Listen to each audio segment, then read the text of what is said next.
Li Luo, you've gone too far this time. Apologize to the class monitor right now. Exactly. Cece was just trying to help you study for the final exam. And instead of being grateful, you pushed her? Li Luo, maybe don't go play basketball today. After all, tomorrow is the high school entrance exam. In a daze, Li Luo heard the noisy voices around him. His head spun with dizziness. Then he suddenly opened his eyes wide, slowly regaining clarity as he took in the scene before him. On the uneven Redan green brick sidewalk stood a crooked telephone pole. The narrow street bustled with people, yet only the space around him remained eerily empty. A boy of average looks, pale complexion, and flushed face stood angrily in front of him, clearly furious. Behind him were two girls. One was a chubby girl with freckles, helping another girl who had fallen at her feet. She frowned at Li Luo with obvious disdain. Beside them stood a tall, dark, and muscular guy with a rather honest expression. Li Luo blinked and recognized them. The angry but refined-looking one was Xiao Huqi, his vice class monitor back in middle school. The big guy beside him was Zhao Rongjuan, his childhood best friend. As for the two girls behind, the chubby freckled one was Jean Yuding, and the girl who had just been helped up the delicate, graceful one was none other than his childhood sweetheart, Ying Chanchi. In Li Luo's memory, this was the day they officially broke off their relationship. From then on, even though they remained neighbors, they never spoke another word to each other. It wasn't until he was over 30, down on his luck and out of options, that he received a transfer of 10,000 yuan from Ying Chanchi. It helped pull him through a desperate time. Even so, their once close bond could never truly be restored. Unless, what did you say just now? Li Luo turned sharply toward Zhao Rongjuan, his eyes blazing with intensity. Huh? Zhao blinked, startled by the fierce gaze. Instinctively, he replied, I'm not going to play basketball? No, I mean what came after that? After that? Zhao blinked again. Tomorrow is the high school exam? Confirming those words, Li Luo looked around at the young faces, then glanced down at his own hands in the junior high uniform he was wearing. He really was reborn. Just moments ago, he had still been begging online customers to give him good reviews for his Taobao shop. Now, in the blink of an eye, he was back in the summer of 2014, standing at the most critical crossroads of his life. Smack! A crisp slap echoed softly in the air. Zhao Rongjuan winced, covering half his face with his hand, stepping back slightly. He stared at Li Luo in shock. Bro, was that really necessary? Did it hurt? Li Luo asked eagerly. A little. Then hit me back. Li Luo's tone was almost excited. He practically shoved half his face forward. Go ahead. Hit me. Come on. This though tall and imposing, Zhao was a gentle soul. He hesitated, unsure how to respond to such a strange request. But in the next moment, a slender figure rushed forward. Smack! This time, the slap rang out much louder. Li Luo's head jerked sideways at a 45-degree angle. He blinked, stunned, a clear red handprint forming across his cheek. It was Ying Chanchi, who had stormed up and slapped him before she herself started crying. Her voice cracked as she turned away. Yenting, let's go. Without another word, she strode toward the crossroads. Jean Yuding hurried after her. Sayu really, our vice monitor Xiao Huqi, also rushed after them, shooting Li Luo a scolding glare as he passed. He looked like he wanted to slap the other side of Li Luo's face just to match Ying Chanxi's mark perfectly. Truthfully, he wouldn't mind adding another slap to make a matching pair, but since Li Luo was known for fighting well, Xiao didn't dare actually do anything.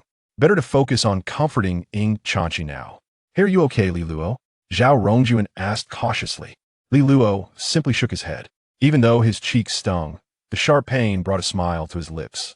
He turned slightly, watching the three retreating figures. Memories played vividly in his mind like a recorded tape. Back when they were younger, he and Ying Chanchi had been inseparable childhood friends. They lived directly across from each other. Their fathers were from the same village, lifelong buddies who had shared everything since childhood. Before junior high, Li Luo had always been smart enough to get decent grades without trying too hard. Sure, he couldn't compete with Ying Chanxi's perfect scores, but he held his own. But once he entered middle school, where effort became essential for success, Li Luo lost interest. Instead of studying, he spent his days playing basketball or sneaking in internet cafes to game. Naturally, his grades plummeted compared to Ying Chanxi's.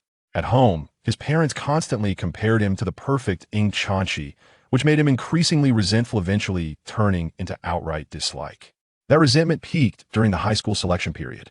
Because Ying Chanchi scored so highly, she was admitted early to the top high school in the district of privilege that exempted her from taking the official entrance exam.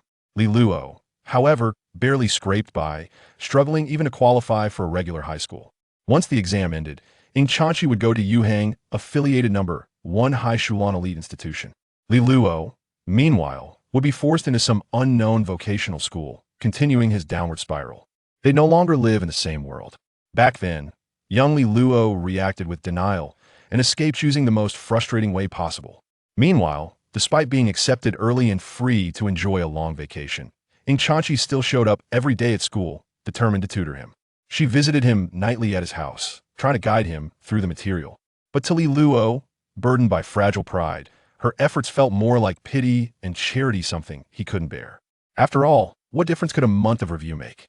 Even if he somehow passed into a regular high school, they'd still end up in different schools, walking separate paths. So he gave up. Every day after school, he dragged Zhao Rongjunho, had also been accepted Erlito, to play basketball. Looking back now, 35-year-old Li Luo struggled to understand the logic of his 15-year-old self, especially on this last day before the exam, when school dismissed early so students could relax. Ing Chanchi had hoped, even on this final day, to cram a few formulas and vocabulary words into his head to raise his score just enough to scrape into a regular high school. But when she caught up with him near the school gate, he brushed her off impatiently, causing her to fall hard onto the ground. Back then, she must have felt utterly disappointed in him. Thinking about it now, even Li Luo himself wanted to slap the other side of his face in shame. He exhaled deeply, calming his emotions. Then he shoved his backpack into Zhao Rongjun's arms and sprinted toward the trio ahead. Hey, wait up! Zhao Rongjun clutched the bag tightly and ran after him. Up ahead, Ing Chanchi was still wiping tears. Jin Yuding and Xiao Huchi walked beside her, offering comfort while muttering curses about Li Luo. Cici, starting next year, you'll be at affiliated number 1 high school anyway. Li Luo can barely pass, she might even end up at a vocational school. You won't even see each other anymore. Why keep helping him? Jin Yuding had never liked Li Luo. Ing Chanchi was beautiful, kind, and had topped the entire school in academics, truly a perfect goddess. Yet only with Li Luo did she ever show a hint of playful stubbornness. Normally, countless boys competed for her attention. Only Li Luo, blind to his blessings, wasted his time playing basketball and games, letting his grades slip. To Jin Yuding, only someone like Lu Xiaoan, consistently second highest scorer, handsome and tall, would be worthy of Ing Chanchi. Even vice monitor Xiao Huchi fell short in her eyes. Class monitor, don't feel bad, Xiao Huchi added slyly. It's not worth getting upset over someone like him. He clearly has no intention of changing. Though it wasn't a noble thought, in Xiao Heki's mind, Li Luo and Ing Chanchi breaking Yupand, making her cry, was actually a good thing. If he could comfort Ing now, perhaps they'd grow closer. And once they were both at affiliated number 1, their existing connection might evolve into something deeper. The thought sent a pleasant shiver through him. But just then, a figure came running. Li Luo caught up with Ing Chanchi from behind, grabbing her wrist. Startled, Ing Chanchi paused, instinctively turning her heedingly to see Li Luo's face, which immediately stirred irritation. Li Luo released her instantly, momentarily stunned. Honestly, his teenage brain had been weird. How could he possibly make this beautiful girl cry? Her small oval face still bore tear marks. Her cheeks flushed faintly pink, soft and delicate, with a touch of baby fat that begged to be poked. Though wrapped in a bulky school uniform, her slim frame and pure, radiant charm remained unmistakable. Still, 35-year-old Li Luo quickly snapped out of his trance, took a deep breath, and before anyone else could react, he stepped forward, bowed deeply in front of everyone, and shouted, Ing Chanchi, I'm sorry. I was wrong. Please help me review for tomorrow's exam. Silence. Jin Yuding clapped a hand over her mouth, eyes wide in shock as if an old person had just figured out how to use a smartphone. Vice monitor Xiao Huchi opened his mouth slightly, astonished and confused. He rubbed his ears, wondering if he was hallucinating. Zhao Rongjun, panting as he caught up from behind, froze mid-step. He stared at Li Luo's back, stunned beyond belief, convinced Li Luo had been possessed by a ghost. And standing before him, Ing Changsahaving heard Li Luo's loud, unreserved apology and plea. First stunned, then gradually, her eyes lit up with warmth and joy. You said yourself. Of course. Chapter 2. Clever you in her youth, Li Luo possessed a stubborn temperament. For the 4 individuals present, the notion of coaxing an apology from Li Luo seemed as far-fetched as Xiao Hichi finally mustering the courage to confess his feelings.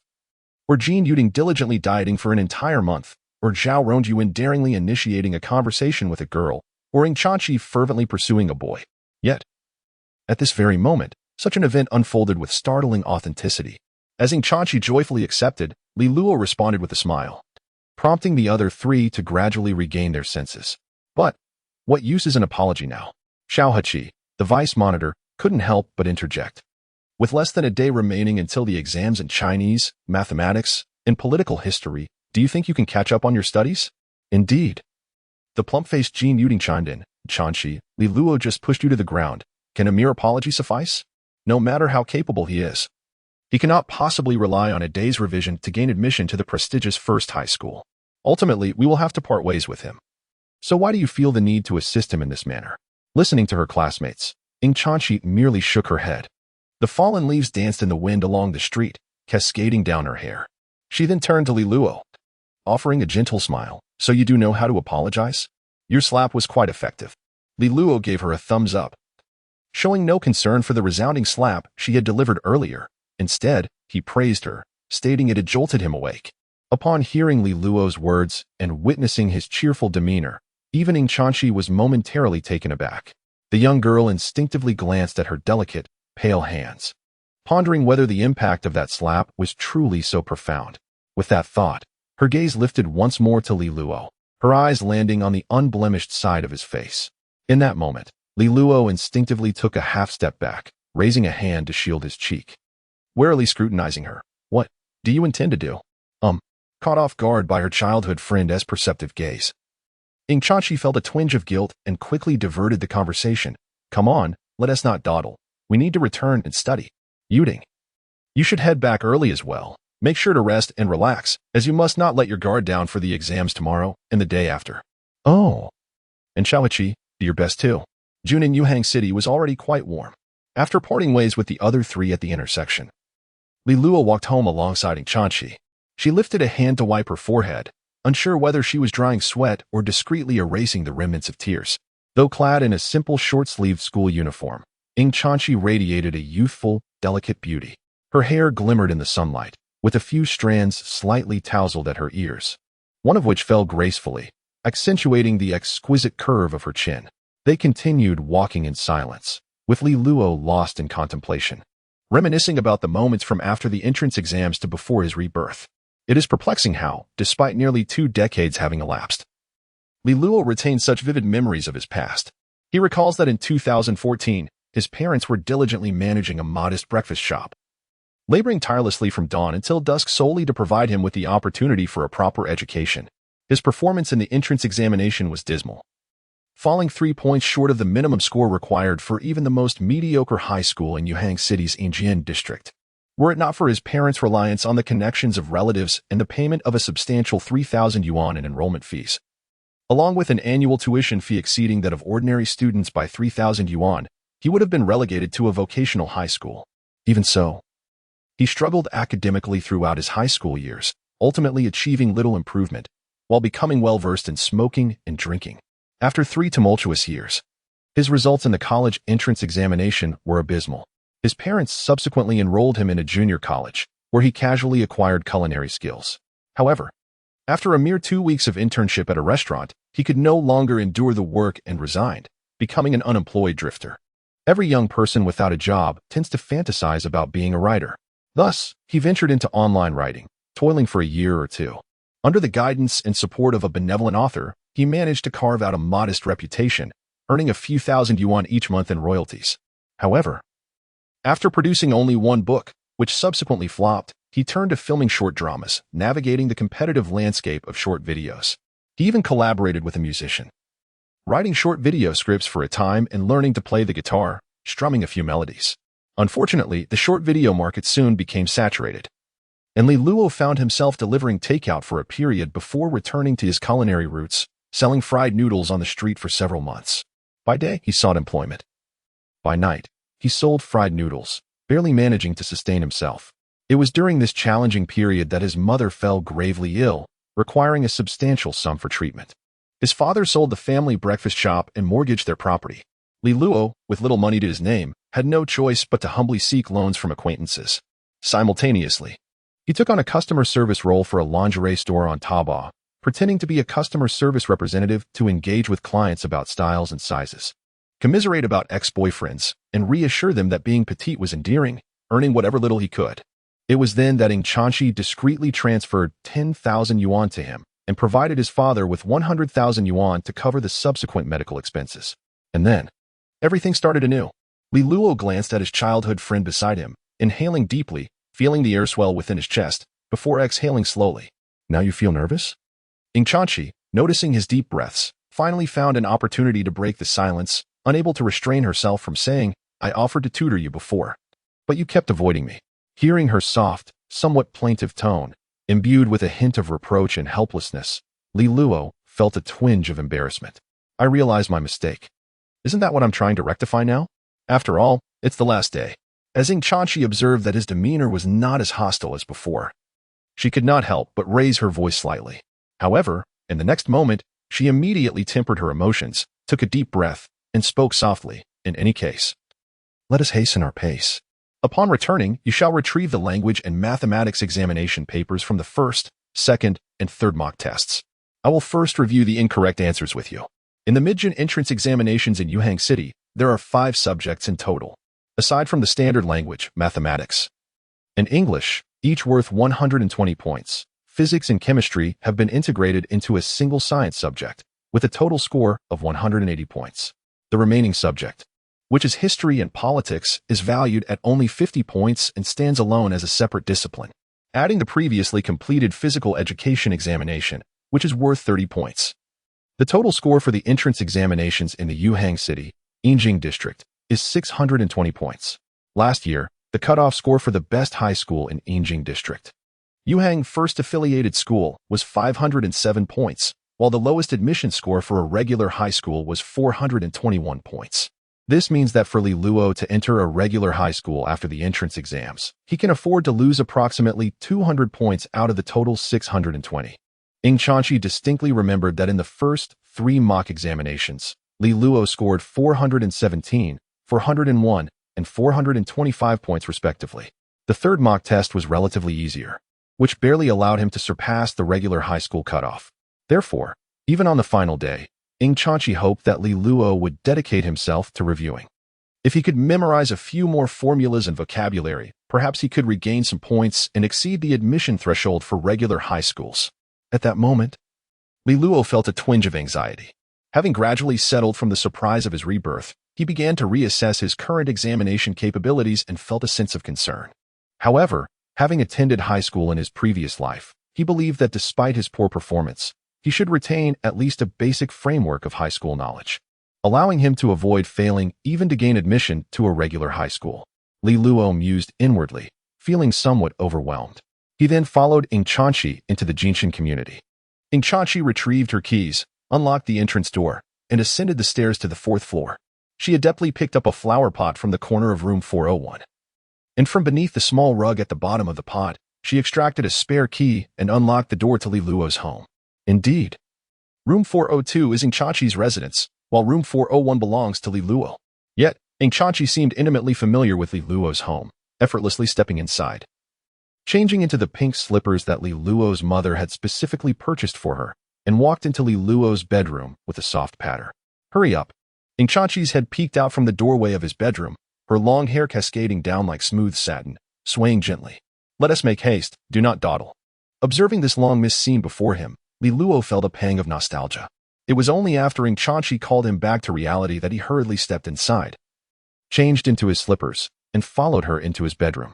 Li Luo's bedroom was quite simple: a bed, a wardrobe, a desk, and 2 stools, nothing more.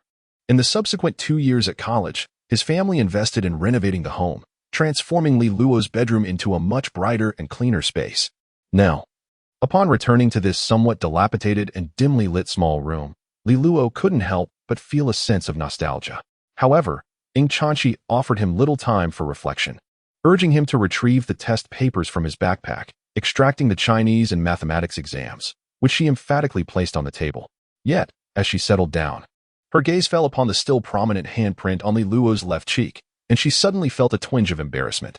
Does it still hurt? Should we apply some ice? It's bearable, Li Luo replied, touching his left cheek. The previous fiery pain had significantly subsided. You were so forceful when you hit me. And now you seem to feel guilty? Though I apologized, I still found it quite unpleasant when you tossed me to the ground. Ing Chanchi let out a soft hum, then added, I was just worried about being found out by your parents. It would be hard to explain. Just be honest about it. That won't do. Ing Chanchi shook her head vigorously. I never hit people. How can you say that? What about the times you pulled my ears? If your parents don't know, then it never happened. All right, truly the model student, Ing Chanchi. Ing Chanchi only revealed such a side of herself when bickering with Li Luo. But she quickly returned to her usual demeanor, clapping her hands on the table. All right, let's start the lesson. There are numerous differences between underachievers and top students. However, in Ing Chanchi's view, the most significant distinction lies in the fact that underachievers possess only scattered knowledge points in a subject, lacking a cohesive knowledge framework. Take mathematics. For instance, it encompasses real numbers, algebra, geometry, equations, functions, and more, with each component interconnected. After dozens of math lessons in a semester, an underachiever might have only grasped a few geometric problems, able to solve congruent triangles, yet upon encountering function questions, they would be utterly bewildered as if reading an alien script. They possess no complete mathematical knowledge framework whatsoever. Now, with only a day left before the entrance examination, attempting to construct a foundational knowledge framework for Li Luo in such a short time would be akin to chasing a dream. Thus, Ing Chanchi's strategy was straightforward. She decided to skip over the last 3 questions of multiple choice, fill in the blank, and long answer sections. After all, when the exam day arrived, Li Luo would likely struggle with these most challenging questions. For particularly simple problems, even if Li Luo managed to solve some correctly, Ing Chanchi would break them down meticulously, feeding the answers to him. In essence, she aimed to forfeit the points for difficult questions while ensuring he secured as many foundational points as possible. The approach for other subjects mirrored this strategy, with the exams for Chinese, mathematics, and politics history scheduled for tomorrow, and the politics history exam being open book. Ing Chanchi focused primarily on reviewing Chinese and mathematics today. As she spoke, her expression was particularly earnest. However, with each review session, Li Luo's expression grew increasingly peculiar. It has not been nearly 20 years since he returned all his knowledge to his teacher. Rather, it seems that he remembers everything he once learned with remarkable clarity. What were the lines preceding the world is a fleeting dream. The mountains and rivers are shattered, like the wind blowing away the willow fluff. And the heart swells with layers of clouds. The gaze pierces the returning bird. What are the initial lines of this matter has always been difficult to achieve. Humans experience joy and sorrow, separation and reunion. The moon has its phases of brightness and darkness. Suddenly encountering a peach blossom grove with hundreds of steps along the banks. Within, there are no mixed trees, the fragrant grass is fresh, and fallen blossoms are scattered. The fisherman found it quite strange. Continuing forward, he wished to explore the forest. Thus he abandoned his boat and entered through the mouth of the stream. It began extremely narrow, just wide enough for a person. There are beautiful fields, fine ponds, and mulberry and bamboo. Ultimately, he did not succeed, and after falling ill, he was never sought after again. Li Luo was immersed in his memories, as if an SSD had been added to his mind, and unconsciously recited the peach blossom spring in its entirety. However, when he regained his senses, he realized something. He had never completely memorized the peach blossom spring, even during middle school.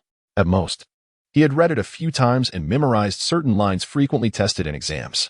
Rather than reciting, he had, in fact, read through the peach blossom spring entirely. When did you secretly memorize it? Yin Chanchi looked at him in astonishment. You drag Zhao Rongyu in to play basketball every day. You wouldn't have him secretly help you review your studies, would you? Faced with such a question, Li Luo found it somewhat difficult to explain and fell into silence for a moment.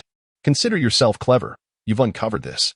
Chapter 3. The Memory Palace. As Li Luo listened to Ing Chanchi explain the topic, he delved into the intricate shapes of the memories residing within his mind. After approximately 10 minutes, he finally grasped the essence of his current state. In simple terms, it resembled a form of hyperthymesia with minimal aftereffects. The entirety of his 35 years of memories unfolded like meticulously recorded tapes. Whenever he chose to recall them, he could instantly and accurately visualize the scenes from the past. Even a text he had perused only a few times, the peach blossom spring, could be recalled in its entirety, word for word. If one were to liken an ordinary person's memory to a river, wherein the effort to navigate back to the past becomes arduous, muddied by the passage of time, Then Li Luo's mind at that moment resembled a grand palace of memories. All 35 years of recollections were systematically stored within, readily accessible at his discretion. However, this ability functioned more like a conscious skill. When he was not actively thinking, he did not experience the burdensome overload of memories typical of those afflicted with hyperthymesia. Thus, seizing the opportunity while Ing Chanchi stepped away to use the restroom, Li Luo hastily rose from his seat and retrieved a thick Xinhua dictionary from the nearby shelf. He casually flipped to a random page and meticulously read through a particular segment. Normally, after such a reading, an average person would retain only a vague impression. Yet, upon a brief reflection, every word he had just perused crystallized in his mind with absolute clarity. He could summon the information at will. "What are you doing?" Upon returning from the restroom, Ing Chanchi found Li Luo engrossed with the dictionary and inquired curiously. "Oh, just checking a pronunciation," Li Luo replied nonchalantly. Placing the dictionary back on the shelf, his spirits already soaring. For he attempted to recollect the series of examinations he had faced during his previous life as high school entrance examination. Chinese, the first question. Which of the following options has the correct pronunciation for the highlighted characters? Mathematics, the first question. What is 3a, 2a? It was truly possible. As the images of those test papers surfaced in his mind, his lips and throat grew parched, and his heart began to race fervently. With access to these original questions, not only could he surpass the ordinary high school score threshold, but he might even muster the courage to attempt the entrance exam for Yuhang-affiliated First High School. However, as Li Luo finished recalling the mathematics paper and sought to continue with the history, science, and English tests, a sudden wave of dizziness and pressure enveloped his mind, prompting him to halt abruptly, furrowing his brow and clutching his head. Li Luo frowned as he gazed at the problem posed by Ing Chanchi, feigning deep concentration while actually attempting to alleviate the throbbing in his head. He then realized that the recallability of his memory palace was not entirely devoid of consequences. Each act of recollection seemed to drain his mental energy, and attempting to retrieve excessive information in a short span could easily overwhelm his mind, especially with intricate content, such as the specific questions on an examination paper. This consumption is exacerbated. Nevertheless, for Li Luo, the remaining time should suffice for him to recall the rest of the examination papers. The good news is that once he has revisited them, these papers become indelibly etched in his mind, allowing him to retrieve them effortlessly and peruse at will. The only lament is that in his previous life, he never bothered to check the answers for the high school entrance examination, and thus, there are no correct answers stored in his memory palace. He only recalls that his score in the high school entrance examination was a mere 417 points, placing him 4,897th in the district. This year's cutoff for general high schools is set at 420 points, while the threshold for Yuhang, First Affiliated High School, is an impressive 512 points. As a rather remote area in Yuhang City, the Yuhang First Affiliated High School ranks among the top 5 in the city in terms of teaching resources and academic achievements. Each year, approximately 7,000 to 8,000 students from the entire Yinjing district take the high school entrance examination. Yet Yuhang First Affiliated High School only admits around 640 new students. Of these, 160 have already been accepted through early admissions, leaving only about 480 slots for those participating in the entrance examination, excluding the top students who may transfer to several key high schools in the city. To gain admission to the First Affiliated High School, one must at least rank within the top 600 in the district to have a chance. Achieving a position within the top 500 would be considered relatively secure. This level of difficulty is akin to a hellish challenge, whether for the 15-year-old Li Luo or the 35-year-old version of himself. Under normal circumstances, such thoughts would scarcely cross his mind. However, at this very moment, upon discovering the examination papers stored deep within his memory, Li Luo suddenly feels a glimmer of hope. "Why are you dawdling?" Ing Chanchi looks at the somewhat dazed Li Luo with a hint of annoyance. "Stay focused. Have you understood this question?" Could you explain it again?" Li Luo, regaining his composure, offers a sheepish response. He glances over and realizes that the question Ing Chanchi is discussing resembles the 5th multiple-choice question from the mathematics examination paper. If he can solve this problem, he will also be able to tackle the corresponding question in the entrance examination. With this thought, Li Luo's spirits are lifted. He cannot directly write down the questions from the mathematics paper in front of Ing Chanchi and ask her to teach him. That would be far too suspicious. What if she were to see the questions after the examination? Such a scenario would raise concerns. However, if he can grasp the similar question types and Following Ing Chanshi's reasoning, mentally worked through the mathematics examination paper, he could effectively prepare for these mathematics questions in advance. In contrast to language comprehension questions, which lack standard answers and make it nearly impossible to achieve perfect scores. Subjects like mathematics allow Li Luo to calculate answers in advance once he identifies the corresponding question types and understands their solutions. Even for problem-solving questions, as long as he has a similar approach and process for solving the questions, he can achieve results that are close to accurate. Upon confirming the matter, Li Luo's fervor for studying was entirely ignited. Ing Chanshi could distinctly perceive that Li Luo had suddenly become several times more earnest, even proactively selecting various problems and beseeching her to elucidate them repeatedly. This brought her a modicum of comfort, invigorating her spirit as she meticulously dissected and clarified the methods of problem-solving. Around 5 o'clock in the evening, the sound of keys turning in the lock echoed at the entrance. Shortly thereafter, a flurry of shoe exchanges and hushed murmurs filled the air. Noticing the shoes at the door, Li Luo's mother, Lin Xiaohong, approached the bedroom door and knocked, inquiring, "Li Luo, is she at home?" "Auntie, I am here." Ing Chanshi, who was closer to the door, replied as she rose to open it, peering out at Lin Xiaohong. "I'm helping Li Luo review the subjects for tomorrow's exam." Upon hearing this, Lin Xiaohong paused momentarily, and then, through the crack of the door, she observed Li Luo earnestly studying at the desk, which surprised her. Almost instantly, she broke into a joyous smile, nodding repeatedly as she said, "Wonderful, wonderful. Shishi, you're such a help. Your uncle and I bought a lot of groceries. Let us have dinner at our place today."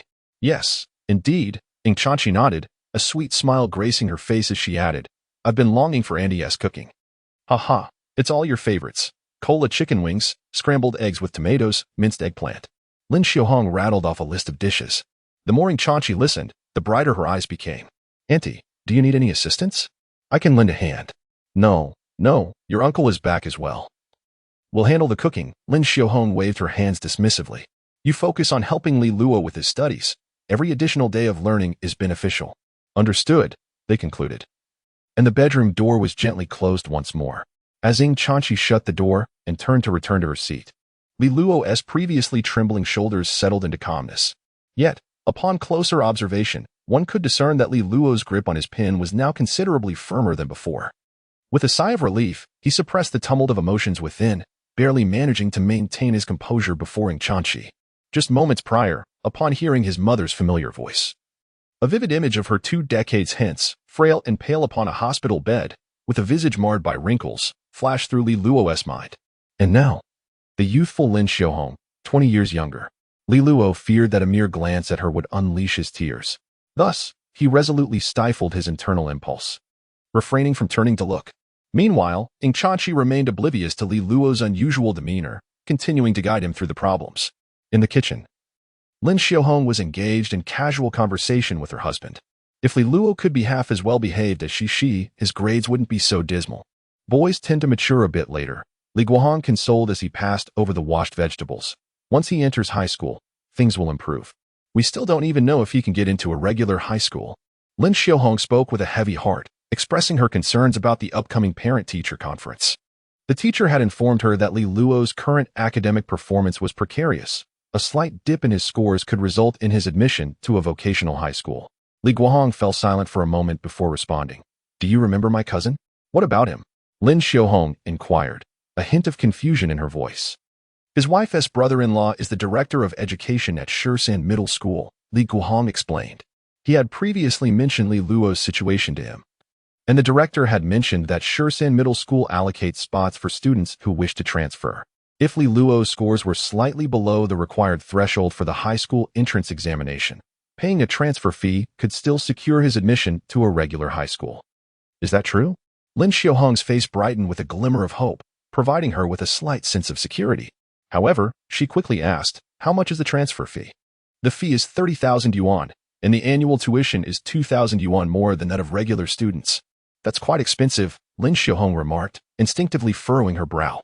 Yet she sighed, realizing that if her son truly failed to perform, the expense would be unavoidable. "Well, let's not dwell on that," Li Guohong said, patting his wife on the shoulder for comfort. "Look at how Ing Chanshi is helping with the tutoring, being the top student in the grade. Your son should be able to meet the high school admission standards." "What good does that do?" Lin Xiaohong pouted. If it were so effective, why did they wait until now to have Chanchi tutor him? It's the last day already. Better to seek help at the last moment than not at all. Li Guohong replied. The exam is tomorrow, so let us refrain from saying anything that might upset the child. As if I needed you to remind me. I know how to handle it, Lin Xiaohong retorted, slicing an apple and handing the knife to Li Guohong. I'll take the fruit platter in. You prepare the vegetables. With that, she inserted 2 toothpicks into the apple slices and carried the platter out of the kitchen, gently knocking on her son's bedroom door. Aunt Lin. What is up? Chanchi opened the bedroom door and peeked out, noticing the fruit platter in Lin Xiaohong's hands. Dinner will take a while. So you should eat some fruit first, Lin Xiaohong offered, handing over the platter while glancing at Li Luo inside the room. At that moment, Li Luo was deeply engrossed in solving a complex geometry problem, having just finished listening to Chanchi explain a challenging math question. Seeing her son so focused brought Lin Xiaohong a sense of comfort. You two continue. I won't disturb you, she said. All right, Aunt Lin, Chanchi replied sweetly, taking the platter back to her seat. Noticing Li Luo's intense concentration on the exam paper, Chanchi picked up a toothpick and held a piece of apple to his lips. Sensing something near his mouth, Li Luo looked down and came back to reality. Startled to find Chanchi offering him the fruit, he gazed at her in surprise, blinking as if in a daze. What are you staring at? Chanchi teased, waving the toothpick. Considering your diligent studying, this is a special treat just for today. Chanchi. Yes? You don't like me, do you? I like you, you big-headed fool.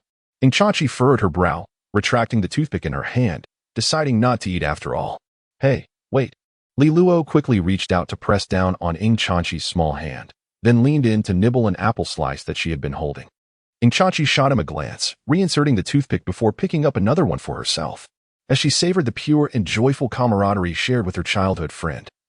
Li Luo felt an extraordinary lightness of heart, relishing the sweet freshness of the apple while immersing himself in solving a challenging problem. Here, have another piece, she offered, holding the apple slice to Li Luo's lips. Instinctively, he opened his mouth, only to find himself biting nothing but air, his teeth clashing in surprise. Haha. Chanchi laughed triumphantly at his expense. However, in the next moment, Li Luo raised an eyebrow, snatched the toothpick from her hand, and promptly popped the apple slice into his mouth. Hey, Chanchi exclaimed, her little face flushing with urgency. What are you doing? That toothpick is mine. No wonder it doesn't taste as good as before. You're asking for it. A side of her personality that had never been revealed before in front of classmates blossomed unabashedly within the boy's bedroom. Chapter 4. Do you deserve it? At 6 in the evening, Lin Xiaohong called the two of them to the living room for dinner. Li Luo reluctantly set down his pen. Having confirmed that he had solved about 10 problems and gradually felt a sense of reassurance. After dinner, he would continue to work hard. He should be able to score well on most of the questions in tomorrow's Chinese and math exams. With this thought in mind, Li Luo rose to follow Chanchi out of the bedroom, only to be greeted by the sight of Lin Xiaohong and Li Guohong emerging from the kitchen with dishes in hand. Momentarily taken aback by the sight of his parents looking 20 years younger, Li Luo stood frozen in place, gazing at them in a daze. Despite possessing the ability of a memory palace, he had not deliberately recalled his parents' youthful appearances. It was only now, in comparison, that he realized that even though his parents were nearly 40, they appeared remarkably youthful. At least, they differed vastly from the image he held in his mind of them 2 decades later, with graying hair and wrinkled faces. This revelation caused him to take a deep breath, striving to suppress the intense warmth swelling in his chest, preventing it from surfacing in his eyes. Meanwhile, Chanchi had already approached to assist by bringing out the remaining dishes from the kitchen. Since Cici is helping, you should lend a hand too, Lin Xiaohong urged. Giving her son a gentle pat on the shoulder, go fetch the bowls and chopsticks. All right. Li Luo struggled to suppress his emotions, nodding while swallowing the overwhelming feelings of gratitude and joy. He hurried into the kitchen, feigning a hand wash, and wiped his eyes before retrieving clean bowls and chopsticks to set on the dining table. Cici, isn't your dad coming back for the high school entrance exam? Li Guohong casually inquired as he grabbed a bottle of white liquor from the counter, glancing at the obedient Chanchi. Dad said he has been quite busy. And since I've already secured a spot through early admission, he didn't come back, Chanchi replied softly, appearing entirely different from her earlier demeanor when she had been teasing Li Luo in the bedroom. Oh, right, Li Guohong nodded, only to have Lin Xiaohong swat his hand holding the liquor. With a sigh of exasperation, she remarked, just a small cup. Li Luo has his entrance exam tomorrow. Will you perish if you wait 2 days? She shot him a disapproving glance, adding, just ensure he returns with good grades, and you can drink freely at the celebration. Cough, cough, that's not important. Li Guohong retracted his hand with reluctance, then winked at his wife and turned to Li Luo, saying, while the entrance exam is undoubtedly significant, try not to put too much pressure on yourself. Just perform as you usually do. I understand. Li Luo, unusually compliant, quietly took a seat at the dining table, nodding in agreement.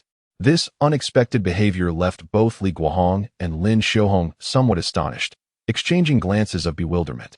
Lin Xiaohong, who initially intended to say more, swallowed her words and softly remarked, Li Luo, there's no need to be overly anxious. Your parents have modest expectations. Just perform at your usual level and avoid overthinking. According to the usual script, 15-year-old Li Luo would have retorted by now. Then Lin Xiaohong would often bring up Ing Chanqi, urging him to learn from her, expressing that while they did not expect him to gain admission to a prestigious provincial key school like the first affiliated high school, he ought to at least enroll in a regular high school, right? Yet, seeing Li Luo's calm demeanor, both Li Guohong and Lin Xiaohong hesitated to provoke the boy. I was not anxious. Li Luo cast a puzzled glance at his mother, unable to resist stealing a few more glances. Lin Xiaohong felt somewhat odd under his gaze, touching her face and asking, why are you staring? Is there something on my face? No, Li Luo shook his head. I just suddenly think you're beautiful, Mom. You little rascal. Lin Xiaohong was momentarily taken aback, but then a smile crept onto her lips, despite her effort to maintain a slightly elevated tone. I'm nearly 40. What does beautiful even mean? Let's eat. Haha, of course, your mother is beautiful, Li Guohong chuckled as he picked up his chopsticks. The first to dig in, adding a compliment. If only I could have a drink, she'd be even more beautiful. You can go away, Lin Xiaohong shot him a glance. Meanwhile, Ing Chanqi obediently took up her chopsticks, her face brightening with a sincere smile. Aunt Lin is the most beautiful when we go shopping. Others think she's my sister and can't even tell her age. Enough with the flattery, Lin Xiaohong waved her hands. Let's just eat. Despite her words, the smile on her face was impossible to suppress. The family enjoyed their meal in high spirits, occasionally chatting, mostly sharing words of reassurance and encouragement. Li Luo and Ing Chanqi quietly served themselves, only responding briefly when asked by the elders. After a while discussing the upcoming high school entrance examination, Li Guohong nodded with satisfaction upon confirming that Li Luo would continue to review afterward. Although Li Luo had been somewhat unfocused before, it was far better that he had found his way back on track before the exam than to remain self-destructive. However, the couple did not dwell on it too much. Their thoughts were simple. Given their son's capabilities, if he could score above the regular high school admission line, that would be a great success. If he did not make it, they would grit their teeth and spend a few thousand to enroll him in a regular high school. As long as he maintained today's attitude, the expense would be worth it. As for a prestigious school like Yuhang First Affiliated High School, that was a dream Li Luo dared to entertain, but they, as parents, did not even allow themselves such fantasies, merely indulging in bold dreams during their sleep.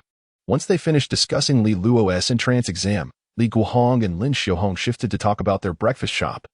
With the entrance exams in the next couple of days, let us close the shop temporarily, Li Guohong said, his voice muffled as he took a bite. It won't matter for just a couple of days. The exam location is right at the school. I can manage on my own. Don't let the breakfast shop's business suffer. Li Luo looked up at his parents and interjected, what has 2 days of delay? Lin Xiaohong shot him a glance. After the exams, we'll take you home for dinner. Your father and I will cook personally to ensure you have proper nutrition for your exams. Just focus on doing well. Right. Li Guohong nodded slightly, urging, do not concern yourself with these matters. Focus on your studies. I understand, Li Luo replied, lowering his head and continuing to eat in silence. Unbeknownst to his parents, however, his heart was tumultuous at that moment. He recalled that on the eve of his previous high school entrance examination, he had dragged Zhao Rongyuan out to play basketball, returning home quite late. Lin Xiaohong and Li Guohong had prepared a feast, all of which had grown cold. A fierce argument ensued. Yet his father still rose early the next morning to sell breakfast as usual. His mother, albeit accompanying him to the examination hall and preparing lunch and dinner for him over the 2 days of testing, would still find time to rush back to the shop to help. Now, having been reborn, a mere slight alteration had taken place. Returning home early to review and having a normal dinner led his parents to sensibly decide to pause their business for 2 days. Everything felt routine. Yet, Li Luo's inner turmoil was far from tranquil. His parents from that time had likely been profoundly disappointed in him as their son. Having finished his meal, Li Luo quickly swallowed his lingering feelings of guilt and regret, stood up, and resolutely declared, "I will return to my room to study." Ing Chanchi had not yet finished eating, but set down her bowl and chopsticks, preparing to rise. Li Luo placed a firm hand on her shoulder, saying, "Take your time. Finish your meal before coming in. There's no rush." "Yes, she. Take your time," Lin Xiaohong echoed. "Li Luo, you may go ahead." "Oh." Ing Chanchi blinked and picked up her bowl and chopsticks again, though her pace quickened slightly.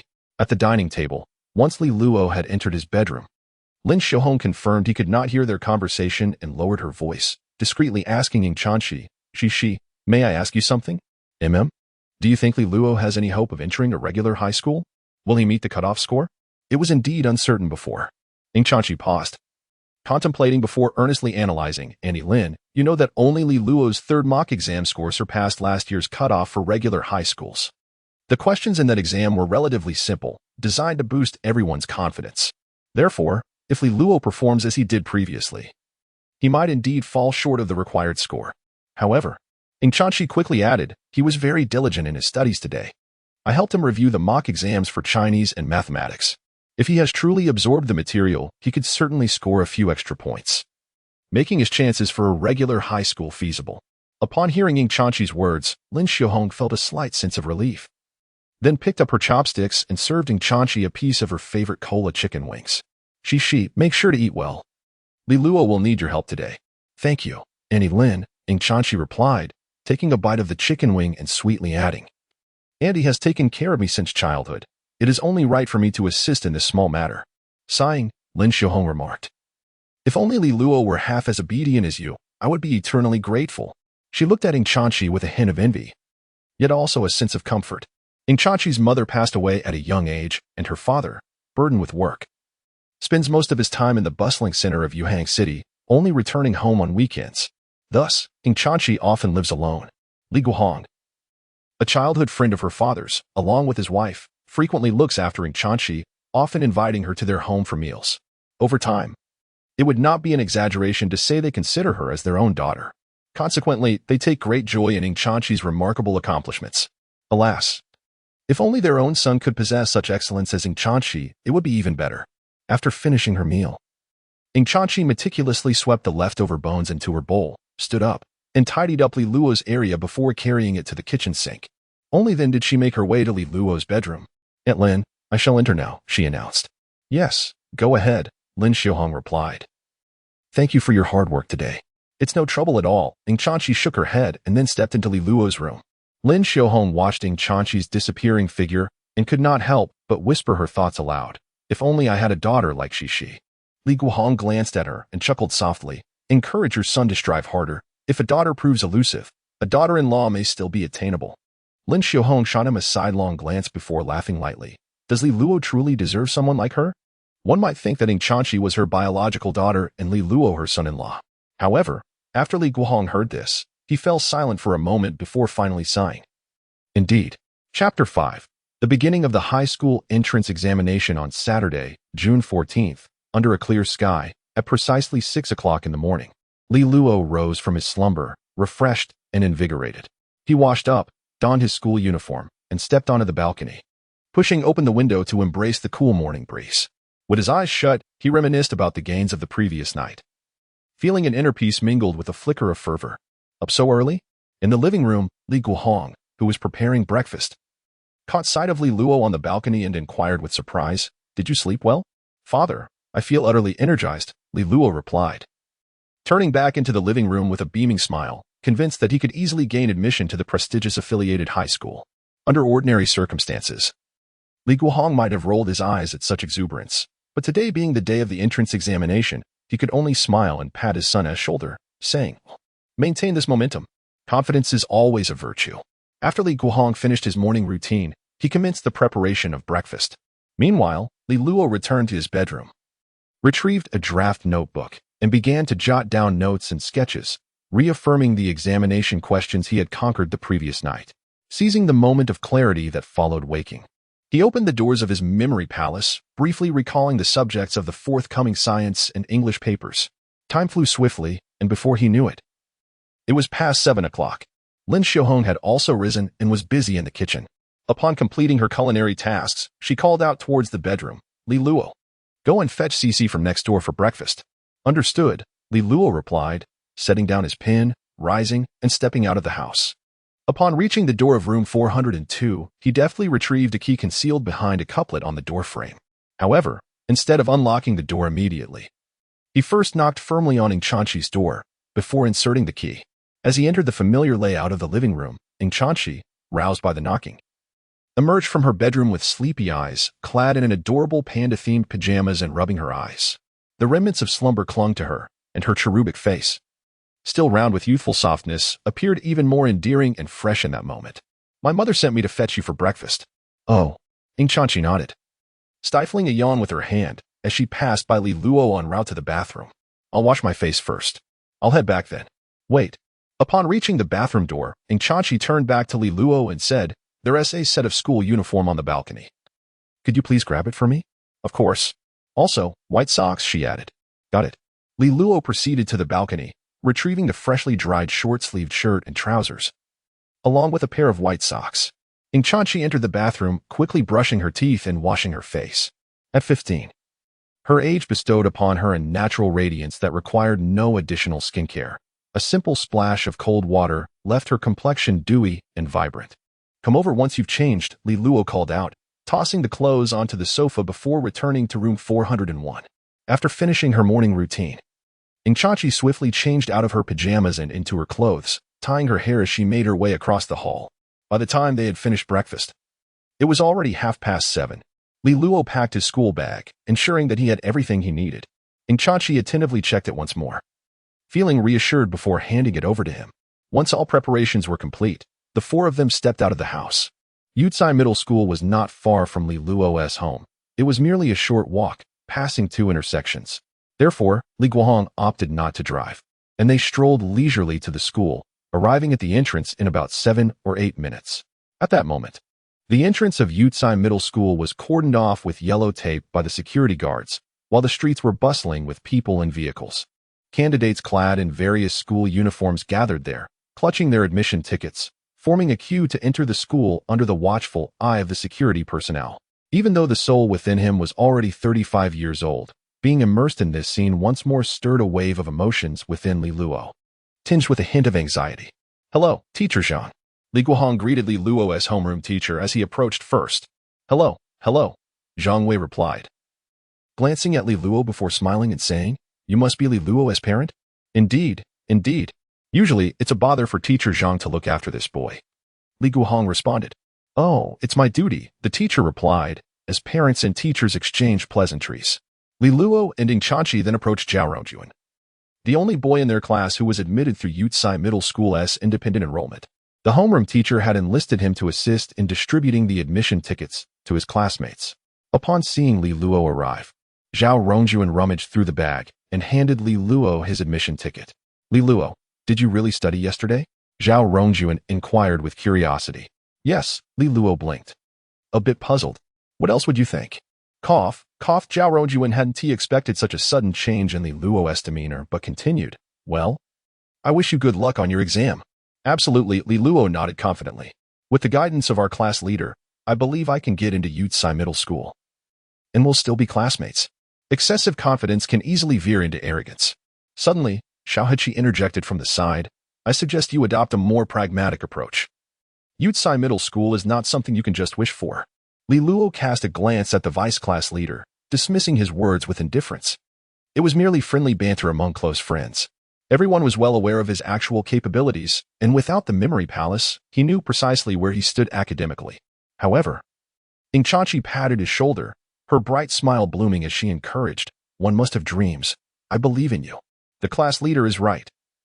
Xiaoheqi quickly amended his tone. Let us all do our best.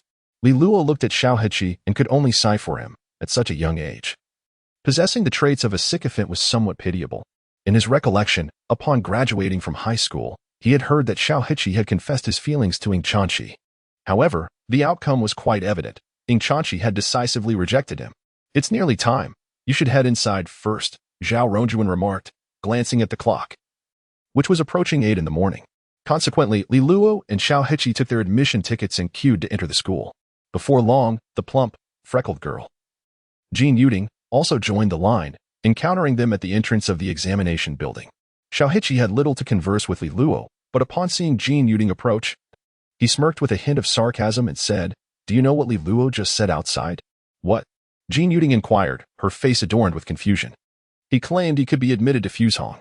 With Ing Chanqi absent, Xiao Heqi felt no need to mask his snarky tone. He simply found Li Luo to be quite amusing. Upon hearing this, Jean Yuding burst into laughter, exclaiming, "Wait, Li Luo, I don't even have complete confidence in getting into Fuzhong. How can you say that so casually?"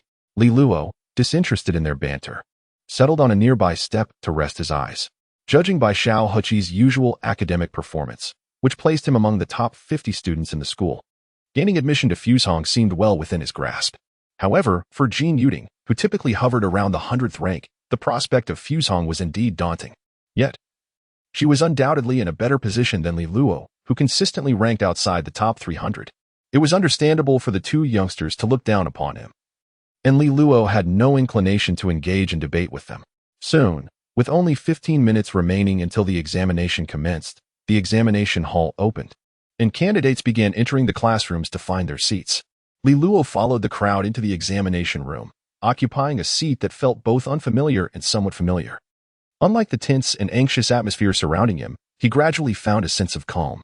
The invigilator stood at the podium, outlining the examination rules and regulations while displaying a sealed bag from which he extracted stacks of examination papers.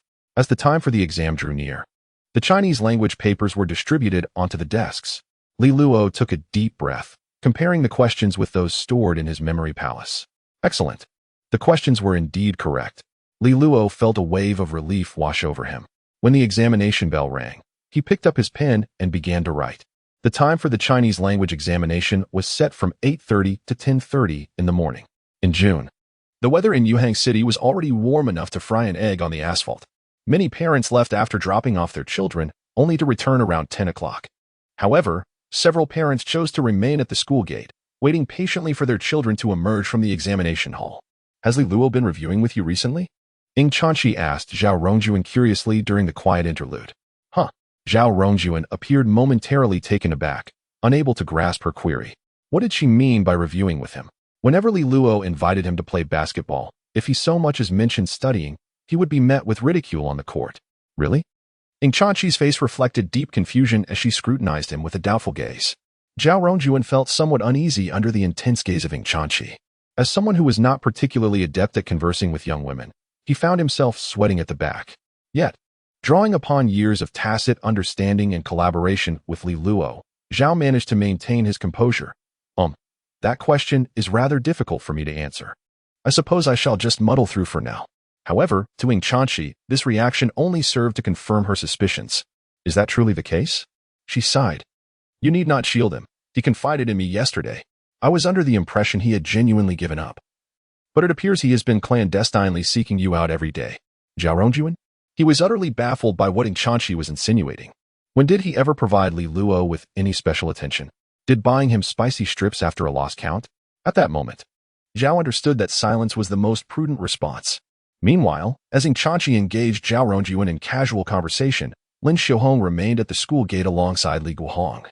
Not having left, when the clock struck 10, Lin Xiaohong wiped the beads of sweat from her forehead beneath the shade of a tree, only to hear someone calling her from behind. "Is that you, Xiaohong?" She turned to find her cousin, Zhang Xuefen, approaching, in stark contrast to Lin Xiaohong's modest attire.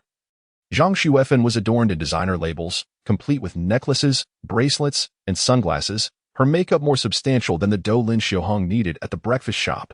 "Oh, Xuefen." Lin Xiaohong replied succinctly, lacking the desire for extended conversation. Yet, it was evident that Zhang Xuefen had no intention of merely exchanging pleasantries. Approaching the couple, she initiated a chat. "Your son, Li Luo, is also taking the high school entrance examination this year, correct?" "Indeed," Lin Xiaohong affirmed. "How are his grades generally?" Zhang Xuefen inquired with a smile. "You've always been clever. Surely your son is no exception?" "Yes, doing all right," Lin Xiaohong replied with a hint of resignation, reluctant to elaborate further. "You're simply being modest," Zhang Xuefen countered, shaking her head. "Our Chun Chun merely ranks in the top 100 at school. Yet I am certain he will secure a place at the first affiliated high school. Your Li Luo will surely do just as well. Lin Xiaohong took a deep breath, forcing a smile in response. At long last, the bell signaling the end of the examination rang, prompting her to quickly pull Li Guohong towards the school gate. Your cousin's tongue remains as sharp as ever, Li Guohong remarked, eliciting an eye roll from Lin Xiaohong.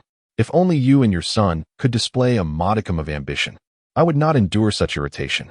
All right, Li Luo will be out soon. Let us not dwell on that. After the examination bell concluded, the proctor began collecting papers. And moments later, the students gradually emerged from the building. Ing Chachi returned to Lin Xiaohong's side, standing on her toes to peer inside. Soon spotting Li Luo's figure and waving in his direction. How did it go? Ing Chachi inquired, her expression tinged with concern. It's all good, he replied confidently. Chapter 6. Failed investments among the 5 subjects for the entrance examination. The Chinese language paper is undoubtedly one that, even with prior knowledge of all the questions, one could scarcely achieve a perfect score. Not only is the composition task difficult to master, but even questions concerning reading comprehension are such that, should the original author attempt to answer them, they might not secure full marks, let alone Li Luo.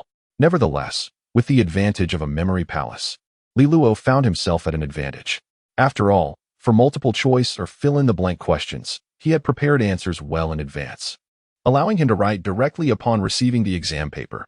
This saved him considerable time, enabling him to approach the reading comprehension and composition tasks with greater ease. Even with the most daunting of Chinese language papers, Li Luo was confident he could touch upon a 3-digit score.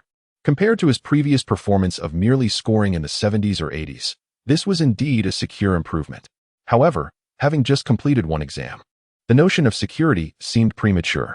Lin Xiaohong waved her hand, urging him to hurry home and have Cici assist him with mathematics while she and his father prepared dinner. Xiaohong, are you leaving already?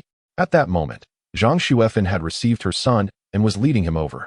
Chun, this is your aunt and uncle and your cousin. Be sure to greet them.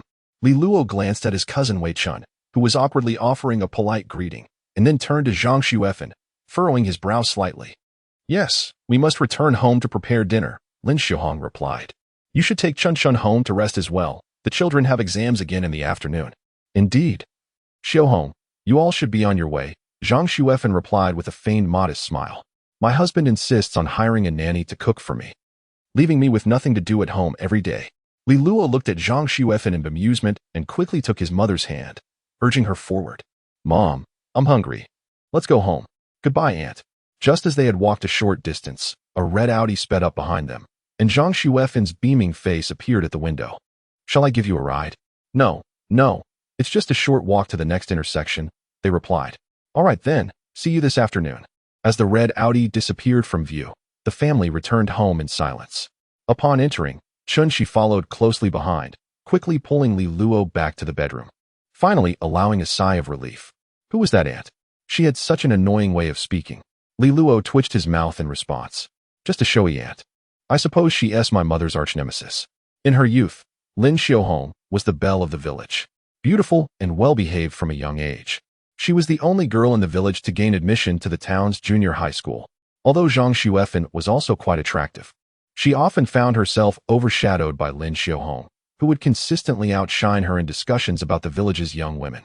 After graduating from junior high, Lin Xiaohong apprenticed with the village's seamstress and quickly inherited her skills, amassing considerable wealth.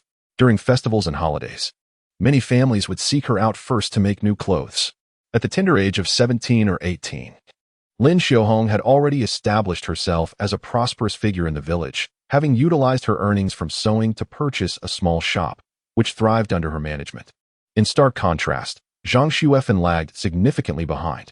Consequently, after fortuitously securing a commendable husband, she felt compelled to flaunt her good fortune whenever she encountered Lin Xiaohong.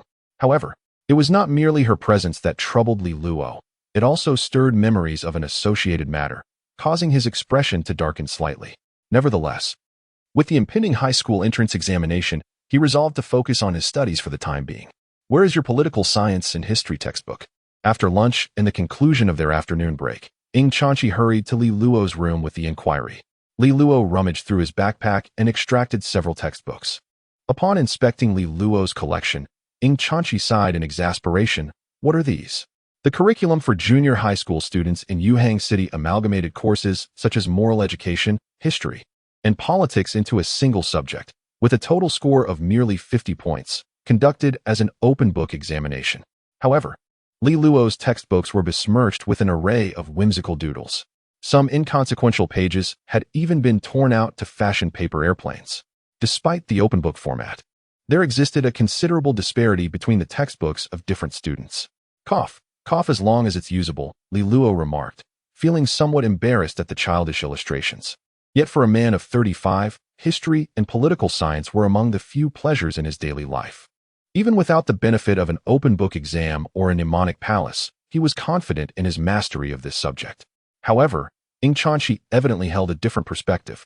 She tossed Li Luo's textbook aside and rushed back to her home, returning shortly with several beautifully encased volumes, which she thrust into Li Luo's hands. Here, you can use mine directly. The pristine textbooks fell into Li Luo's embrace. He glanced down to admire the elegant, petite handwriting that was a delight to behold. The pages bore colorful sticky notes, indicating dynasties and key points, making it exceedingly convenient to locate necessary information without the hassle of flipping through a table of contents. Li Luo surveyed the pristine textbook in his hands, then glanced at his tattered ones before decisively placing Ying Chanxi's book into his bag. I won't be polite, then. At 5 o'clock in the afternoon, the bell signaling the end of the third examination in political science and history chimed. Emerging from the examination hall, Li Luo spotted his father, Li Guohong, conversing with someone beneath a nearby tree. Lin Xiaohong and Ying Chanxi were occupied preparing dinner at home and had not come. After their mathematics exam, they had seen Li Luo and then headed to the market for groceries. Thus, only Li Guohong awaited him. At that moment, beside Li Guohong stood his cousin Zhang Xuefen and her husband Wei Dongrong. Yes, an interest rate of 10% per annum. How could such a high rate have found its way to me? They are all relatives, after all. A good project will undoubtedly involve you as well. In this day and age, which real estate developer has ever suffered losses? Old Wei, you are making a fortune, while my family is merely dabbling in small matters. I have only a modest sum of money, which I must save for my son's future home. I truly cannot afford any risks. Oh well. There is no need to rush. We are merely conversing for now. When the time comes, I can take you to see the project, which is guaranteed to yield profits. That is reasonable. However, I must contemplate it thoroughly, as it involves a substantial amount of money. Li Luo approached Li Guohong and greeted his relatives. He vaguely overheard their conversation and furrowed his brow, casting a subtle glance at them. Upon noticing Li Luo, Li Guohong promptly ceased his discussion, waved farewell to Wei Dongrong, and led Li Luo back home. Dad, what were you discussing? Nothing of importance, Li Guohong replied, shaking his head. These are adult matters. You need not concern yourself. Just focus on your exams. Li Luo, unable to suppress a pout, realized that at merely 15 years of age, he had little voice before the elders. If it were a trivial matter, Li Luo would certainly not bother. However, having recently encountered his cousin Zhang Xuefen and that cousin Wei Dongrong, he was immediately enveloped in memories. Back in school, he was utterly oblivious to his family's financial situation. It wasn't until 2 or 3 years after graduation, during meals and conversations with his father, that he learned that when he first entered high school, the family had invested in a relative's real estate project. The initial investment was said to require a minimum of 100,000 yuan, promising an annual interest of 10%. Initially, while Li Guohong was tempted, the family had spent over a decade running a breakfast shop, managing to save only about 600,000 to 700,000 yuan. Thus, he initially invested only 100,000 for the year. However, after a year, when he received back 111,000, having indeed earned 10,000 in interest, both Li Guohong and Lin Xiaohong found it hard to resist the temptation. After all, had they invested the entire 600,000 a year prior, they would have earned 60,000 in interest. This back and forth had resulted in several months' worth of additional income. The subsequent events, of course, unraveled chaotically. Wei Dongrong's primary business was not real estate. He was merely fortunate to secure a plot of land through connections.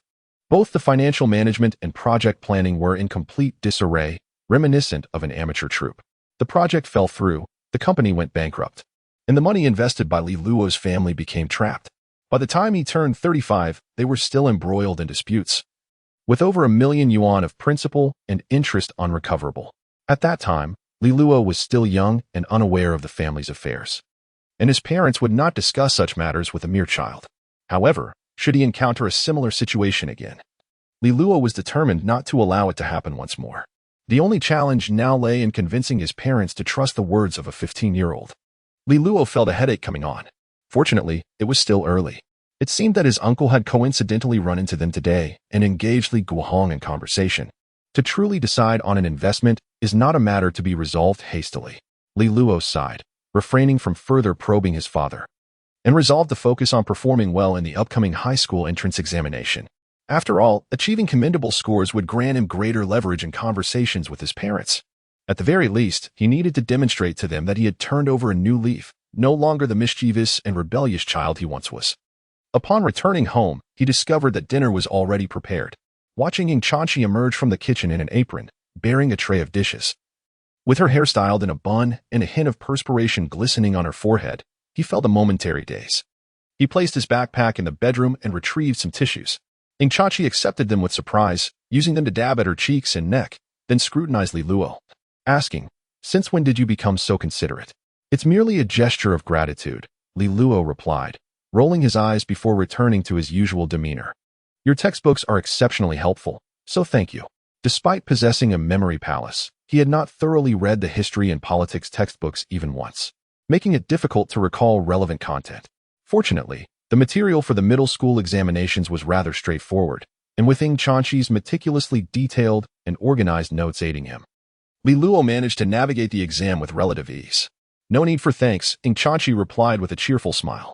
"As long as you can get into a regular high school, I would say I have repaid Aunt Lin for her kindness.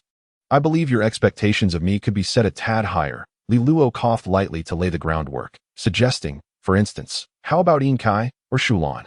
Ying Chanchi mentioned several local high schools of moderate renown, commenting that gaining admission to number 2 high school would indeed be a remarkable achievement.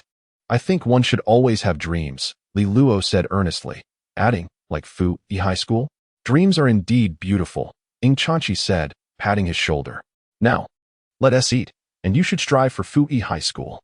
At that moment, Lin Xiaohong emerged with bowls and chopsticks, and upon hearing Li Luo's aspirations, she chuckled. "I promised to buy you that smartphone you wanted if you managed to get in." "Mom, maybe that's a bit much? I can pretend I didn't hear that," Li Luo stated seriously as he sat at the dining table, his expression earnest. "Smartphones are quite expensive nowadays. I feel bad making you spend so much." "Enough of that. Just eat," Lin Xiaohong retorted, placing chopsticks in front of him. "If you have the ability to get into Fu Yi High School, what condition could I possibly refuse you?" "Then I have but one condition. Promise me you will be a bit gentler with me in the future, so I can age gracefully." Get lost. Chapter 7. How did it go? On June 15th at 3 p.m., Zhang Wei, the homeroom teacher of Class 5 in the 3rd year at Yucai Middle School, stood under the shade of a tree at the school gate, seeking respite from the heat. Beside him was Mr. Wang, the homeroom teacher of Class 6. "This cohort has turned out quite well," Mr. Wang remarked enviously, leaning against a branch. "2 students from your parallel class have secured spots through independent admissions, one of whom has consistently ranked first in the year. Among the remaining students, there are likely 2 or 3 promising candidates for affiliated first high school. That lad Xiao Heqi must be one, and the rest Suing Huan. Perhaps Jin Yuding has a chance too. You really ought to be careful." After recounting the achievements, Mr. Wang's envy deepened. It is essential to note that Yucai Middle School has 2 key classes in each grade, while the remaining 10 classes are parallel classes, creating a stark contrast in student resources. Typically, aside from a few individuals who struggle under the pressure of the key classes, the majority would dominate the top 100 in examination results. In parallel classes, having 2 or 3 students break into the top 100 is already commendable. It is rare for a student from a parallel class to enter the top 30 of the entire school, as this space is primarily occupied by students from the key classes. However, this year produced an anomaly in the form of Ying Chanchi, who, despite being from a parallel class, effortlessly outperformed students from the key classes, maintaining a firm grip on the top rank, and ultimately secured a place through independent admissions with remarkable ease. If that were not enough, Zhang Wei's Class 5 also boasted Zhao Rongjuan, a regular in the top 30, and Xiao Heqi, who often appears in the top 50. Additionally, the class monitor Su Yinghuan and the English representative Jin Yuding are also frequent visitors to the top 100. Such academic achievements are indeed a source of pride for the homeroom teacher of a parallel class. Yet, Zhang Wei humbly shook his head. "Let us not speak too soon. While I am not particularly worried about Xiao Heqi, I do have concerns about Su Yinghuan and Jin Yuding. as their performances fluctuate significantly, making it hard to be certain before the results are announced. After discussing the more reassuring students, the two teachers turned their attention to others, including Li Luo. Li Luo is the one causing the most concern, Zhang Wei sighed, hovering just below the threshold for regular high school. I wonder if he can make the cut. As teachers, they naturally wish for their students to achieve the highest possible scores, especially for students like Li Luo, who are on the cusp of qualifying for regular high school. Teachers hope for extraordinary performances in the entrance examinations, as these results directly impact their own teaching achievements, linked to school bonuses and professional honors. The better the overall class performance, the more benefits accrue to the homeroom teacher. At that moment, the bell signaling the end of the final English examination rang.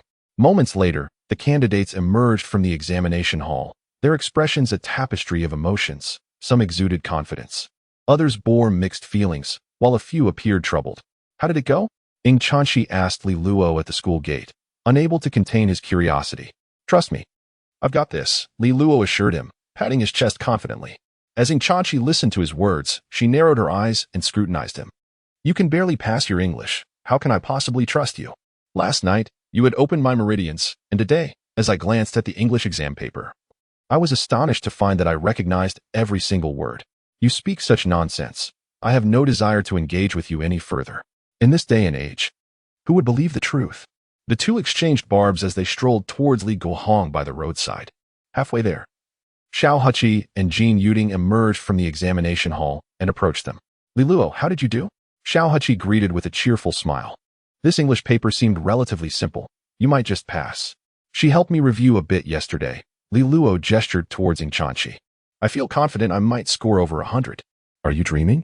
Jin Yuding, who had been disheartened over her poor performance in the morning science exam, couldn't help but raise an eyebrow in mockery upon hearing Li Luo's words.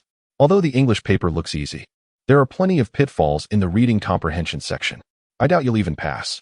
Li Luo, unfazed by Jin Yuding's ridicule, merely smiled and turned to Ing Chanchi. Let us go. My dad is still waiting. Ing Chanchi nodded, waving goodbye to their classmates. Bye, we're heading back now. Hey, wait. Xiao Heqi recalled something and hurriedly called out to them. I plan to discuss with Teacher Zhang about organizing a class dinner once the results are out. What do you think, class monitor? About that, Ing Chanchi paused to consider. In a few days, those admitted to the affiliated high school will need to attend summer classes, so it would be best to schedule it for the weekend. I'll be busy with classes at the affiliated school, so I might need your help with the arrangements. Or you can also consult Li Luo if any issues arise. Not a problem at all. Upon hearing Ing Chanchi ask for his assistance, Xiao Heqi thumped his chest confidently, assuring, I'll coordinate with Teacher Zhang without needing Li Luo's help. Thank you for your efforts, Ing Chanchi replied politely. If there is nothing else, we'll be on our way home. After chatting with Xiao Heqi, Li Luo and Ing Chanchi continued towards Li Guohong. At that moment, Li Guohong was engaged in a lively conversation with Li Luo's uncle, Wei Dongrong. Upon noticing Li Luo's approach, he remarked, I'll find some time to visit in a couple of days. Absolutely, you're always welcome. Wei Dongrong chuckled heartily. We'll have a meal together, and I'll give you a proper introduction. After exchanging farewells, Li Guohong led the two children home. Lin Xiaohong did not come, primarily to avoid being upset by Zhang Xuethan, so she had gone directly to the market to buy groceries. Li Luo followed closely behind Li Guohong, glancing over to see her cousin Wei Chun getting into a red Audi, with Wei Dongrong disappearing into the passenger seat. And she couldn't help but fall into deep contemplation. She cast another look at her father and let out a slight sigh. In his previous life, due to his rebellious nature, Li Guohong did not attend to the breakfast shop during his son's middle school entrance examination period, nor did he come to pick him up at the school gate. Hence, in that lifetime, it took Li Guohong a month or two before he was approached by his cousin Wei Dongrong, who recommended an investment opportunity. However, upon reliving his life, due to a series of unexpected events, this matter was hastened ahead of schedule.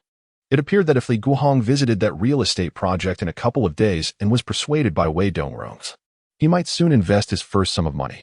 Once his parents tasted the sweetness of the initial short-term gains, any further protests from the young Li Luo would prove futile. Contemplating this, Li Luo furrowed his brow, feeling a sense of helplessness. Having returned to the age of 15, he found himself awkwardly navigating certain situations, unable to address them with the maturity of an adult. How did you perform on the exam? Li Guohong glanced at his son. Having regained focus after their earlier conversation, now concerned about the boys' results. Quite well. Better than the practice exams? Absolutely. Is there a chance for high school? Certainly. Seeing the confident demeanor of Li Luo, Li Guohong felt somewhat uncertain and turned to the side to asking Chanchi, "What do you think? There shouldn't be any issues, right?" Ing Chanchi also felt unsure. After all, it was Li Luo who had taken the exam, not her. Although Li Luo had been particularly diligent in his studies over the past few days, Ing Chanchi remained unclear about the extent of his improvement. "How about I check the answers once the exam papers are released in a couple of days?" she suggested. "Why go through all that trouble?" Li Luo shook his head. "The results will be out by the end of the month. We can just see then." "That's true," Li Guohong mused, deciding not to dwell on the matter. As once the exams were completed, the outcomes were set in stone, and a few days' delay made little difference. Upon returning home, Ing Chanchi naturally followed Li Luo into his house and ran to the kitchen to assist Lin Xiaohong in preparing ingredients. It was only 3:30 in the afternoon. Still early for dinner.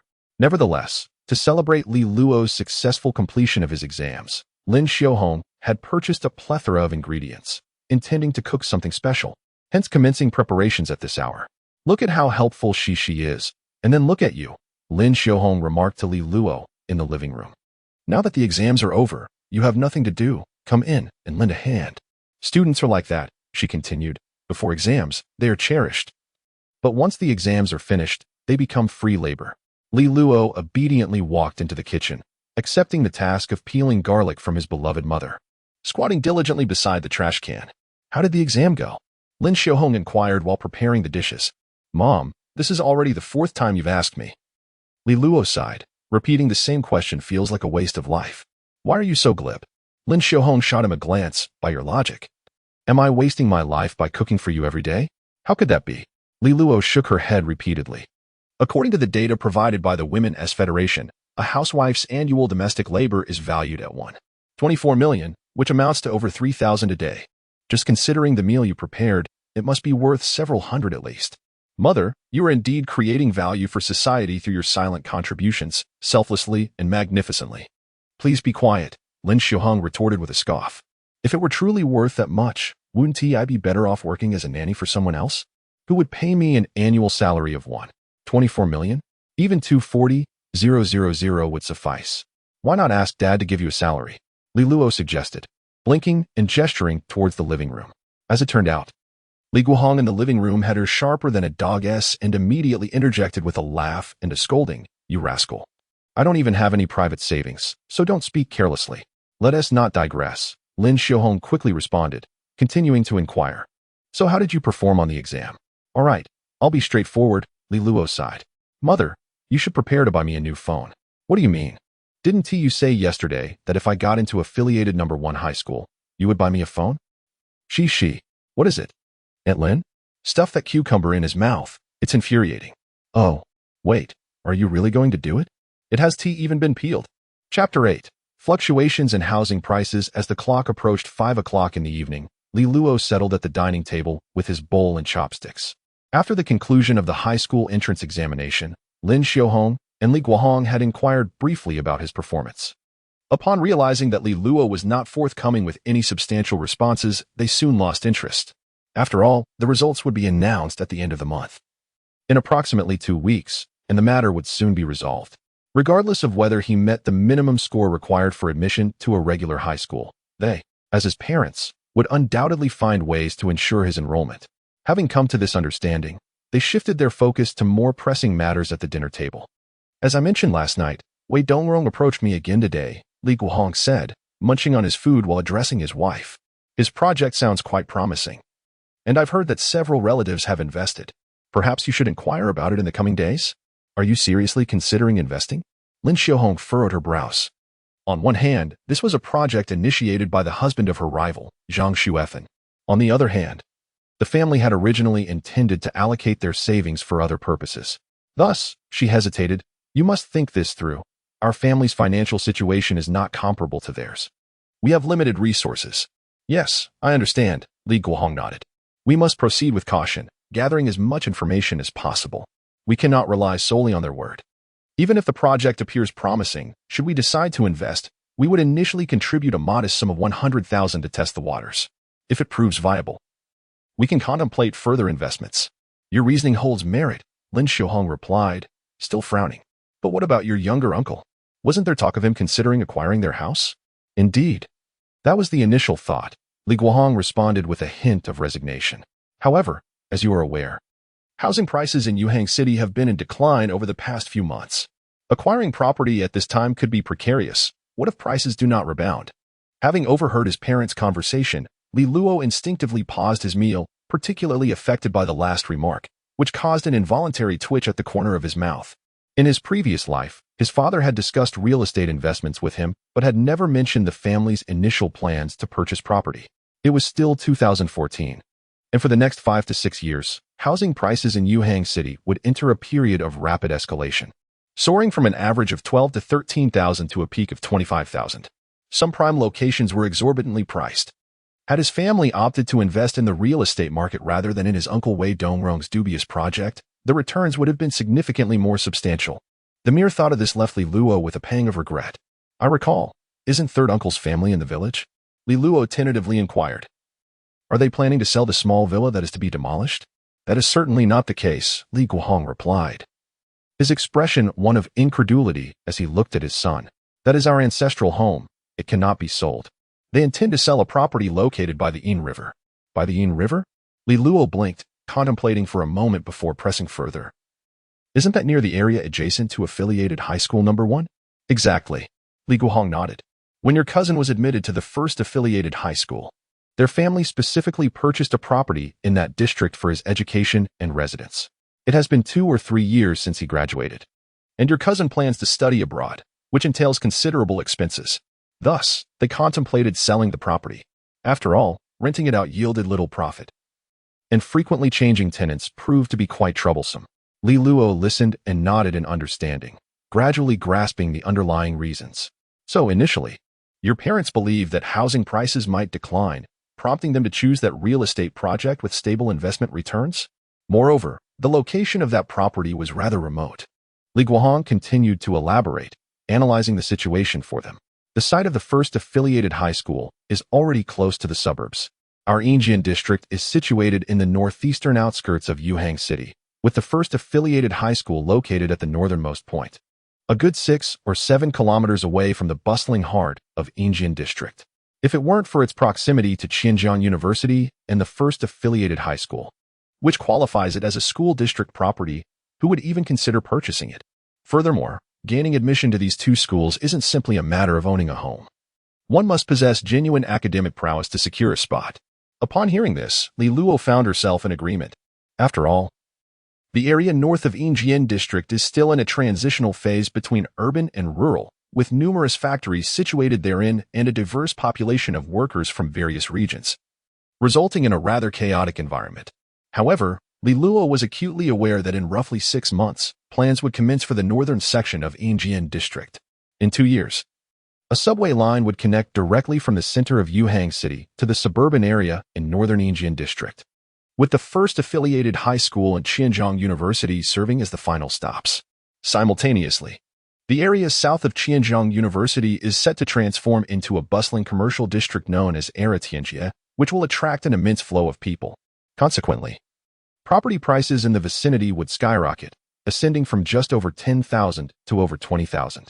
Yet, at present, the ordinary populace in Yinjian district remained entirely oblivious to this impending transformation. Individuals like Li Guohong and Lin Xiaohong, belonging to a certain social class, would naturally have limited access to information and thus could hardly fathom the rapid development awaiting the northern section of Yinjian district.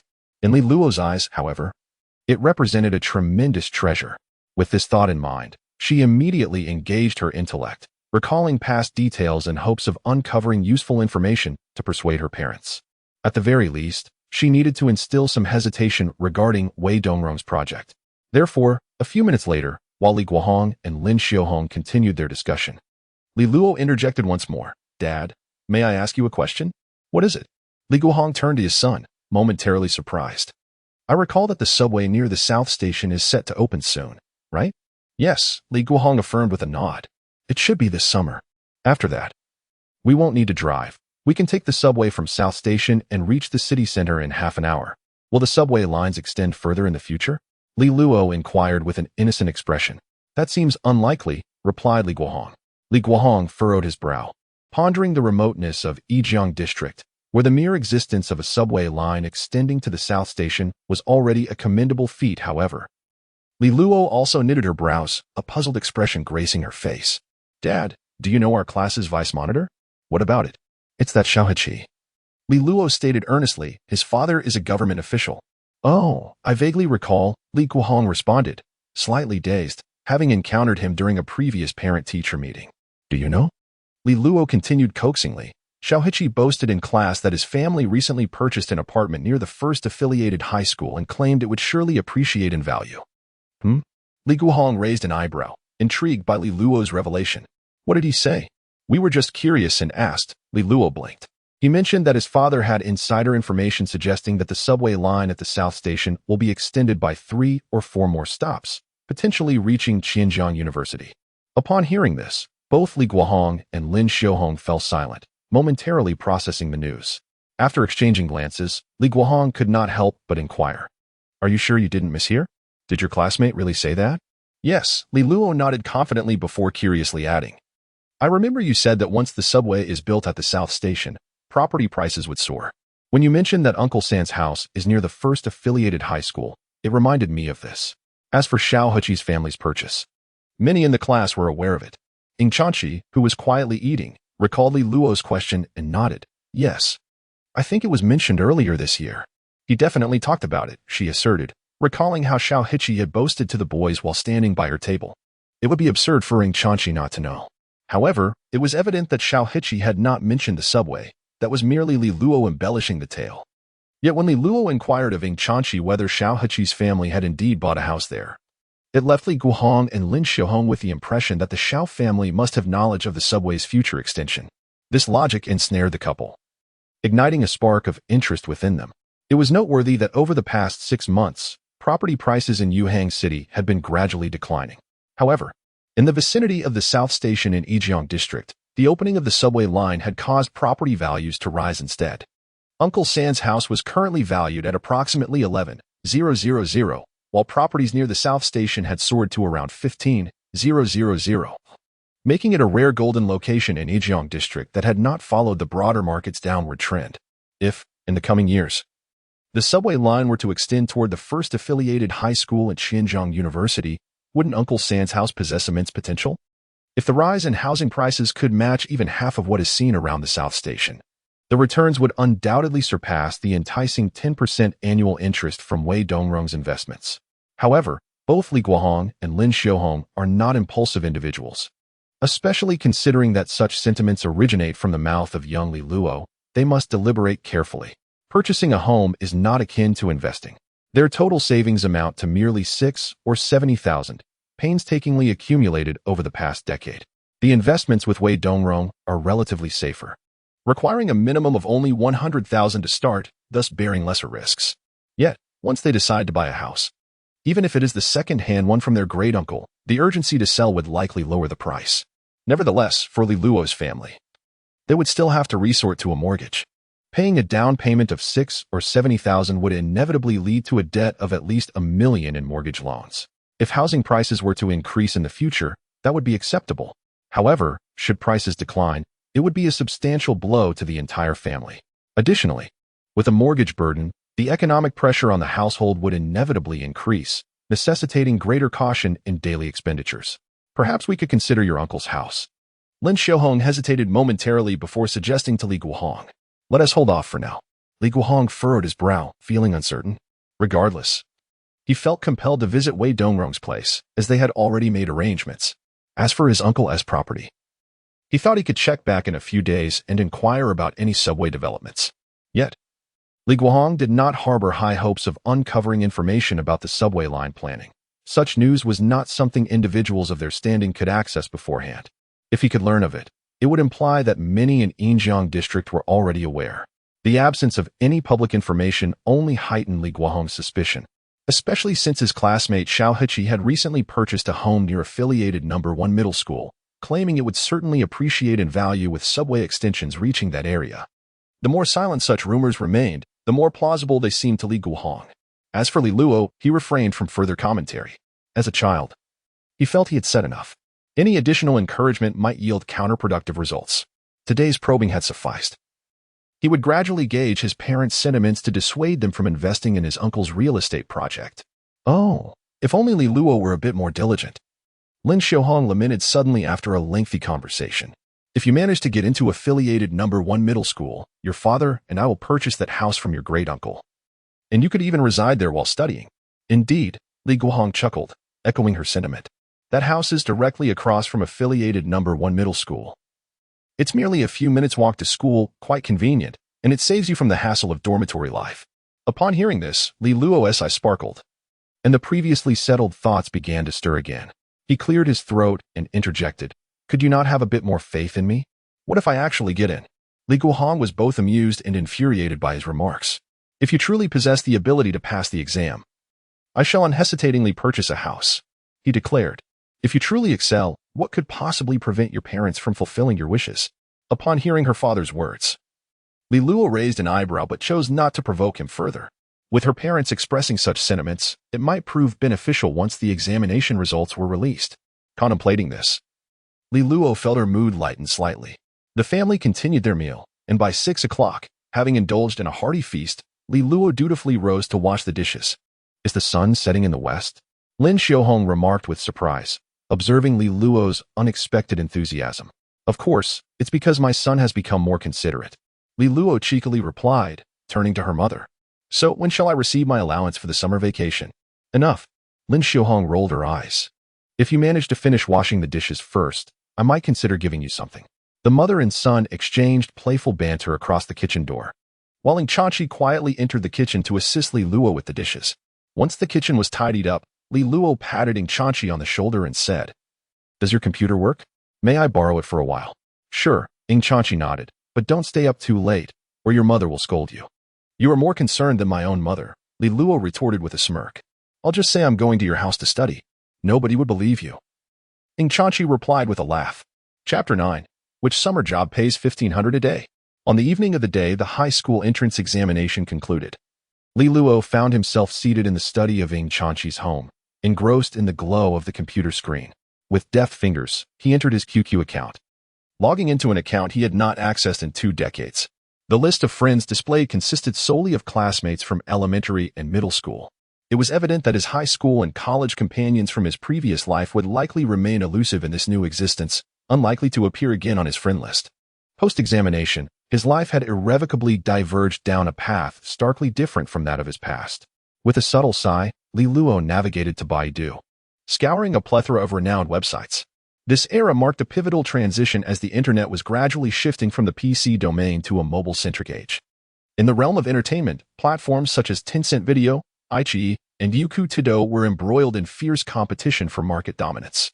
Meanwhile, live streaming platforms like Douyu and Huya emerged vigorously during this period.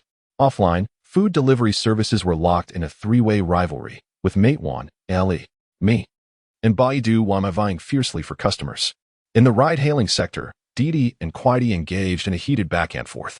The competition within mobile internet was still in its nascent stages, far from the settled state of later years. However, even with his reincarnation, Li Luo could only observe these events unfold from the sidelines. Whether as the 35-year-old or the 15-year-old version of himself, he remained an ordinary individual, devoid of capital, connections, or extraordinary abilities. Although his memory palace offered him certain advantages, it was bounded by the limits of mental capacity and energy, rendering it not omnipotent. Thus, as he browsed through the familiar names on the web, his initial excitement gradually gave way to a state of calm. Behind the dazzling array of names lay an immeasurable wealth that, whether in his past life or this one, was unlikely to concern him. Feeling the modest sum of over 30 yuan in his pocket, he realized that, as a minor, he couldn't even invest in stocks.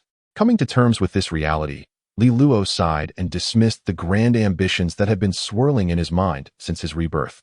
He had consumed too many tales of reincarnation, as a mere worker striving to adapt to the tides of life.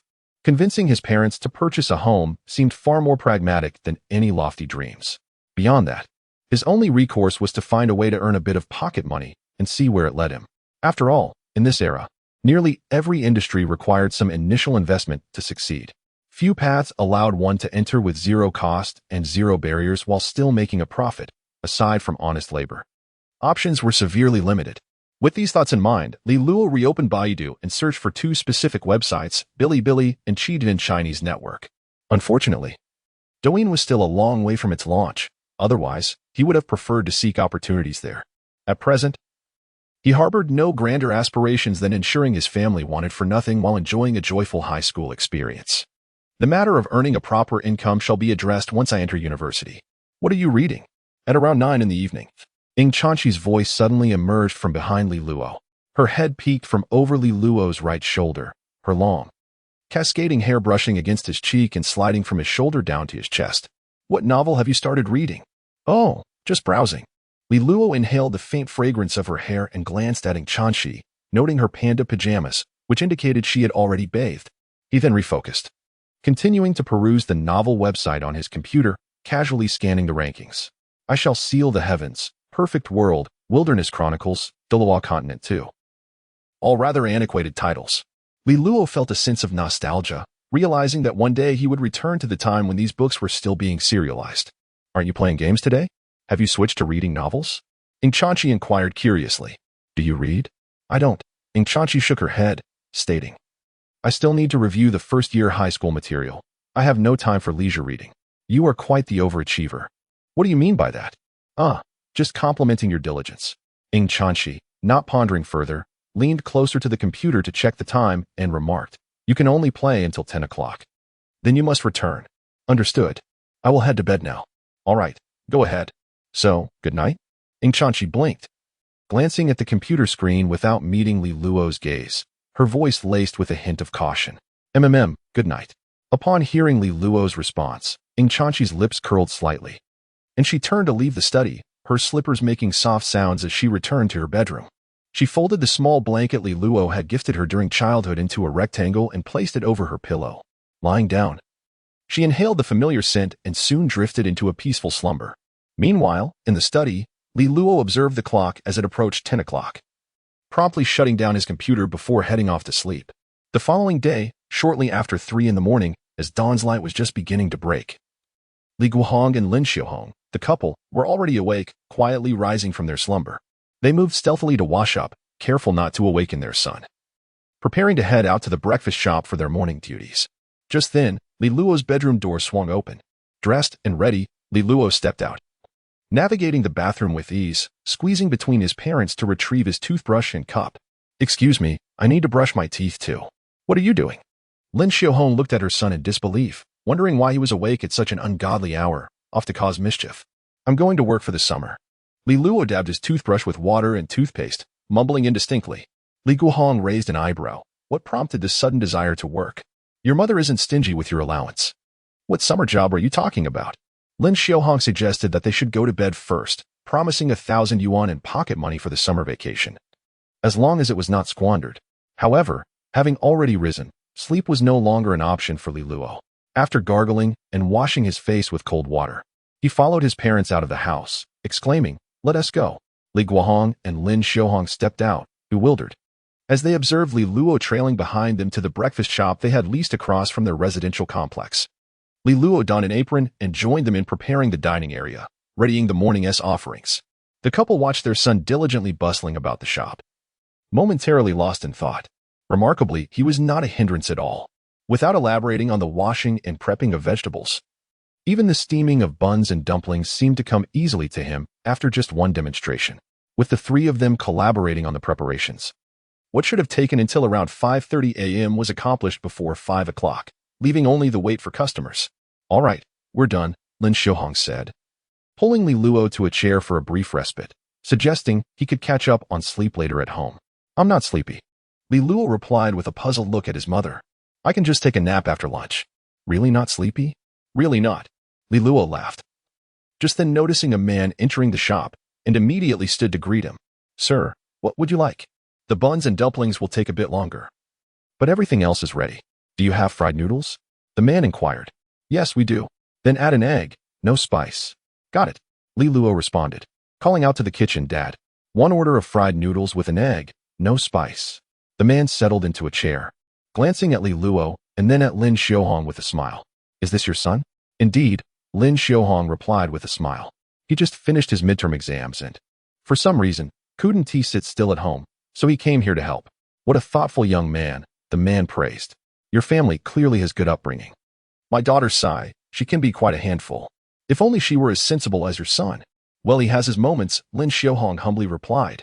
He was quite mischievous in his younger years. Boys tend to be playful in their childhood, the man chuckled, shaking his head. Do you have sweet soy milk? Hot? Yes, we do. I'll get that for you.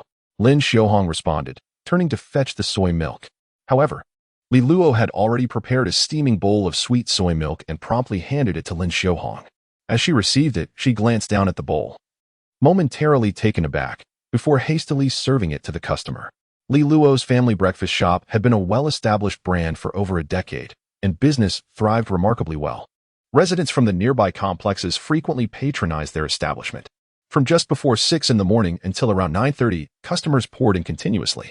On ordinary days, when only two individuals are present, the couple Li Guohong and Lin Xiaohong often find themselves exceedingly busy. However, today is remarkably different.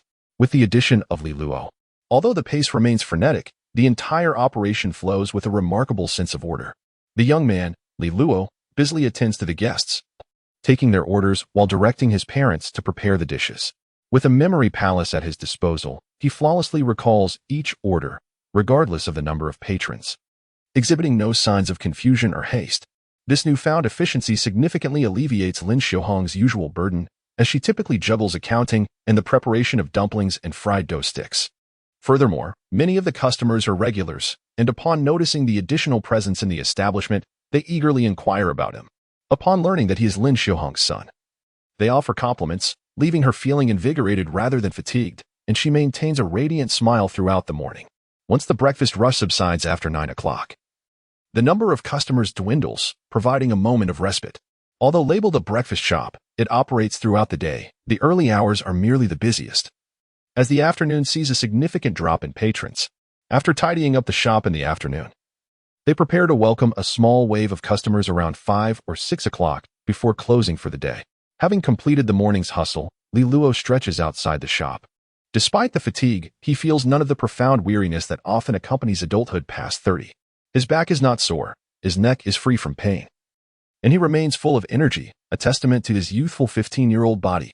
Li Luo relishes the sensation of sweat trickling down his forehead, feeling that everything is truly wonderful. At that moment, Li Guohong, busy tidying the kitchen, hears soft sobs from behind.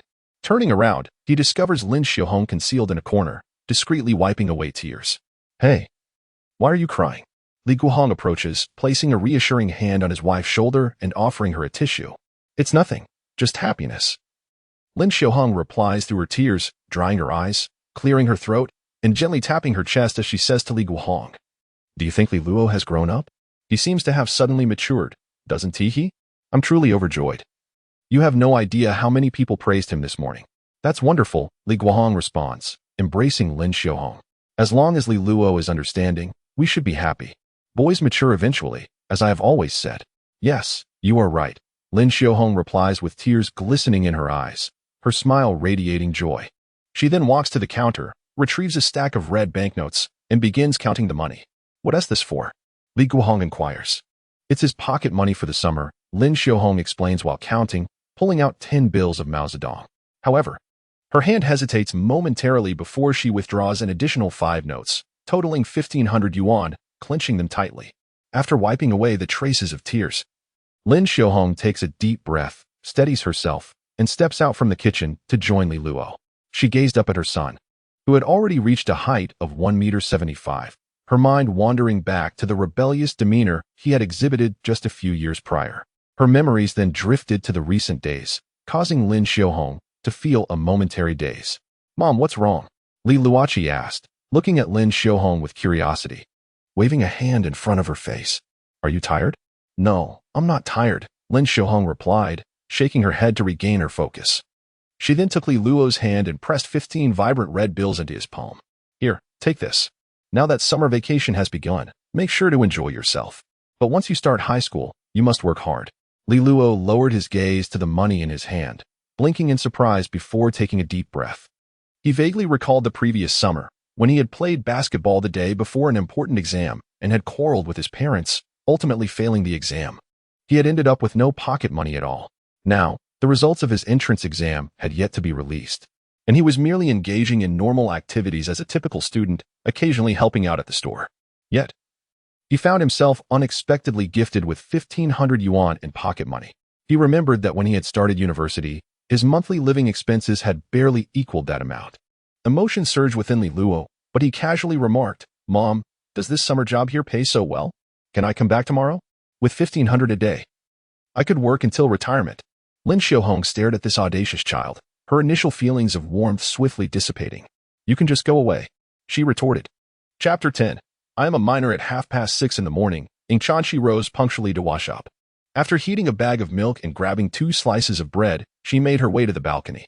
She sent her father a morning greeting via her phone, then switched on the radio that played the vocabulary list for high school. As she stretched her body, she listened to the audio, mentally spelling out the words. After a simple stretch, she settled into a chair on the balcony, enjoying her breakfast while continuing to absorb the vocabulary. By 7 o'clock, Ing Chanchi returned to her study, tied her hair into a ponytail, and immersed herself in her preparations. Every half hour, she would rise to take a brief walk, stretch, and check her phone, then return to her studies. Before she realized it, it was already past noon. Glancing at her phone again, she noted that her father had not replied. Aunt Lin next door had not sent Li Luo to invite her for lunch either. It was quite normal for Uncle Li and Aunt Lin to be busy at the shop and not cook at noon. She had mentioned to Li Luo the day before that she intended to diligently review her high school materials, so he likely wouldn't come to find her for play. Perhaps he had already called Zhao Rongjuan out for a game of basketball? Thus, it promised to be another monotonous day. Ing Chanchi stretched languidly and wandered out of her study. She rummaged through the refrigerator in the kitchen, contemplating making some noodles for herself. However, recalling Uncle Li's exceptional stir-fried noodles made her mouth water, and the prospect of her own cooking suddenly seemed rather unappealing. So, she changed her clothes, took her phone, and slipped on her shoes before stepping outside. First, she knocked on the door across the hall, confirming that no one was inside. She deduced that Li Luo had indeed gone out to play. She then descended the stairs and walked toward the breakfast shop across the community. Upon entering the shop and intending to ask Aunt Lin for a portion of stir-fried noodles, she spotted a very familiar figure inside. Li Luo at the front desk noticed Ing Chanchi's delicate, round face and raised a hand in greeting, smiling. "What can I get for you?" Standing at the entrance, Ing Chanchi looked at Li Luo, blinked in disbelief, and took a step back before stepping over the threshold again. Fixing her gaze in that direction, she confirmed that Li Luo was indeed there. It was not an illusion. "What brings you here, Shi?" Seeing Ing Chanchi, Lin Xiaohong immediately rose from her seat with a smile and called out to the kitchen, "Old Li, prepare a portion of stir-fried noodles for Shi." "Coming right up." Li Guohong responded from the kitchen. Ing Chanchi obediently took a seat at the counter, politely greeting Lin Xiaohong, then turned her gaze to Li Luo, her face a picture of confusion. "I know what you're thinking." Li Luo leaned over the counter, propping his chin with a grin. "This guy usually loves to play and should be outside shooting hoops with Zhao Rongjuan, yet here he is, behaving and helping out in the shop." Upon hearing this, Ing Chanchi's expression tightened. "I wasn't thinking that at all. This kid has no idea what has come over him," Lin Xiaohong remarked. "Waking up in the middle of the night just to come help at the shop." "Mother, cease your hypocrisy," Li Luo remarked, casting a glance at his mother. "Your mouth hasn't ceased its chatter all morning, revealing just how delighted you are." "I was merely reflecting," Lin Xiaohong responded, her emotions frequently interrupted by her son. "At least you possess a semblance of conscience, acknowledging the trials your parents endure." Despite her sentiments, she found herself increasingly exasperated by his incessant banter. Turning her attention away from her son, she inquired of Ing Chanchi, "What about you, Shi? What have you accomplished today?" "This morning, I reviewed the high school curriculum." Ing Chanchi answered dutifully. "This afternoon, I plan to work on some exercises to prepare, as I will be attending the preliminary summer class at affiliated high school next week. The school's independent enrollment process selects a total of 160 students, representing the most academically gifted individuals from Yijiang District and its vicinity. Each summer, Affiliated High School Number 1 conducts advanced preparatory sessions for these 160 students, colloquially known as opening a small stove, aimed at accelerating their grasp of foundational high school knowledge. This initiative ensures that once the academic year commences, students can keep pace with the accelerated curriculum and have ample time to engage in academic competitions. Consequently, despite the school admitting approximately 640 new students each year, The caliber of those admitted through the independent enrollment process is often distinctly superior to that of subsequent entrants. Students like Ing Chanxi, who exhibit exceptional academic prowess, are certainly prioritized by the institution. Look at Shi. Even during vacation, she diligently studies, Lin Xiaohong observed.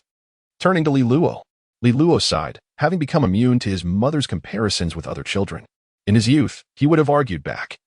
But now he simply addressed Ing Chanxi. What my mother means is that such intense studying can be exhausting. It's essential to unwind occasionally, something you could learn from me. Upon hearing this, both Lin Xiaohong and Ing Chanxi regarded him with peculiar expressions, likely contemplating how he could muster the audacity to utter such words. Fried noodles are ready, Li Guohong announced at that moment, presenting a steaming bowl of noodles before Ing Chanxi. Li Luo also served her a bowl of light seaweed soup. Ing Chanxi picked up her chopsticks, taking a sip of the soup to moisten her throat before savoring her meal. Mother, the shop should be relatively quiet this afternoon, right? Li Luo inquired. Not busy at all. Why do you ask? Once she finishes her meal, I'll accompany her home, Li Luo replied. I intend to catch up on some sleep. Understood. Go ahead, she said. Thus, after Ing Chanxi relished her meal, Li Luo followed her back to the nearby residential complex. As they walked, Li Luo glanced at the time and said to Ing Chanxi, I'm going to take a nap, and this afternoon I'll come over to play on the computer. Oh, that sounds good, Ing Chanxi nodded in agreement. Shall we play together? I won't play, she shook her head. I need to prepare for my lessons. You can play by yourself. What I just expressed was indeed a heartfelt sentiment. Huh? Ing Chanxi momentarily froze, her expression somewhat bewildered.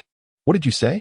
I mean, Li Luo glanced at her and remarked, one should occasionally indulge in relaxation and partake in activities they enjoy. Upon hearing this, Ing Chanxi instinctively shook her head. No, I enjoy studying. Li Luo. Upon returning home, Li Luo took a brief afternoon nap before slipping over to Ing Chuanxi's residence. Ing Chuanxi offered her study, equipped with a computer, to Li Luo while she retreated to her bedroom desk, clutching her textbooks to study. Despite the silence that enveloped the afternoon, Ing Chuanxi felt a significant sense of tranquility compared to the morning. Every half hour, she would take a break to stretch her body, and would sneak over to the study to see what Li Luo was up to. Each time she approached the study, she heard the clattering of the keyboard. Yet upon entering, she found the computer displaying scenes from an anime. Curious, Ing Chuanxi pondered this but refrained from questioning, assuming that Li Luo was likely playing a game. Concealing it from her in case she revealed it to Aunt Lin, pretending instead to watch anime. Thus, Ing Chuanxi tacitly accepted this and returned to her studies in the bedroom. On June 20th, at the Winwei Group in Chongqing City, in the editorial department of Chidian Chinese Network, editor Qianzhou was reviewing manuscripts. He had just assumed his position a month ago and lacked substantial author resources. The submissions in the internal mailbox were scarce, forcing him to sift through new authors in the direct submission pool, scrolling through newly published works, ranging from several thousand to tens of thousands of words. It would take him nearly 20 attempts to find a manuscript that met the signing threshold. Near midday, as he was on the verge of dozing off from the monotony of his task, he stumbled upon an urban entertainment novel. After perusing the first 3 chapters, he discovered a narrative about traversing into a parallel world where all familiar music, literature, and film works had vanished. The protagonist awakens at a concert of a rising pop diva, selected as a lucky audience member to perform a song. The protagonist possesses a system, and with a single performance, captivates the audience. Editors typically read swiftly, and after a cursory glance at the plot, Qianzhou raised an eyebrow and revisited the text. The prose was straightforward and uncomplicated, with the system's premise gradually revealed alongside the narrative, free from the impatience often exhibited by novice authors. The story commenced with an eye-catching premise. A pop diva's electrifying performance, combined with a golden opportunity, swiftly introduced the main storyline, resolved conflicts, and showcased the protagonist's growth, leading to the next phase. The pacing was quite adept. Qianzhou continued reading for a couple more chapters and glanced at the author's pen name, Chongran. He had not heard of it before. Perhaps it was a pseudonym of an established author? Chongran, after all, implies a desire to relive a second life. Surely, it was an older writer aiming to resurrect their career under a new guise. Perhaps it belonged to a frequent contributor. With this thought in mind, Qianzhou promptly sent a signing invitation through the back end of the manuscript. Seizing the opportunity before other editors discover this book, it is imperative to secure the signing without delay. After all, he is a novice editor, and regardless of the author's background, the ability to produce results is what truly matters. However, The subsequent developments surrounding this matter left him in a state of bewilderment. Since the discovery of the book on the 20th, an entire week had passed without any response from the author, known as Chong Ran, to his signing invitation. Even the adjacent editors in his group had come across this book, which remained unsigned and thus continued to circulate in the pool, attracting the attention of other editors. Unbeknownst to him, several other editors had also sent signing invitations to the author over the past few days. After several days of silence, during a casual meal, a few editors mentioned it, only to realize that the author had indeed been unresponsive all along. Upon returning to his desk after lunch, Qianzhou, unwilling to accept defeat, checked the author's backend information and located their QQ account, sending a friend request. By afternoon, the request was finally accepted. Qianzhou promptly messaged the author, explaining the situation and inquiring why the signing had not been completed. To his astonishment, he received the response, "Chongran, I apologize, editor, but I am a minor and currently attempting to persuade my mother. Otherwise, I cannot proceed with the signing." Qianzhou. Chapter 11. Li Luo's fried noodles. Seated before the computer in Ing Chanqi's study, Li Luo's expression bore a hint of exasperation. When contemplating a return to his former profession, he had not anticipated the complication that arose from the necessity of parental consent for contracts involving minors. Despite having assisted at the family shop every morning since the conclusion of the high school entrance examination, thus significantly ameliorating his rebellious image in the eyes of his parents, he refrained from hastily divulging his intention to embark on writing online literature. After all, the results of the entrance exam would be released the following morning, and Li Luo believed that once his parents reviewed his report card, the likelihood of obtaining their approval would increase. As for his motivation to compose a novel in the urban entertainment genre, it was simply because, in his previous life, he had only ever ventured into this particular subject matter. Li Luo had considered the possibility of employing his memory palace to replicate a popular online novel, thinking he could easily profit from such an endeavor. However, after a brief attempt, he realized the folly of his initial assumption. It is commonly understood that online literature is often consumed at a rapid pace, with readers skimming through text. Sometimes, a mere glance at a chapter title can reveal the author's lack of substance, prompting readers to bypass it entirely. This realization led Li Luo to reflect on the numerous best-selling works he had encountered, and the task of recalling them proved to be an arduous exercise in futility. When it comes to the memory palace, the deeper the impression and the more meticulously one had read something, the less cognitive effort would be required for recollection. Conversely, the novels in the male demographic often exceeded several million words, and having read them in a cursory manner made the process of recalling even a few thousand words a seemingly explosive endeavor for Li Luo's mind. The silver lining, however, lay in Li Luo's own competence. While he could not replicate every word verbatim, he was adept at grasping many key plot points and narrative techniques, thanks to his background as a former industry insider. Particularly in 2014, the urban entertainment genre was not saturated with exceptional works. Those achieving success typically had either a background in the Chinese entertainment industry or capitalized on the current popularity of Korean entertainment. At that time, there were few notable examples of entertainment novels set in alternate realities or parallel worlds. Within the urban genre, the most fashionable types were the urban fantasy narratives, or stories akin to the military king descends and miraculous traditional Chinese medicine genres, as well as political dramas. Yet, Li Luo distinctly remembered that in the latter half of the year, an entertainment masterpiece was poised to emerge, which would subsequently captivate the entire internet for years to come. Consequently, he set aside any further distractions and typed the title of his book on the computer screen, "I Am Not a Star." He harbored no grand aspirations for wealth. A modest increase in pocket money during his high school years would suffice for a comfortable life.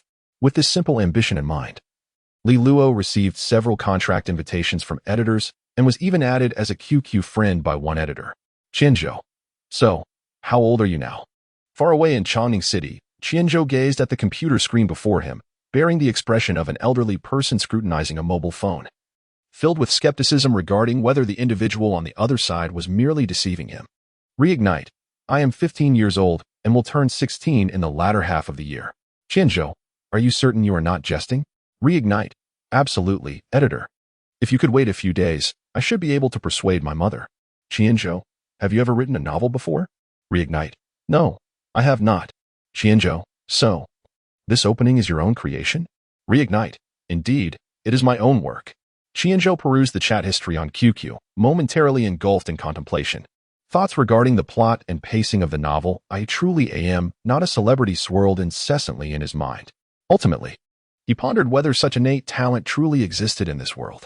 How could a 15-year-old child possess the acumen to depict the intricacies of human relationships and the distinctive style of the protagonist? He would believe it if a middle-aged man of 35 penned it. Qianzhou, if this is indeed the case, then have a thorough discussion with your mother. Qianzhou, regardless of her response, please inform me accordingly. Qianzhou, should your mother have any inquiries, she is welcome to reach out to me. Reignite. All right. Thank you, editor. After addressing the editor, Li Luo resumed his rhythmic typing. His memory palace functioned at high speed, furnishing him with an array of materials and plot segments, causing the novel's content to flow forth like a torrent. After a brief dinner at home, he promptly returned to Ing Chanchi's study to continue his labor. As evening approached, around 8:30, the sound of the door opening echoed from the entrance. Ing Chanchi, with her backpack slung over her shoulder and wearing slippers, entered the study only to find Li Luo engrossed in an anime. You haven't spent the entire day playing on the computer at my house again, have you? Ing Chanchi remarked, placing her bag on the sofa before stepping into the study with a look of exasperation. It would be best to take advantage of the summer vacation and preview the high school textbooks. Li Luo pressed the pause button, turning to face Ing Chanchi, who had just returned from a summer preparatory class at affiliated high school. He chuckled, "Dearest Miss Ing Chanchi, may I inquire about the purpose of summer vacation established by the state?" Ing Chanchi hesitated for a moment before finally responding, "To give students a break?" "Precisely." Li Luo snapped his fingers, rising from his chair and gently pushing Ing Chanchi's shoulders to guide her to the sofa in the living room. He then moved behind the sofa, kneading her shoulders while saying, "As the saying goes, one must balance work and rest."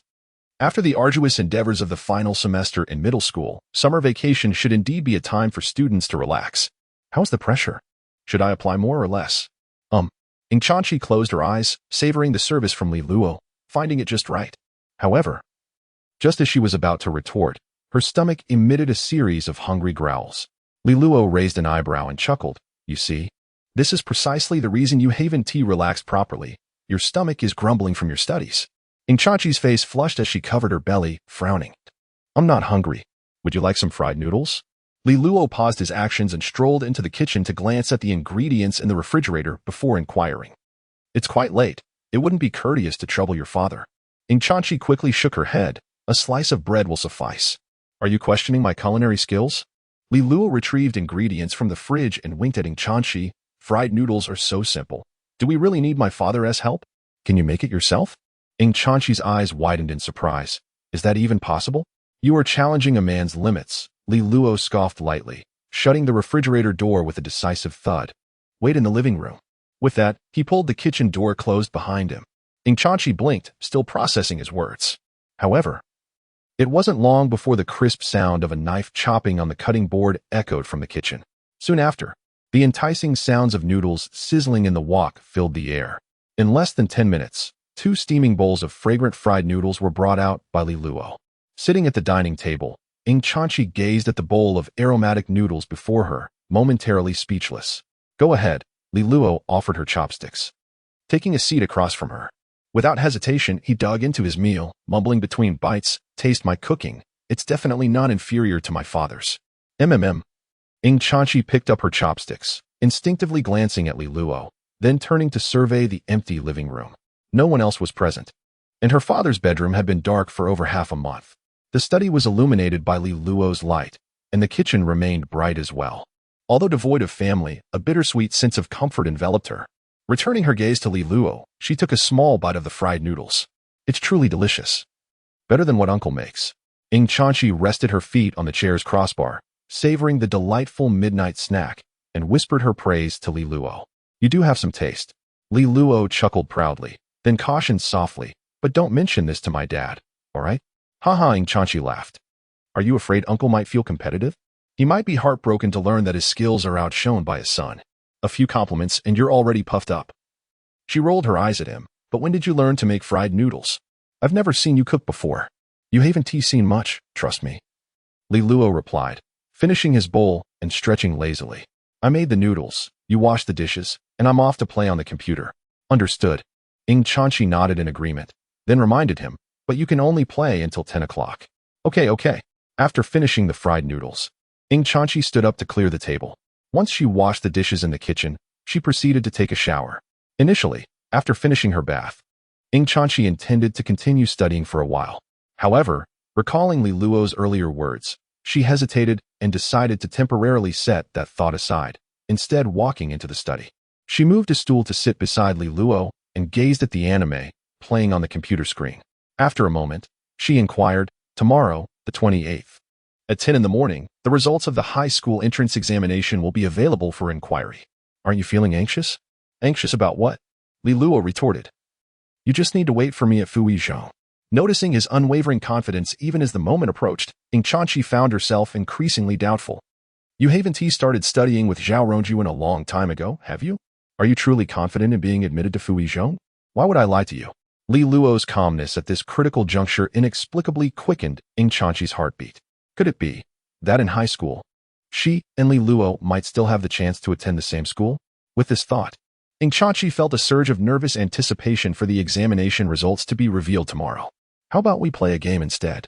Li Luo shut off the anime and opened a web page, searching for 43.99 mini-games. Forest Fire and Iceman. Can you still play it? You underestimate me a bit. Ing Chanchi shifted her stool closer to Li Luo, their arms brushing against one another. "I just don't usually play. It's not that I can't. Why didn't you continue studying today? Instead, you came to play computer games with me. Didn't someone say that one should balance work and rest? It's perfectly fine to relax a bit. Truly the top scholar of Yutsai, you pick up things so quickly."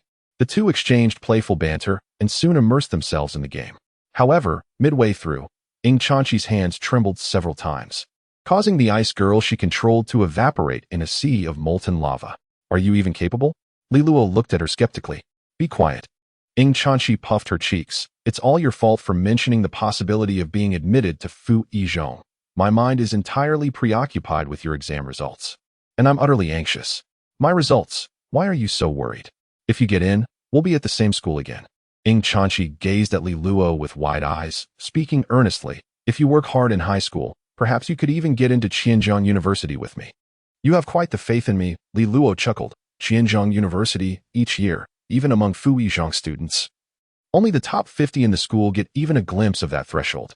Everyone needs dreams," Ing Chanchi declared, her eyes sparkling as she fixed her gaze on Li Luo. "If you truly can make it into Fuizhong, I believe Qianzhong University won't be a problem at all. It seems you have more confidence in me than I do in myself." Chapter 12. The results of the high school entrance examination on June 28th. At 3 in the morning, Li Guohong and Lin Xiaohong had awakened but remained in bed, yet to rise and prepare for the day. They had already visited Wei Dongrong's place and inspected the house belonging to Li's younger uncle. Lin Xiaohong turned to her husband, inquiring about his thoughts. "It is hard to say regarding Wei Dongrong," Li Guohong replied, furrowing his brow. "We have examined that piece of land. It is rather remote. Located in the northern section of Yinjian district, almost adjacent to the national highway. I find myself somewhat uncertain," he continued. Lin Xiaohong nodded in agreement. Wei Dongrong mentioned that Yinjian district will focus on developing that area in the future. Once the houses are built, they should sell without difficulty. I was thinking, if that is indeed the case, then the properties near affiliated high school number 1 must hold even greater potential, especially with Qianzhong University being in close proximity. Li Guohong pondered for a moment before responding. "However, Wei Dongrong's interest lies mainly in investment. The properties themselves have little bearing on us. We merely benefit from the interest. If we were to purchase the house from my uncle, our gains or losses would be entirely tied to the real estate market. We haven't gathered any information regarding the subway situation these past few days, nor do we know if what Li Luo said holds any merit." Upon mentioning Li Luo, Lin Xiaohong's expression brightened momentarily as she recalled her son's recent changes, warming her heart. Yet, her brow furrowed again with concern. "Today is the 28th. The results are to be released this morning, aren't they?" "Indeed," Li Guohong chuckled as he recalled her words. "If this boy truly manages to get into affiliated high school number 1, should we not consider purchasing my uncle's house right away? Do you genuinely believe in him?" Lin Xiaohong shot him a disapproving glance. Though their son had shown considerable maturity lately, he had only sought help from Cici for revision the day before the exam. Achieving admission to even the lower-tier high schools would be commendable. "I merely spoke in jest," Li Guohong replied, shaking his head. "One must maintain a glimmer of hope. Who knows what might happen?" Examinations are not akin to lotteries, Lin Xiaohong sighed. Had he only been more diligent throughout his 3 years in middle school and followed Cece's lead in studying, I would have complete faith in our son's intellect to gain admission to affiliated high school number 1. But his previous disobedience is regrettable. I now only hope that once he enters high school, he will amend his ways, dedicate himself to his studies, and seek guidance from Cece more often. That child is truly admirable. Li Guohong could not help but express his admiration. Olding has indeed raised a remarkable daughter. Indeed, Lin Xiaohong concurred. Recently, Cece has been attending summer preparatory classes at affiliated high school number 1, while your son is over at her house every day, playing on the computer. Such disparities between people are evident. Summer is a time for relaxation. After all, look at Li Luo. He has been accompanying us to the shop early each morning to help. Li Guohong chuckled softly, then patted his wife's shoulder as he rose from bed. All right, time to get up. Meanwhile, in the adjacent bedroom, Li Luo was also rising promptly to wash up, ready to join his parents at the breakfast shop. Li Luo, seemingly indifferent to the circumstances, noticed that Lin Xiaohong appeared somewhat distracted throughout the morning. Periodically, she would glance at her phone to check the time, confirming it was still before 10 o'clock, before setting it down to resume her work. As the clock approached 9 o'clock, the number of customers in the shop began to dwindle. Li Luo seized the opportunity to borrow her mother's phone and logged into her QQ account. At that moment, the class group for their third-year class was abuzz with activity. Shura Hachi, everyone, do not forget the graduation ceremony at 3 o'clock this afternoon. Kindly arrive at the school classroom ahead of time, and later, we will gather for dinner at Jiangnan Restaurant, where Mr. Zhang will also join us. Shurao Hechi, the results of the entrance examination will be available at 10 o'clock, possibly a few minutes earlier. If anyone is anxious, feel free to start calling at 9:50. Zhao Rongjuan, understood. Suing Huan, what did you understand? Brother, you are already attending the advanced class at Fuzhong, right? Jin Yuding, I truly envy you. I am uncertain if I will even pass. Li Luo casually skimmed through the messages, lacking the desire to participate in the conversation, nearly confirming the time for the afternoon graduation ceremony. The other students were similarly reticent. Besides a few top performers, only those indifferent to their grades engaged in light-hearted banter. The majority remained tense, anxiously awaiting the impending verdict at 10 o'clock, with little inclination for chatter. As the hour approached 10, Ing Chanchi, relieved from weekend classes, sauntered into the shop to find Li Luo. Why are you here so early? Li Luo inquired, glancing at Ing Chanchi. Is it time for fried noodles yet? Ing Chanchi shot him a sideways glance and muttered, you know the answer already. She is concerned about your grades, Lin Xiaohong chimed in, playfully tapping Li Luo on the back of his head. Is it 10 yet? Can we start calling? Just a few more minutes, no need to rush. Li Luo replied nonchalantly, for he was already aware of the exam content in advance. Despite lacking the official answers, he had formed a rough estimate of his likely scores during the exam. For instance, in the Chinese paper, uncertainty lingered over a few reading comprehension questions in the essay score, leading him to anticipate a score just above 100. As for the mathematics paper, even with Ing Chanchi's assistance, he found himself stumped by the last selection and fill-in-the-blank questions. Although he managed to solve the first 2 parts of the final problem, the last question proved to be beyond the syllabus. Even after observing Ing Chanchi tackle a similar problem, he struggled to replicate the solution process. In the face of such mathematical challenges, a lack of understanding was simply insurmountable. He resorted to writing down some steps, hoping to salvage a few method points. Nevertheless, Li Luo estimated his math score to be around 110. Regarding English, the written portion was relatively straightforward. As long as he recognized each word and could refer to the fixed expressions he had previously noted, it posed no significant difficulty, even in the auditory section. Thanks to the records stored in the memory palace, Li Luo was able to prepare in advance despite the considerable mental effort required to reconstruct the information. Therefore, as long as the English composition did not incur excessive penalties, he might well achieve a score exceeding 115. As for the subjects of politics and history, it goes without saying that, even with minor deductions, his total score would undoubtedly surpass 45. However, the subject of science proved to be more challenging, as it encompassed numerous concepts from physics and chemistry, compounded by the need to review both scientific and English materials the night before, which left him with limited time. Consequently, there were some difficult questions he could not fully consult with Ing Chanchi about. This might result in a score that is not particularly high, yet. With a maximum of 180 points, Li Luo estimated he could still achieve at least 140 points. Given this calculation, he was confident that he would comfortably surpass the admission threshold for Fu Yi High School, potentially exceeding it by several points. Initially, Li Luo had entertained the notion of downplaying his achievements, as such a significant improvement in grades would undoubtedly draw attention. Yet, the thought of the pride reflected in his parents' expressions upon learning of his results compelled him to perform at his utmost during the examination. Regardless of any suspicion that might arise, he resolved to secure his scores first and foremost. After all, it was unlikely anyone would suspect that he had been reborn and possessed the extraordinary ability of a memory palace. Zhao Rongjuan, are you not at home? I'm at your doorstep, but you're not here. As Li Luo was lost in contemplation, a message arrived on his QQ. Li Luo, I'm at my family's shop. What brings you here? Zhao Rongjuan, oh, I'll come over. Zhao Rongjuan, I have nothing to do this weekend. And your exam results should be out soon, so I thought I'd drop by. Li Luo, the self-enrollment expert, is coming to suppress the underachiever? Zhao Rongjuan, I'm simply concerned about you. The two engaged in casual banter over QQ.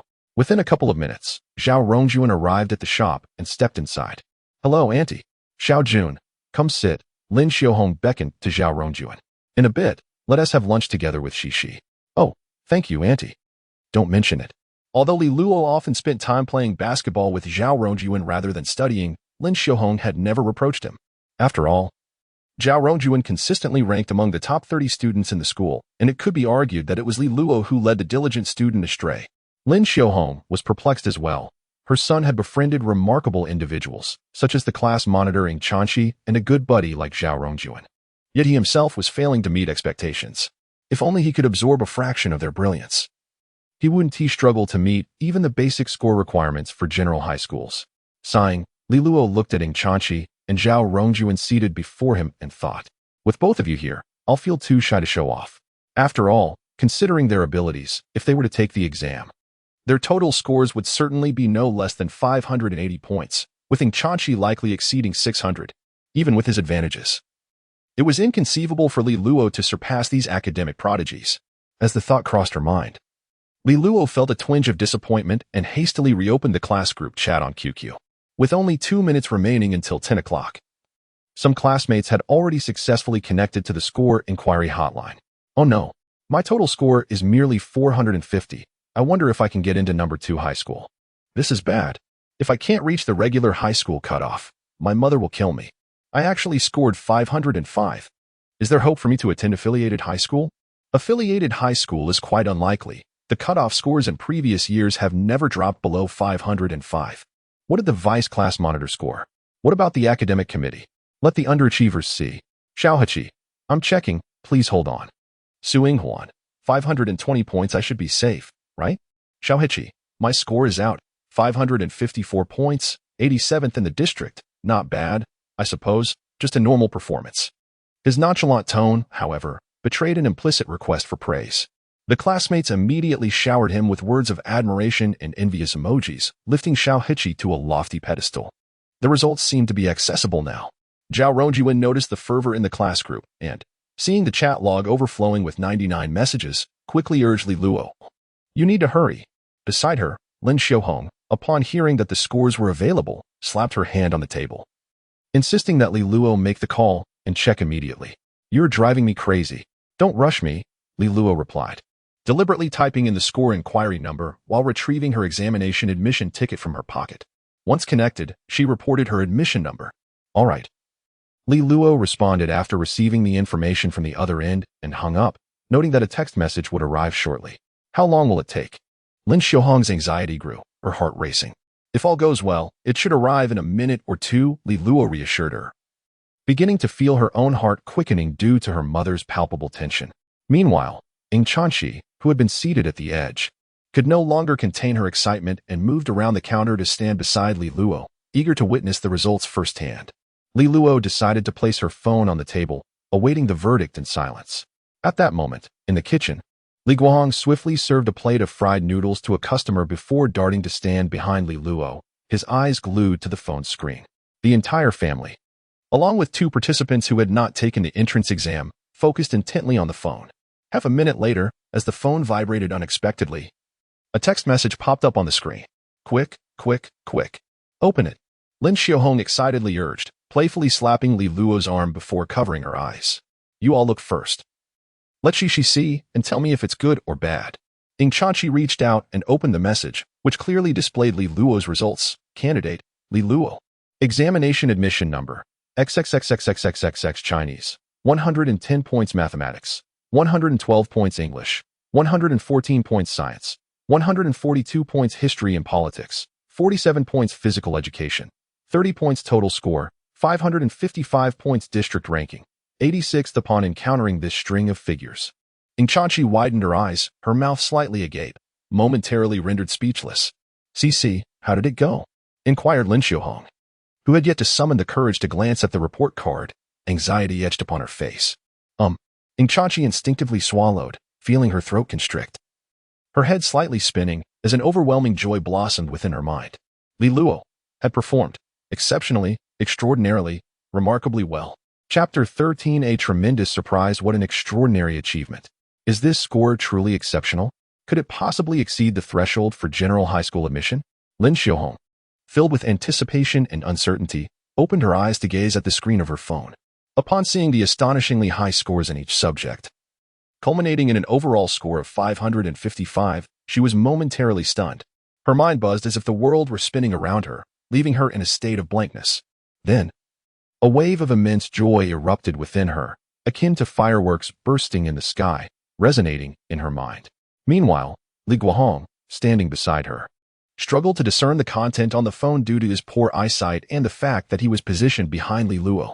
Yet, he had to maintain the composure befitting a father, so he could only suppress his inner anxiety and calmly inquire, "What's the verdict? Did he do well? Is he above the general high school admission threshold?" Not merely above the threshold. Zhao Rongjuan leaned over the table, peering at the scores on the phone, mouth agape in disbelief. With this score, Li Luo could easily gain admission to Fui High School. What? Li Guohong's expression froze upon hearing Zhao Rongjuan's words. Convinced he must have misheard. "Xiao Jun, what did you say?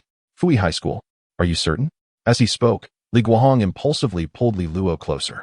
Abandoning his earlier calm demeanor, he leaned in to scrutinize the scores on the phone meticulously. 555, 555, 555. Li Guohong murmured to himself, then abruptly turned to his wife, a mix of anxiety and excitement in his eyes. "Xiaohong, do you recall what scores Li Luo achieved in his previous exams? I seem to have forgotten. He used to score around 400. How could he possibly score so high?"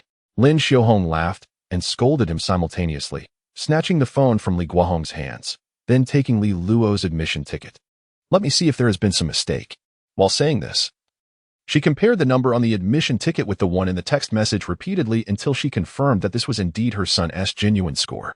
Beside them, Ying Chanchi also observed the scores on the phone, her gaze then shifting to the composed Li Luo. Noticing the joy intertwined with confusion in his eyes, Li Luo cleared his throat and smiled. "I owe a great deal of thanks to you for helping me review. Otherwise, I wouldn't have achieved such a high score." "Indeed. We must express our gratitude to Shishi." Lin Xiaohong finally grasped the situation, clasping Ying Chanchi's hand and thanking her profusely, not forgetting to instruct Li Guohong. "We shall close the shop for lunch today. Let us prepare a delightful meal ourselves." "Absolutely," Li Guohong responded with a beaming smile. "We have plenty of ingredients. We can head to the market shortly and prepare a feast. Let us show our appreciation to Shishi." Ying Chanchi, observing the sincere gratitude on the faces of her aunt and uncle, felt somewhat unworthy, repeatedly waving her hands in modesty as she explained. "But this really isn't solely my accomplishment. Dear esteemed uncles and aunts, you may not be aware, but in truth, Li Luo had sought the assistance of Zhao Rongjuan for his studies well in advance. The modest amount of review I aided him with during the 2 days of the entrance examination could merely be regarded as the finishing touch. If one could elevate their score from a mere 400 to 555 by studying for just 2 days, I would surely be eligible to apply for the title of an exemplary teacher at our school. Therefore, if gratitude is to be expressed, it is Zhao Rongjuan who truly deserves it." Upon hearing this, Lin Xiaohong and Li Guohong were momentarily taken aback. They glanced at Li Luo, then at Zhao Rongjuan, gradually coming to understand the implications. No wonder Li Luo had been so fervently confident about his chances of being admitted to number 1 affiliated high school after the examination. It appears he had a well-conceived plan all along. You little rascal, Lin Xiaohong directed a gaze filled with a mixture of exasperation and delight towards Li Luo, her complex emotions rendering her momentarily speechless. Meanwhile, Li Guohong could not contain himself and playfully ruffled Li Luo's hair, laughing heartily. Very well. You were planning to surprise your parents, were you? You concealed it so well. Subsequently, Li Guohong and Lin Xiaohong turned their attention to Zhao Rongjuan, inquiring kindly, Xiao Jun, what would you like to eat? Speak up. Your uncle and aunt would like to treat you well today. Zhao Rongjuan found himself somewhat bewildered by this barrage of attention, pondering whether his daily basketball games with Li Luo could indeed be considered a form of study aid. How was he unaware of this? Yet, recalling a previous question posed by Ying Chanxi, he began to grasp the situation. Could it be that Li Luo, after their games, had been secretly dedicating time to his studies? As this thought crossed his mind, Zhao Rongjuan cast a scrutinizing glance at Li Luo. Upon witnessing Li Luo's calm demeanor, he felt a surge of respect welling up within him. Who would have thought that the one concealing the greatest depth of effort would be him? Uncles and aunts? Zhao Rongjuan's expression grew serious, as he felt that Li Luo's quiet diligence should not go unnoticed. In truth, this is all a result of Li Luo's own hard work. I have played a minimal role in it. Enough, enough. At this moment, Li Luo approached Zhao Rongjuan, grasping his shoulder. Do not be modest. Quickly say what you want to eat. I recall you enjoy eel and pig ears, correct? I shall have my father prepare those for you. Very well. I shall take note of that, Li Guohong replied, patting his chest with a smile. You both sit and relax. I will accompany your aunt to the market to procure some ingredients. Zhao Rongjuan stood in a state of bewilderment, watching the couple depart the shop. He then turned to Li Luo, somewhat speechless. However, with Ying Chanxi still present, and noticing Li Luo's desire for discretion, Zhao Rongjuan decided to remain silent, treating it as though he had indeed assisted Li Luo with his studies. After the last wave of customers had departed, Li Luo hung up the sign indicating the shop was temporarily closed, then picked up a cloth to tidy up the premises. Zhao Rongjuan observed Li Luo's industrious demeanor and felt a twinge of embarrassment, prompting him to rise and offer assistance. You are the true hero. If my parents see you helping out, they might just scold me. Li Luo rolled her eyes, pushing him back down. She then tossed a cloth to Ying Chanxi.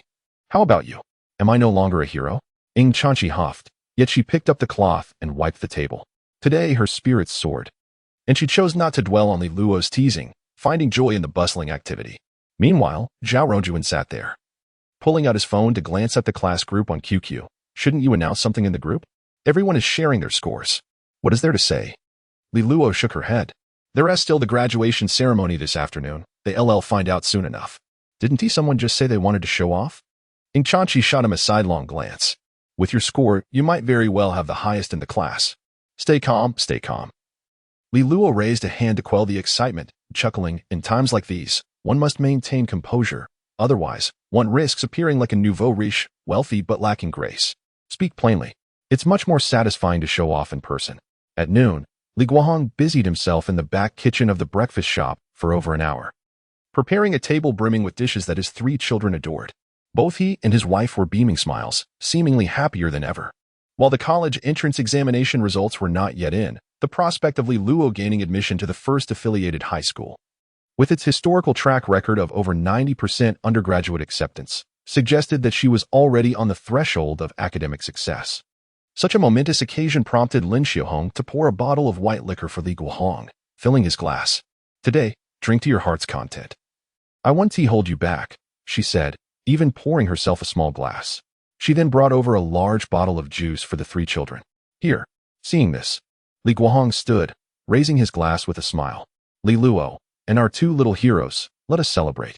Lin Xiaohong also rose with a grin, raising her glass. From now on, you will all be classmates at the same school. Ensure you communicate often and let Li Luo learn from you. Uncle and Auntie. You are being too kind, Zhao Rongjuan said, aware of his unworthiness, quickly standing to respond with a toast. Ying Chanxi, smiling lightly, also stood to clink glasses with Uncle and Auntie, then pulled Li Luo up to toast him. Congratulations on getting into the first affiliated high school, Li Luo. Observing the lively scene before him, Li Luo raised his glass and downed its contents with a hearty demeanor. One might mistake it for alcohol. After savoring the taste of the juice, he found it somewhat unsatisfactory and turned to his father. Dad, could I have a glass as well? What do you mean? Lin Xiaohong swatted his hand away, chiding. Minors are not allowed to drink alcohol. Enjoy your juice. once rather caught up in his own pride. Li Luo was abruptly brought back to reality by a sharp slap from his mother, reminding him of his still minor status. All right, Li Guohong chuckled. Let's eat, otherwise the dishes will get cold. Although he had always run a breakfast shop, Li Guohong's culinary skills were of a chef's caliber, producing delectable dishes. Particularly when cooked in the large pots of the restaurant, the food emerged with an enticing aroma, and Li Luo and the others savored every bite. During the meal, Lin Xiaohong inquired, what was the score line for affiliated high school one last year? Last year, it was 507 points, King Chachi instinctively replied, then added, don't worry. Aunt Lin. Li Luo ranked 86th in the district for this year's high school entrance examination. He will undoubtedly gain admission to affiliated high school 1 without concern for the scoreline. Indeed, Zhao Rongjuan nodded in agreement. Besides the students admitted through our special recruitment, affiliated high school 1 will enroll over 400 new students. Li Luo's ranking is certainly secure. With the confirmation that her son would indeed be attending affiliated high school 1, Lin Xiaohong felt increasingly at ease, even indulging in an extra bowl of rice.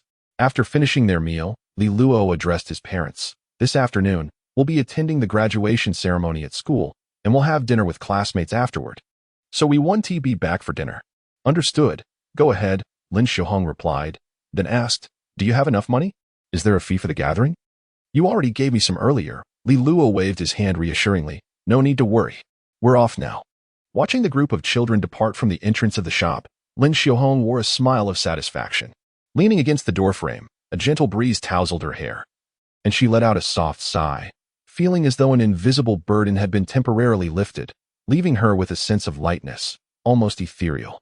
Her son's remarkable examination results felt surreal, as if she were caught in a dream. What's the matter? They've gone to school, right?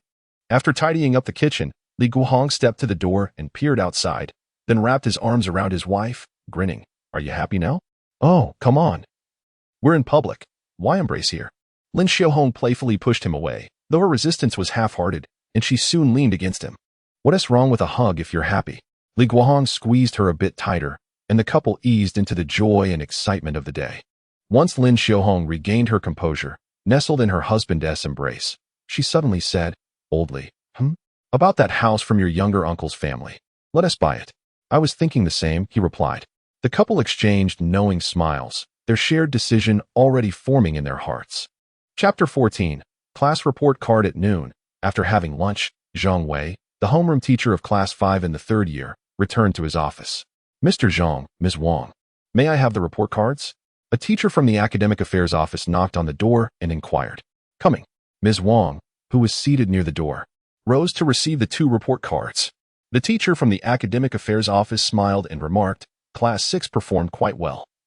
There are 2 promising students heading to the prestigious No. 1 high school. Lin Yuan and Hua Xiuxiu, I presume? Ms. Wang chuckled, having anticipated this outcome, and added, however, Class 5 is surely a notch stronger. Indeed, Class 5 holds a slight edge, replied the Academic Affairs teacher. This time, 3 students are guaranteed to advance to No. 1 high school. At this moment, Mr. Zhang also stood up and approached, taking the report card from Ms. Wang, having already anticipated the teacher's words. 3 students that aligns with my expectations. It must be Xiao Heqi, Su Yinghuan, and Jin Yuding, Zhang Wei thought to himself as he glanced at the list. The top scorer should be Xiao Xiaoman? Li Liao? The moment Zhang Wei spotted Li Liao's name, his gaze momentarily froze, wondering if the list was not arranged according to grades. However, Li Liao's student number was not 1 either. As he pondered this, Zhang Wei's eyes shifted to the score column. Chinese, 110 points, how impressive. Mathematics, 112 points, no way. English, 114 points, are we sure the name is correct? Science, 142 points. Politics and history, 47 points total, 555 points. Class first, 18th in the school, 86th in the district. Zhang Wei stared at the report card in silence for a moment before looking further down. Xiao Heqi scored 554 points, Su Yinghuan 520 points. Jin Yuding 508 points. Given that the cutoff score for No. 1 high school in previous years was typically between 507 and 515, Jin Yuding's situation was indeed precarious. However, the top 3 were assured. Yet, among these assured students, there was one individual that Zhang Wei had never anticipated. Ms. Li. Zhang Wei raised his gaze towards the academic affairs teacher, unable to contain his curiosity. Are we certain about Li Liao's score? There must be no mistake, correct? What's up with Li Liao? Ms. Wang, intrigued, leaned in to take a look at the report card in Zhang Wei's hand, and upon seeing Li Liao's score, exclaimed, "What? 555 points? 110 in Chinese? Is this for real?" Ms. Wang, the Chinese teacher for both Class 5 and Class 6, was immediately taken aback by this score. It is worth noting that aside from the Chinese class representative Hua Xiuxiu, who scored 111 in the entrance examination, none had crossed the 110-point threshold. In his recollection, Li Liao had never achieved a score above 90 in Chinese. "Oh, Li Liao, is it?" The academic affairs teacher, clearly acquainted with the student, could not help but chuckle. This student named Li Liao is truly remarkable. His score has increased by a whole 130 points compared to the third mock exam. The school has already conducted its review, and the scores remain as they are. Moreover, Zhang Wei inquired, blinking with curiosity. Moreover, his essay in Chinese received a perfect score of 40. Teacher Li from the Academic Affairs Office stated, "Later this afternoon, there is a meeting that the homeroom teacher must attend, and it is possible that an additional spot for an outstanding graduate will be created." Meanwhile, after finishing lunch and exiting the breakfast shop, Ing Chanchi asked, "We need to wear our uniforms for the graduation ceremony, right? Should we head home to change?" "Yes, let's go," Li Luo replied with a nod. Zhao Rongjuan had already arrived in his uniform and accompanied Li Luo to his home. Once Li Luo had changed into his uniform, Ing Chanchi emerged from across the way, carrying a backpack. "Why are you carrying a backpack?" Li Luo inquired with curiosity. "I brought this." Ing Chanchi retrieved a camera from the backpack and shook it lightly. "This might be our last visit to school, so I want to capture some photos as mementos. Let us take plenty of group pictures later." Upon seeing the camera in Ing Chanchi's hands, Li Luo fell into a rare silence. He recalled the previous life when he had severed ties with Ing Chanchi the day before the high school entrance examination. At the graduation ceremony, he indeed saw Ing Chanchi with a camera, capturing moments around the school. Although their relationship had become strained by then, both still harbored a desire to mend things. However, Li Luo was too proud at that time to take any meaningful action. To bridge the gap, Ing Chanchi, holding the camera, approached each classmate to take a photo together.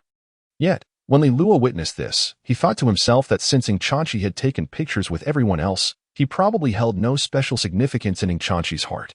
The so-called childhood friends were merely ordinary acquaintances. Consequently, Li Luo declined Ing Chanchi's invitation for a group photo. Reflecting on it now, Li Luo wished he could give himself a couple of hard slaps for that decision. "Let us head to school early," Li Luo suggested. "The graduation ceremony is at 3 in the afternoon, and arriving early will give us more opportunities to take photos." The three set off toward the school. Yutsai Middle School is located just 2 blocks from home, and they arrived at the school gate after a brief walk. The trio in their uniforms entered without haste to report to their classroom, instead opting to stroll around the campus first. "It seems the road by the old school gate is nearly repaired," Li Luo remarked as he walked through the new school gate. "The new dormitory building is also finished, and the basketball court is set to be renovated during the summer break." It was curious how, during the school term, various facilities would undergo renovations or expansions, only to be fully utilized by the time graduation arrived. Li Luo vaguely remembered that during their middle school years, construction on a new teaching building began across the river from the school as early as their first year, but it wasn't completed until the latter half of their third year.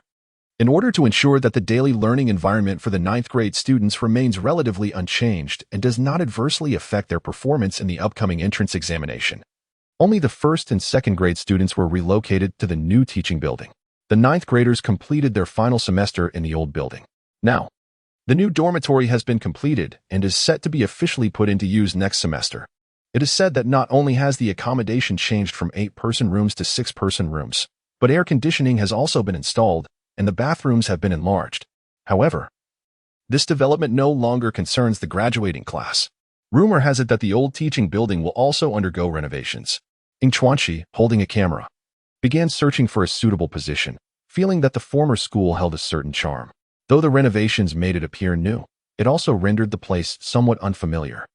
Li Luo nodded in agreement, suggesting that they take some photographs to preserve the memories. Meanwhile, Zhao Rongjuan glanced at Li Luo and Ing Chanchi, pondered for a moment, and then said, "Why don't you two take the photos? I'll head to the classroom and see if there's anything I can assist Mr. Zhang with." "Where do you think you're going?" Li Luo firmly grasped his shoulder. How can we take a group photo with just the two of us? Zhao Rongjuan, who had initially intended to slip away, was compelled to stay and became a willing photographer. However, the photographs were not solely of Li Luo and Ding Chuanqi. It was only natural for all classmates to take pictures together. Yet, in contrast to the close-knit photos of Li Luo and Zhao Rongjuan with their arms around each other's shoulders, and Ding Chuanqi leaning slightly towards Li Luo, the picture of Zhao Rongjuan and Ding Chuanqi appeared much more formal, with enough space in between them for at least another person to fit. Zhao Rongjuan's tense expression suggested he was apprehensive even about making a simple gesture. Do you remember when you climbed down there? Ding Chuanqi pointed towards the small creek by the railing. Li Luo nodded, certainly recalling the incident. A small creek flowed through the center of the school. But for the safety of the students, it was enclosed with tall railings. Only at the two bridges was the railing a bit lower, allowing one to potentially climb over. Back then, Ding Chuanqi's jacket had accidentally fallen from the bridge, prompting Li Luo to climb down to retrieve it, only to be caught by a teacher and subsequently reprimanded in front of the entire school. Nonetheless, he did manage to recover the jacket. Hey, what are you all doing here? Just as they were taking pictures by the bridge, their homeroom teacher, Zhang Wei, passed by after a meeting. Spotting Ding Chuanqi and the others, he approached out of curiosity. Mr. Zhang, Ding Chuanqi set down the camera and greeted his teacher, then asked, "We are taking pictures. Would you like to join us for a group photo?" Of course. Zhang Wei smiled, his gaze landing on Li Luo, causing him to pause. Oh, Li Luo is here too. He quickly stepped forward, laughing as he playfully patted Li Luo on the shoulder. You've made quite an impression this time. Many teachers were talking about you in the office just a moment ago. Hello, Mr. Zhang. Li Luo chuckled softly and, with a bold demeanor, inquired, "What have they been saying about me?" I do enjoy hearing this. To be candid, although he found himself exasperated by the mischievous antics of his students as a homeroom teacher, when reflecting on those who left the school, it was inevitably the most spirited troublemakers who lingered in his memory. After all, the diligent students who excelled academically often blended into a monotonous sea of sameness, while the mischievous underachievers each possessed their own unique and whimsical stories. Though Li Luo was not as outrageous as some, he had certainly managed to create a fair share of headaches for Zhang Wei throughout his 3 years in middle school. Now, having achieved remarkable academic success, Li Luo had ascended from a realm where he struggled to meet the basic high school admission scores to surpassing the threshold of a prestigious institution by a significant margin. This transformation was indeed a tremendous surprise for Zhang Wei. You really caught us teachers off guard, Zhang Wei remarked, shaking his head in disbelief. When I saw your report card, I thought I had misread it. How on earth did you manage to score 112 in mathematics? As the mathematics teacher, he was understandably perplexed. It was challenging to comprehend how Li Luo, who previously scored in the 70s and 80s, had managed to elevate his score by a staggering 30 points in just over a month, just half a month prior to the entrance examination. They had conducted a mock test in which Li Luo had only achieved a score of 82 in mathematics. How could such a transformation occur in such a brief time?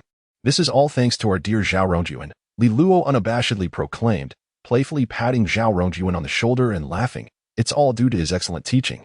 And what about the other subjects? In Chinese, mathematics, English, and science, you've nearly improved by 30 to 40 points in each. Zhang Wei pressed. Need you even ask? Li Luo replied without hesitation, delivering a few more playful pats to Zhao Rongjuan's shoulder, causing his mouth to twitch in response. Zhang Wei gazed at Zhao Rongjuan with a mix of astonishment and scrutiny, examining him from head to toe, before finally exclaiming, I must say, I never expected this. Should I perhaps return your title of outstanding teacher? Oh no, please don't jest, Teacher Zhang, Zhao Rongjuan replied, waving his hands in exasperation. It's primarily Li Luo's own diligence that led to this. I had little to do with it. All right, let us take a photograph. Yin Chanchi interjected at the opportune moment. Teacher Zhang surely has other matters to attend to, so let's hasten to capture this moment. The three of them gathered around Zhang Wei by the bridge, facing away from the teaching building, and snapped several group photos. Subsequently, Zhang Wei began to walk back towards the classroom, but not before turning to Li Luo with a smile and saying, make sure to pay attention during the graduation ceremony. Don't lose focus, as there is a surprise in store for you. Chapter 15, The Pretense of Elegance. Ever at my side on the second floor of the old teaching building, in the classroom of Class 5 of Junior 3, students began arriving at school gradually since noon. With graduation looming, most of the classmates would soon disperse, heading to different high schools, even if they ended up at the same institution. it was likely they would not be in the same class. Thus, everyone cherished this potentially final opportunity to meet. Those with closer relationships had already begun sharing their entrance examination scores, making plans to apply to the same high school. It's fine, 508 points may not be a guarantee. But there is still a significant chance, consoled Xiao Heqi, the vice class leader, to Jin Yuding near the podium. Last year's cutoff was only 507 points. However, the cutoff for the years before that was above 510 points. Jin Yuding lamented, her face clouded with despair as she sat in the front row, her heart troubled. The educational resources in Yinjiang district were inherently inferior to those in the main urban area, and the quality of high schools was distinctly lacking. In all of Yinjiang district, only Yuhang No. 1 High School was a genuine provincial key institution capable of competing with the top schools in the city. The others were predominantly of middling quality. If she could not gain admission to Yuhang No. 1, her only option would be to attend No. 2 High School, which had a mere 40 undergraduate rate. Though No. 2 High School could be considered average within Yuhang City, it paled in comparison to No. 1. There's no use fretting over it now, Su Yinghuan said with a resigned shake of her head. The scores are set. We can only hope the cutoff is a bit lower this year. Aside from Ying Changxi and Zhao Rongjuan, the two remarkable talents, the best scores in the class belonged to these three. At this moment, the trio was engrossed in discussing the cutoff for Yuhang No. 1 High School, and naturally, other students refrained from interjecting, as even the lowest scorer among them, Jin Yuding, had outperformed her peers by at least 10 to 20 points. Most of the other students in the class, after the entrance examination, could only expect to attend ordinary high schools or even vocational schools, embarking on entirely different paths in life. Just as they were engaged in conversation, their homeroom teacher, Zhang Wei, entered the classroom holding the score reports.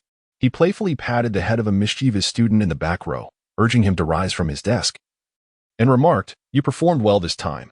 You shouldn't end up in a vocational school." Hee, the student chuckled, proudly puffing out his chest. I at least guessed correctly on 5 or 6 questions in the English multiple choice section. You are incorrigible. I barely scraped a score of 70 in English, grumbled his academically challenged friend nearby. I was so scared after a joint lecture from my parents this morning that I rushed to school without lunch. You simply refused to put in the effort. Zhang Wei shot him a disapproving glance, lamenting, if only you would take a leaf out of Li Luo's book. You wouldn't have ended up in a vocational school this time. Li Luo? That slacker? The friend paused, intrigued. Mr. Zhang, did Li Luo do well this time? Indeed. Zhang Wei's lips twitched. He performed admirably. In the front row, Jin Yuding was already feeling despondent.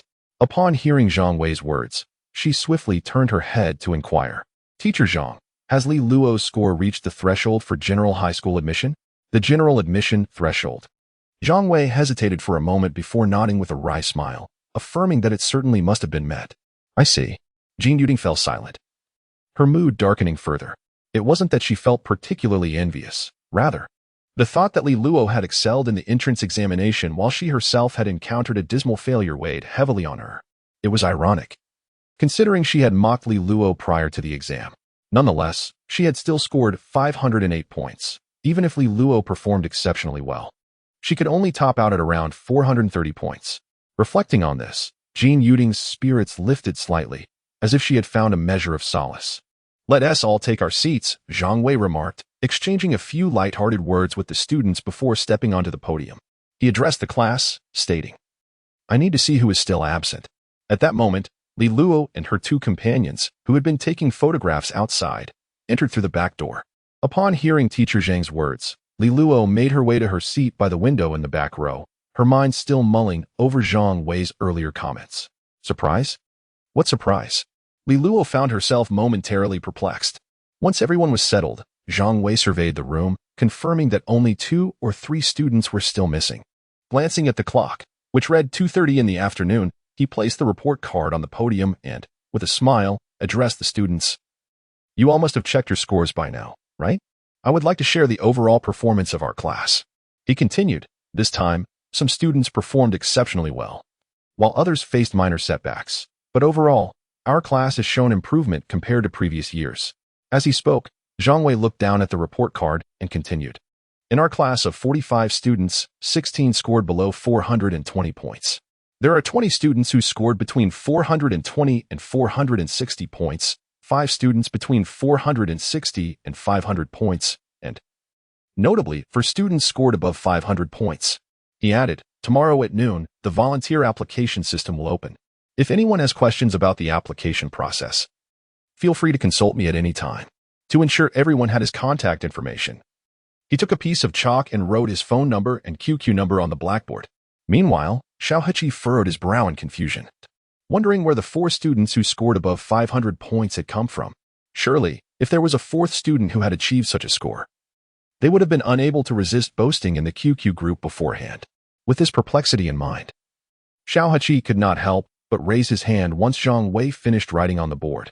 "Teacher Zhang," he began. "What is it?" Zhang Wei replied. "You mentioned that there are 4 students who scored above 500 points. Besides myself, Su Yinghuan, and Jin Yuding, is there anyone else?" Upon hearing Xiaoheqi's question, the other students in the class also grew curious. The gaze of the students meandered around the classroom, eventually settling on a few classmates who typically performed well academically.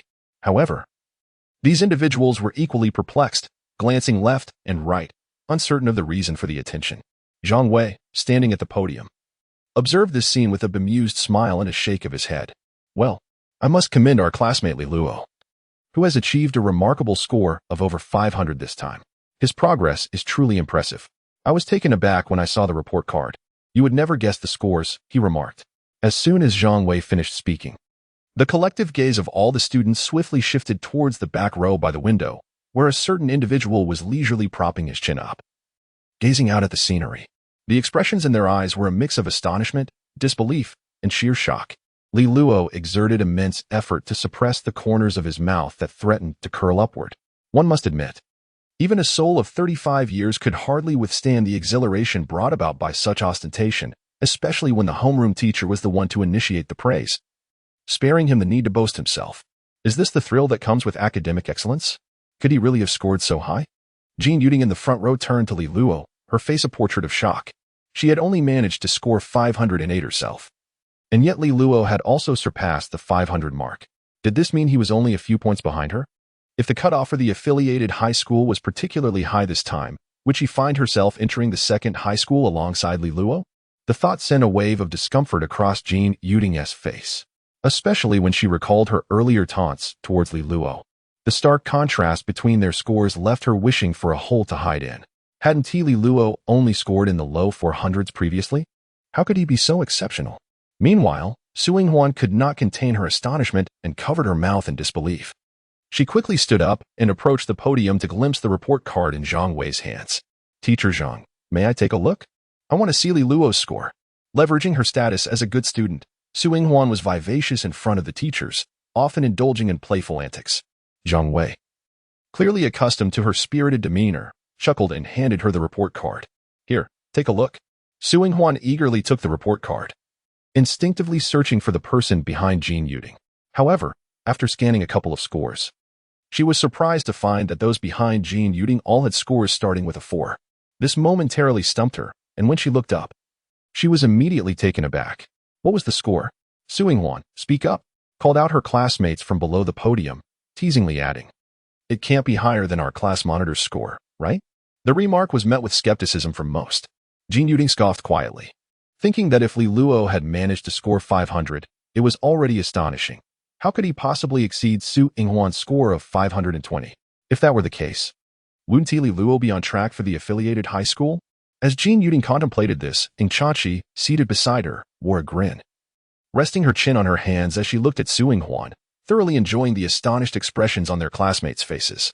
Unbeknownst to many, one might have assumed that her academic transcript was the focus of attention. Yet, the remarkable grades of Li Luo left her classmates utterly astounded, and the elation felt by Ing Chanchi surpassed even the joy of securing the top rank in the entire school.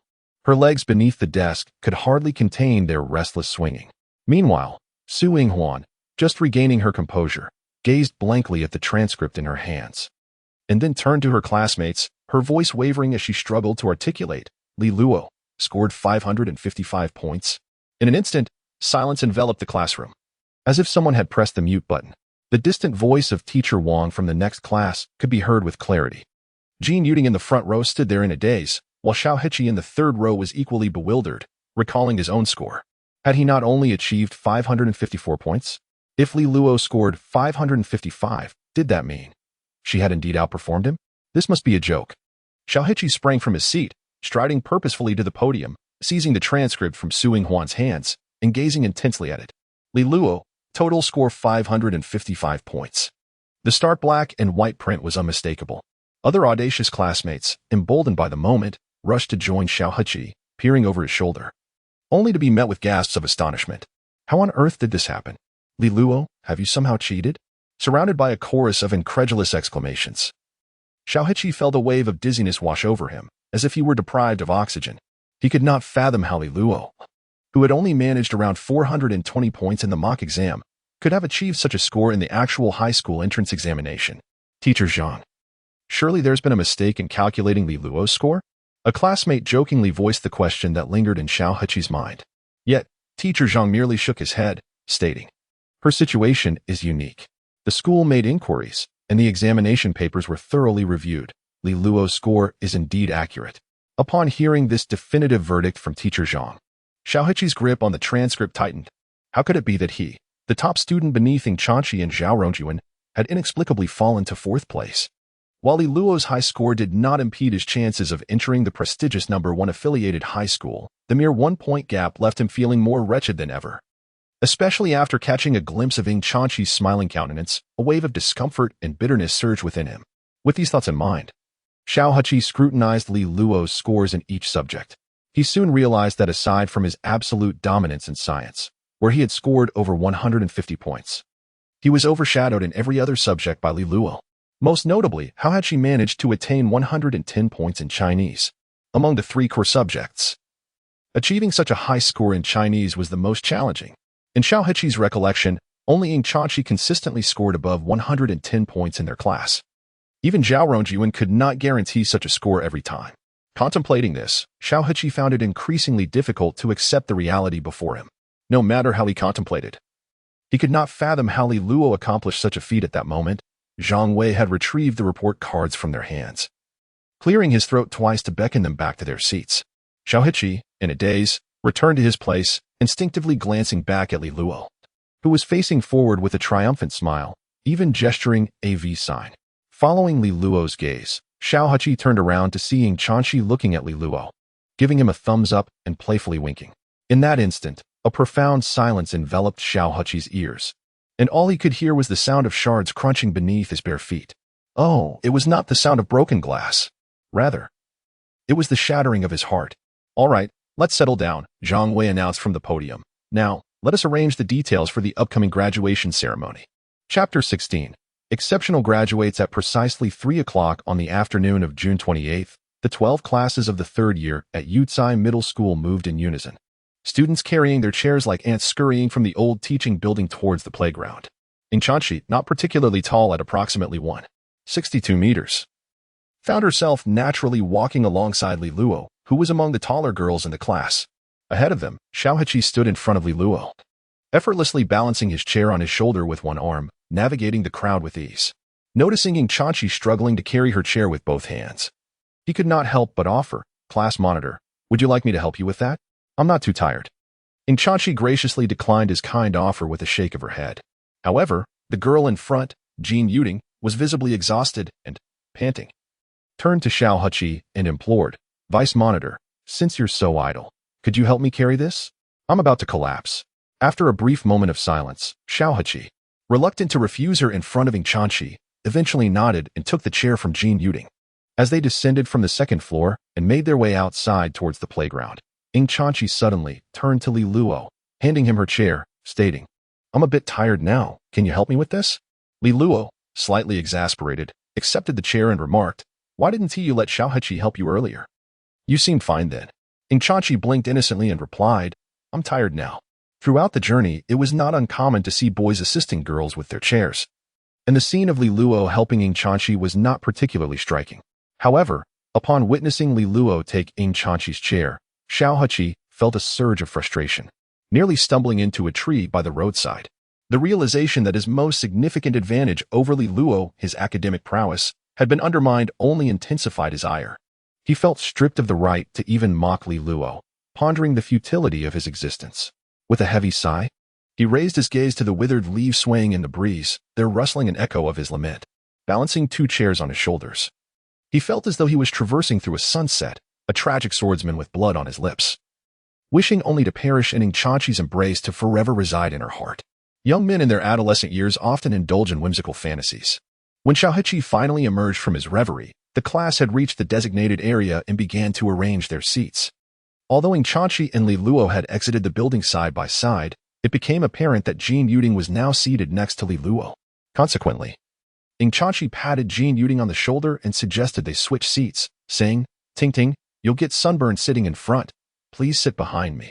Naturally, Jin Yuding, who often looked up to Chachi, instinctively stood to change her seat. This left Li Luo with a complex mix of emotions as he observed Xiaoheqi in front of him. Although Chachi was seated in the same row as Li Luo, she was currently occupying the chair he had just helped Jin Yuding move. This gave him a slight sense of involvement and a modicum of solace. On a June afternoon at 3 o'clock, the sun blazed down upon the crowded playground.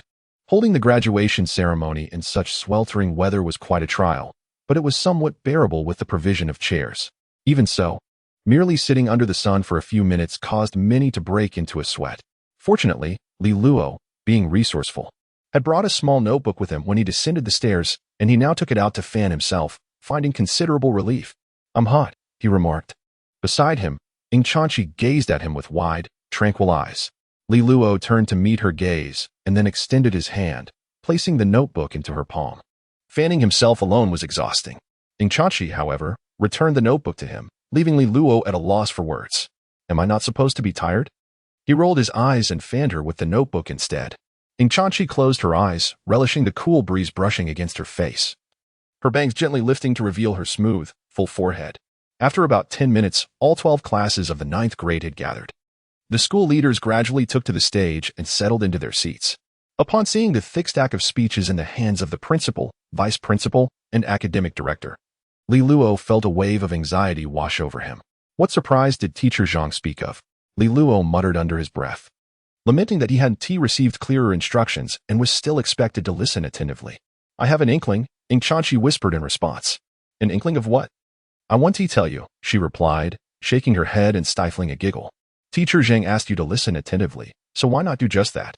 Li Luo shook his head in disbelief, lamenting that the speeches, likely penned by some overworked teacher burning the midnight oil, were hardly more engaging than a nap.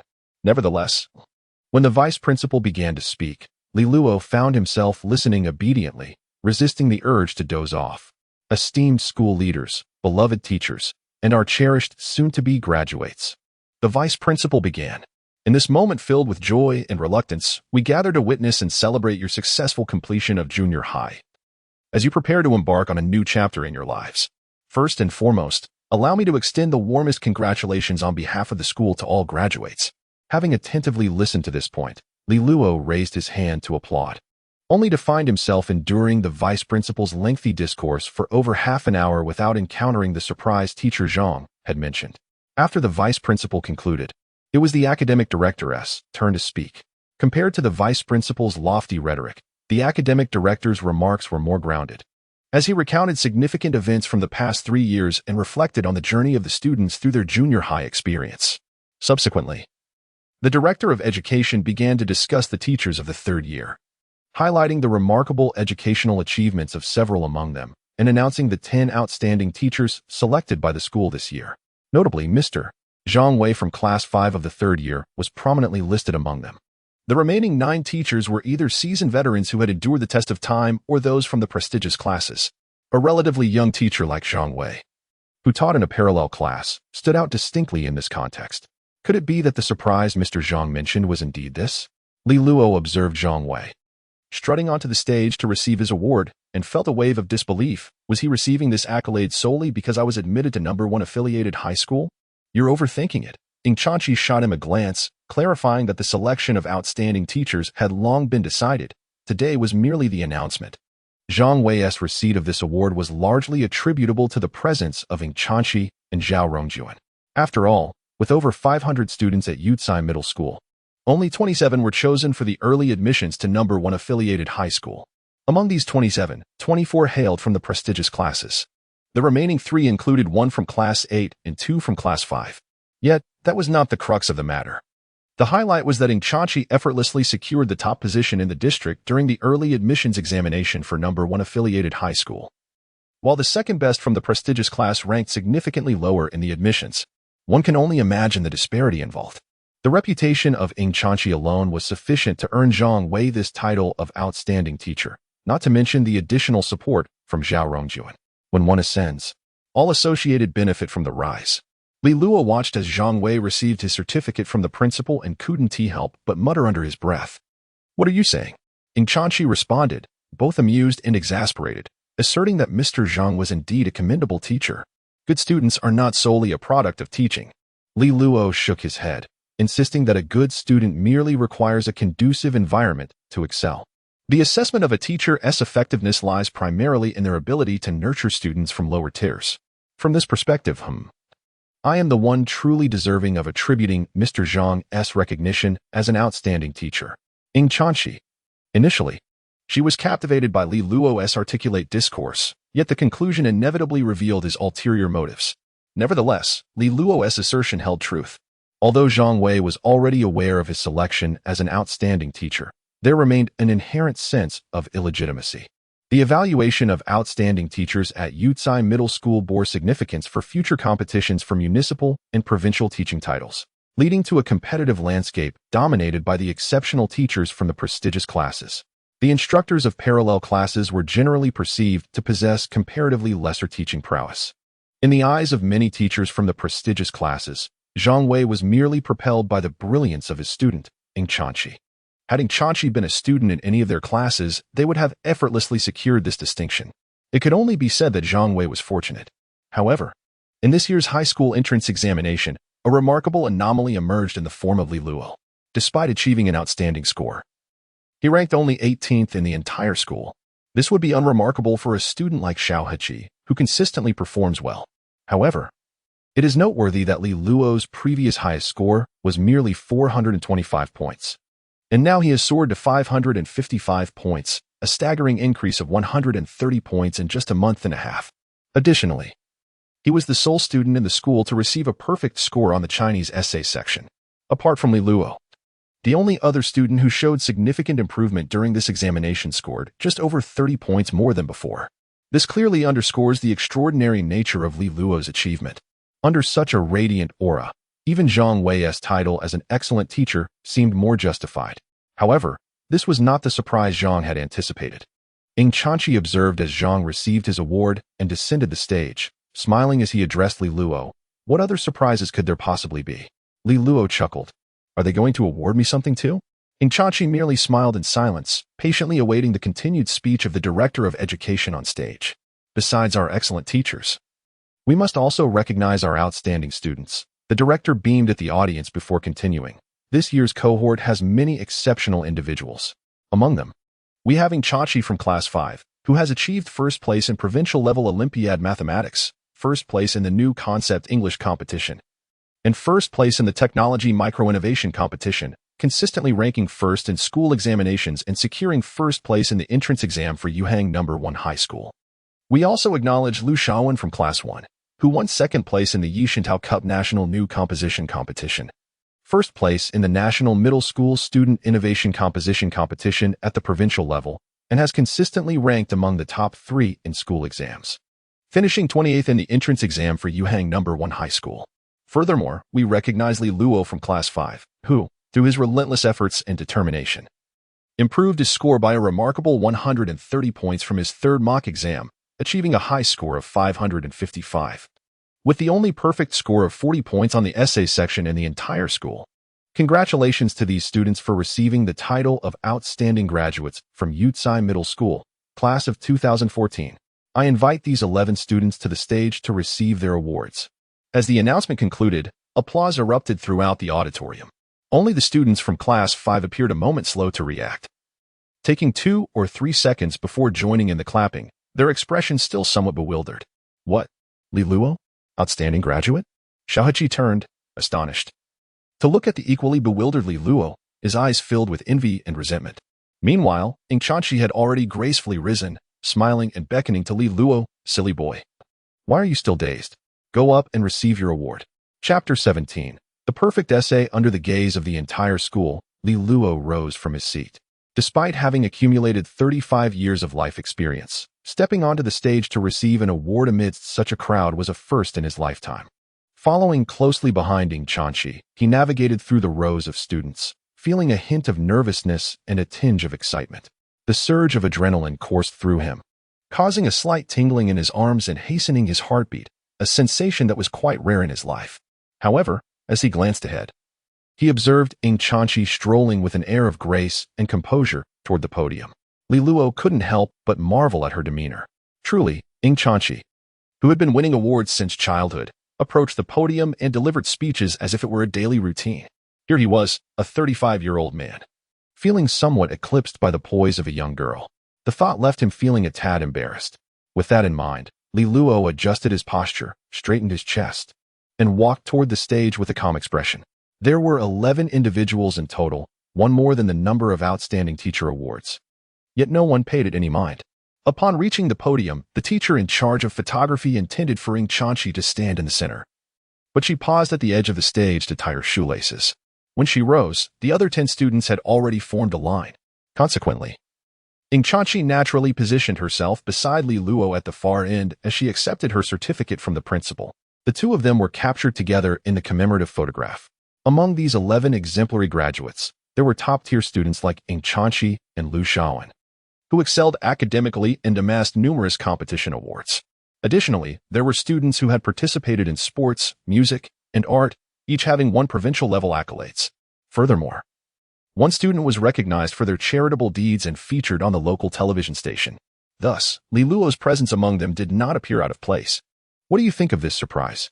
Ying Chanqi asked with a smile as they descended from the podium. It's indeed quite surprising, Li Luo nodded, still relishing the sight of the throngs of people on the playground, feeling inexplicably elated. Am I right to assume this spot was added at the last minute? There should have only been 10. Well, it's because you performed so well in the entrance examination. Ying Chanqi chuckled. I think it's quite fitting. That is true. Li Luo accepted the compliment from Chi Mei with a sheepish grin, then added, but I can't believe I received a perfect score on my essay. I had no idea. I'll go find Teacher Zhang after this to borrow your essay and take a look, Ying Chanqi remarked as they walked. You typically scored only 25 or 26 points on your essays before, and this time you achieved such a high score. Even Zhao Rongyuan has never received a perfect score on his own essay. What did he teach you? Perhaps it's just my innate understanding, Li Luo said unabashedly. In the exam, inspiration simply invaded my mind, and I had no control over it. Achieving a perfect score on a Chinese essay is, after all, something that can only be encountered by chance. During the examination, Li Luo adhered strictly to the conventional structure of argumentative essays, mentally recalling 3 anecdotes of notable figures that aligned with the topic, each accompanied by a pertinent quotation. Consequently, he seamlessly summarized 3 sub-arguments, ultimately synthesizing them into a cohesive main argument to substantiate his thesis. To enhance the composition, he interspersed a few elegantly crafted literary phrases, thereby crafting an 800-word essay suitable for the high school entrance examination. To his astonishment, he received a perfect score. Reflecting on this, Li Luo returned to his seat alongside Ying Chanqi. Zhao Rongyuan, seated behind him, leaned forward, eagerly accepting the award certificate from Li Luo, his curiosity palpable. How enviable. I didn't receive one. Modesty and restraint. There's nothing particularly remarkable, Li Luo replied, reclaiming the certificate and carefully smoothing it against his lap. Mindful of presenting it to his parents later, he must not allow it to wrinkle. Meanwhile, Xiao Heqi and Jin Yuding, seated in front of him, were visibly envious, their expressions souring at the sight. Indeed, Li Luo's score surpassed theirs, rendering them speechless, and they could only suppress their feelings, particularly for Jin Yuding.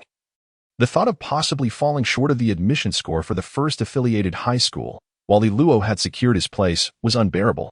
Moreover, she recalled her earlier mockery of him before the examination. Oh dear, how utterly embarrassing. Now, Li Luo had even earned the title of outstanding graduate, achieved solely through his examination prowess. This felt like a dagger plunged into Jin Yuding's heart. Consequently, she found herself reluctant to engage in conversation with Li Luo and Ying Chanqi, feeling acutely awkward. Fortunately, Li Luo was not one to dwell on past grievances. He had no desire to flaunt his success in front of them. With the outstanding graduate certificate now in hand, the surprise that Teacher Zhang had mentioned had finally settled.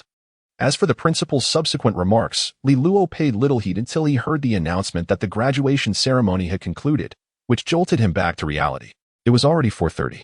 Casting a glance at Xiao Heqi's watch, Li Luo stretched and inquired, "Shall we head directly to Jiangnan restaurant now?" "Oh, right," Xiao Heqi responded. Slightly delayed, glancing at Li Luo and the certificate in his hands before quickly averting his gaze. "Let us return the chairs to the classroom. And then we can set off. It's just a few hundred meters from the school. I'll place this certificate in your backpack for now." Li Luo said to Ing Chanxi, "Just be careful not to damage it. I need it when I get home tonight." "Understood," Ing Chanxi replied, taking the certificate from Li Luo and stacking it with his own. "Then I'll leave my chair with you." Xiao Heqi sighed, lifting his chair and walking away with a forlorn demeanor, quietly trailing the group as they departed. Once everyone returned to the classroom and placed their chairs properly, their homeroom teacher, Zhang Wei, clapped his hands to gather the students' attention. "Let us take a brief rest. And shortly we will join the students from Class 6 to line up and head to Jiangnan Restaurant. There are certain matters I must clarify in advance. Do not disregard the words of your teachers simply because you are graduating. Ensure that you queue properly and remain vigilant for your safety while crossing the street. Do not run red lights. Upon arrival at the restaurant, we must refrain from consuming alcohol and only partake in soft drinks. Our class has a remaining balance from the funds, and Xiao Heqi will collect an additional 30 yuan from each person. While 30 yuan may not suffice, Zhang Wei, having been honored as an outstanding teacher, is pleased to cover the remainder from his own pocket. Exercise caution and proceed slowly." Just before our departure, Li Luo stood beside Ing Chanxi, watching her securely place the award certificate into her backpack, before nodding in satisfaction. Meanwhile, Ing Chanxi remembered to request Li Luo's perfect essay from teacher Zhang. "Here, take this," Zhang Wei said as he returned from the office, handing over a copy of the essay. He then smiled at Li Luo, saying, "Though I may not be well-versed in essays, I must say, your piece is quite impressive. I found it enjoyable to read." "Oh, you flatter me," Li Luo replied, accepting her essay and casually tucking it into Ing Chanxi's backpack. Once all the students in the class were prepared, Zhang Wei called for everyone to leave the classroom and lined up in the corridor. The 5th and 6th classes, comprising nearly 100 students along with their respective subject teachers, made their way outside the school in a grand procession. "What are you looking at? Watch your step," reminded Lin Yuan, who had achieved first place in the recent exam, to Hua Xiuxiu, who had secured the second position. Hua Xiuxiu paid him no heed, remaining absorbed in the paper she held, which contained a photocopied essay titled "The Warmth and Coldness of Humanity, One Knows by Drinking Water." The phrase intrigued her, and she pondered its meaning, savoring the thought as she mulled it over. Upon returning to school that afternoon, Hua Xiuxiu had approached their homeroom teacher, Mr. Wang, to request several perfect essays from this year's high school entrance examination. To her surprise, one of the essays was authored by a classmate from the neighboring classroom named Li Luo. This name was unfamiliar to her, as she had never seen this individual featured in the school's publication of exemplary essays, which piqued her curiosity. Thus, during the graduation ceremony, Hua Xiuxiu had taken the opportunity to discreetly read the essay several times. "Is it truly that remarkable?" Lin Yuan remarked, glancing at Hua Xiuxiu's delicate profile. "Often, perfect essays are a matter of luck. They may come from a moment of inspiration in the exam room, and even the writer may not replicate such brilliance upon a second attempt. How did you not have a stroke of luck throughout your 3 years of middle school?" Hua Xiuxiu shot him a glance, their eyes locking. "Skill is skill. Did you not witness the graduation ceremony? That student from the neighboring class, who wrote this essay, initially scored just over 400 points.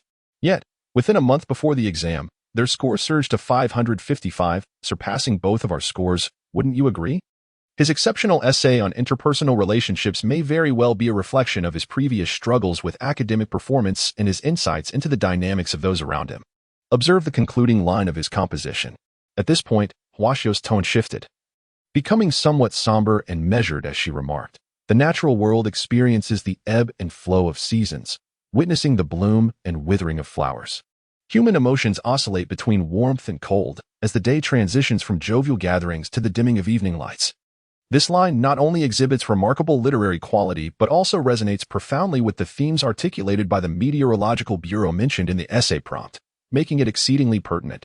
To produce such eloquence during an examination cannot merely be attributed to luck. Hua Xiu, a true literary enthusiast, was raised in a family steeped in literature, with an extensive reading background.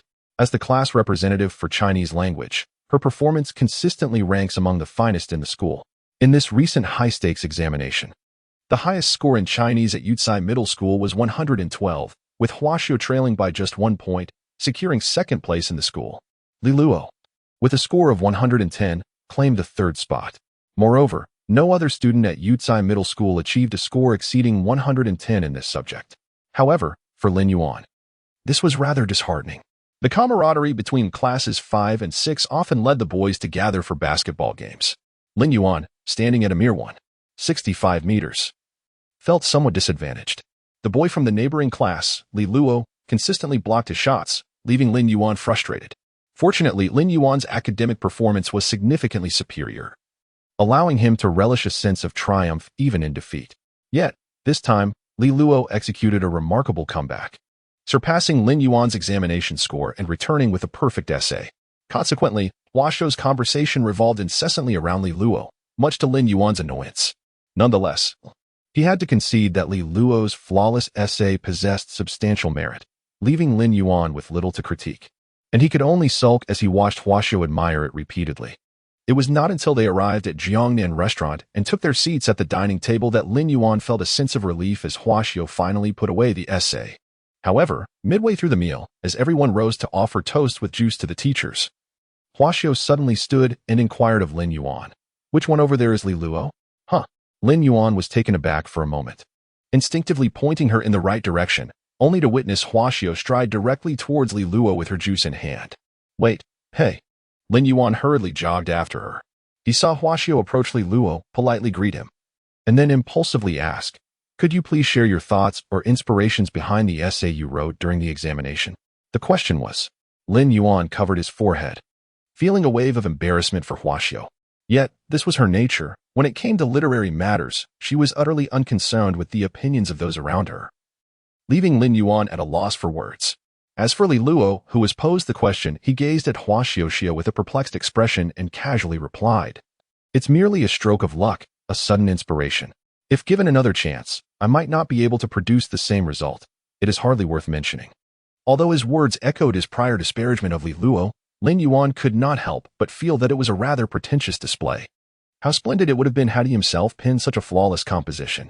Chapter 18. The certificate taken home. The graduation banquet commenced shortly after 5 in the afternoon and concluded around 8 in the evening.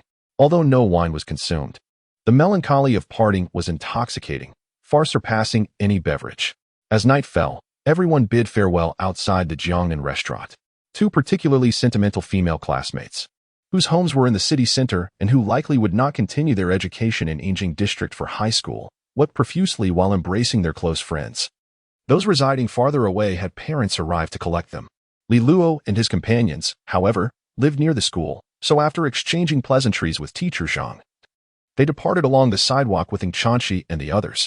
As they walked, Li Luo, patting his slightly distended belly, felt as though it were filled with nothing but juice. During the initial part of the banquet, the group sought out the teacher to offer toasts. But as the evening progressed and the atmosphere relaxed, the younger ones began to imitate adults, toasting each other and sharing heartfelt sentiments. To abstain from drinking was to show disdain for one's peers. It was as if this behavior was a necessary display of maturation. Towards the end, 3 boys approached Ing Chanchi to confess their feelings, 1 from class 5 and 2 from the neighboring class 6. Typically unassuming, they found the courage to express their emotions as the impending separation loomed. This act was less about expectation of reciprocation and more a means of providing closure to their youthful infatuations. Even those who remained silent harbored their own dreams of Ing Chanchi, a radiant figure akin to a cherished moonlight. Yet, with polite smiles, she graciously declined their advances, effectively laying their aspirations to rest in the grave of a beautiful youth. The remaining boys cast envious glances at Li Luo, who effortlessly assisted Ing Chanchi with her backpack. Their childhood friendship as next-door neighbors was well known among their classmates, yet they had never openly acknowledged it, continuing to behave as steadfast friends. Even so, the simple act of being near Ing Chanchi and engaging in conversation was enviable to many. Oblivious to his good fortune, Li Luo unzipped Ing Chanchi's backpack, inspecting his certificate for any damage or creases before heaved a sigh of relief. "Must you be so cautious?" Ing Chanchi remarked, amused by his lack of composure. "This award holds little practical significance. It merely sounds pleasant." Unlike the esteemed title of excellent teacher, which bears weight in the competition for teaching credentials, the outstanding graduate accolade from Yutsai Middle School is merely a token devoid of tangible benefits. At best, it might serve as a means to impress the homeroom teacher and classmates when entering high school, perhaps aiding in the pursuit of class leadership roles. Yet Li Luo, with furrowed brows, earnestly replied, "You, the purveyor of accolades, cannot possibly understand the plight of someone like me, a struggling student.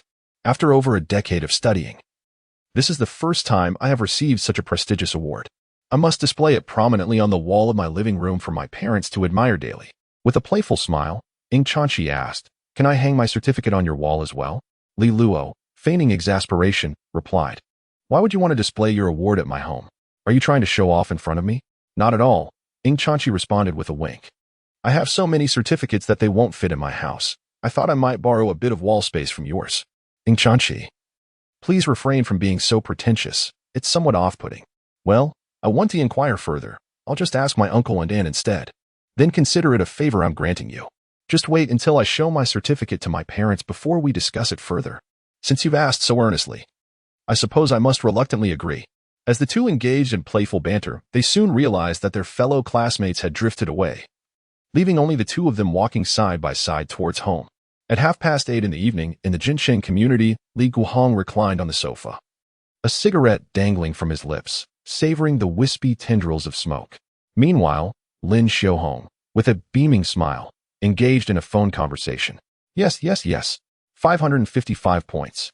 Indeed, it's a certainty for the affiliated first middle school. Not at all. It's merely the boy's own hard work. Yes, we must arrange it. That is why I'm calling you. Is your family free next weekend? Excellent. Then it's settled. Since returning home from the breakfast shop at dusk, Lin Xiaohong had made over 10 phone calls.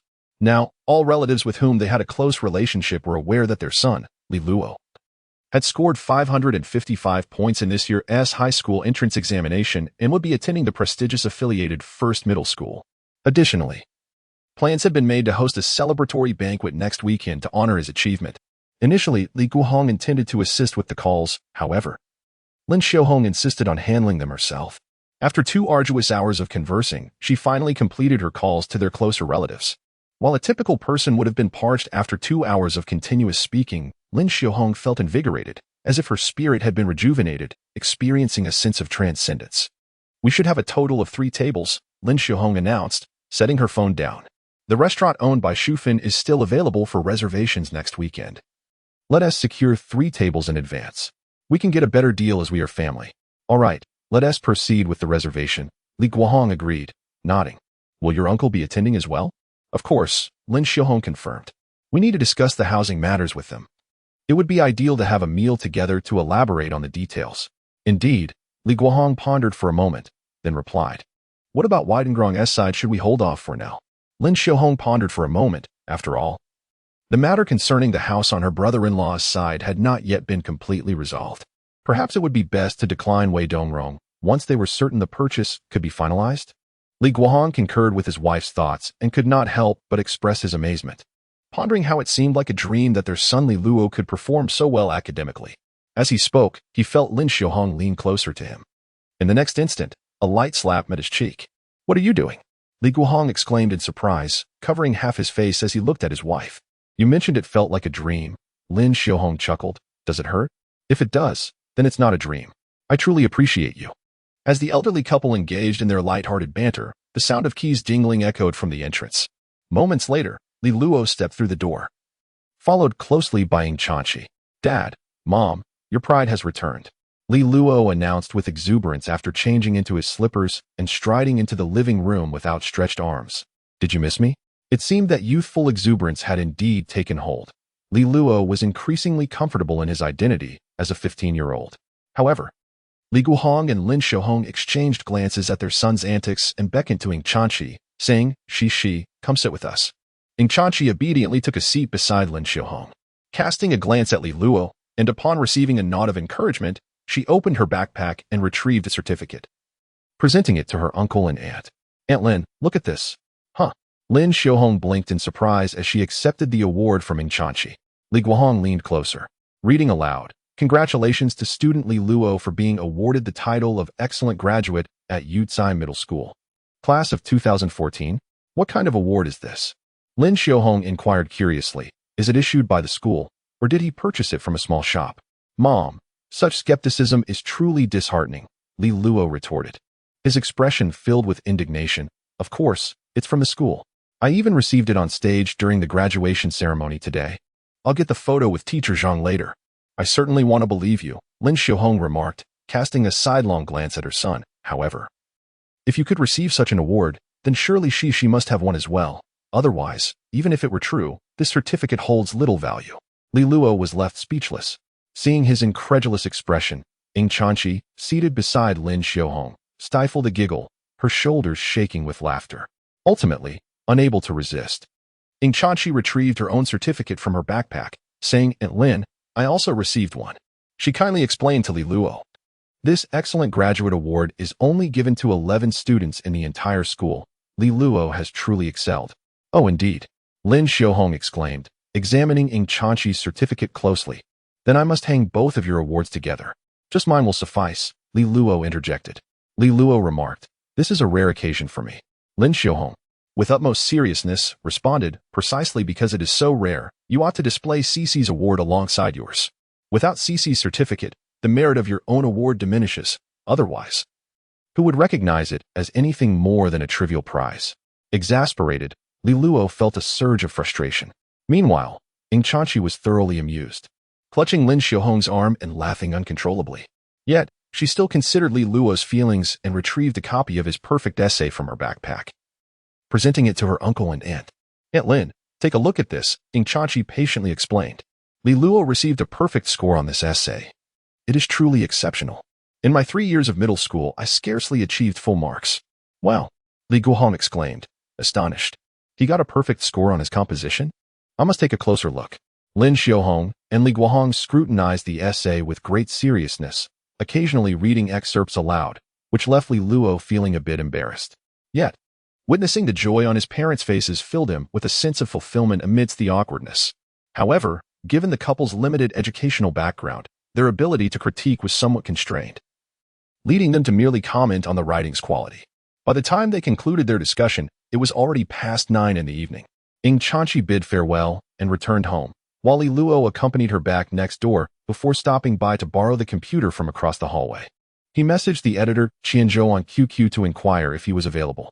Despite the late hour, the diligent editor was still online. Upon returning home, Li Luo discovered that his father had finished his shower and retired to the bedroom.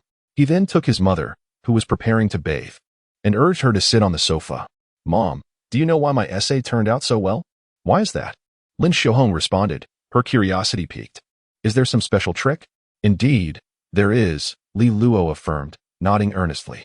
He then composed himself, adopting a serious demeanor as he said, "Let me share a secret with you." Chapter 19. Sister Shi, tea time. Is it true that your exceptional essay scores stem from your penchant for writing novels? Indeed. And did you submit your stories to a platform where an editor took notice? Correct. Now, they have invited you to become a contracted author. And after signing the agreement, there is potential for financial gain? Yes. However, minors require their guardian's consent to enter into such contracts. Is that the case? Precisely. Are there any issues with such contracts? Will signing one affect your future studies? These are standard agreements, utilizing fixed templates, which new authors typically sign. Li Luo explained. And there are no stringent obligations. You can write as much or as little as you wish, whenever you wish. The platform merely facilitates the online distribution and promotion of your work to attract readers. Ah, I see. Lin Xiaohong nodded thoughtfully, glancing at Li Luo. We need to establish terms. I can assist you in signing the contract, but if your grades falter after entering high school, we may need to reconsider this arrangement. No problem. Before the high school entrance examination, Li Luo approached Lin Xiaohong to share that he had written a novel that garnered attention and a signing opportunity. Lin Xiaohong would likely roll her eyes and firmly grasp Li Luo's ear, urging him to focus on serious matters rather than frivolous pursuits. However, the current perception of Li Luo in his parents' eyes had dramatically transformed. Not only had he excelled in his entrance exams, achieving a perfect score in language composition, but he had also matured significantly in his conduct and responsibilities during this period. Although he occasionally still made offhand remarks, He had grown immensely compared to his previous self. This evolution instilled greater trust and reassurance in Lin Xiaohong regarding Li Luo's endeavors. Moreover, her son's casual writings had attracted attention and a signing request, which added to her pride. Yet, the notion that novels could generate income? Lin Xiaohong held no expectations regarding this. It would be commendable if the child's writings merely garnered some recognition. Thus, when confronted with her son's desire to sign a contract with the platform, she took the time to thoroughly understand the specifics and, upon confirming there were no issues, consented. As for the idea that writing novels could enhance his essay skills, such assertions could easily sway someone with a junior high school diploma like Lin Xiaohong.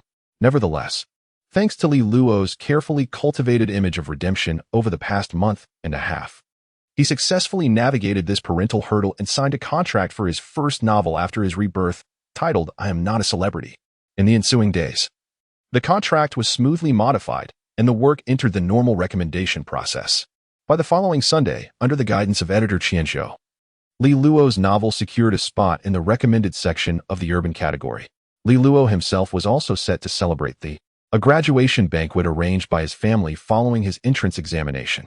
The concept of it was something Li Luo had never experienced in his previous life.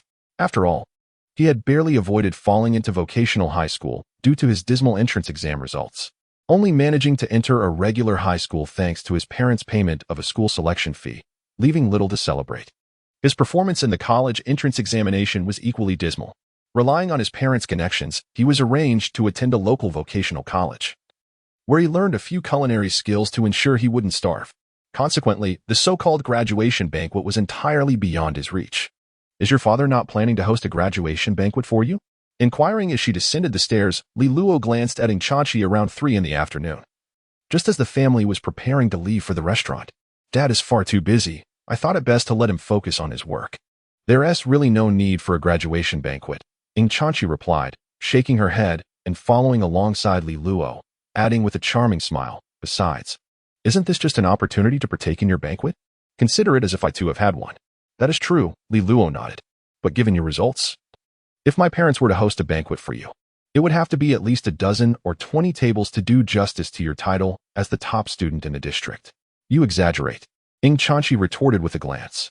The two descended alongside Li Guohong and Lin Xiaohong, where Zhao Rongjuan, invited to the banquet, awaited downstairs. Seizing the moment while Li Guohong went to fetch the car, Li Luo placed one hand on Ing Chanqi's shoulder and the other around Zhao Rongjuan's neck, sighing. To be honest, the last people I want to see at my graduation banquet are you two. Why? Zhao Rongjuan asked, puzzled. Aren't we the only classmates you invited? Aren't we your closest friends? Li Luo clicked his tongue and replied, when relatives praise me, saying, Li Luo is truly impressive. Scoring 555 on the entrance exam and getting into the top affiliated school, they will then turn to my beloved classmates and ask how you both fared. And it turns out that you two are both oddities of the top school's independent admissions. That's a blow to my pride, don't you think? Ing Chanqi smacked his hand away, casting him a disdainful sideways glance. You are so childish. You don't understand. Li Luo shook his finger. It's not childish now. But once we grow up, the environment and conditions will no longer permit such innocence. Stop chatting and get in the car. Li Guohong called out as he drove the second-hand sedan out of the garage. Lin Xiaohong took the front passenger seat, while the three children squeezed into the back.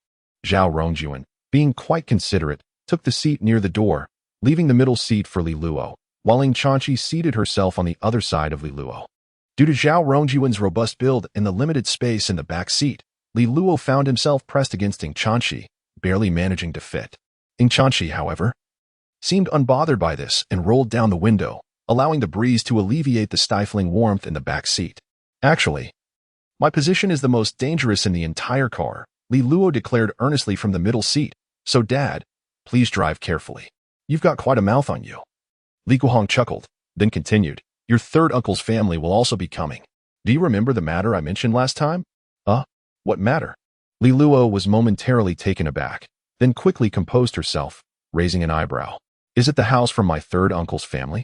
Indeed, Li Guohong replied with a smile. In addition to hosting your graduation banquet, we have also invited your third uncle and the others to discuss the matter of purchasing a house. Why the sudden decision to buy a house? Li Luo inquired curiously. What about the situation with my uncle? Let that be set aside for now, Li Guohong stated. As for the house, it is settled. Though this decision stemmed from Li Luo's commendable examination results, which had touched both Li Guohong and Lin Xiaohong, they refrained from disclosing this motivation to avoid inflating Li Luo's ego. After Li Guohong finished speaking, Lin Xiaohong chimed in that house is located right next to affiliated high school number 1.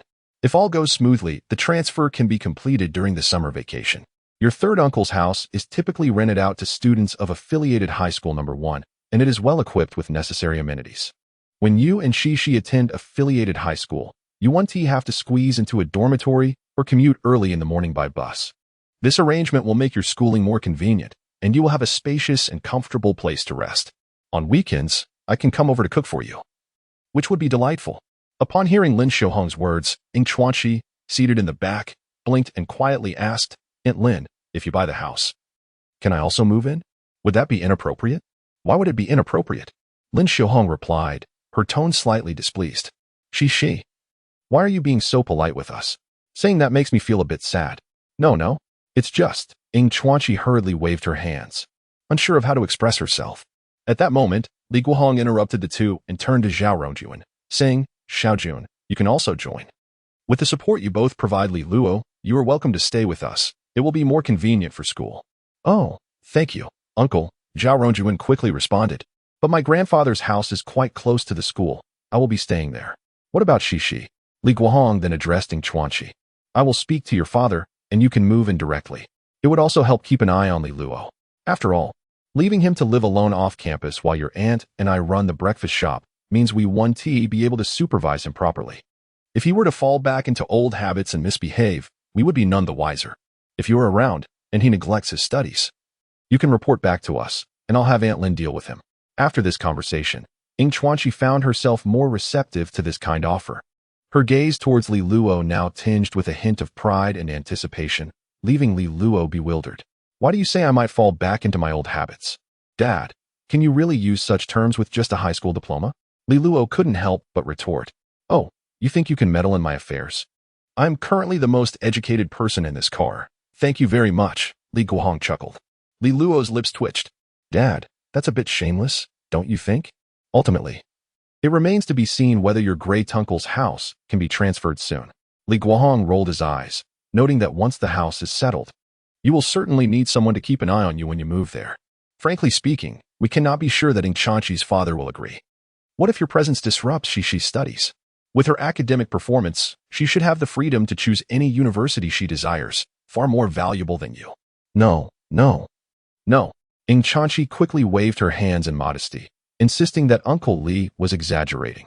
Just leave Li Luo's tasks to me when the time comes. It will be no problem. Very well, it is settled then. Lin Xiaohong smiled with delight. Inside the sedan, the atmosphere became exceedingly cheerful. Before long, Li Guohong arrived at the restaurant's entrance. It was still around 4 in the afternoon, and the guests had yet to arrive. After Li Guohong and his party were the first to arrive, they seated themselves in the private room and reviewed the menu once more. The restaurant's proprietress, Lin Shufan, entered with a warm smile, eagerly reminiscing with Lin Xiaohong. Is this your son? I haven't seen Li Luo in ages. Do you still remember me? Lin Shufan greeted Li Luo with a cheerful wave. Hello, Auntie. Li Luo was genuinely perplexed by the extensive family ties on both his parents' sides.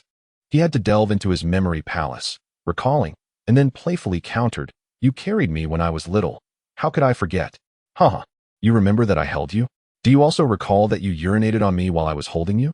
Lin Shufan chuckled, unable to contain her amusement. Yes.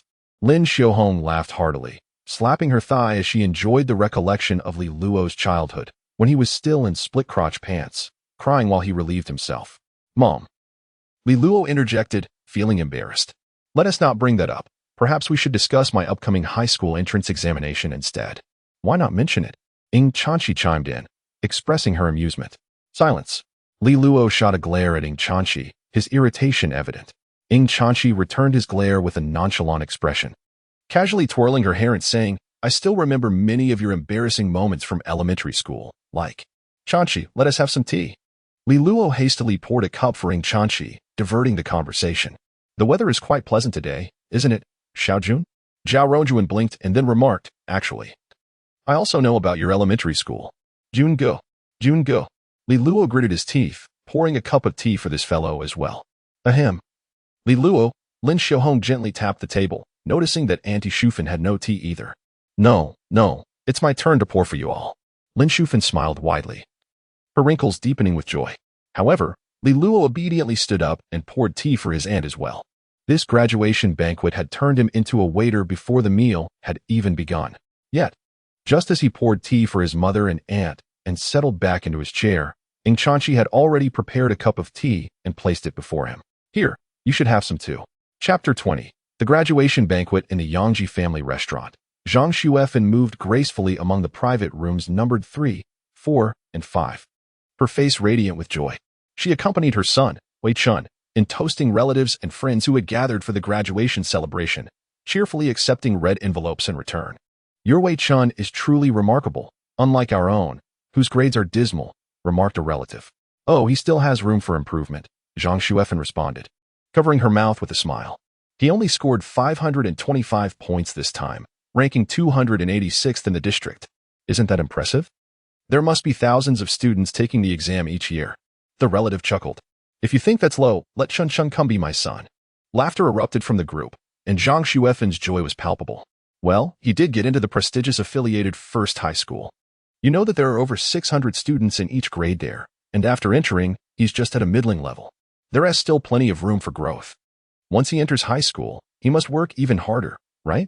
Wei Chun, though tall, hunched slightly beside his mother, appearing somewhat shorter as he remained silent, responding only when Zhang Xuefan prompted him to greet others and raise his glass. Meanwhile, Wei Dongrong held a glass of wine, mingling with a large table of relatives. Discussing his real estate project? Some relatives had already invested, encouraging others who were still hesitant to join in. As the conversation flourished and Wei Dongrong indulged in drink, he rose to visit the restroom.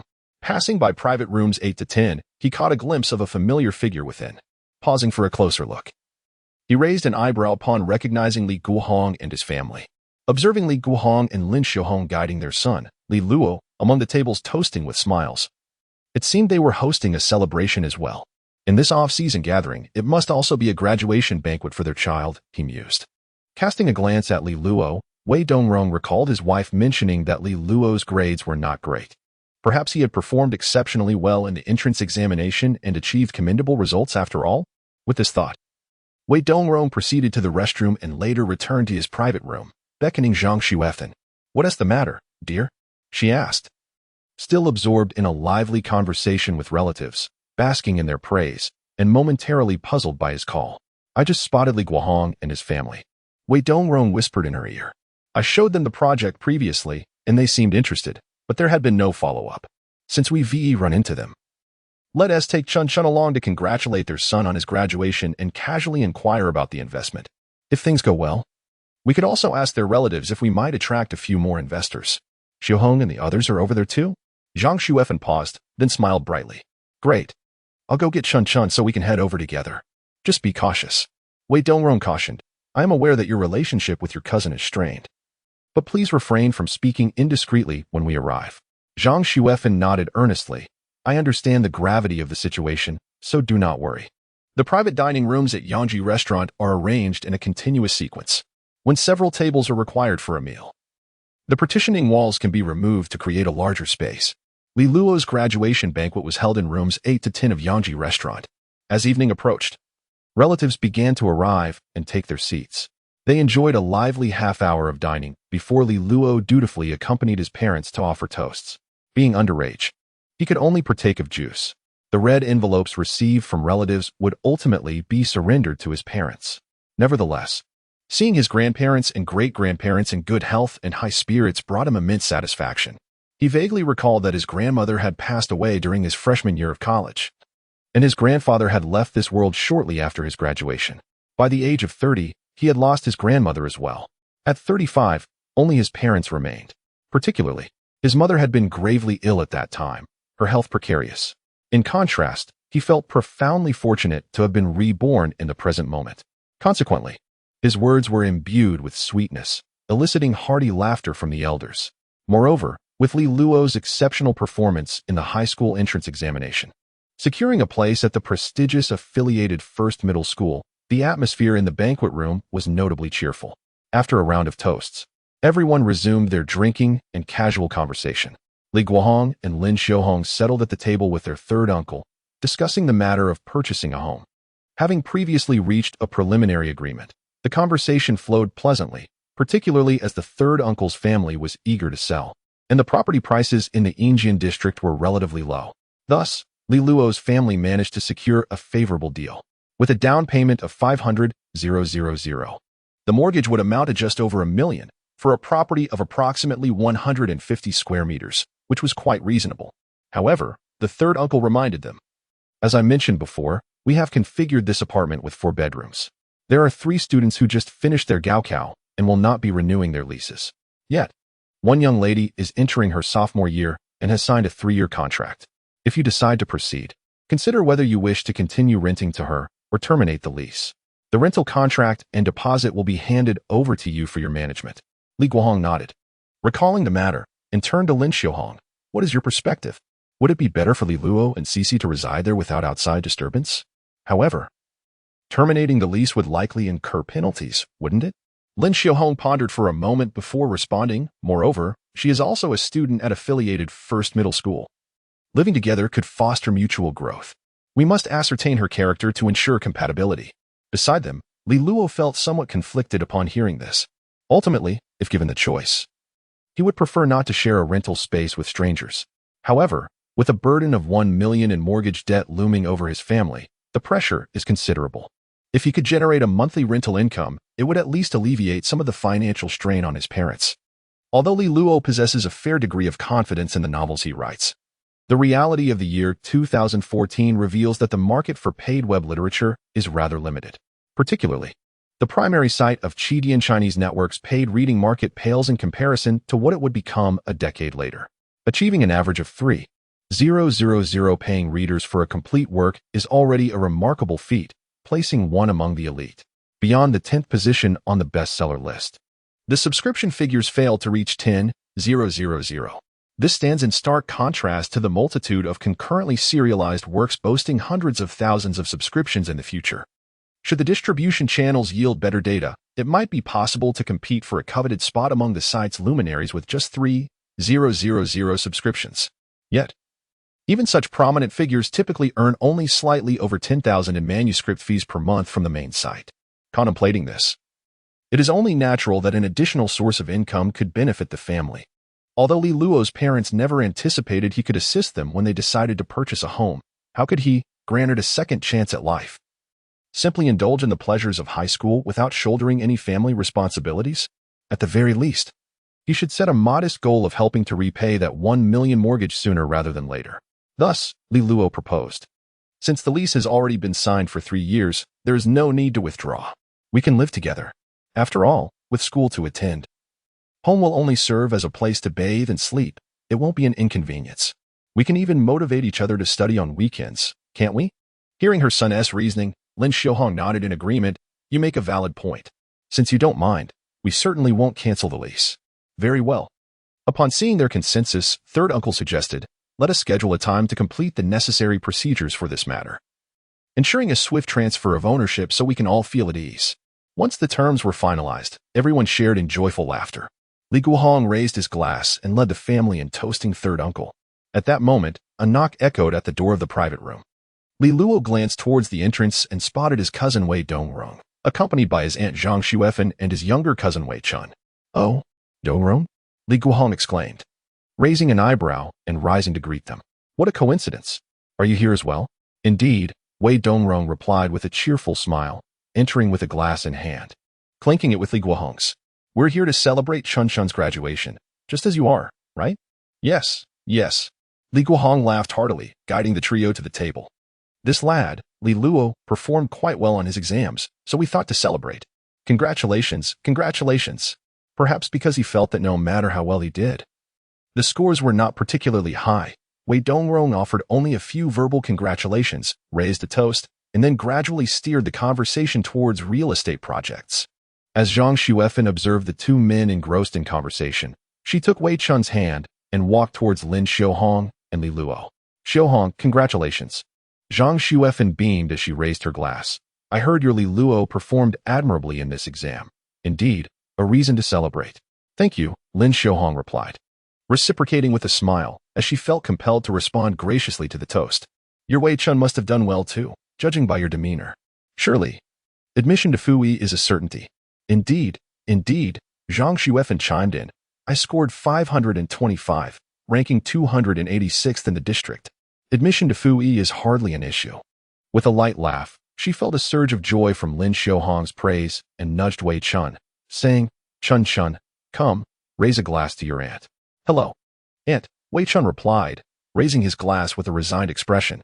Li Luo glanced at his mother and, feeling bold, raised his glass as well. Thus, the four clinked their glasses, the atmosphere appearing quite jovial on the surface. Just as Zhang Xuefan was about to inquire further about Li Luo's score, Wei Dongrong approached. Li Guohong followed closely, his expression somewhat apologetic. I truly apologize. I intended to inform you after the graduation banquet. Not a problem, Wei Dongrong replied with a calm smile, concealing his true feelings. Since your family has other plans for that money, I can't force a sale, can I? We can collaborate another time. Yes, indeed, another opportunity. Li Guohong smiled, then turned to Wei-chun to congratulate him. I just heard that your Chun has been admitted to Fui.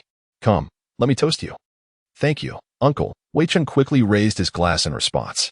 Yet, Zhang Xuefan's expression shifted to one of discontent upon hearing the conversation between Li Guohong and her husband.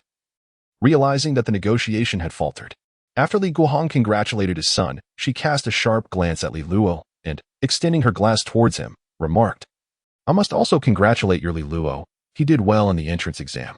Are you considering Shulan or Inkai? Not even mentioning Erzhong, as it seems you do not regard Li Luo's results highly. Upon hearing this, Li Luo remained unfazed, while Wei-chun's expression turned awkward. The previously silent Wei-chun tugged at his mother's sleeve, whispering, Mom, please don't say that. What do you mean? Zhang Xuefan asked, puzzled by her son's reaction. I was merely inquiring about his results, showing concern for Li Luo. What is wrong with that? However, Wei-chun, blushing with embarrassment, glanced at the composed Li Luo, wishing he could vanish into the ground. After all, he had witnessed Li Luo receive an award at the graduation ceremony just the previous week. But before he could retreat further, Li Luo, with an innocent expression, interjected, But aunt, I scored 555, ranking 86th in the district. If I choose Shulan or Ankai, wouldn't that be inappropriate? At this revelation, Zhang Xuefan's smile abruptly froze. Chapter 21. The agreement at Qianzhong University. Certain matters, when articulated by adults, may lose their decorum. However, when expressed by children, they merely reflect innocent candor, owing to their youthful naivety. Seizing upon his 15 years, Li Luo cast a sidelong glance at his mother's barely contained smile and continued with an exuberant tone. This time, luck has favored me. Aunt, did you know? I received a perfect score on my Chinese composition, and many schools have made copies to share with their students. Moreover, due to this exceptional performance, the school exceptionally awarded me a certificate for outstanding graduate.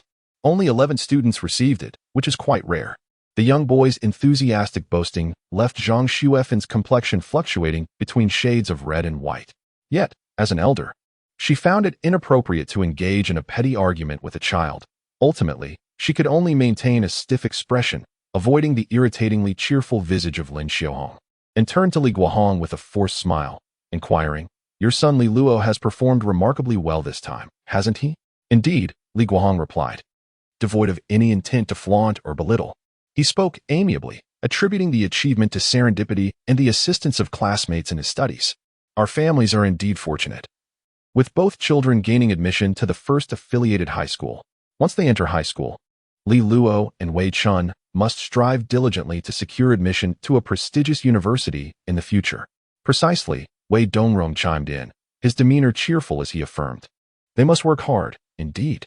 He then reached into his pocket and produced a red envelope, presenting it to Li Luo. Here. Gaining admission to the first affiliated high school is no mere stroke of luck. Li Luo, accept this. In the future, Wei-chun will have much to learn from you. Thank you, uncle. Li Luo graciously accepted the envelope. Meanwhile, Li Guohong also produced a red envelope, handing it to Wei-chun. After exchanging compliments, the Li family escorted Wei Dongrong and his family out of the private room. Upon departing the room and walking down the corridor of the restaurant, Zhang Xuefan's expression darkened, her heart heavy with discontent. Unable to contain herself, she forcefully tapped her son's shoulder and, gritting her teeth, demanded, You knew about Li Luo's grades all along, didn't you? Why didn't you inform me beforehand? Wei Chun instinctively recoiled, his gaze fixed on the floor as he muttered, "You didn't ask." "How infuriating!" Zhang Xuefen exclaimed, her chest heaving with agitation. The mere thought of Lin Xiaohong's beaming smile ignited a pang of frustration within her. She had believed her son, having excelled academically, would consistently outshine Lin Xiaohong's child. Yet now, it appeared that Li Luo had unexpectedly surpassed them all. 555 points. A perfect score in the composition. Could this truly be the result of that boy's efforts? Was it possible that Xiaohong's family had leveraged some connections to provide Li Luo with the exam questions in advance? Zhang Xuefen harbored such malicious thoughts. Enough. Wei Dongrong interjected, furrowing his brow at her remarks. I have previously advised you not to be so petty. Their family merely runs a breakfast establishment. And it is primarily the Li family that boasts a considerable number of members and possesses decent connections within the district. What are our current circumstances?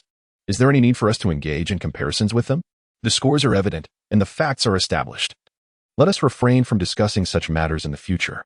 Upon hearing Wei Dongrong's remarks, Zhang Xuefen fell silent, her demeanor shifting to that of a docile cat, instantly shedding her earlier agitation. As they neared the entrance to their private dining room, Zhang Xuefen quietly inquired, if they do not invest in our project, where do they intend to allocate that money? They mentioned wanting to purchase a house, Wei Dongrong replied. The housing prices in the city have been declining for 6 months. I cannot fathom their reasoning. Are they perhaps hoping to buy at the bottom? A house. Zhang Xuefen paused momentarily, then could not help but mock, with their meager savings. They must surely need a loan to buy. That is precisely why I find it perplexing, Wei Dongrong shook his head. However, their little amount of money is inconsequential. With that, they returned to their private room. Zhang Xuefen was already rolling her eyes, contemplating to inquire further about the location of Lin Xiaohong's intended purchase. Keep it. No need to give it back to me.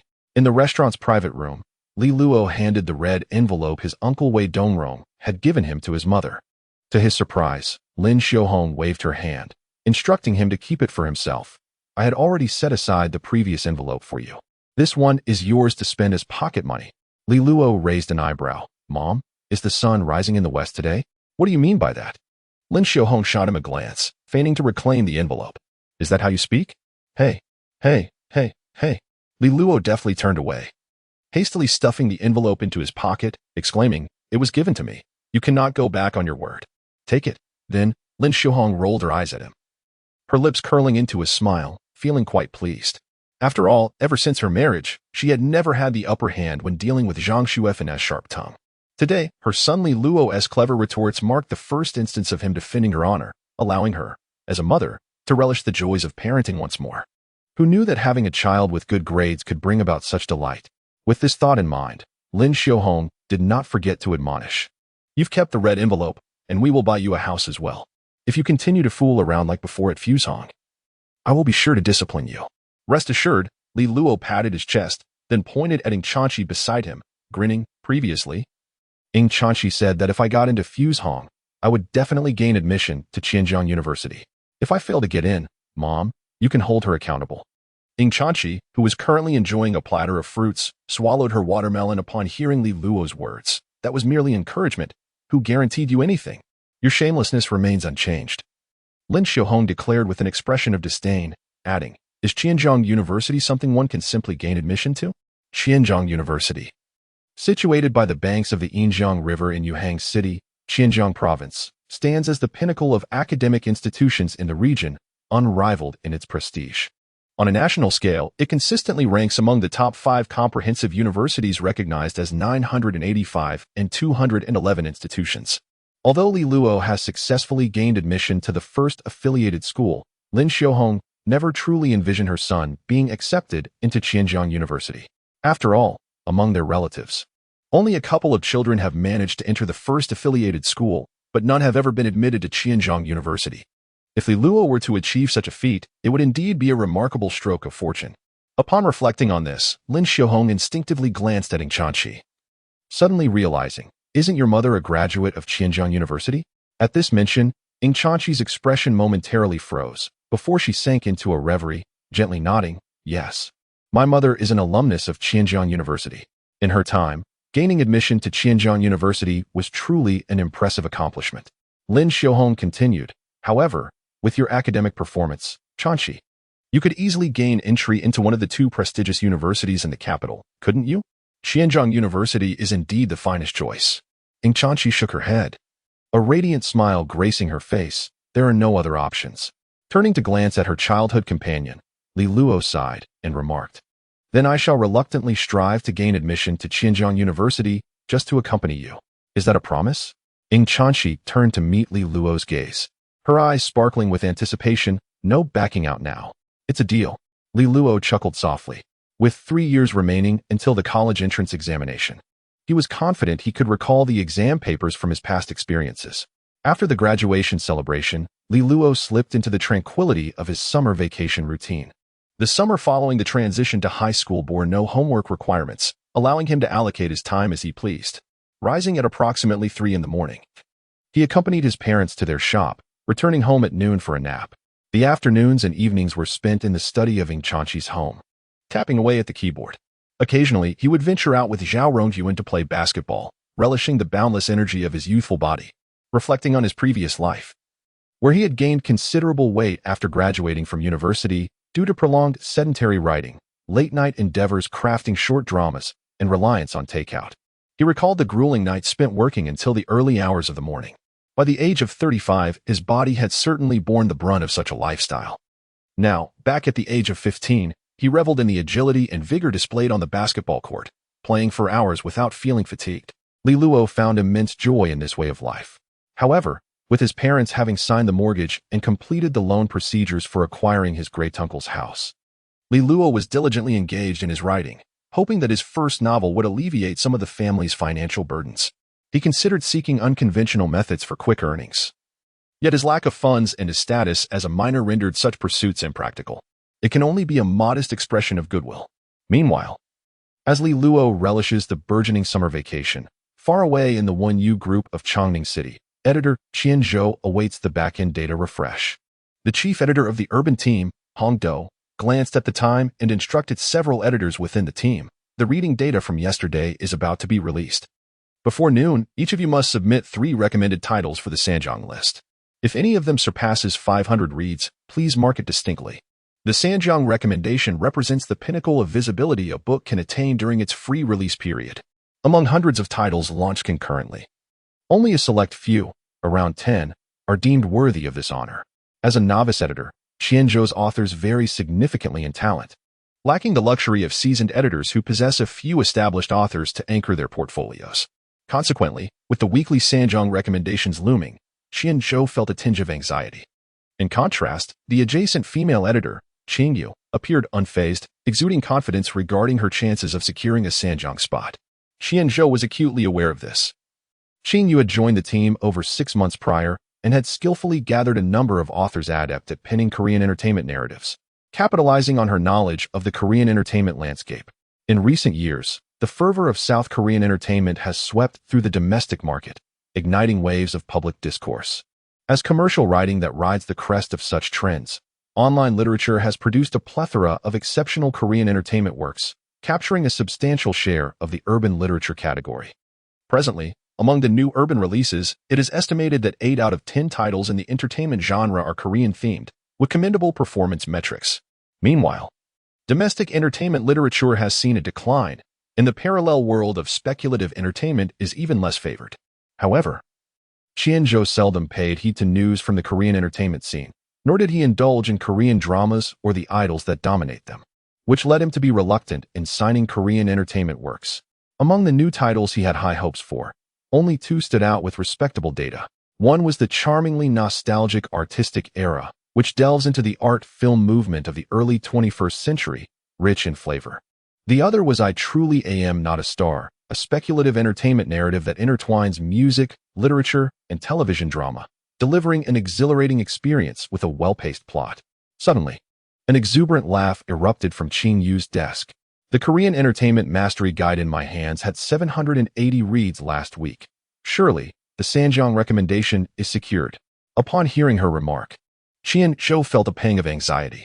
The weekly Sanjiang recommendation slots for urban literature are limited to merely 2 or 3. Should Qing Yu's title claim one? And if a popular political or traditional literary title were to seize another, the books in his portfolio would be in jeopardy. With this thought weighing on his mind, Qianzhou hastily refreshed the backend to examine the reading data of his titles. Artistic Era reads 507. It had surpassed 500. Yet, a bittersweet feeling washed over him. This beautifully crafted domestic work faced the formidable competition of the thriving Korean narratives next door, leaving a touch of regret. With that thought lingering, Qianzhou continued to peruse the data, and his spirits were instantly lifted. I am truly not a star. The follow-up reads 1078. Has it actually surpassed 1,000? Chapter 22. The return home of Zhang Jiqing within the confines of the Wanyue Group in Chongning City. The chief editor of the Urban Division, Hongdou, was perusing the recommendation list for Sanjiang submitted by several editors. Each editor submitted 3 titles, amounting to just over 10 in total. This issue's new releases in urban classification were still ongoing, with 83 titles remaining, while 124 had already been abandoned. Among these 83, all had surpassed 150,000 words. Notably, 65 of these titles had readership statistics below 100. 12 titles fell within the 100 to 500 readership range. 5 titles garnered between 500 and 1,000. And only 1 title exceeded 1,000 readers. The readership data reflected the number of readers who had accessed the latest chapter of a book within a 24-hour period. Generally, when a novel is published, the number of readers willing to pay for a subscription typically hovers between 60 to 80 of the readership figures.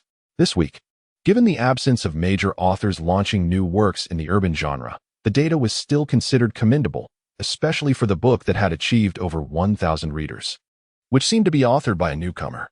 Hongdou clicked on this particular book and found herself engrossed. Before she realized it, over half an hour had slipped by. As the chief editors from various divisions gathered for a meeting to finalize the Sanjiang recommendation list, the overall editor, Nin Feng, entered the office, knocking gently on the door.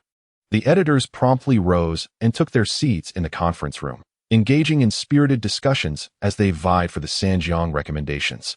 Upon returning to the editorial group, Hongdou, looking weary, sent out a notification to the editors. The urban division has 2 Sanjiang slots for next week, one for traditional Chinese medicine family and the other for I truly am not a celebrity. The lists from other divisions have also been shared with you. Once the notification was dispatched, the previously confident editor, Qingyu, suddenly wore a stiff expression. Unable to believe her eyes. Chief editor, what is the situation? She inquired with furrowed brows. The book Korean Entertainment Full-Level Strategy in my hands has a readership of 780.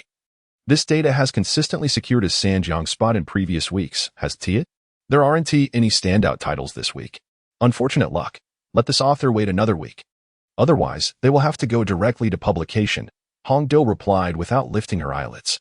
This week, there are several works in the fantasy, xianxia, and science fiction genres that have surpassed 800 readers. Our division simply cannot compete, thus we only received 2 slots. So impressive? Qingyu was taken aback.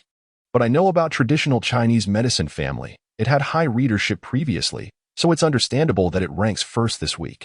However, what about I truly am not a celebrity? From the title, it seems to be in the entertainment genre as well. Are there any Korean entertainment novels I'm unaware of this week? A voice from the side interrupted. Ahem, it was editor Qianzhou, unable to hold back. Sister Yu, that one is mine. It's an alternate universe entertainment piece, not a Korean entertainment novel. Not a Korean entertainment novel, Qingyu exclaimed, her face a mask of disbelief. Which seasoned author wrote it? Based on her experience over the past 6 months, Korean entertainment novels had consistently dominated within the entertainment genre. Unless seasoned authors were venturing into new territories, newcomers' works were invariably overshadowed by the Korean entertainment boom. No surprises there. As a fledgling author, I have recently delved into the realm of new literary works. Editor Qianzhou, with an innocent smile, remarked, do you recall the events from the end of last month? There was an author who had yet to secure a contract, and several of us extended invitations for signing. Oh, I seem to remember, editor Qingwei replied, her expression somewhat bewildered, holding a faint recollection of the matter. This book is indeed written by that author, editor Qianzhou elucidated, as the author is still a minor. It took some time to persuade their family, resulting in a week's delay before the contract was finalized. Upon hearing this, the chief editor, Hongdou, who had been sipping tea, suddenly sputtered, spraying water in surprise. Cough, cough. Hongdou cleared her throat, her previously composed demeanor now replaced with astonishment. What did you just say? A minor? This book could not possibly have been penned by someone so young. Prior to the meeting, Hongdo had glanced at the manuscript and had become utterly engrossed. Losing track of time for over half an hour, the narrative commenced with a strikingly sensational opening, akin to a dazzling concert by a pop diva. However, in Hongdo's perspective, the true brilliance lay in the protagonist's actions and reasoning, which exuded a remarkable maturity, particularly in the opening segment, where the protagonist, as a fortunate audience member, ascends the stage during the diva's concert to perform a new song. This was no arbitrary selection. The genre perfectly aligned with the diva's recent album, captivating her interest. The ensuing negotiations for song rights and the subsequent acquisition of various resources from the diva underscored a strategic approach. The monetary aspect of the copyright fees was trivial compared to the invaluable connections and industry resources that the diva could provide. This revelation significantly broadened the protagonist's future prospects and ambitions, clearly indicating the work of a seasoned writer in the entertainment genre. Who could this writer be? Masquerading under a pseudonym? And now you tell me this was crafted by a minor? Indeed. Editor Qianzhu scratched his head. The pen name is Chongran. I reviewed the signing information. It is indeed true that they are a minor, just 15 years old this year. At this revelation, silence enveloped the editorial team, as they exchanged incredulous glances, astonished that such exceptional talent could still emerge in this day and age. Oh, by the way, Editor Qianzhu suddenly recalled. Glancing at the list of new books in his possession for the current issue, there is also that title, Artistic Era, which has garnered over 500 reads this week. The author is also a minor, 17 years old, and a female at that. The assembled editors were momentarily taken aback, casting peculiar looks at Qianzhu. You, a newcomer without author resources, that is understandable, but must you solely pursue works by minors? In early August, as the weather grew increasingly warm, Li Luo toiled in a breakfast shop, feeling the sweat trickling down his back, his short sleeves thoroughly damp. During lunch at the shop, he sat at a table, observing his parents busily working inside. Sweat continued to stream down his forehead, a testament to the unwavering routine they had maintained for over a decade. During the summer vacation, I assisted for over a month, and now I awaken each day feeling utterly exhausted. With this thought, Li Luo pressed his lips together, finally empathizing with the hardships endured by his parents. If possible, he ought to strive diligently to liberate them from the monotonous and intricate labor they endure. Contemplating these matters, Li Luo finished his lunch when suddenly, his phone in his pocket vibrated.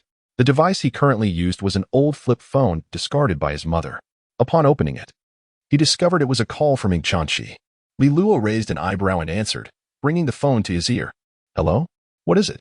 Li Luo. Where are you right now?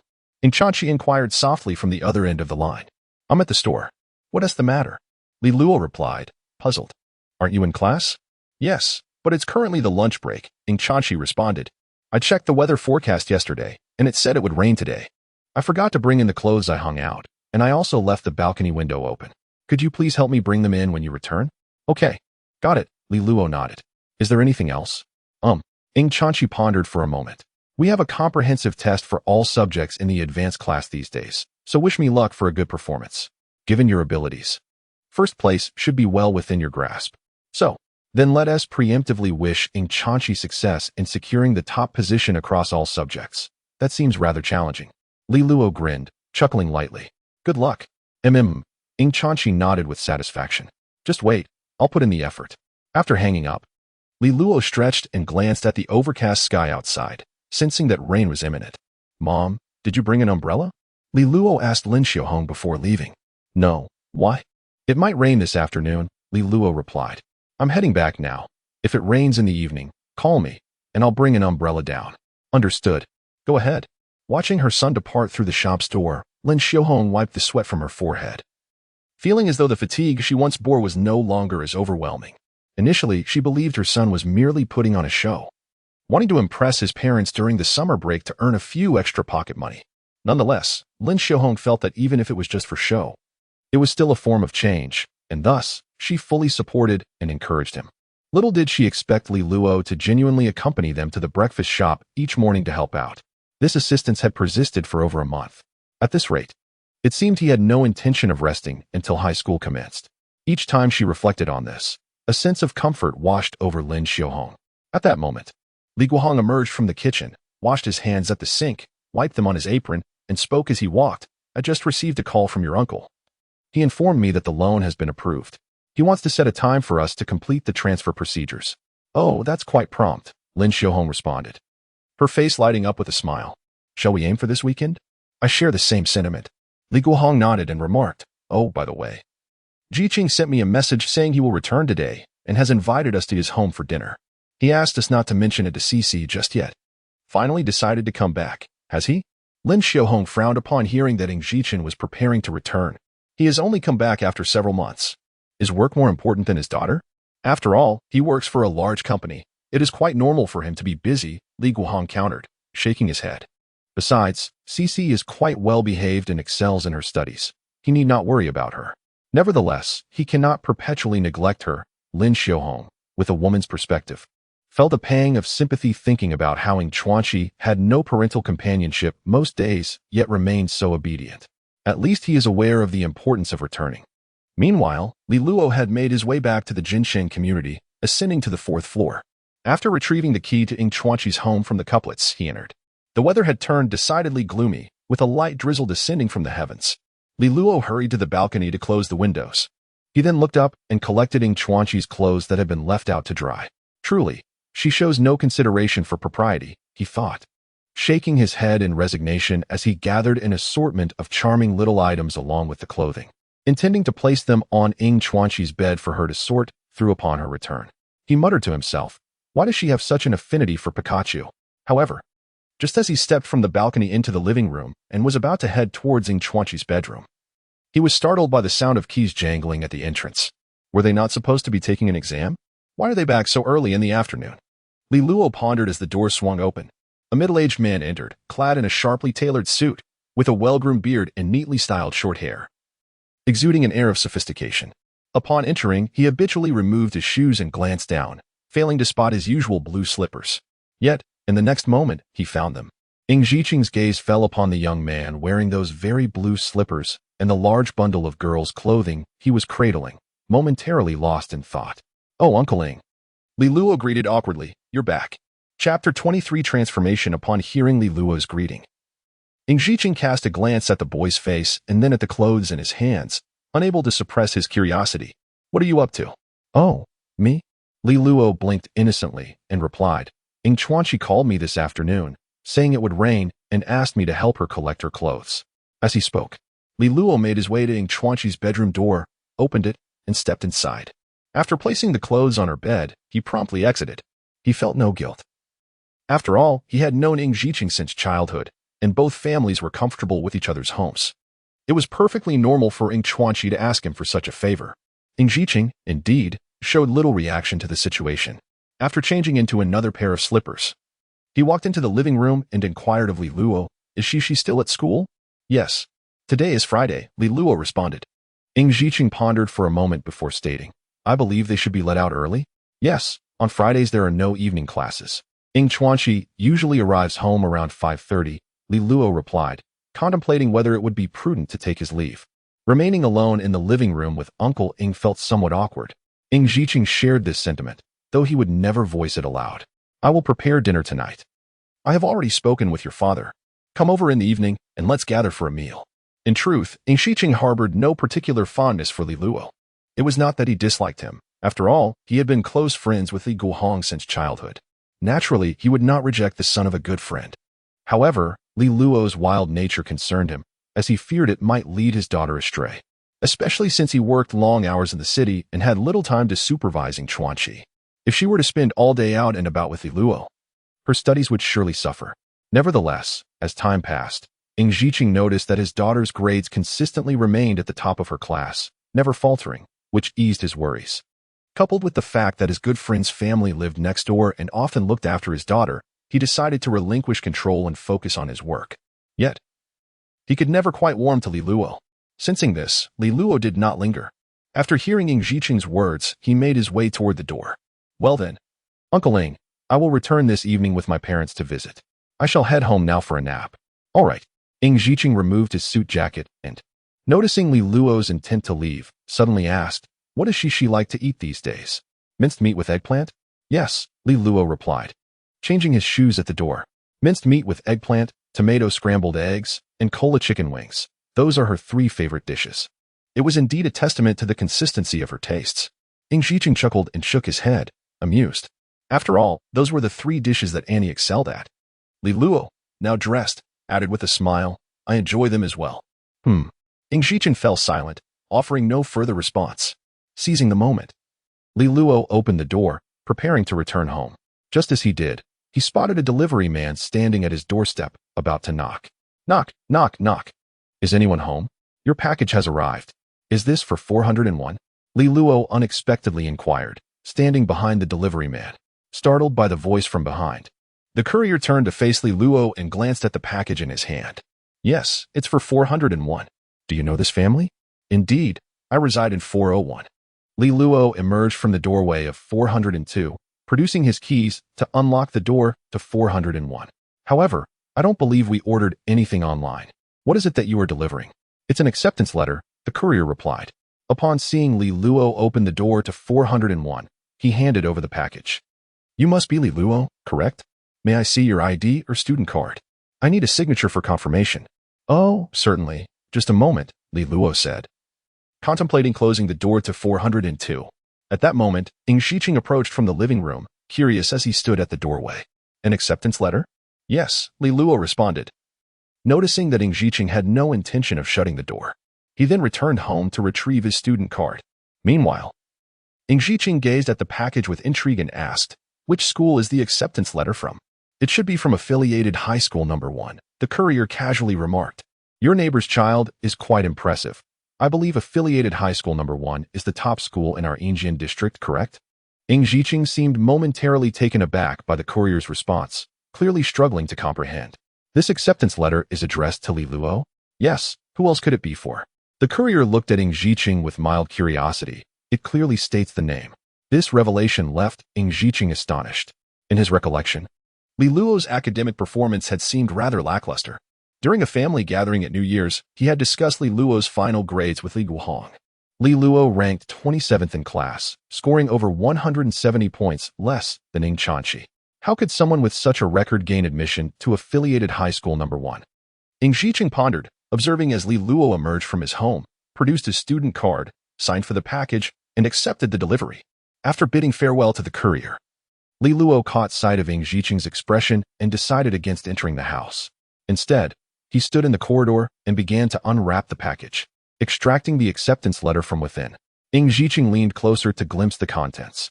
The acceptance letter contained 2 items, a congratulatory letter resembling a certificate, applauding Li Luo for successfully enrolling at the school, and an orientation guide detailing the start date, required materials, and various important notices. You performed well on your entrance exam? Ing Zhichen inquired. Affiliated high school number 1 is quite competitive. Yes, I scored 555 points, Li Luo replied. I ranked 86th in the district, which is decent, but certainly not comparable to Ing Chanchi. That's still quite impressive. Ing Zhichen glanced at Li Luo, suddenly realizing that he was not as disappointing as he had previously thought. Well, we should celebrate this evening's dinner in your honor. Then, I thank Uncle Ing in advance. 2 individuals were returning home along the corridor. Li Luo took a shower upon arriving, and then laid down on his bed to catch up on some sleep. When he finally awoke, it was already past 3 in the afternoon. Ordinarily, he would have rushed to borrow a computer from the study of his neighbor, Ing Chanchi, to continue his writing. However, since Ing Zhichen was there, Li Luo decided against it. After all, he had a substantial amount of drafts saved, so there was no urgency for the day. He thought to himself that it would be best to take a break today. As he considered this, he turned over in bed and heard the sound of raindrops tapping against the window. Sitting up and glancing outside, he saw the heavy rain obscuring the view. Li Luo opened the window and discovered that the rain was pouring down, showing no signs of letting up anytime soon. Resolving to bring an umbrella to his parents, he got out of bed, rummaged through the cabinet by the door, and retrieved 3 umbrellas, changing into his shoes in preparation. As he opened the door, he noticed that the door across the hall, for O2, had also swung open. Ing Zhichen emerged from his apartment, momentarily taken aback upon encountering Li Luo. Are you heading out, Uncle Ing? Li Luo inquired curiously while descending the stairs. Yes, we've run out of soy sauce, and I forgot to buy some while grocery shopping, Ing Zhichen replied, stating his intention to go downstairs to procure a bottle. I see. Li Luo paused and said, then don't worry about it, Uncle. I'm on my way to deliver an umbrella to my parents. I can pick up a bottle for you on my way back. There's no need for both of us to go out in this downpour. Ing Zhichen, upon hearing this, nodded appreciatively. That would be very kind of you. Not a bother at all, Li Luo smiled, turning to dash down the stairs. Watching Li Luo's receding figure, Ing Zhiqing felt a moment of disorientation. Sensing that the young man had suddenly matured, becoming more composed and less impulsive than before. With this thought, Ing Zhiqing turned back towards his apartment to continue preparing ingredients in the kitchen. Meanwhile, Li Luo made his way downstairs, opened an umbrella, and ventured into the rain, heading toward the breakfast shop across the street. Mom, I've left the umbrellas here. Remember to take them when you come home, he called as he entered the store, placing the 2 umbrellas on the counter. Lin Xiaohong, seeing her son had indeed brought the umbrellas, felt a warmth in her heart. Got it. I'll head back now. Li Luo said, Uncle Ing has returned and mentioned he is planning to cook dinner for us tonight. Yes, your father has informed me, Lin Xiaohong nodded. Then added with a reminder, just remember not to mention this to Shishi. Your uncle probably wants to surprise her, and didn't he notify her in advance? Oh, Li Luo raised an eyebrow and smiled. Understood. I'll certainly keep it a secret. With that, he opened the umbrella once more and dashed to the entrance of the adjacent community, purchasing a bottle of soy sauce from the supermarket before making his way back to the corridor. After stowing away the umbrella, he ascended to the 4th floor and arrived at the door of apartment 402, instinctively reaching for the key hidden within the couplet. After a moment's reflection, he withdrew his hand and knocked on the door instead. Before long, Ing Zhiqing arrived to open the door.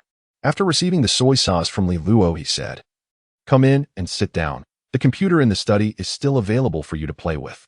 With such an invitation from Ing Zhiqing, Li Luo, who initially intended to return to his own room, felt no need for politeness and stepped inside, changing into his slippers. Noticing that Ing Zhiqing was busy in the kitchen, Li Luo wandered into the study, unceremoniously opening the computer and logging into the Qijian Chinese network, where he glanced at the Sanjiang rankings. I really am not a celebrity was prominently listed. Yesterday, he had inquired with the editor, and his book currently had approximately 200 followers. Once this round of recommendations concluded, it would be ready for release next week. Seeing the data for his book, Li Luo could only shake his head and chuckle, thinking that if this data were to be projected 10 years into the future, it would be questionable whether it could even reach the 3rd round of recommendations, let alone the Sanjiang rankings. However, Li Luo was not anxious. He understood where his strengths lay. In 2014, the online literature industry was on the cusp of a new developmental phase, with the gradual proliferation of smartphones. Qijian Chinese Network also adapted to the trend by launching the Qijian Reading app, entering the wave of the mobile internet era. By the end of the year, the readership distribution between computer and mobile platforms had reached a near parity. By the end of 2015, mobile users accounted for 70, and by the end of 2016, this figure had ballooned to 90. Some might wonder what difference this makes. After all, reading is reading. And what is the distinction between using a computer and a mobile device? At most, it is merely more convenient to read novels on a phone. However, there are 2 significant changes at play. First, there is a transformation in the user demographic. Previously, those who had the means to use a computer to access the internet and read novels tended to possess a certain level of education and literary appreciation, at least enough to navigate a computer, and their family circumstances were likely not dire. However, with the advent of affordable smartphones, such as those from Xiaomi, a whole swath of the populace that had been previously isolated from the internet was suddenly drawn into the mobile internet sphere. These users, at least in terms of literary appreciation and aesthetic standards, would undoubtedly have lower expectations than their predecessors. Consequently, this would naturally lead to the emergence of a plethora of more simplistic and straightforward works. Secondly, there is a shift in the reading format. Reading novels on a computer screen, where an author can write hundreds of words in a single paragraph, is quite standard. However, when the same text is placed on a mobile screen, it can quickly devolve into a cumbersome block of text, severely diminishing the reading experience. Many authors initially failed to recognize this issue, continuing to maintain writing habits suited to the computer era. Yet, for new mobile users entering the world of online literature, resolving the formatting challenges could give a book a distinct advantage from the outset. Li Luo stood at the forefront of this transformative wave, and his new book perfectly adapted to the changes of this era, making it entirely reasonable for it to achieve commendable success. However, just as Li Luo intended to compose a few words, a commotion erupted from the kitchen. Puzzled, Li Luo stepped out of the study and glanced towards the kitchen, where he beheld Ing Zhiqing frowning, his right hand tightly gripping the fingers of his left. Upon observing the floor, he noticed a kitchen knife lying there. It's full of mystery. Uncle Ing, what has happened to you? Li Luo inquired. Ing Shiqing grimaced. Drawing in a sharp breath and casting a glance at Li Luo, he replied with a hint of resignation, I accidentally cut my hand while chopping vegetables. Chapter 24. Delivering an umbrella. Fortunately, it was merely a light scratch, not too severe. Li Luo, well acquainted with the household of Ing Chuanqi, retrieved a small medical kit from the cabinet, dipped a cotton swab in iodine, and applied it to Ing Shiqing's wound. After wrapping it with a band-aid, it was essentially resolved, though cooking again would likely cause some discomfort in his fingers. Uncle Ing. Yes? Cooking with that hand of yours isn't very convenient. Shall I take over? Ing Shiqing furrowed his brow, attempting to grasp the knife with his left hand. He winced, feeling a twinge of pain. Can you manage? He had only prepared meals for a brief period after his wife's passing, while caring for Ing Chuanqi. Once he returned to his demanding job, the kitchen had been neglected. Nevertheless, Li Luo seemed a tad more reliable than he. Trust me, it will be fine, Li Luo assured, patting his chest. My family runs a breakfast shop. I've learned a thing or two from my father. Hearing this, Ing Shiqing hesitated momentarily. However, recalling Li Luo's impressive entrance examination results for the first affiliated school, as well as his demeanor and attitude since their meeting, he finally nodded. All right, give it a try, but if it doesn't work out, I'll step in. Great. Li Luo accepted the task, glanced at the ingredients Ing Shiqing had prepared, and picked up the chef's knife. He deftly sliced half of the pork belly into thin pieces and shredded the other half. The sound of the knife chopping rhythmically on the cutting board was brisk and precise, causing Ing Shiqing to raise an eyebrow. Is this what you call learning a bit? He remarked. The skill in your knife work hardly resembles that of a novice. Once the preparation was complete, Li Luo inspected the chicken soup that Ing Shiqing had simmered earlier, ladling a bowl to use for stir-frying, enhancing the flavor. Then, Ing Shiqing noticed a transformation in Li Luo. One after another, the ingredients were expertly added to the pan, and as Li Luo sawed at them, the kitchen was soon filled with an enticing aroma. Truth be told, given Li Luo's practiced finesse, Ing Shiqing surmised that even if the flavors were mediocre, they would undoubtedly surpass his own culinary attempts. When did you learn to cook? Ing Shiqing inquired, despite his injured finger, as he helped by carrying plates. Unable to suppress his curiosity, I've been helping out at the shop daily, so I've picked up a few things, Li Luo fabricated. Uncle, since you rarely visit, if you want a surprising Chuanqi, it would be best if you were the one to cook today. That would be too much. Don't be modest. I'm always over at your place playing on the computer. Making a meal is nothing, Li Luo replied while stirring. Besides, your injury isn't your fault. Your thoughtfulness is what truly matters. Upon hearing this, Ing Shiqing fell silent, tacitly acknowledging his words.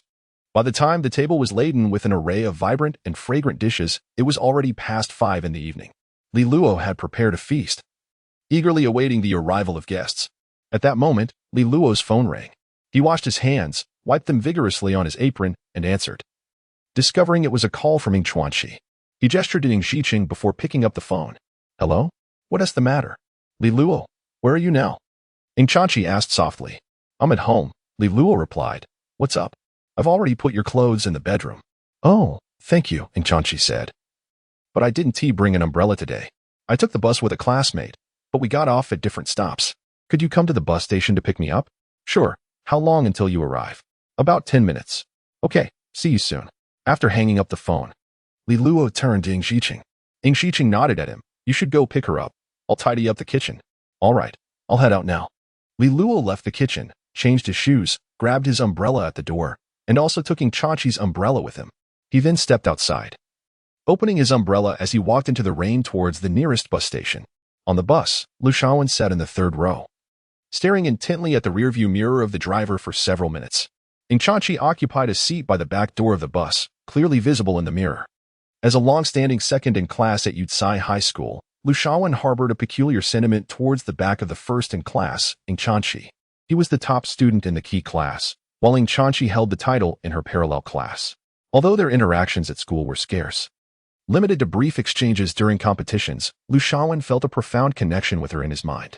After all, in the expansive Yucai High School, he was the only one who could keep pace with her, especially during the autonomous enrollment phase for Fui High School, where 27 students successfully gained admission. Lu Shaowen and Chuanqi were among the top 40. The summer preparatory classes at Fui were divided into 4 groups based on academic performance, and naturally, both Lu Shaowen and Ding Chanqi were placed in the same class. It seemed that fate was entwined in a mysterious way. Lu Shaowen was quite tall and had an appealing appearance. Aside from his slightly darker skin and glasses, he had few flaws. During his time at Yutsai High School, he had received numerous love letters from girls. However, having already reserved his heart for someone else, he ignored them all. Yet, he often inquired about how many love letters Ding Chanqi had received recently. If the number was comparable to his own, Lu Shaowen felt a sense of contentment, believing it reflected a shared destiny between them. There were many similar instances. For example, every Monday, the school invited outstanding student representatives to speak on stage. Over the 3 years, he and Ding Chanqi had been scheduled to speak the most. Whenever awards were presented, their names were often mentioned together. After monthly exams and midterm and final assessments, the bulletin board displaying school rankings became Lu Shaowen's favorite place to visit, as he was perpetually overshadowed by Ding Chanqi, unable to rise above her. However, no one could usurp his second place. Now, in the summer advanced class at affiliated First High School, he found himself alongside only Ding Chanqi, both hailing from Yutsai Middle School. This circumstance ignited within him a profound sense of connection, as if he had transformed into a guardian knight, constantly yearning to do something for Ding Chanqi. For instance, when the rain poured heavily today, he noticed she had forgotten her umbrella. Thus, after school, he meticulously packed his bag early and descended to the path she would take to exit the school, patiently waiting with his umbrella held high. In his daydreams, he envisioned Ding Chanqi emerging from the teaching building, shielding her head with her hand, gazing at the dense curtain of rain, perhaps with a charmingly distressed expression gracing her face. At that moment, he imagined himself standing beside her, casually inquiring, "Are you taking the bus home?" Following this, he would add with a light laugh, "As it happens, I'm heading that way too. Allow me to escort you." Such was the beauty of his fantasy, and indeed, Lu Shaowen awaited at the building's exit. Yet, to his surprise, Ding Chanqi was not alone. She was accompanied by her female classmate from recent times. The two of them ventured into the rain, sharing an umbrella as they made their way to the bus stop. Thus, the first act of his daydream shattered. Nevertheless, Lu Shaowen skillfully evaded his father, who had come to pick him up, and boarded the bus, securing a seat in the front. He reasoned that Ding Chanqi's companion would likely disembark at a different stop, leaving him a chance. He could easily pretend to be a fellow passenger getting off at the same stop, offering to hold the umbrella for her on the way home. With this thought, Lu Shaowen felt invigorated, his body trembling slightly with excitement. At that moment, the bus halted at a stop. An elderly lady boarded through the front door. The journey was already halfway through, and the seats were fully occupied. Upon seeing the lady grasping the handrail to stand, Lu Shaowen immediately turned to the back where Ding Chanqi sat. Then, with resolute determination, he stood up and addressed the elderly lady. "Please, take this seat, madam." No, you sit." She politely declined. "It's all right." Lu Shaowen smiled and insisted, "I'm getting off soon. Please, take a seat." With his insistence, the lady gratefully accepted and settled into his place. Subsequently, Lu Shaowen straightened his posture and moved to the handrail by the back door. Though he didn't glance towards Ding Chanqi, he could sense her gaze upon him, laden with admiration and approval. The mere thought of this made him stand even taller, as if the zipper of his school uniform were about to burst open from his pride. After 2 more stops, the bus eventually glided into Ohuazhou Avenue and came to a halt in front of the bus station. Lu Shaowen noticed Ding Chanqi rising from her seat, and in an instant, he snapped back to reality, realizing she was about to disembark. As the bus came to a steady stop and the back door swung open, Lu Shaowen was the first to step off, unfurling his umbrella to wait on the platform. He pondered his next move. As Ding Chanqi disembarked from the bus, she was greeted by the pouring rain outside, prompting her to instinctively open her umbrella to escort her home. To her surprise, Lu Shaowen, who had also taken refuge under his umbrella at the bus stop, turned to her with a look of astonishment and inquired, "Are you getting off at this stop as well?" "Indeed," Ding Chanqi replied, glancing at Lu Shaowen with a hint of confusion. "Is there something wrong?" This marked the first occasion in over a month that she had encountered Lu Shaowen on the bus. "You didn't bring an umbrella, did you?" Lu Shaowen smiled faintly, raising his own umbrella as he suggested, "The rain is rather heavy now. May I walk you home? Your residence must be nearby, correct?" "Oh, thank you." Ding Chanqi graciously acknowledged his offer, then shook her head while pointing behind Lu Shaowen. "Someone is here to pick me up." Upon hearing this, Lu Shaowen was taken aback. He surmised that anyone picking up Ding Chanqi at a nearby bus stop must surely be a family member. Would he be meeting her parents so soon? He pondered whether it would be inappropriate. With these thoughts swirling in his mind, Lu Shaoan slowly turned around, mentally rehearsing how to greet them in a manner that would leave a favorable impression. However, when he faced the individual standing before him, a boy of similar age, his expression momentarily froze. Li Luo regarded Lu Shaoan with curiosity before tossing the umbrella into Ing Chanchi's embrace, saying, "Let us go, it's time for dinner." Lu Shaoan scrutinized Li Luo's face, feeling a sense of familiarity. Quickly regaining his composure, he casually inquired of Ing Chanchi, "Is this your younger brother?" Ing Chanchi appeared momentarily stunned before breaking into a light laugh. Yes, it is." With that, she opened the umbrella that Li Luo had provided and walked side by side with him into the rain, turning back to Lu Shaoan to say, "Thank you for your kindness. Goodbye." Lu Shaoan inhaled sharply, watching the silhouette of the girl as she departed. Although his plans had not unfolded as he had hoped, it seemed to have turned out well enough. She expressed her gratitude towards me. At that moment, his phone vibrated in his pocket, prompting Lu Shaoan to hastily answer the call. "Where have you been? The school said you left. Why aren't you here?" "I've been waiting at the school gate for 20 minutes and you aren't answering your phone." "Dad." On the way home, Li Luo remarked. "Who is your younger brother? You were born a day later than me. If not a brother, then what is he? Who was that person just now? He looked somewhat familiar." "That? He's a classmate from the advanced class at Yutsai, though we aren't very acquainted." Chapter 25. Truly helpless Li Luo and Ing Chanchi sheltered beneath an umbrella, walking side by side towards the entrance of the Jincheng community. After exchanging a few casual remarks, they swiftly dismissed the earlier incident at the bus station from their minds. Upon reaching the community gate, they fortuitously encountered Li Guohong and his wife, who were hurrying back from the breakfast shop. "Oh." Lin Xiaohong paused in surprise and inquired, "What are you two doing here?" She had taken the bus home after school without an umbrella. Li Luo pointed towards Ing Chanchi and briefly explained, "I came to the station to deliver an umbrella to her." "Well, that works out perfectly," Li Guohong nodded. "Let us head back together for a meal." With that, the four of them set off towards home. However, Ing Chanchi found it peculiar that upon reaching the 4th floor, Li Luo and the others all suddenly halted, showing no intention of retrieving their keys. Instead, their collective gaze was directed at her. This left Ing Chanchi momentarily bewildered. "Aren't we going to your house for dinner?" "Don't ask so many questions. Just open the door," Li Luo urged, placing a hand on her shoulder and gesturing towards the door of apartment 402 next door. Thus, Ing Chanchi, in a daze, retrieved her keys and unlocked her own door. Before even stepping inside, a rich and fragrant aroma wafted from the living room, igniting her appetite. Upon catching a whiff of the enticing scents from the kitchen, Ing Chanchi hesitated, but was gently pushed inside by Li Luo. There, she immediately spotted a familiar figure bustling about in the kitchen. "Dad, you're back." A radiant smile illuminated Ing Chanchi's youthful face as she quickly changed into her slippers and dashed into the kitchen, throwing herself into her father's embrace. After all, she was still just a 15-year-old girl, and given how seldom she saw her father, the rare occasion of his return elicited uncontainable joy. Even from the typically reserved and polite Ing Chanchi, Li Luo chuckled at the scene, adeptly retrieving 2 pairs of slippers from the shoe cabinet and tossing them to her parents, while she slipped into a pair of blue slippers and strolled into the living room. "Uncle Ing, are the dishes ready?" "Yes.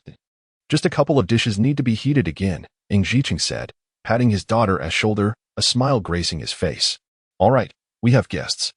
Let me warm up a few more dishes." "Okay." Ing Chanchi stepped away from her father's embrace, obediently fetching bowls and chopsticks from the cupboard, setting them neatly on the dining table, and inviting Li Guohong and Lin Xiaohong to sit down. A few minutes later, the 5 of them gathered in a circle in the living room. Ing Zicheng produced a bottle of white liquor from the counter, cheerfully addressing Li Guohong. "It's been a while since we've dined together. Come, let us have a couple of drinks. I hope your wife has no objections." "What objections could she possibly have?" Li Guohong waved his hand grandly, gesturing towards the glasses. "Fill them to the brim." Lin Xiaohong rolled her eyes, too weary to comment. Meanwhile, Ing Chanchi stifled a laugh and whispered to Li Luo, "Uncle Li is most boisterous at times like this." "My mom is quite accommodating," Li Luo replied, leaning closer to Ing Chanchi.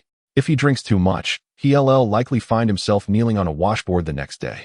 Ing Chanchi chuckled heartily and then asked, "Did you already know my dad was coming back? Upon returning just now, you did not inform me. Wasn't it meant to be a surprise?" Li Luo remarked. "Do take a taste," These dishes were prepared by your father this afternoon. Ing Chanchi hesitated as she picked up a piece of Coca-Cola chicken wings. After all, she was somewhat aware of her father's culinary skills, which were not exactly commendable. However, once she took a small bite, her eyes immediately brightened, and she devoured it eagerly. Subsequently, she helped herself to a few servings of scrambled eggs with tomatoes and minced eggplant, both of which were her favorites. Are your father's dishes delicious? Li Luo inquired. Delicious. Ing Chanchi nodded vigorously. Hearing this, Li Luo nodded in satisfaction. That's good. At the dining table, the two children and Lin Xiaohong finished their meals rather quickly, each with a bowl of rice, followed by generous portions of vegetables, soon satiating their appetites. In contrast, the two adult men, engrossed in drinking and boasting, showed no signs of stopping within 2 hours. Lin Xiaohong accompanied them, and when Li Luo and Ing Chanchi had nearly finished eating, she subtly indicated that they could leave the table to play. However, Li Luo was keen to eavesdrop on the adults' conversation, so she lingered at the table. Seeing that she was not leaving, Ing Chanchi remained seated as well, listening to her father converse with Uncle Li. Speaking of which, as Ing Jiqing chatted, his gaze fell upon Li Luo, and he remarked, "This afternoon, someone delivered the admission notice. Your family, Li Luo, is quite impressive, having been accepted into the first affiliated middle school." Oh, that. Li Guohong couldn't help but smile with pride. Well, he's just average. He can't compare to your Chanchi. Modesty, are we? Ing Jiqing shot him a glance, noticing the corners of his mouth nearly reaching the heavens. I'll make you drink a cup for not informing me of such good news immediately. All right, all right. Li Guohong raised his wine glass and downed it in one go. Then continued, mainly, discussing this matter lacks a sense of achievement. Your Chanchi is right there. If I were to boast, it would be about those children whose grades aren't as good as Li Luo's. That would be far more interesting. Ing Jiqing chuckled. You certainly do look down on others. Shameless. This is already a good position. Li Guohong set down his glass, pointing at Lin Xiaohong. You have no idea about your sister-in-law. That evening, she called relatives to arrange the graduation banquet, and didn't he let me make a single call. She did all the boasting herself. What are you saying? Lin Xiaohong rolled her eyes. You're tired after a day's work. Is it not reasonable for me to share the burden? Hiki, Ing Jiqing chuckled, then raised his glass, saying, in any case, congratulations to Li Luo. Now she'll be in the same high school as Chanchi. Let us strive for them to attend Xianzhong University together. Good. Li Guohong clapped the table and raised his glass in agreement. Once this topic was concluded, Ing Jiqing suddenly recalled something and asked, by the way, do you know how the housing prices are doing over on Qiushan Street lately? What about Yingbin Road and Jinxing West Road?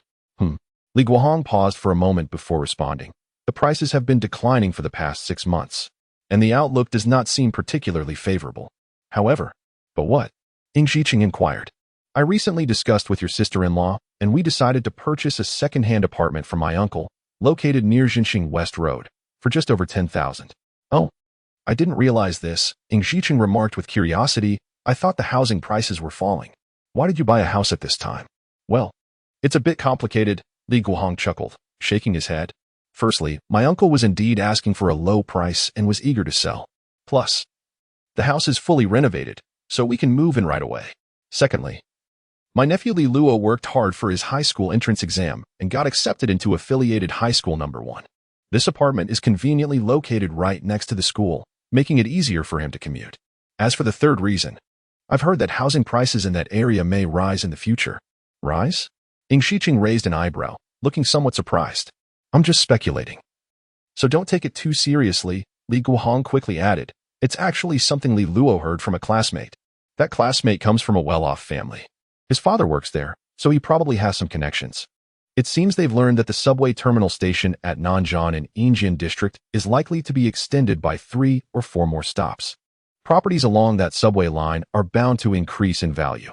However, the information is not yet confirmed, so it's hard to say anything for certain. Between brothers, it's essential to keep accounts clear, especially when it concerns financial investments. I fear that if I speak recklessly and Ing Jiqing actually buys a property, it could affect our brotherly bond if the prices don't rise. After listening to Li Guohong, Ing Jiqing's expression became somewhat peculiar. After a moment of contemplation, he said, Brotherly, perhaps your approach is indeed quite astute. Ah? Li Guohong blinked in surprise, unable to resist asking, how so? Actually, I have some information as well. Ing Jiqing replied, as you know, my company previously had connections in that area, and I interact with many individuals who provide various insights over dinner. The extension of the terminal station at Nanjing is indeed planned, though the timeline remains uncertain. This is still in the draft stage, but based on my information, there is a good chance of it happening, which is why I was curious about the recent housing prices in your area. Li Luo sat at the dining table, listening to the adults converse, and found himself lost in thought. In his previous life, at the age of 15, he would have had no interest in such discussions, likely long gone to his study to play on the computer, with no memory of any of this. Furthermore, the information Ing Jiqing shared was entirely contingent upon Li Guohong's prior mention of the subway line. He was uncertain whether his uncle had indeed made such comments in his previous life. After all, if he had truly spoken up, his parents would not have recklessly invested all their finances into his Uncle Wei Dongrong's project. One might say that this small butterfly, with a mere flutter of its wings, has already set into motion the destinies of many around it, propelling them toward an uncertain future. Regarding the subway matter, although Ing Jiqing is not entirely sure, Li Luo remains untroubled. By the end of this year, during the G20 summit, the domestic venue for the next summit will be confirmed. Subsequently, Yuhang City will successfully secure its place as the host. In 2015, Yuhang City also triumphed in its bid for the Asian Games, being awarded the hosting rights for 2022. Following this, not only Yinjing District, but also several more remote areas of Yuhang City have established a series of subway expansion plans. The subway extension line at Yinjing District South Station commenced construction at the end of 2015 and was completed and put into operation by early 2017. Coupled with the Yintai Commercial City and the Times Tianjie Commercial District along the route, property prices in the vicinity have surged to heights of 20 to 30,000. Therefore, now that Li Luo's family has acquired the property from his great-uncle, they simply need to wait patiently and gradually pay off the mortgage. In a few years, the value of this property could potentially triple, yielding significant profits. He laments not having the initial capital. Otherwise, purchasing 3 to 5 properties would ensure a life free from financial worries. Li Luo muses on this, devoid of any grand ambitions. Having achieved nothing by the age of 35 in his previous life, he does not aspire to realize any monumental blueprints this time around. As long as he can leverage his foresight into the era to amass enough wealth for his family as financial freedom, he is content to enjoy life. When does affiliated number 1 high school start? After discussing the property, Lin Xiaohong inquired of Li Luo. August 24th for registration. Li Luo recalled the admission notice he had read that afternoon. Following a week of military training, classes would officially commence on September 1st. Then this weekend, your father and I will go to transfer the property, and I will have your uncle come help move some bedding and such over, Lin Xiaohong said. Cici will join as well. You can choose your own room. Ing Jiqing suddenly paused, then asked, is Cici moving in too? Indeed, Li Guohong chimed in. I forgot to mention, we purchased a property next to affiliated number 1 high school. It's quite inconvenient for Cici to take the bus to school, so it's better for her to live there directly. Is it just the two of them? Ing Jiqing looked at Li Luo and then at his daughter, catching the glimmer of anticipation in her eyes, and couldn't he help but ask. There's another little girl, Lin Xiaohong explained.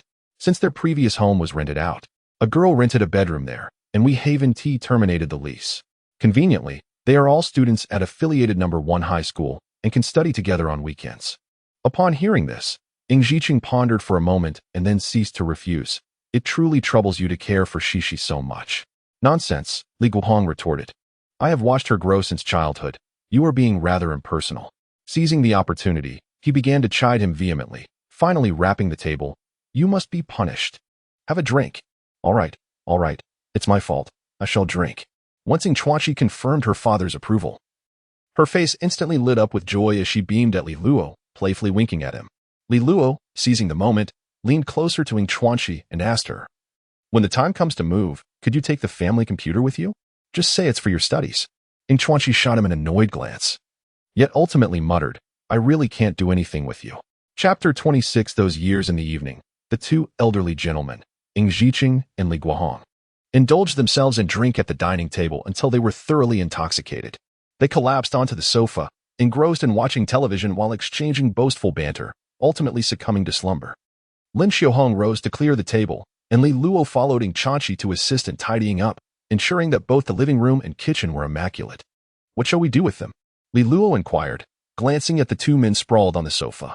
Same old routine, Lin Xiaohong replied with a roll of her eyes. Let us cover each of them with a blanket, The sofa at Shishi's house is quite spacious. After saying this, Lin Xiaohong went to fetch the blankets. Suddenly, Ing Zhiqing, who had been sound asleep, abruptly opened his eyes, sat up on the sofa, and groggily nudged Li Guohong. Get up. Let us continue drinking.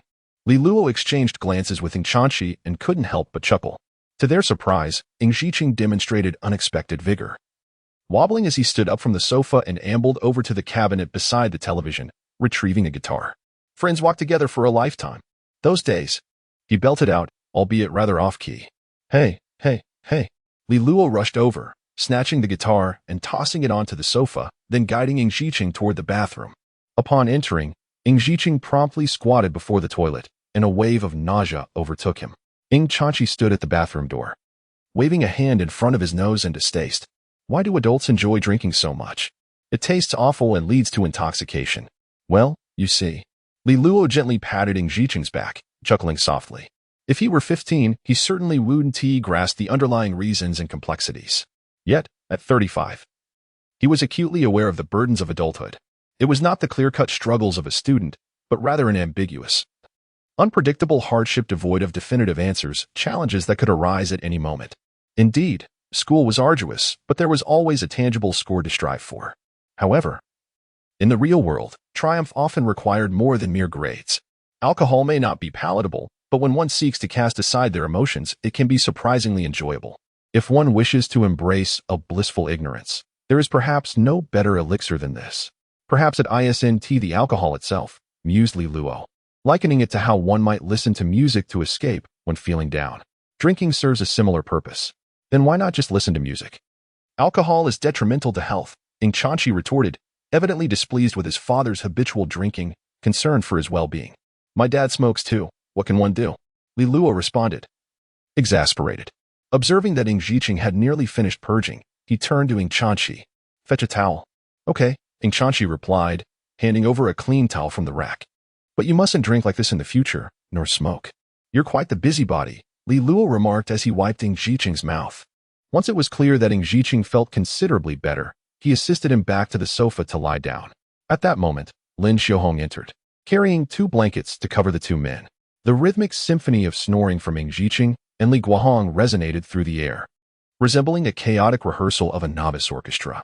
All right, let us pour 2 cups of water and place them on the coffee table. The rest can wait until tomorrow. Lin Xiaohong remarked with an air of resignation. What about you two? I still need to accompany Ing Chanchi for a while. Li Luo, unabashed, interjected. If you want to play on the computer, just say so. No need to put on airs. Lin Xiaohong shot him a disapproving glance before retreating to the adjoining room to prepare for a bath and sleep. Your father may not wake up early tomorrow. Remember to accompany me to the shop. Understood, he replied. After bidding farewell to Lin Xiaohong, Li Luo returned to the living room, seemingly disinterested in playing on the computer.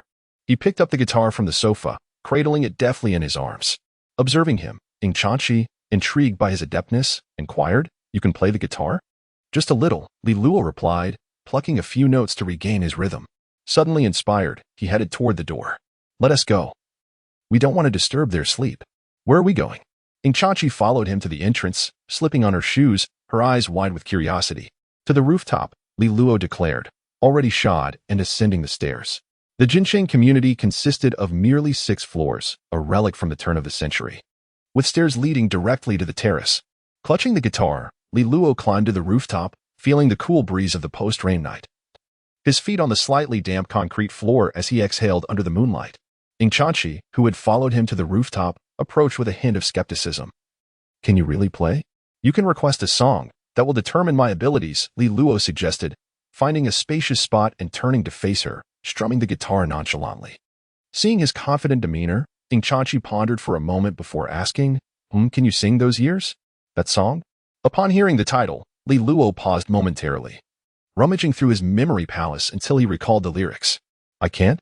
Ing Chanchi misinterpreted his expression, believing he was unsure. Yet, the next moment, Li Luo chuckled lightly, lowering his gaze to pluck the strings. Back to the starting point in my memories. Your youthful face, we have finally arrived at this day. Li Luo's gentle voice floated across the terrace, imbued with nostalgia and longing, instantly enveloping Ing Chanchi in the song's atmosphere. Her small hands, in tune with the melody, lightly tapped along, her eyes reflecting the silhouette of the boy playing guitar under the moonlight, a smile gracing her lips. The heavy rain we missed in those years, the love we overlooked in those years, how I long to embrace you, embrace the courage we let slip away as the final notes faded. Inchanchi remained momentarily entranced. Li Luo glanced at her and couldn't help but chuckle. Hey, don't you know to applaud? It was only then that Inchanchi returned to reality, clapping vigorously. That was beautiful. And you really can play the guitar? I can only say I know a little. Li Luo humbly replied. He was not entirely dishonest. After all, during his initial foray into short videos, he had indeed picked up a few skills from a musician. However, to claim profound expertise would be an exaggeration. It sufficed to impress a young girl like Inchanchi. When did you secretly learn? Inchanchi, regaining her composure, couldn't help but express her skepticism. I am quite unaware of it. There is much you remain oblivious to. Li Luo, fearing her relentless inquiries, promptly resumed strumming the strings. Launching into the next song. Over the weekend, Ingjiqing, for once free from work, spent quality time at home with Inchanchi, even preparing several meals himself to treat his daughter. As they parted on Sunday afternoon, in addition to the usual living and tuition expenses, he left her an extra 10,000 yuan. Dad? Inchanchi queried, puzzled. I usually don't need this much. It's not solely for you, Ingjiqing replied. Your uncle Li won't charge you rent, but while you're living there, don't hesitate to spend on essentials with Li Luo and your classmates, understood? Inchanchi blinked, clutching the money tightly, and nodded vigorously. Meanwhile, Li Guohong and Lin Xiaohong took the opportunity to visit the Beijia area in Yinjiang district, transferring ownership of a property into their names. However, since the couple still needed to manage their shop, Lin Xiaohong called her brother, asking Li Luo's uncle to assist with moving their belongings. My mother has asked you to gather your things, bedding, clothes, and the like, to bring along when the time comes. The following weekend, seizing the chance while Inchanchi had no classes, Li Luo visited her home to inform her. My uncle will drive over this afternoon to help us move our things to the new house. Are we really moving in? Inchanchi calculated the dates and inquired. Isn't there's still more than a week before classes begin? What of it? Li Luo replied, puzzled. If we move in, will I be living there directly before school starts? Inchanchi asked again. Of course, Li Luo said matter-of-factly. Aren't you tired of taking the bus to school every day? Actually, it's not too bad, Inchanchi responded, then quietly added, what about you? Naturally, I will be moving in as well, Li Luo answered, looking at her with curiosity. You'll need to move your computer too. I can't just leave it behind, can I? What would I do without it? Hearing this, Inchanchi was at a loss whether to feel delighted or bemused. What? Did you think I wouldn't follow you? Li Luo chuckled. TSK. You really thought I'd stay behind? I was merely hoping you'd cook for me. Inchanchi turned her head away defiantly, retorting, once we move, I want to get to enjoy Aunt Lin's cooking anymore. My cooking may not be as good as my mother's, Li Luo replied. Huh? Inchanchi scoffed at Li Luo's remark, narrowing her eyes at him. Then how come the feast you prepared the day my dad returned tasted so exquisite? Li Luo blinked, feeling somewhat unnerved under Inchanchi's intense gaze. He stubbornly retorted, isn't it just that uncle did well? You're just trying to deceive me. Inchanchi replied with irritation, my dad cooked for 2 days afterward, and the dishes were nothing compared to the first day.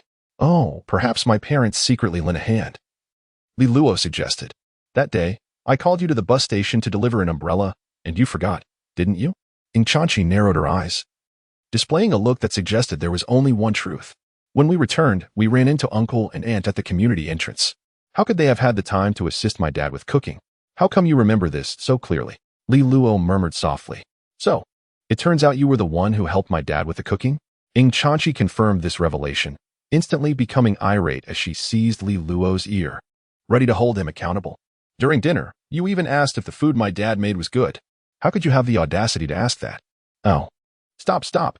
Li Luo grasped Inchanchi's wrist tightly, bending over in a plea for mercy. It was just that uncle injured his finger, so I helped him a bit. You can just consider it as cooking. Humph. Inchanchi, in fact, had not exerted much force. After releasing her grip, she turned her back and angrily went to gather clothes to move. Left in the living room, Li Luo wore a look of exasperation, pondering why uncle had such a lack of discretion. Did he truly not possess a clear understanding of the culinary skills between the two? Who betrays their teammate like this? Go to the study and sort out the computer. I have no idea what needs to be taken over there. Inchanchi poked her head out from the bedroom halfway through packing and warned, if you dare to trick me again, I will have Aunt Lin bring the computer back and won't let you play with it. Chapter 27. Ing Chanchi's luggage. Li Luo spent some time meticulously packing up the computer from Ing Chanchi's home. As he exited the study, he discovered that Ing Chanchi was still in the midst of organizing her belongings. Do you really have this much luggage? Li Luo inquired as he stepped into Ing Chanchi's bedroom, glancing at the floor. 2 large suitcases and 3 equally sizable cardboard boxes occupied the space, completely filling the pathway beside the bed, leaving Li Luo momentarily speechless. Isn't this a bit excessive? Ing Chanchi sat cross-legged on the bed, innocently blinking her eyes, as she stuffed neatly folded clothes into the boxes. I only brought a little bit of clothing. A little bit? Li Luo exclaimed in astonishment. He couldn't help but add, with this many clothes, are you even going to wear them all? Don't you have to wear a uniform every day after school? Don't you ever wear casual clothes on the weekends? Ing Chanchi shot him a glare. Is all of this really necessary? Li Luo replied, exasperated. I only brought 2 sets of pajamas and 3 sets of summer shorts and t-shirts. I didn't bring anything else. In fact, he had almost omitted the pajamas entirely, as he frequently slept in a t-shirt, not distinguishing between sleepwear and regular clothes. It was only because Lin Xiaohong insisted on packing them into his suitcase that he ended up bringing them. Even so, his suitcase barely filled up. In contrast, Ing Chanchi's luggage consisted of 2 suitcases and 3 large boxes solely filled with clothing. He was bewildered as to where she had accumulated such a vast wardrobe. That's because you live so simply, Ing Chanchi huffed. Girls need to wear beautiful clothes to feel good. Although Ing Chanchi typically donned her school uniform during the week, she still preferred to wear outfits she liked on weekends to maintain a positive mood. Li Luo had never considered this before, neither in his previous life nor in this one. It was only now, while packing, that he realized the depth of a girl's wardrobe truly seemed limitless. Where did all these clothes come from? And what about this enormous plush toy? Li Luo remarked, pointing at the half-sized panda doll resting on the windowsill, already encased in transparent wrapping. You plan to take this too? I recall this being a gift from your elementary school graduation. Why do you still have it? Mind your own business, Ing Chanchi retorted, then discreetly tucked away the small blanket that Li Luo had gifted her during childhood beneath her, intending to sneak it into a box later. As Ing Chanchi continued her packing, Li Luo's phone rang.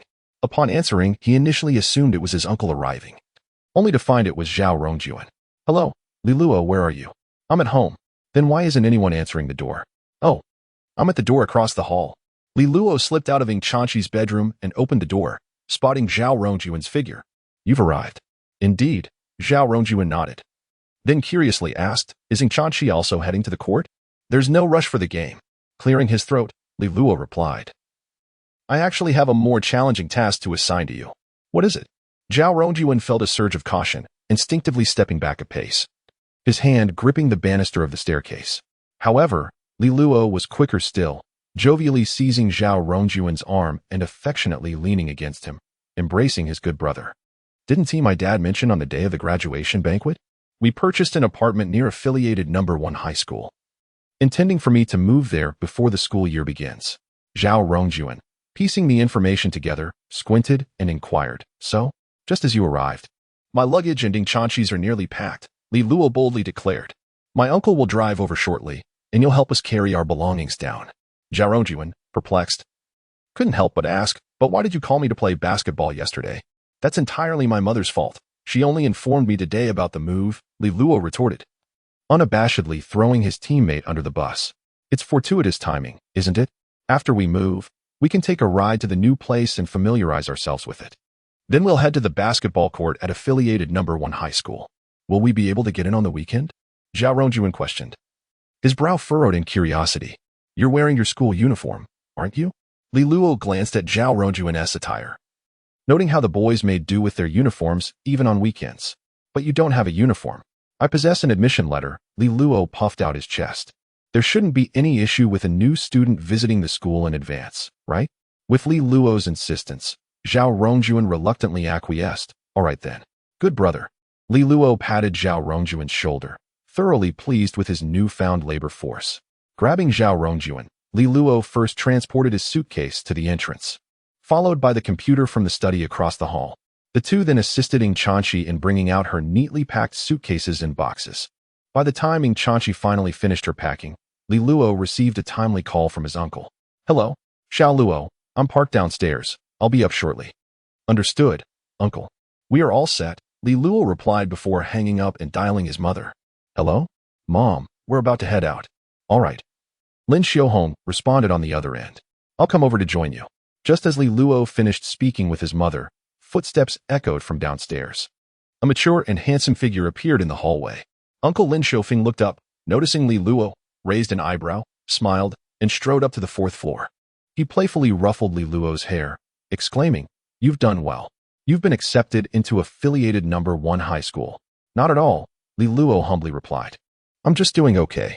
At just 32, Lin Xiaofeng was lean and youthful, sporting a trendy buzz cut and dressed in military-style pants and a simple white t-shirt. He appeared remarkably young, easily mistaken for a 25 or 26-year-old. Lin Xiaofeng was 9 years younger than Lin Xiaohong, a testament to their late-in-life parenthood. When Lin Xiaofeng's nephew was born, he was just over 17 years old, so Li Luo was raised with his uncle's companionship, leading to a close bond between them. However, as Lin Xiaofeng grew older, his family began to pressure him to marry. Feeling exasperated, he ventured out of the province for work, often absent for over half a year. It wasn't until he turned 30 that his grandparents ceased their incessant urging, allowing his elder sister, Lin Xiaohong, to call him back. Currently, Lin Xiaofeng works as a freight driver for a relative's company, where he drives large trucks. He missed the recent graduation banquet due to a delivery to a neighboring city, but given the familial connection, he is usually assigned lighter tasks, enjoying a relatively leisurely work schedule. Today, with no cargo to transport, he took a small van from the company to assist his nephew with moving luggage. In Li Luo's memory, his uncle remained single even into his 50s, much to the dismay of their grandparents. Yet, he genuinely treated Li Luo as a cherished younger relative, often inviting him for drinks and barbecues, joking that upon his passing, all his belongings would be left to him. When Lin Xiaohong fell gravely ill, their uncle went to great lengths to gather funds for her treatment, depleting his own resources in the process. Thus, seeing his uncle once more, still youthful and handsome, made Li Luo's eyes well with tears that he quickly stifled. At that moment, Ing Chanqi and Zhao Rongjuan politely greeted Lin Xiaofeng. With a hearty laugh, Lin Xiaofeng acknowledged the two children. "Cici is quite familiar with me. She used to chase after little Luo every day, and now she has grown so beautiful. And little June, we played basketball together every day, remember? I even taught you both." Having spent years exploring other provinces in his youth, Lin Xiaofeng was naturally affable and soon bonded with the younger ones.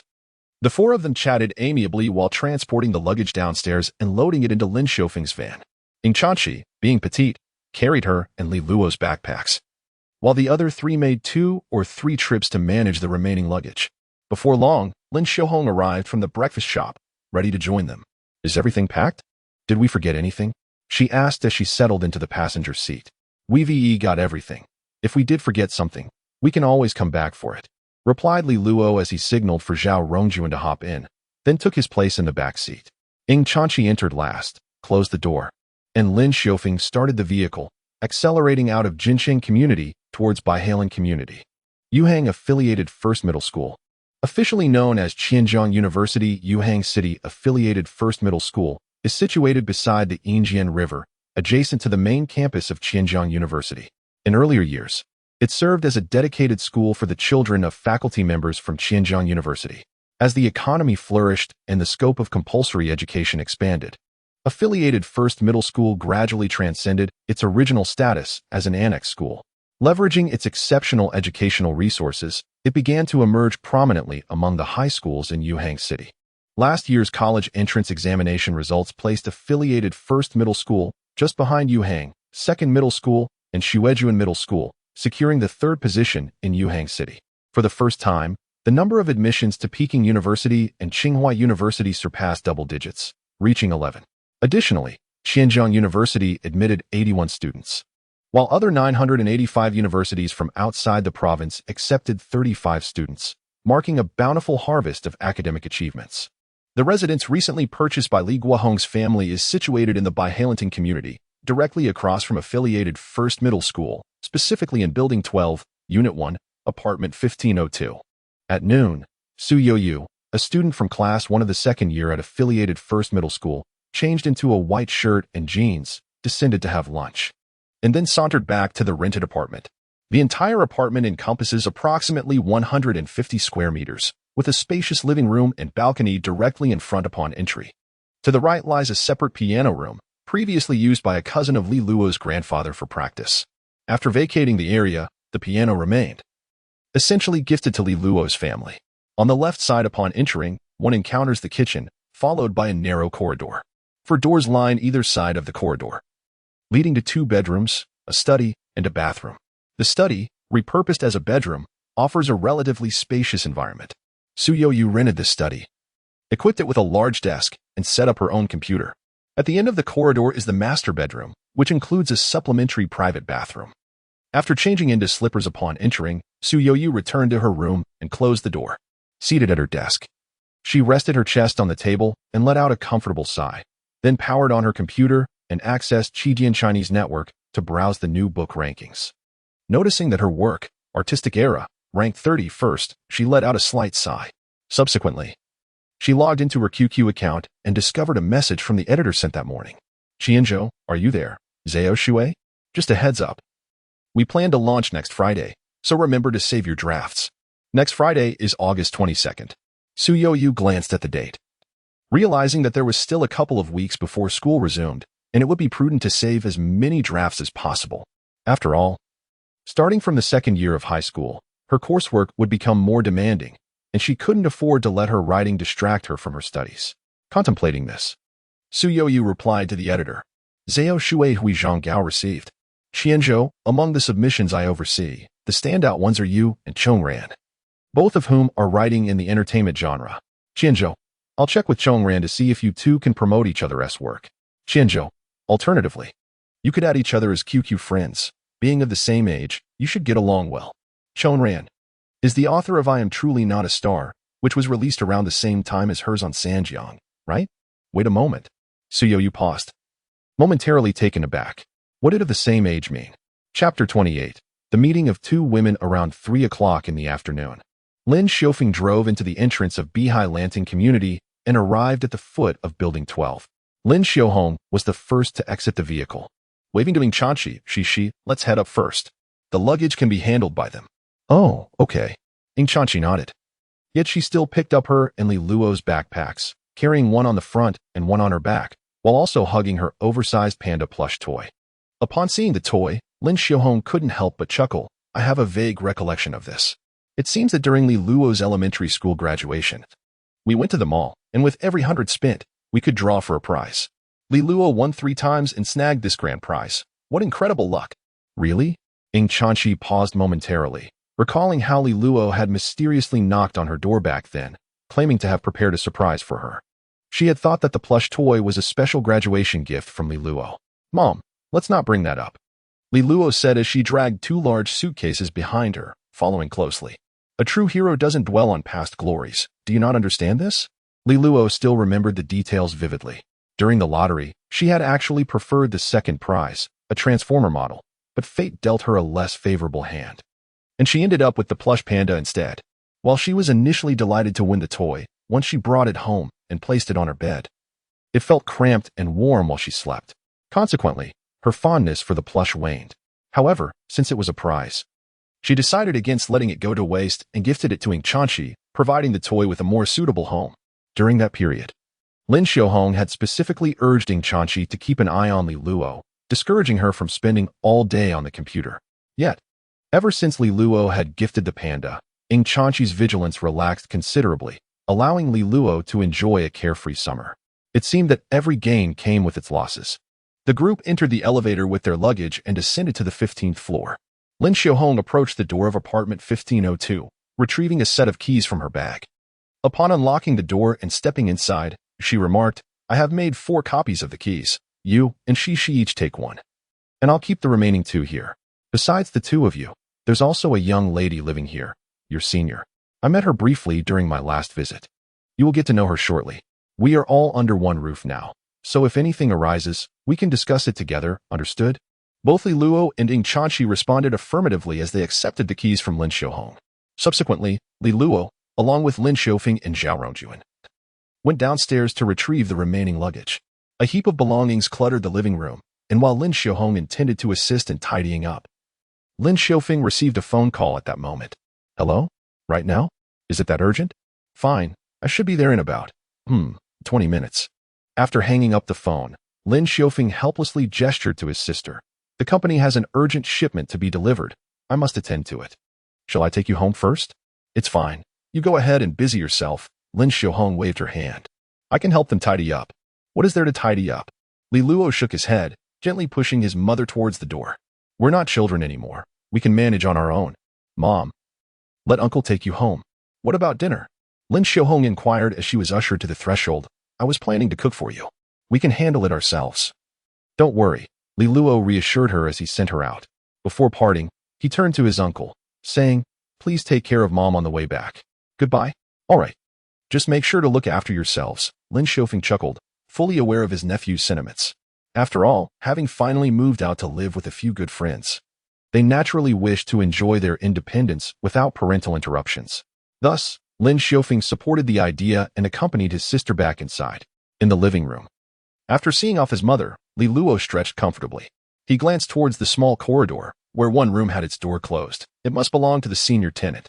The other doors stood open, including 2 secondary bedrooms, a bathroom, and the master bedroom at the end of the hall. Which room do you want to stay in? Li Luo turned to Ying Chanxi. How about the master bedroom for you?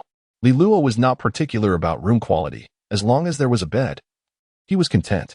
Thus, he had no qualms about offering the master bedroom to Ying Chanxi. However, she did not respond immediately. Instead, she began to survey the rooms. She first entered the 2 secondary bedrooms. Although they were not as spacious as her bedroom at home, they were certainly adequate, with enough space for a small table by the window. Upon entering the master bedroom, she found a spacious double bed, 2 large wardrobes, a sizable desk, and a private bathroom. After inspecting the master bedroom, Ying Chanxi walked into the bathroom, noticing the array of toiletries, a girl's facial cleanser, toothpaste, toothbrush, cup, shower gel, shampoo, towels. After contemplating for a moment, she made her way to the living room, picked up Li Luo's backpack, and tossed it into the master bedroom. You should take the master bedroom, Ying Chanxi declared. It's too spacious for one person at night. I'll stick to the secondary bedroom. With that, she dragged her suitcase and chose the secondary bedroom adjacent to the master, conveniently situated between the study and the master bedroom. All right, Li Luo thought nothing of it, assuming Ying Chanxi was merely being polite, hesitant to occupy the master bedroom belonging to the landlord. He placed his suitcase in his room and, along with Zhao Rongyuan, helped move Ying Chanxi's large cardboard box into the secondary bedroom. You'll have to unpack your clothes yourself. We can't assist with that. Understood, Ying Chanxi replied, preparing to organize her belongings. Aren't you two going to play basketball? You should go. Okay. Li Luo moved his computer and other belongings into the master bedroom, claiming the desk as his own. He had sent his mother away earlier, not as his uncle had speculated. His sole intention was to relocate the computer to his room for convenience. Had his mother been in charge of the arrangement, it would have undoubtedly been quite different. When she next visits, even if she notices the change, it will be too late to reverse it. With a few well-chosen words, he could easily smooth over the situation. With this thought in mind, Li Luo called Zhao Rongyuan to help him set up the computer. He then grabbed his basketball and admission notice, intending to visit affiliated No. 1 high school. Before leaving, he glanced at the Study S store, wondering why the tenant, a senior girl, hadn't come out to check. Perhaps she was simply not at home. Dismissing the thought, he reasoned that they would eventually get acquainted and set off with Zhao Rongyuan. Meanwhile, in the study, Su Youyu had just awakened from her nap. Groggy, she got out of bed and sat at the desk, checking QQ. Reignite. Request to add friend. Awaiting verification. Earlier that afternoon, an editor had suggested she add this Reignite QQ, and she had done so. Yet, nearly an entire afternoon had passed without a response. She was quite curious about this peer mentioned by the editor, a boy of her own age who had penned a work of alternate reality. She had previously read his book and found it hard to fathom how a 15-year-old could produce such writing, which starkly contrasted with her initial assumption of a middle-aged man behind the pen. Su Yu gave her face a light pat to shake off the remnants of sleep and decided to temporarily set aside her curiosity. She stood and walked out of her room, intending to use the restroom. However, upon stepping into the hallway, she heard some noise emanating from the adjacent bedroom and glanced over. Inside, Ying Chanxi was tidying her clothes, neatly placing them into the wardrobe. Curious about the footsteps, she looked up and spotted Su Youyu's figure. You are. Su Youyu recalled that the new landlord had mentioned their 2 children would be staying over during the summer, both new freshmen at affiliated No. 1 high school. And today was indeed the day. She had forgotten amidst her slumber and hadn't heard any commotion earlier. upon seeing the other girl. Su Yoyu immediately broke into a warm smile, but as she focused, she froze momentarily.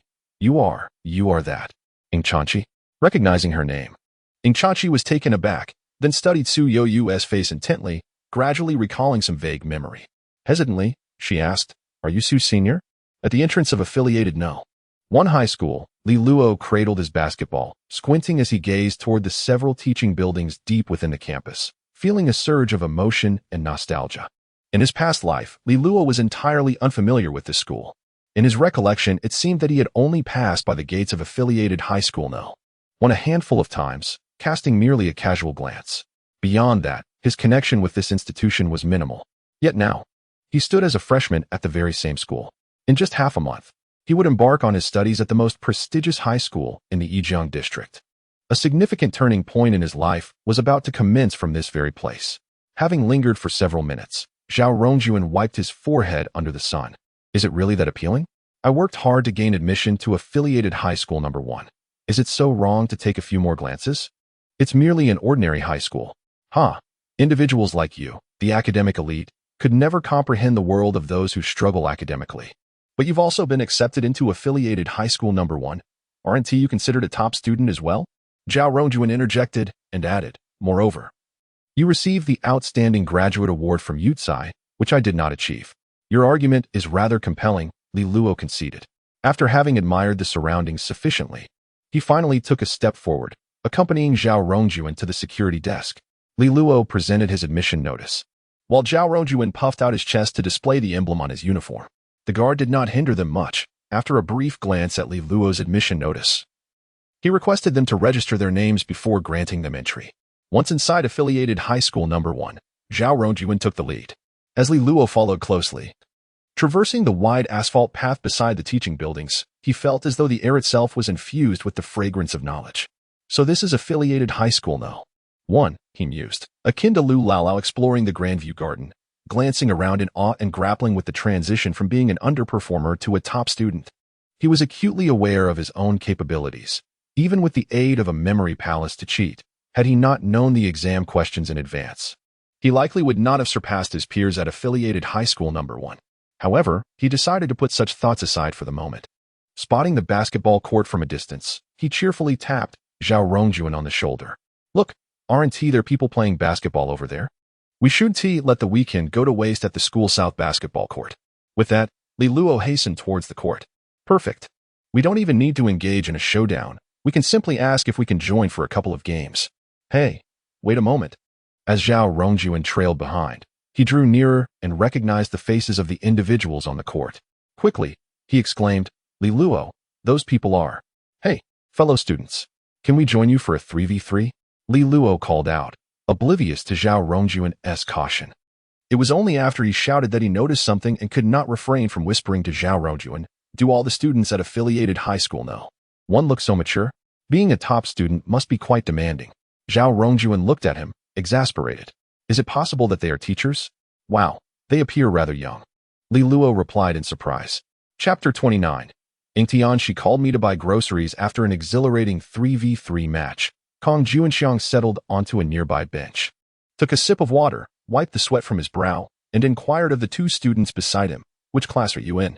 You played remarkably well. This fellow is from the advanced class, class 3 this year, teacher Zhao chuckled, pointing at Zhao Rongjuan, while the other student remained unknown. Oh, is he from your class? Kong Juanxiang raised an eyebrow, casting a longer glance at Zhao Rongjuan before turning his attention to Li Luo. Li Luo chuckled softly, responding, I'm not quite sure which class I belong to. I'm a newcomer. Kong Juanxiang grinned mischievously. You should be cautious then. I am the homeroom teacher of class 8 in the first year this year, and you just blocked my shots twice. Pray that you don't fall into my hands. Li Luo was momentarily taken aback, then asked, Are the teachers at Yifas Hong always so petty? Only him, chimed in the plump teacher's son, adjusting his glasses. Don't involve us in this. They won't have the chance to teach you, Kong Juanxiang remarked. Teacher Zhao is from class 3, teacher Sun is from class 1, and teacher Chao is from class 2. I see, Li Luo said, turning his gaze towards the portly teacher Sun, and eagerly approached him, saying, Teacher Sun, I just assisted you with numerous assists. You must take good care of my friend. ISNT your friend from class 3? Teacher Sun looked puzzled, glancing at the silent, socially anxious Xiao Jun and asked, "Shouldn't you go to Teacher Zhao?" "Oh, I'm not referring to him," Li Luo blinked. "I meant another friend." "Who is in class 1? "Oh, who is it?" Teacher Sun's interest was piqued. Those who made it to class 1 were indeed the Sar Mi de la Army. Ing Chanchi, Li Luo beamed. "Teacher, you must know her. She is certainly one of your most memorable students." "Ing Chanchi?" Teacher Zhao interjected, unable to contain himself. "Is she the one who scored first in the exam, surpassing the second by more than 10 points? Ing Chanchi?" Teacher Sun's expression turned slightly astonished as he regarded Li Luo with newfound interest, his eyes conveying a deeper meaning. "Are you quite close with her?" "Our school has not explicitly prohibited early romantic relationships, but one should exercise caution." "We are neighbors," Li Luo replied. "Moreover, I never mentioned anything about early romance, Teacher Sun." "You are being a bit sensitive." "Humph," Teacher Sun scoffed. "You can be as stubborn as you like. A student like Ing Chanchi will undoubtedly lead the charge for various national awards in the future." Kong Juanxiang chuckled. "Teacher Sun treasures her a lot. I advise you not to provoke his ire." "Is that so?" Li Luo nodded in understanding. At that moment, however, Li Luo's phone rang. He retrieved it from his pocket, excusing himself to the teachers, and answered the call. "Hello? What is the matter? Are you coming back to cook dinner?" Ing Chanchi inquired from the other end. "Should I go buy some groceries first?" "Oh, let us go buy them together then. We just finished playing." Li Luo spoke and then addressed the teachers. "Teachers, Ing Chanchi asked me to accompany her to buy groceries, so we shall take our leave." Teacher Sun responded with a puzzled expression, as did Teacher Zhao, while Kong Juanxiang appeared somewhat astonished. "What is going on? Who are you talking to?" On the other end of the line, Ing Chanchi curiously inquired. "Teacher? Which teacher?" "Your homeroom teacher," Li Luo replied, casting a bright smile towards Teacher Sunday. "He reminded you not to engage in early romance and to focus on your studies, understood?"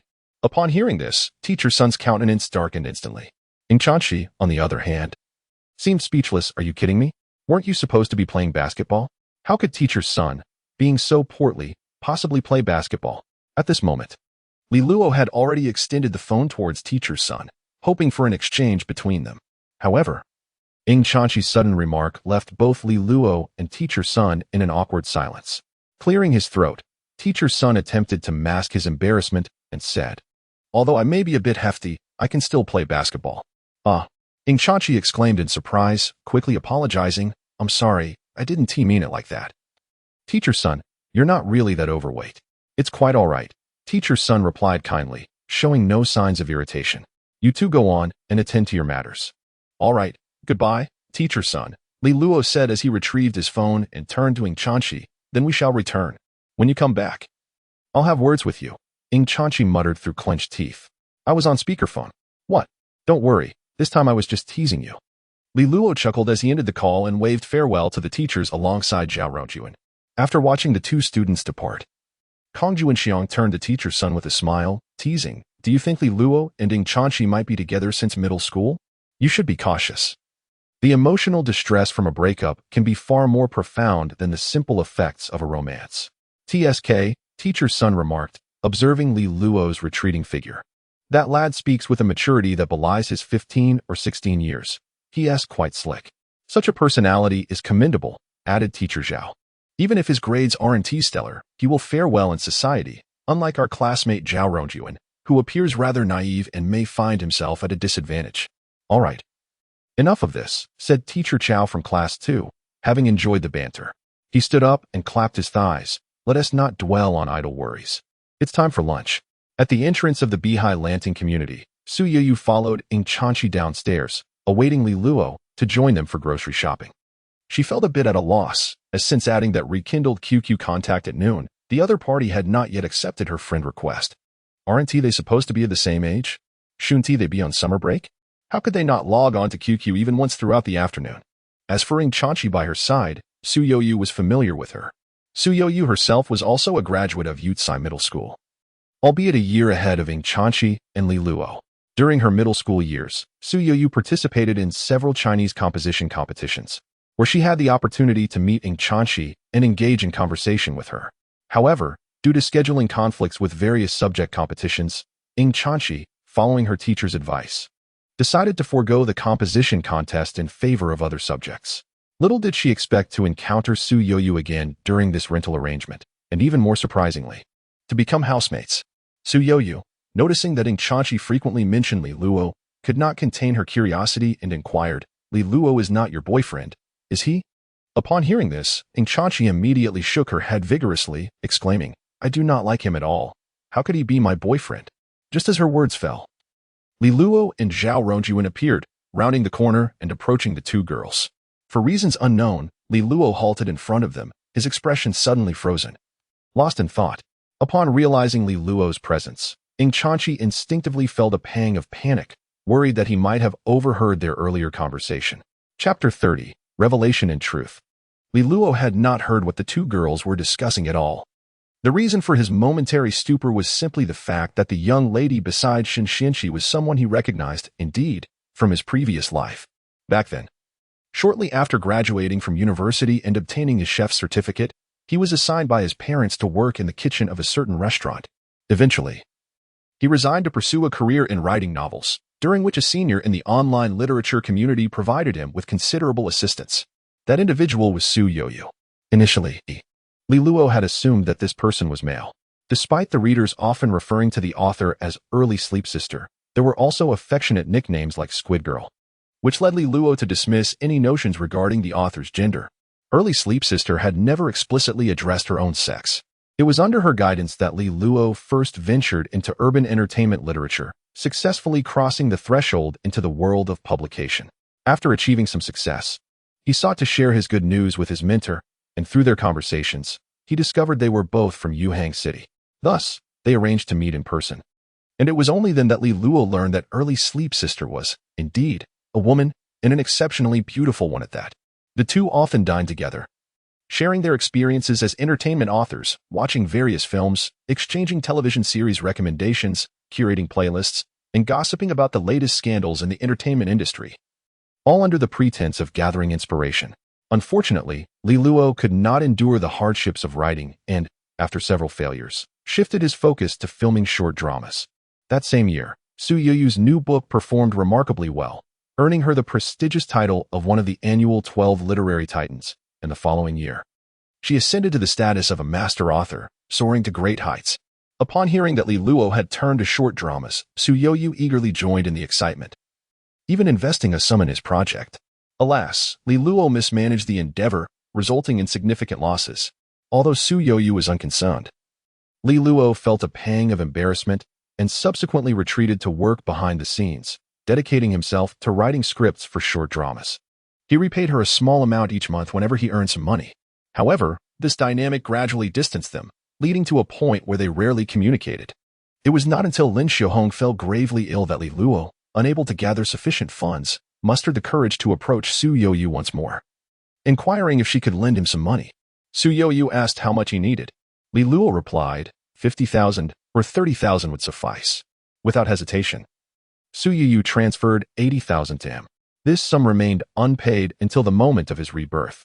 Little did he expect to encounter Su Yoyu in such a manner after his return to life. Li Luo could hardly fathom that Su Yoyu had once been a tenant in his great-grandfather's home during her high school years. The theory of 6 degrees of separation certainly held true. Were they not supposed to go grocery shopping? Let us proceed. Su Yoyu was a bright and cheerful young woman, and despite being the most unfamiliar presence among the three, she showed no signs of discomfort. "I am Su Yoyu. I know both of you," she announced, having been informed by Xianqi.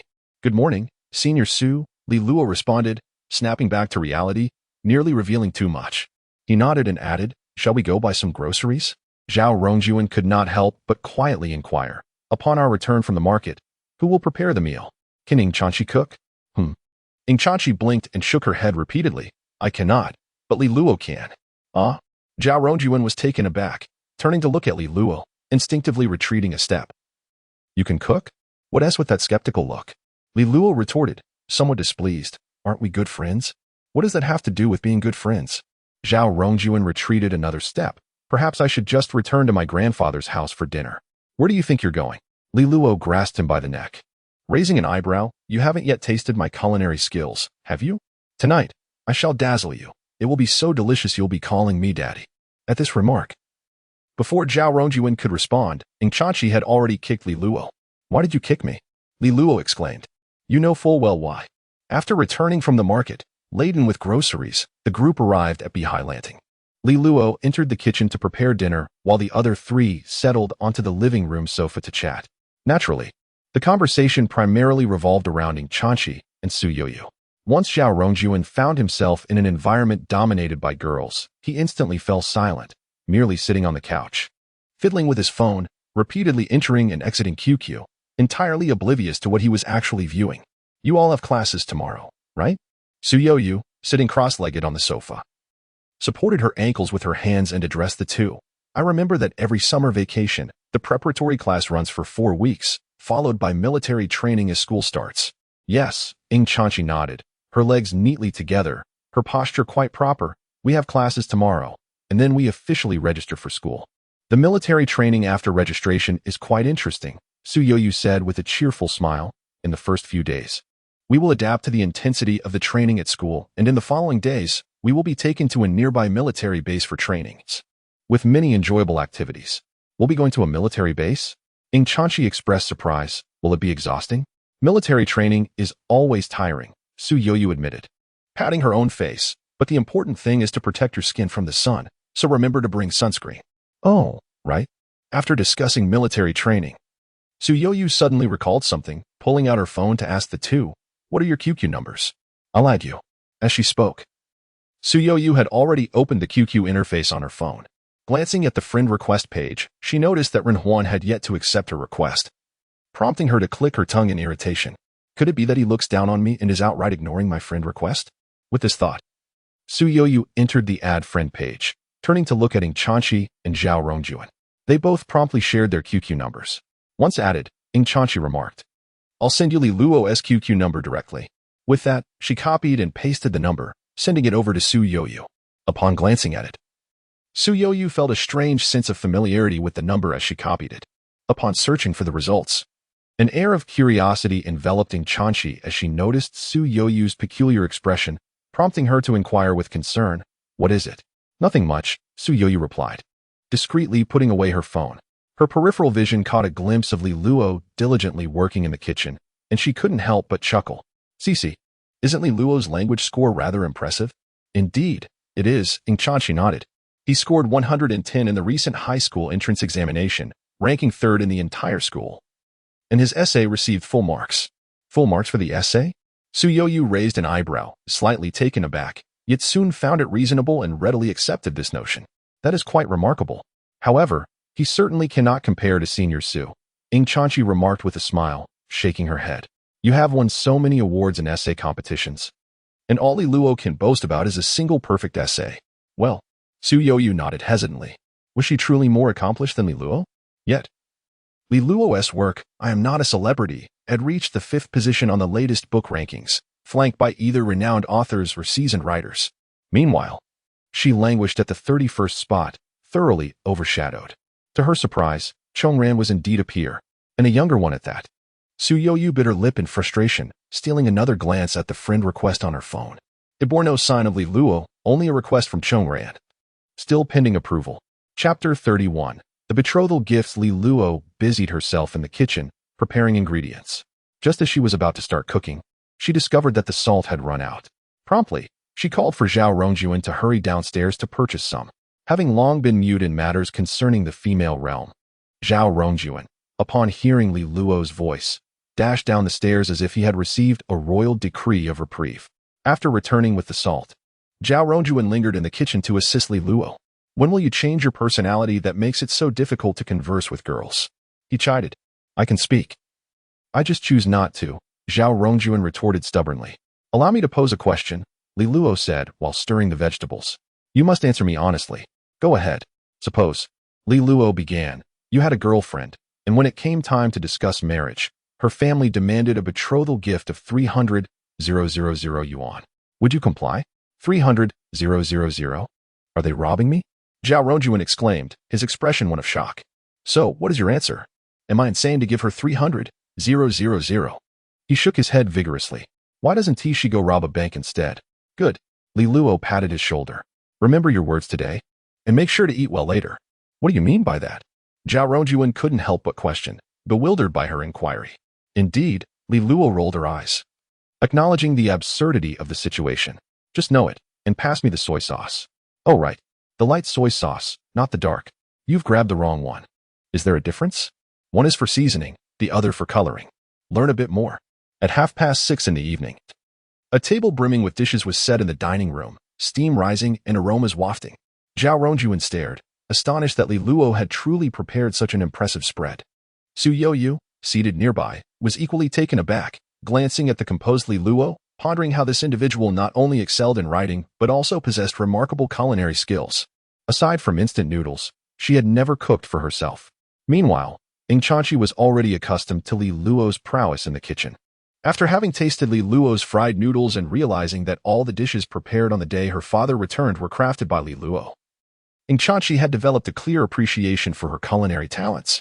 At that moment, Ing Chanchi calmly retrieved bowls and chopsticks from the kitchen, distributing them to Su Youyu and Zhao Rongjuan, then seated herself beside Li Luo, announcing, "Let us eat," as the four of them gathered around the table.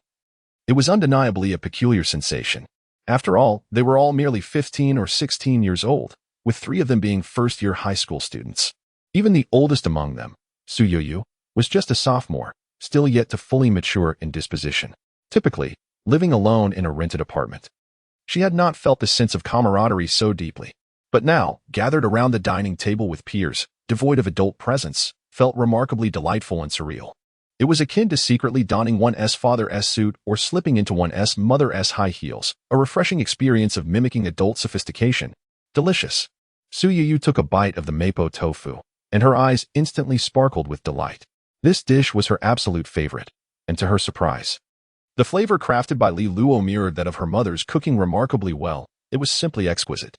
Upon hearing Su Youyu's praises, Li Luo couldn't help but smile silently. Tonight's spread of 6 dishes and a soup included Coca-Cola chicken wings and scrambled eggs with tomatoes, both of which were favored by Ing Chanchi. The 2 dishes closest to Su Youyu, mapo tofu and stir-fried shredded pork with green peppers, were, in Li Luo's memory, undoubtedly her favorites. The remaining 2 dishes, braised beef brisket with potatoes and stir-fried vermicelli with bean sprouts, were delights for Zhao Rongjuan. He was certainly receiving a fair share of the culinary offerings. Initially, Zhao Rongjuan appeared somewhat puzzled, wondering if Su Youyu's enthusiastic reaction truly indicated an exceptional taste. However, after sampling the dish prepared by Li Luo, he was momentarily taken aback, finding it reminiscent of the flavors from a restaurant. Unable to contain himself, he exclaimed, "Where did you learn to cook like this?"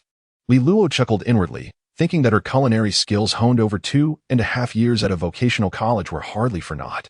Yet, she refrained from revealing the truth, instead claiming to be self-taught. Zhao Rongjuan, speechless, contemplated Li Luo's academic performance and the effort she might have secretly invested, concluding that mastering the art of cooking was not too daunting a task for her. "Has the senior sister cooked here before?" Ing Chanchi inquired curiously during their meal. "I don't possess such skills." Su Youyu shook her head repeatedly, stating that she usually dined at school. On weekends, she either returned home for a free meal or settled for a small restaurant downstairs. "Is your senior sister's home close to the school?" Ing Chanchi blinked and asked. "Indeed," Su Youyu replied, pointing towards the northwest, indicating the staff quarters of Qianzhong University. "Oh?" Ing Chanchi paused, surprised. "Then why rent a place?" She continued. "Isn't Qianzhong University also quite near to affiliated high school number 1? "Oh, living at home is rather bothersome." Su Youyu waved her hands dismissively. "My parents are always nagging about this and that. It's far more peaceful to rent a place and live alone." Li Luo glanced at Su Youyu, understanding her perspective. On one hand, it was about avoiding parental fuss, but on the other, Li Luo was acutely aware that Su Youyu merely wished to keep her online writing endeavors hidden from her family, especially since Su Youyu's father was a well-known professor in the literature department at Qianzhong University, and her mother hailed from a scholarly family. Having grown up surrounded by books, Su Youyu feared her parents would impose strict discipline if they discovered her writing online during her high school years. Unlike Li Luo, who could easily convince her mother, Lin Xiuhong, that writing online was the pursuit of a prestigious novelist. With this thought, Li Luo couldn't help but chuckle softly. Noticing his smile, Su Youyu inquired, "What about you all? Why did you move here?"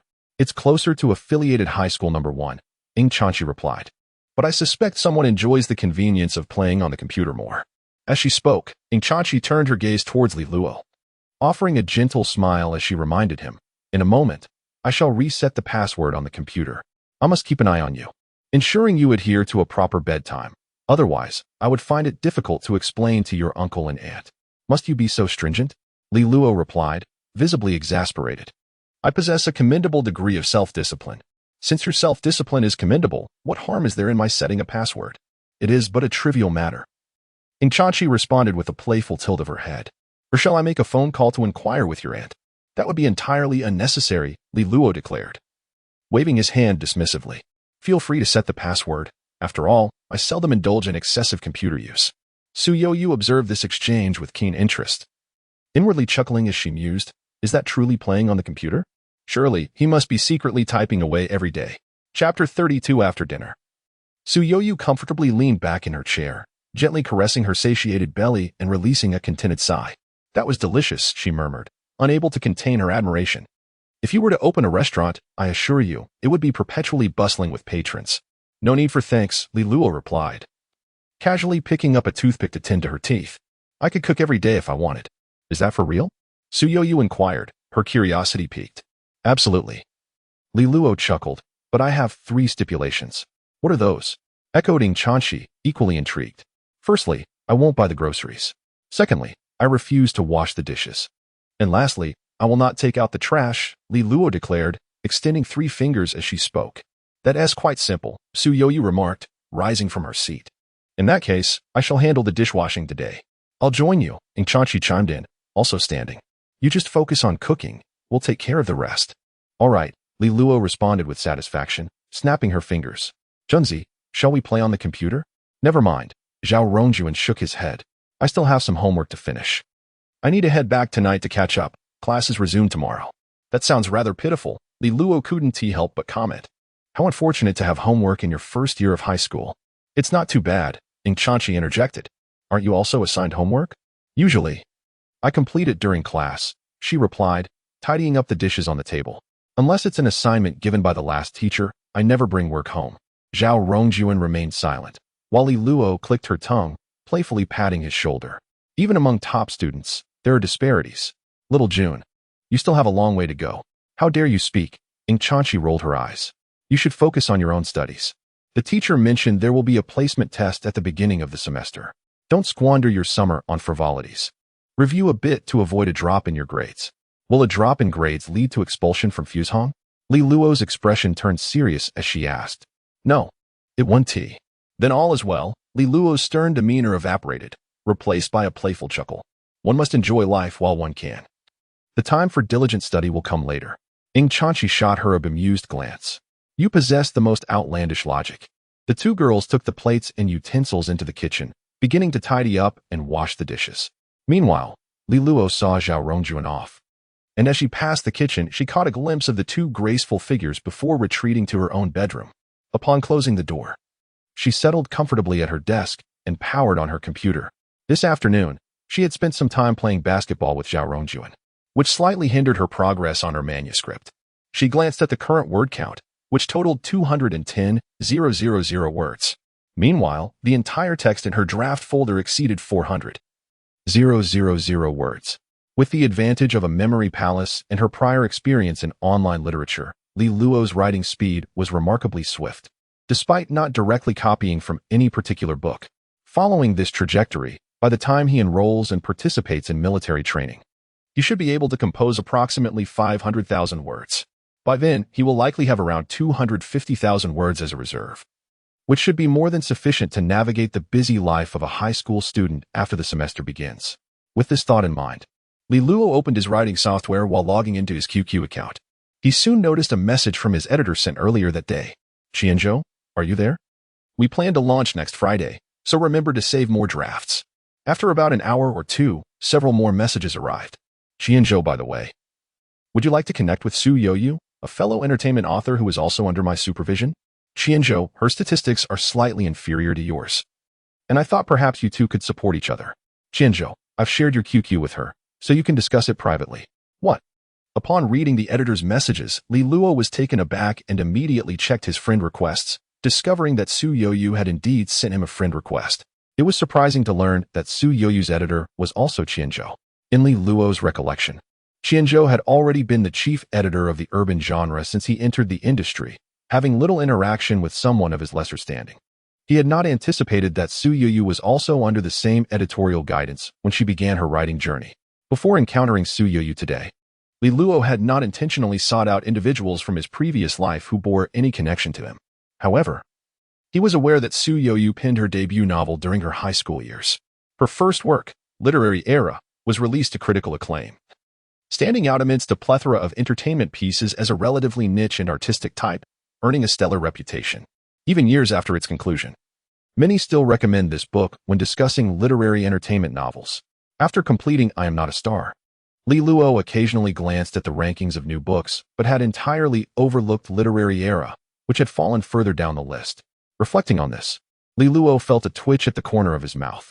Honestly, on a subconscious level, he found it challenging to associate Literary Era with the vibrant and lively Su Yuyu in reality, as the depth and sophistication of the narrative seemed far beyond what a 16 or 17-year-old girl could conceive. The author's intricate understanding of the experiences and gossip surrounding the sixth generation of directors in the early 21st century, as well as her profound insights into the popular actors of that era, combined with her nuanced interpretations and detailed descriptions of art films, made it hard to imagine that the person behind the keyboard was a sophomore in high school, especially given the frequent depiction of scenes and moments in art films. Su Yuyu's book contained elaborate portrayals that surpassed even his own male perspective on the subject. While it could be argued that Su Yuyu's upbringing in a scholarly family afforded her the opportunity to gain insights into that era, her expertise in themes like romantic relationships suggested a depth of experience that belied her youthful appearance. Su Yuyu, truly, was a testament to the notion that one should not judge a book by its cover. It can only be said that girls indeed mature early. With this thought, Li Luo first accepted Su Yuyu's friend request while simultaneously restricting her access to view his QQ space in order to prevent her from discovering his true identity. Subsequently, Li Luo replied to the editor, "Reignite, received." Then, he opened the chat window of Early Sleep Leads to Height Growth, contemplating for a moment before typing on the keyboard. "Reignite, hello." Su Yuyu, still in the kitchen washing dishes, was naturally unable to respond. Thus, Li Luo returned to his writing software and diligently continued his work in the bedroom. At 7 o'clock in the evening, after Ing Chanchi and Su Yuyu finished washing the dishes and tidying up the kitchen and living room, Ing Chanchi placed a garbage bag filled with refuse at the door and said to Su Yuyu, "Senior, I will be heading to school in the morning. I can take out the trash on my way." "Oh, that would be a great help," Su Yuyu replied with a smile, then added, "I'll head back to my room now. Make sure to get to bed early." "Okay." Ing Chanchi nodded and returned to her own room, planning to study for a while before taking a shower and going to bed. After Su Yuyu returned to her room, she opened QQ and, as expected, saw the message from Reignite. "Hello? Humph, quite aloof," she mused with a slight smirk, but she had no intention of exposing Li Luo's true identity. Sitting at her desk, she pondered for a moment before typing her response. "Early sleep leads to height growth. Greetings, esteemed one. Early sleep leads to height growth. The editor asked me to add you. Would it be convenient for us to support each other's works?" Chapter 33, Computer Password. Li Luo typed for a while when suddenly, his QQ application sprang to life with a message notification. Glancing at the screen, he discovered that Su Yuyu had replied to him. He opened the chat window and was greeted by a message that playfully referred to him as Big Boss. The unexpected title momentarily took him aback. In his previous life, it was always Li Luo who addressed Su Yuyu in such a manner. He never anticipated that the roles would be reversed in this lifetime. Within the literary community, it is customary to address unfamiliar authors with respect, regardless of their achievements. By calling them Big Boss, once a rapport is established, one typically resorts to using the abbreviation of the author's pen name, followed by the term Giant. For instance, Su Yuyu would be affectionately referred to as Giant Zhao Shui. As familiarity deepens and relationships evolve, playful banter becomes the norm, allowing for a more intimate address, such as Li Luo eventually calling Su Yuyu's sister Zhao Shui.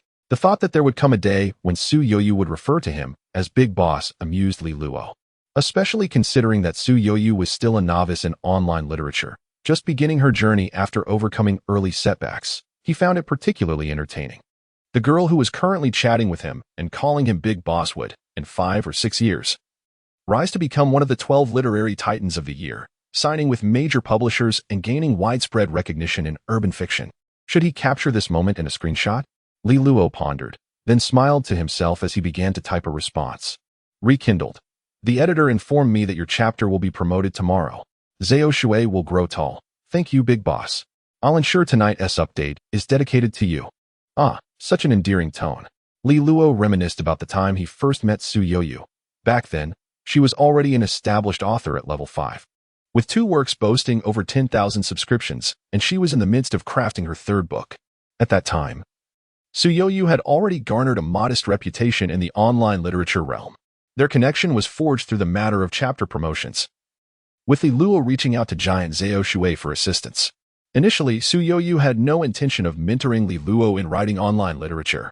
It was simply that Li Luo's early attempts were rather subpar, yet he possessed intriguing ideas and a unique perspective on the entertainment genre, prompting Su Yoyu to offer a few lighthearted critiques over QQ. As their exchanges continued, they struck up a conversation.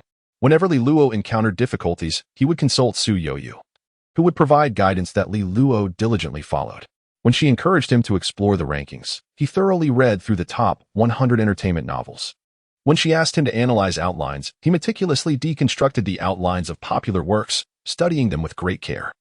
Only after observing Li Luo's genuine dedication did Su Yoyu begin to engage in serious discussions about specific issues. After all, many aspiring authors express a desire to learn and improve, yet fail to take meaningful steps towards that goal. Having embarked on the journey of writing online literature, my initial intention was to pen a simplistic narrative that might attain popularity and subsequently yield financial rewards. Or perhaps to craft a self-indulgent novel that would captivate a multitude of admirers. Yet, must I endure hardships in this endeavor? This reflects my prevailing mindset. In truth, those who genuinely commit themselves to diligent study and consistently dedicate time each day to their craft can, after a few years, earn a modest living, at least a few thousand yuan per month, unless one is truly devoid of any talent in this realm. Li Luo reminisced about the past with a hint of nostalgia in his eyes. Glancing at Su Yoyu's QQ avatar, he resumed typing his response. Your book is exceptional. Continue your efforts, and your achievements will surpass mine. Upon reading this compliment, Su Yoyu felt a surge of joy, her lips curling into a smile, and her toes instinctively curling in delight as she sat cross-legged on her chair, her spirits lifted. You have quite the discerning eye. She hummed a little tune, reveling in the praise, and then began to type again. Not at all. It's you who is truly remarkable. I must learn more from you in the future. The two exchanged polite words of mutual admiration before returning to their respective writing tasks. Li Luo navigated to the scheduled chapter release page, adding the content for artistic era before immersing himself back into his work. It was not until there was a knock on his bedroom door that he switched the computer screen to the pre-prepared anime interface and called out, "Come in." Upon hearing Li Luo's voice, Ing Chanchi pushed open the door and entered the corridor, naturally making her way to Li Luo's wardrobe. What are you doing? Li Luo inquired, puzzled, as he noticed her opening his wardrobe. I'm just fetching my pajamas, Ing Chanchi replied, winking as she pulled out a pink nightgown. I'm going to take a shower. Wait, Li Luo exclaimed in astonishment, rising from his chair to approach the wardrobe. Peering inside, he was taken aback. Why is there clothing of yours in my wardrobe? My closet is rather small, and I couldn't fit all my clothes, Ing Chanchi softly explained. Your room has 2 spacious wardrobes, and you only have a few pieces of clothing, so I borrowed one. Li Luo. Her reasoning held merit. After all, it was indeed fortunate if he could utilize even a tenth of the space in the master bedroom's 2 large wardrobes. However, having a girl's clothing in a boy's bedroom felt somewhat peculiar, did it not? Li Luo mentally grumbled, yet Ing Chanchi appeared completely unfazed, clutching her nightgown as she proceeded to the bathroom for her shower. As he watched her leave, Li Luo glanced at the girl's clothes in his wardrobe, almost sensing the distinct fragrance that lingered on them. With a firm motion, he closed the wardrobe door and returned to his chair, immersing himself once more in his work. Approximately half an hour later, after her shower, Ing Chanchi approached the door of Li Luo's bedroom and gently knocked. Come in. Li Luo's computer was playing the anime One Piece. Ing Chanchi glanced over and, clad in delightful pajamas and damp slippers, approached the screen. What is the matter? Li Luo inquired, turning his head. Didn't I mention it before? Ing Chanchi blinked. I'm going to set a password for your computer. Oh, fine, Li Luo replied, stepping aside as Ing Chanchi took a seat and began configuring the password. The password is 0314, she stated, tilting her head towards him. It's my birthday. Easy to remember, right? Li Luo nodded, then paused. But didn't we agree that I would control my computer time? Why tell me the password? That is just for Su Shiwejue and Zhao Rongjuan to hear, Chachi responded innocently, her face lighting up with a smile. This way, when Annie comes over next time, we can have a unified story, saying you don't know the password, and the computer can stay in your room. She. Such a great kindness deserves a reward. If there is a next life, I shall work tirelessly to repay this debt. You're ridiculous. Chachi shot him a glare. You might as well help me dry my hair. So that was your aim, Li Luo said, a look of realization dawning on his face. You're asking for trouble, aren't you? Chachi retorted with gritted teeth, jumping down from the chair. Seeing this, Li Luo quickly made his escape. Don't run if you dare. Chapter 34. Su Youyu's confusion. The following morning, Su Youyu was soundly asleep when she was abruptly awakened by a series of knocks on her door. Who is it? She mumbled, burying her head deeper into her blanket, feeling somewhat irritable. It's me, Chachi. Are you still asleep? Li Luo has prepared breakfast. Would you like to join us? Came the cautious voice from outside. Breakfast? Su Youyu groggily opened her eyes. Ever since she returned home for a few days during the summer vacation, only to be met with her parents' disapproval. She had moved back to her rented accommodation and had not eaten breakfast since. She had been indulging in lazy mornings. She hadn't anticipated that renting a place would come with complimentary breakfast service, initially intending to decline. The memory of Li Luo's culinary skills from the previous evening made her mouth water. Thus, she mustered the effort to struggle out of bed and called out, I understand. I'll be there shortly. Great. Chachi replied. I've already finished my breakfast and am heading to school. I might trouble you to wash the dishes later, but I'll take care of dinner. Sure, no problem. Su Youyu was not one to shirk responsibilities. Having enjoyed breakfast, washing a few dishes seemed reasonable. After responding to Chachi, Su Youyu found herself struggling in bed once more. In the midst of her efforts, she inadvertently fell asleep again. When she was roused once more, she heard a different voice outside the room. Li Luo. Senior, is it convenient for me to come in now? Li Luo inquired. I've brought breakfast. You can eat in your room. Su Youyu turned over in bed, feeling a touch embarrassed at the thought of having her junior bring food directly to her. Yet the idea of getting up seemed cumbersome. Ultimately, laziness triumphed over reason. And she languidly responded, Yes, you may come in. The bedroom door swung open.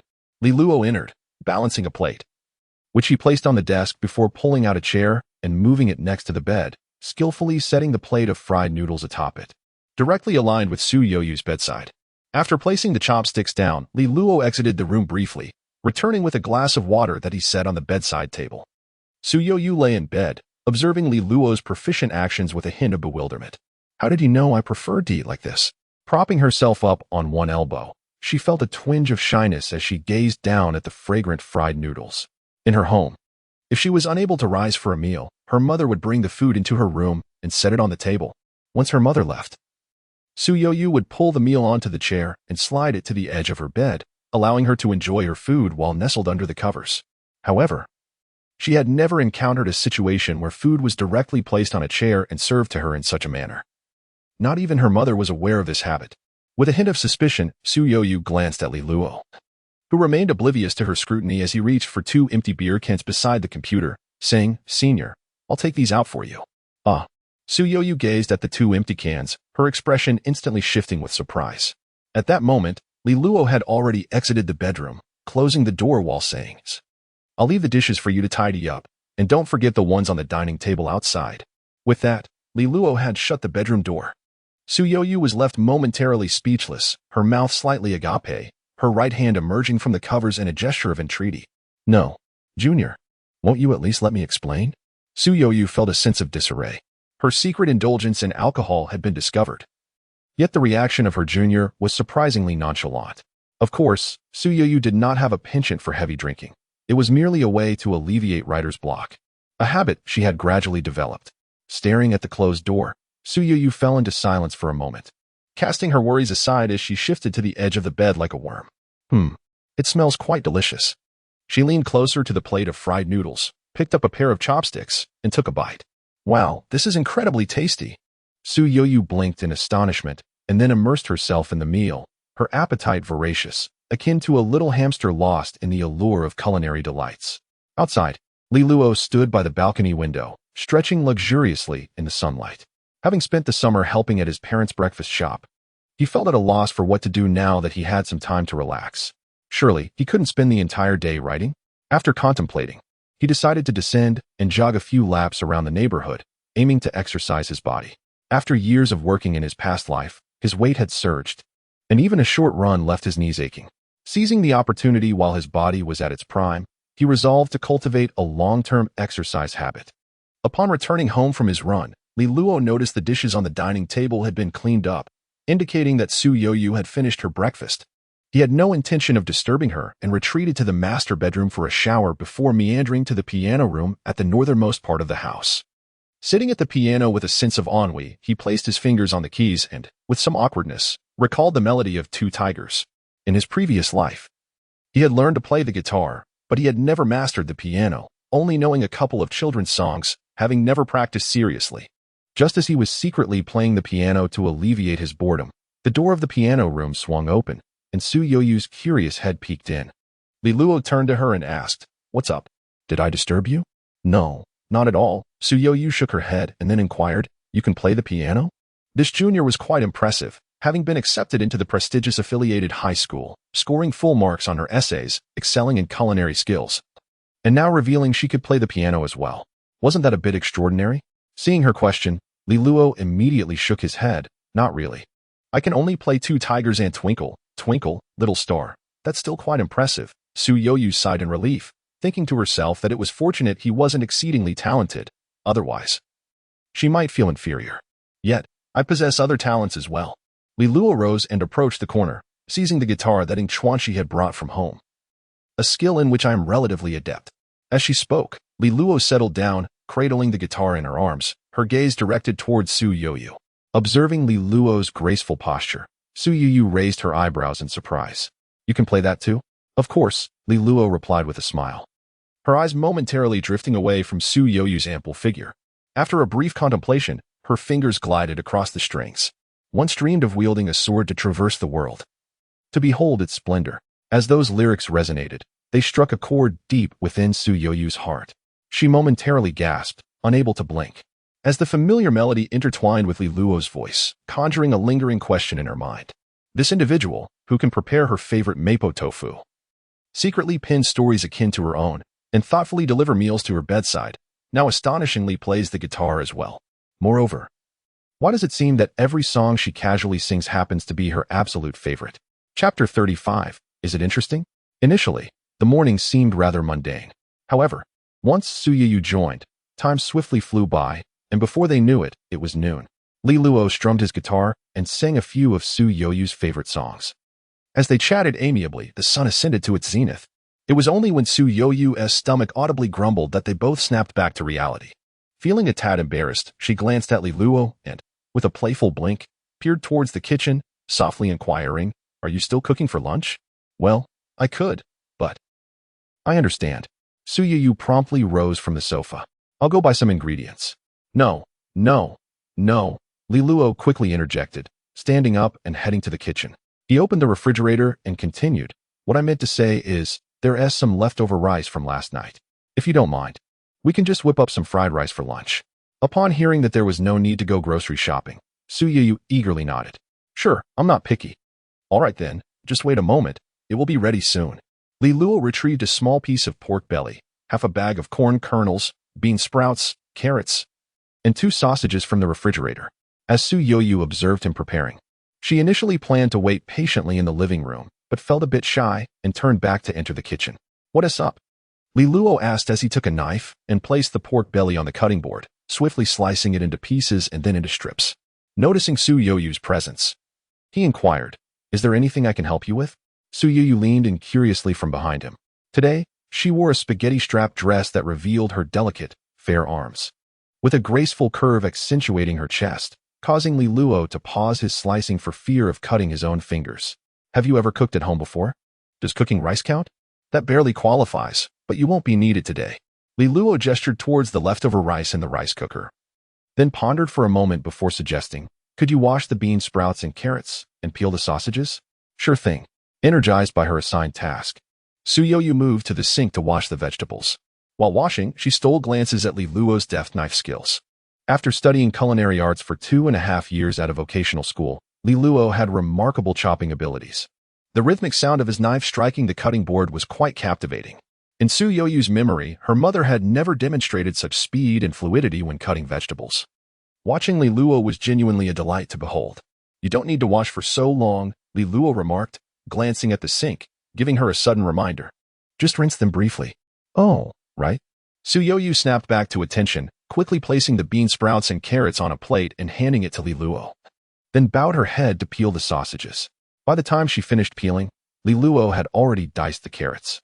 He then took the sausages from her hands, sliced them at an angle, set them aside, and cracked 3 eggs into a small bowl, whisking them together. With that, the preparations were complete. "Thank you for your hard work." Li Luo clapped her hands and retrieved the leftover rice from the rice cooker, leaving the remainder for me. Su Yoyu stepped aside. Observing Li Luo skillfully add the prepared ingredients into the pan, steam rising in the kitchen as the aroma of the rice began to waft through the air. Captivated by the sight, she noted the focus in Li Luo's profile as she fried the rice. And a thought began to swirl in her mind. This scene must surely find its way into her writing. Recently, she had been troubled by readers lamenting the lack of warmth in the daily interactions between the male and female leads. Su Yoyu mused that her previous lack of experience had hindered her, but now she had a ready source of inspiration. Surely, they would no longer claim her work lacked vibrancy. Indeed, drawing from life was essential for writing. As she contemplated this, her gaze towards Li Luo grew increasingly appreciative. Initially, she had worried that with the change of landlords in their rental and the addition of her 2 children, their coexistence might be challenging.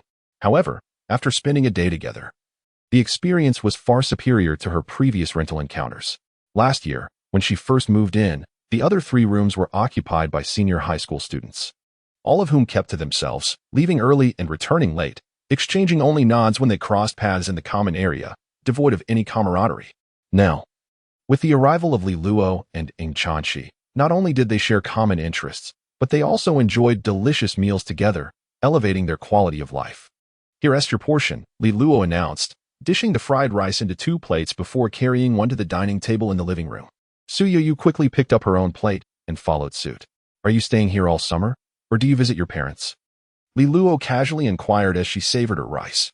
"I went back for a few days, then returned," Su Yoyu replied with a chuckle. "When I first got home, everyone adored me, but give it a few days and it's a different story altogether. If it were that morning state." Li Luo swallowed his mouthful of rice and paused for a moment. "I can totally understand your parents." Su Yoyu, engrossed in her meal, halted her chopsticks upon hearing this and looked up at him. "Don't think that just because you've cooked for me, you can tease me like that. Surely your parents don't find you bothersome?" "Indeed," Li Luo nodded. "My family runs a breakfast shop.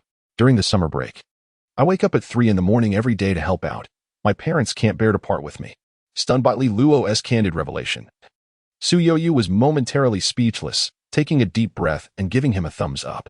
However, after a couple of bites, she suddenly remembered something, her eyes darting as she retrieved her phone from her pocket. Li Luo glanced at the Apple phone she placed on the table. Noticing her unlock the screen and open the recently launched Qidian reading app, pulling up a book with a title he was all too familiar with. Well, not just familiar. The book was titled "I Am Not a Celebrity." "Do you usually read novels?" Su Yoyu asked, shaking her phone in Li Luo's direction with a mysterious smile. "I don't read much," he replied. Li Luo shook his head innocently, expressing his preference for playing video games or watching anime. He believed it was best not to overly promote the act of writing novels, particularly in the realm of entertainment literature, as it often delved into the complexities of romantic relationships. The thought of being discovered by those around him was somewhat embarrassing. Previously, Li Luo had confided in his mother about his writing endeavors rather than his father, reasoning that his mother, with her junior high school education, was unlikely to read his book. Even if she did, she would probably lose interest after a chapter or 2, thus sparing her from encountering any content unsuitable for a mother to see. As for Su Yoyu, who was already established in the online literature scene, it was even more crucial that she remained unaware of his identity as the author. However, upon hearing Li Luo's words, Su Yoyu couldn't help but snicker internally, thinking to herself that he was quite adept at feigning innocence. Had it not been for the coincidence of both her editor and Ing Chanxi sharing the same QQ number, she would have never guessed that Li Luo was the author of that particular book. Yet, after denying the matter, Li Luo found himself unable to suppress his curiosity and asked, "What is the book you are reading about? Is it good?" Chapter 36, New Book Release. Su Yoyu was born into a family rich in literary culture. Her father was a professor in the Department of Literature at Xinjiang University, and her grandfather had once been a teacher in the Department of History. Her mother graduated from the same university's history department and was a student of her grandfather, while her maternal grandfather had also served as a schoolteacher in a rural township during his early years. Thus, from a young age, Su Yoyu was immersed in an environment conducive to the appreciation of various literary works, profoundly influenced by the literary atmosphere of her home. However, during her 5th and 6th years of elementary school, this sapling, brimming with literary spirit, began to veer off course after encountering a romance novel mysteriously lent to her by a friend. Yet, perhaps due to the distinct family education she received, Su Yoyu did not succumb to the allure of romance novels. She found the female protagonists perpetually lost in matters of love, lacking their own opinions, rendering the narratives rather mundane after prolonged exposure. Subsequently, she delved into novels targeted at male readers, embarking on an irreversible path. In Su Yoyu's eyes, the book I Am Not a Star epitomized a standard formulaic entertainment piece. Were she to critique it, she could meticulously analyze its myriad strengths and weaknesses. However, if the author Li Luo were to inquire about her opinion, Su Yoyu could only chuckle softly, expressing that it was merely SOSO, barely readable. Li Luo, barely readable, yet you still read it? Just last night, you were hailing it as remarkable, and now it's merely acceptable? If you haven't read it, my advice is to steer clear of such novels. Su Yoyu coughed lightly, asserting that excessive reading could lead to addiction, emphasizing that education should take precedence. While her statement held merit, it sounded somewhat hypocritical coming from her. Li Luo's lips twitched slightly. He reluctantly nodded, not daring to expose her true self, and continued to focus on his meal. On August 22nd, Friday, at the Literary Reading Group of Chongqing City, the Urban Classification editorial team was preparing for the new book release. Editor Qian Zhou was meticulously reviewing the list to ensure there were no errors or omissions before submitting it to the back-end technical operations, readying to grant these new books access to upload their VIP chapters. Among this batch of new releases, Qian Zhou had 2 titles he was particularly optimistic about. One was the revived I Am Not a Star, which had garnered 2,000 pre-orders before its launch. If the author maintained a solid narrative, it might very well become the first of his authors to surpass the milestone of 3,000 average subscriptions. The other was Artistic Era by the author Xua Sui Huazhang, which had reached 1,000 pre-orders. Although its performance paled in comparison to the former, Qian Zhou recognized it as a slow-burn narrative, and such an opening was already commendable. In contrast, the neighboring editor Qingwei faced a much grimmer situation with this week's new releases. The best-performing title, Korean Entertainment Max Level Strategy, possibly due to failing to secure a recommendation spot from Sanji Yang, saw a decline in the author's morale, or perhaps it was simply a matter of insufficient skill. In any case, the subsequent chapters faltered. The pre-orders stagnated, currently hovering around 800, even lower than Artistic Era. Although it is somewhat embarrassing to admit, Qian Zhou felt a twinge of satisfaction. After all, Qing Yu had only joined the Winwei group for about 6 months, and Qian Zhou had just been employed for a little over a month. Both were still in the nascent stages of their careers within the team. Furthermore, although the chief editor and the executive editor had not explicitly stated it, the majority of classifications were typically configured with 1 chief editor and 3 editorial assistants. Hence, with 2 seasoned editors already in the group and the recent hiring of 2 new editors within 6 months, the implication of fostering competitive rivalry was quite apparent. No one wished to be cast aside. Consequently, shortly after starting her new position, Qing Yu subtly announced her status as a female editor within the author signing group and some rookie groups. She then leveraged the performance boost from several months of Korean entertainment literature to publicly proclaim that she had nurtured a 10,000 subscriber author and 5 distinguished authors within 6 months. However, in reality, all 6 works were Korean entertainment literature. Moreover, the 10,000 subscriber book was merely a pseudonym adopted by an established author who was reluctant to approach an old editor, thus opting for a new editor to seize an opportunity. Nevertheless, this did not hinder Qing Yu's reputation as an editor from gradually gaining traction, which made Qian Zhou's initial journey particularly challenging. After all, both were novice editors, yet Qing Yu had a few months' head start and solid performance metrics as a commendable female editor. In terms of author resources, Qian Zhou felt she could hardly compete. Yet, precisely because of this, the news of her new book's outstanding performance this week, which outshone Qing Yu's, brought her a flicker of joy. However, just as Qian Zhou was reveling in her success, the chief editor, Hong Do, coughed twice and clapped his hands to capture the editor's attention. He then announced, "I have an important update for you all. There will be a new call for submissions in the urban category, primarily aimed at the entertainment sector. You should be aware that Korean entertainment literature has consistently dominated this area with remarkable momentum. However, a recent Korean entertainment piece was reported to the higher-ups, who verbally requested us to be mindful of our influence and to guide authors to promote our national culture. Consequently, the executive editor has organized a call for submissions to respond to this initiative, advocating the promotion of our country's distinctive cultural features and entertainment symbols. Submissions will be granted some preferential exposure as a means of accountability to the authorities. Please each compile a list for me shortly. Do not merely list old works, but strive to find new ones that align with the submission requirements. Additionally, if any authors wish to write new entertainment literature, encourage them to explore this direction. Chief Chien-sho could not help but inquire after absorbing Hongdo's words. Does today's new release count? Indeed, Hongdo nodded, glancing at the time. As of noon today, any new releases that have not yet been published are within the scope of the call for submissions. Understood, Chief. Chien-sho exclaimed with delight. Opening word to begin her work, eager to note down I am not a star and artistic era at once. At that moment, the editor, Hongdo, paused briefly before softly adding, recently, there has been a decline in the number of Korean entertainment manuscripts. All submissions pertaining to Korean entertainment must be reported to me first. Additionally, please remind any authors working on such manuscripts to thoroughly research their material. Those who are unfamiliar with historical facts should refrain from writing carelessly and instead focus on crafting their narratives with sincerity and depth. This matter will be addressed for now. Any further questions may be directed to me privately. At precisely noon, Lee Luo and Su Yoyu were seated at their respective desks in their bedrooms, uploading the first chapter of their new book, which was designated as a VIP paid chapter. Shortly thereafter, both received a message from the editor, Chien-sho. Chien-sho, a new call for submissions has been announced in the urban category, related to entertainment. Chien-sho, I have submitted your entries. There may be some preferential recommendations forthcoming. Chien-sho, furthermore, I noted that if the results are favorable and awards are to be given, the first prize amounts to 10,000 yuan. You might want to keep an eye on this opportunity. Upon reading the editor's message, Su Yoyu raised an eyebrow, less concerned about the 10,000 yuan and more intrigued by the potential for preferential recommendations. In contrast, Lee Luo's eyes sparkled with excitement. Chongran, 10,000 yuan? Such generosity. Chapter 37. Every life must eventually end 10,000 yuan. For Lee Luo at this moment, this sum constitutes a considerable amount.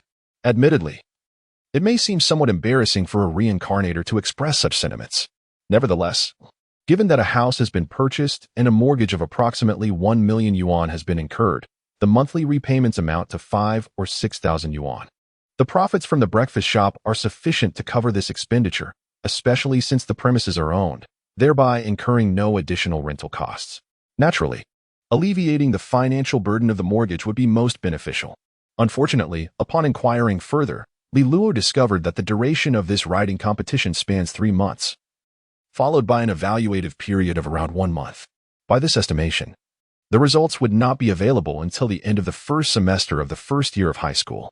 Embracing the notion that something is better than nothing, Lee Luo conveyed his gratitude to the editor, Chien-sho, and casually glanced at the subscription statistics in the back end. Within an hour of going live, the number of subscribers for the first paid chapter had reached 307. Based on the typical growth curve, by this time tomorrow, the subscriber count would likely fall between 1,600 and 2,000. For a newcomer's initial work, this performance is indeed remarkable. It is no wonder that Chien-sho has pinned high hopes on Lee Luo's debut quality book. With a sense of reassurance washing over him as he observed the data, Lee Luo retrieved a calculator to estimate the expected monthly earnings from his writing, ultimately arriving at a figure of around 6,000 yuan, sufficient to cover the mortgage. However, should the performance continue to improve, the earnings would undoubtedly exceed this initial estimate. Chien-sho, your current results are excellent. Trust me. Chien-sho, if you persist in writing up to 1 million words, you will be recommended through various external channels, significantly increasing your income sources. Chien-sho, many authors may only earn a few thousand yuan from this site, but when combined with revenue from external channels, the total could reach nearly 10,000 yuan, a truly considerable sum. Upon reading the editor's remarks, Lee Luo suddenly realized the difference between his current situation and that of his previous life, where he had written online novels during an era dominated by anti-theft measures, with income primarily derived from subscriptions by paying readers on this platform. However, in 2014, the internet was still plagued by widespread piracy. The cheat-in Chinese network not only generated income from this site, but also from various distribution channels, although the presence of piracy led to a significant number of freeloaders. A sufficient volume of channels could yield substantial income through the principle of quantitative change leading to qualitative change. Yet, one must endure until reaching 1 million words to access these channels. Glancing at the word count in his draft folder, Li Luo decided to take his time. There is no need to rush the process of earning money. Qianzhou, of course, you still need to focus on high school. I recommend that you prioritize your studies to ensure a smooth academic journey, alleviating any concerns for your family. Chongran, understood, editor. Thank you for the reminder. After concluding the conversation with the editor, Li Luo was about to begin writing when a new QQ message popped up. Upon opening it, he discovered it was from Su Yoyu. Zhao Shui Hui Chong Gao. What is your subscription count after 1 hour? Reignite. Over 300. How about you? Sleep early to grow taller. 120. Reignite. Quite impressive. Sleep early to grow taller. Not as impressive as you. I have read your book. And both the rhythm and the points of excitement are remarkably well written. I feel my own writing leans too much towards the literary. Readers often comment on that. All right. Li Luo chuckled coldly to himself as he glanced at the content sent by Su Yoyu. Just a few days ago, he had casually remarked at the dinner table that his book was mediocre, and now it had transformed into something exceptional online. Hadn't he it? Reignite. Your book possesses a unique charm that I truly appreciate. Pay no mind to the opinions of a few readers. Staying true to your content ensures you won't stray from your path. Despite his internal skepticism, Li Luo relayed Su Yoyu's words back to her verbatim. Writing serialized web fiction is indeed a venture filled with diverse reader critiques and distractions. Without a proper mental adjustment to this reality, one is destined to falter. Sleep early to grow taller. Thank you for the encouragement, esteemed one. I shall return to my writing now. Reignite, very well. Observing the endearingly charming Su Yoyu on QQ, Li Luo couldn't help but smile, reflecting on the distinct differences in her personality online versus offline. Was she trying to play the contrast card? After a few playful jabs, Li Luo composed himself and began to write. Later that evening, Ingchanchi returned home, dropped her backpack, changed into a lovely outfit, and called Su Yoyu. The two girls linked arms and cheerfully descended the stairs to buy groceries. Their relationship had blossomed rapidly over the past few days. Despite the grueling school hours that extended until 8:30 p.m., Ingchanchi always called Li Luo to prepare a late-night snack upon returning home. Su Yoyu would shamelessly join them, and the two girls quickly grew comfortable with one another as they chatted and dined. It was Friday, and with no evening classes, Ingchanchi hurried home after school to go grocery shopping with Su Yoyu, planning to have Li Luo prepare a sumptuous dinner for the night. Just as Ingchanchi and Su Yoyu set out together, Li Luo entered the kitchen to begin some preparations, only to receive a phone call from his mother. Hello, Mom. What's up? What are you doing? Lin Xiaohong inquired from the other end. Thinking of you, Mom, Li Luo sweetly replied. Get lost, Lin Xiaohong rolled her eyes, though a smile crept onto her lips. School starts the day after tomorrow, right? What time do you need to be there? Before 9 a.m. for registration. Then your father and I want to open the shop the day after tomorrow. We'll be there by 8 a.m. to take you to school. But IE Middle School is just across the street. I can go by myself, Li Luo chuckled. Do you think it's just worry? You've worked hard to get into IE Middle School. Let your father and me show off a little. All right, Li Luo responded repeatedly. You two can come. Is there anything else? Nothing else. Oh, wait, there is one more thing. Lin Xiaohong pondered for a moment before saying, do you still remember your uncle? Of course, why? Your uncle is a member of the Writers Association. I thought since your novel has caught someone's attention for a contract, it must be quite good. I could recommend it to him for his perusal. What? Li Luo exclaimed, startled by his mother's words, nearly leaping into the air as if to puncture the ceiling. What's wrong? Lin Xiaohong asked, perplexed by his intense reaction. Your uncle is quite knowledgeable. He could offer you some critiques, and you might learn a thing or two. That's not it, Mom. What I write, Li Luo struggled to articulate, might not be suitable for someone of his generation. What does that matter? Lin Xiaohong responded, looking bemused. In any case, I've already told your uncle. We'll see when he has time to take a look. All right then. See you the day after tomorrow. After hanging up, Li Luo felt a wave of desolation wash over him, as if vitality had been drained from his being. His mind buzzing incoherently. When Ingchanchi and Su Yoyu returned from grocery shopping and entered the kitchen, they noticed his lost expression and immediately inquired, What's the matter? Nothing. Li Luo managed a faint smile, letting out a deep sigh. Just felt like I died once. Diary of a Failed Writer. It seems that the information content of 2,000 words per chapter is still too sparse. After some calculations, if I maintain 4,000 words for 4 days, I can achieve a total of 7,000 words, perfectly aligning with the requirement of 200,000 words by the end of the month for the new book rankings. End of chapter. Chapter 38. The young girl's delicate thoughts on the morning of August 24th. A Sunday, Ing Zhiqing awoke early from his residence near the company. After freshening up and dressing, he stepped outside to find the driver waiting at the door, having been there for some time. Once he settled into the car and the vehicle began to drive steadily, he inquired, "What is on the agenda for today?"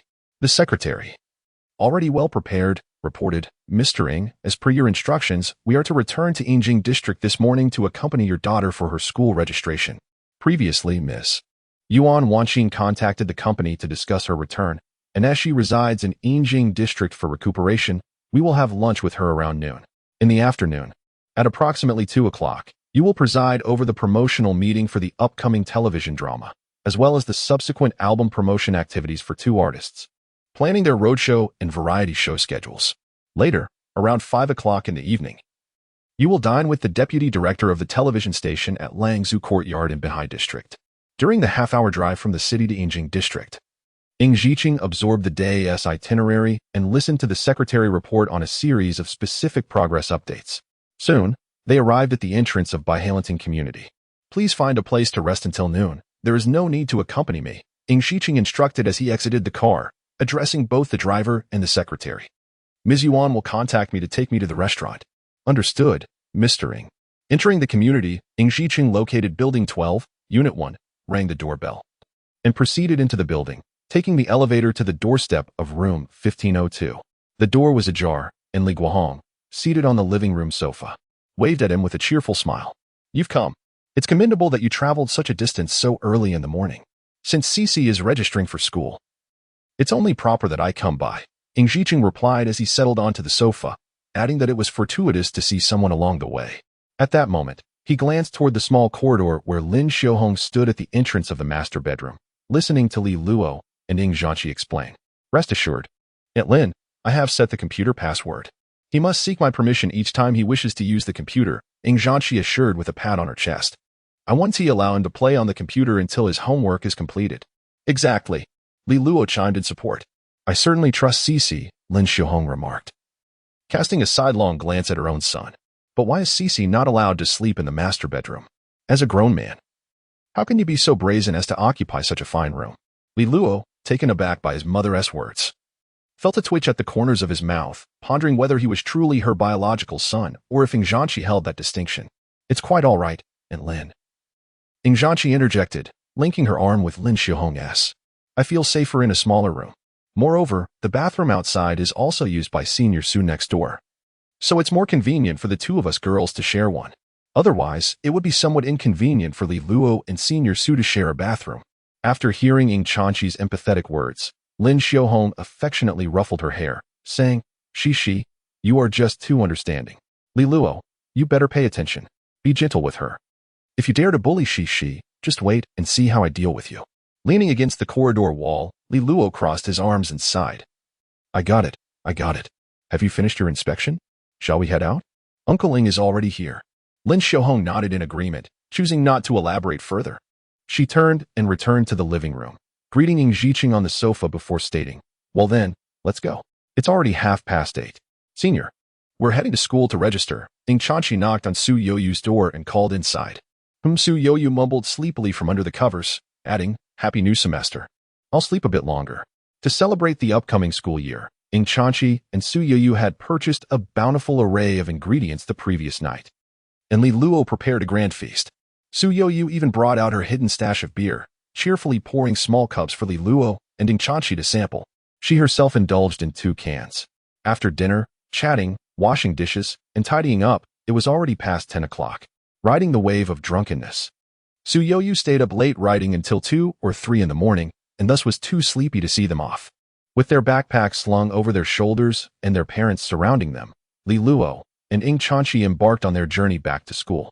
During their casual conversation along the way, Ing Zhanqi remarked, You'll probably be electing class representatives today. You should consider running for class president. Am I out of my mind to run for class president? Li Luo shook his head repeatedly. Why are you telling me this? What do you mean out of your mind? Ing Chanchi shot him a glance. I am currently the class president, you know. What is your point? Ahem. Li Luo coughed a couple of times. What I mean is, I lack the capability to fulfill the role of class president, so I'd rather not embarrass myself. But the class president serves as the communicator for the entire class during military training, Ing Chanchi replied with a wink, while others are standing at attention. We might be in meetings, listening to teachers discuss activities and arrange schedules, and so on. Is there such a benefit? Li Luo raised an eyebrow. Indeed, Ing Chanchi nodded. When we were buying groceries yesterday, Senior Sue mentioned it to me. She asked the class president of Class 1 in her second year, and during military training. She got to rest for a good portion of the time. Now I see. Li Luo nodded. I suddenly feel that, although my abilities are somewhat lacking, one must always seek to improve oneself. Upon hearing this, Ing Chanchi rolled her eyes. I'm just letting you know, after all. Wanting to be president doesn't guarantee you'll actually get it. Let us discuss it later, Li Luo replied nonchalantly.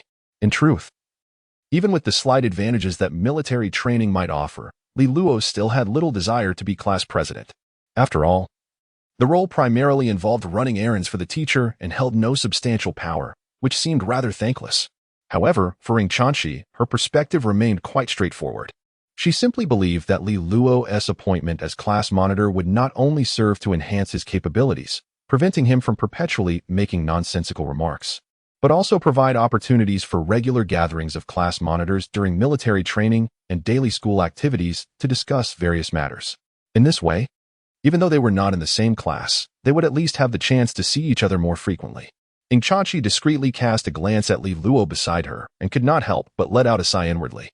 Had she known that this fellow could gain admission to the prestigious First Affiliated High School, she would have refrained from participating in its independent admissions process and simply taken the high school entrance examination. Perhaps they could have ended up in the same class. During her time at Yutsai Middle School, she had already turned down numerous invitations to transfer to the key class. Chapter 39, Registration Day After a Summer of Dormancy. The gates of Affiliated High School No. 1 buzzed with life once again. Freshmen, accompanied by their parents, congregated at the entrance for registration. A group of 5, including Li Luo, arrived at the school gate. Thanks to her uniform, Ing Chanchi was able to enter effortlessly with Ing Shiqing.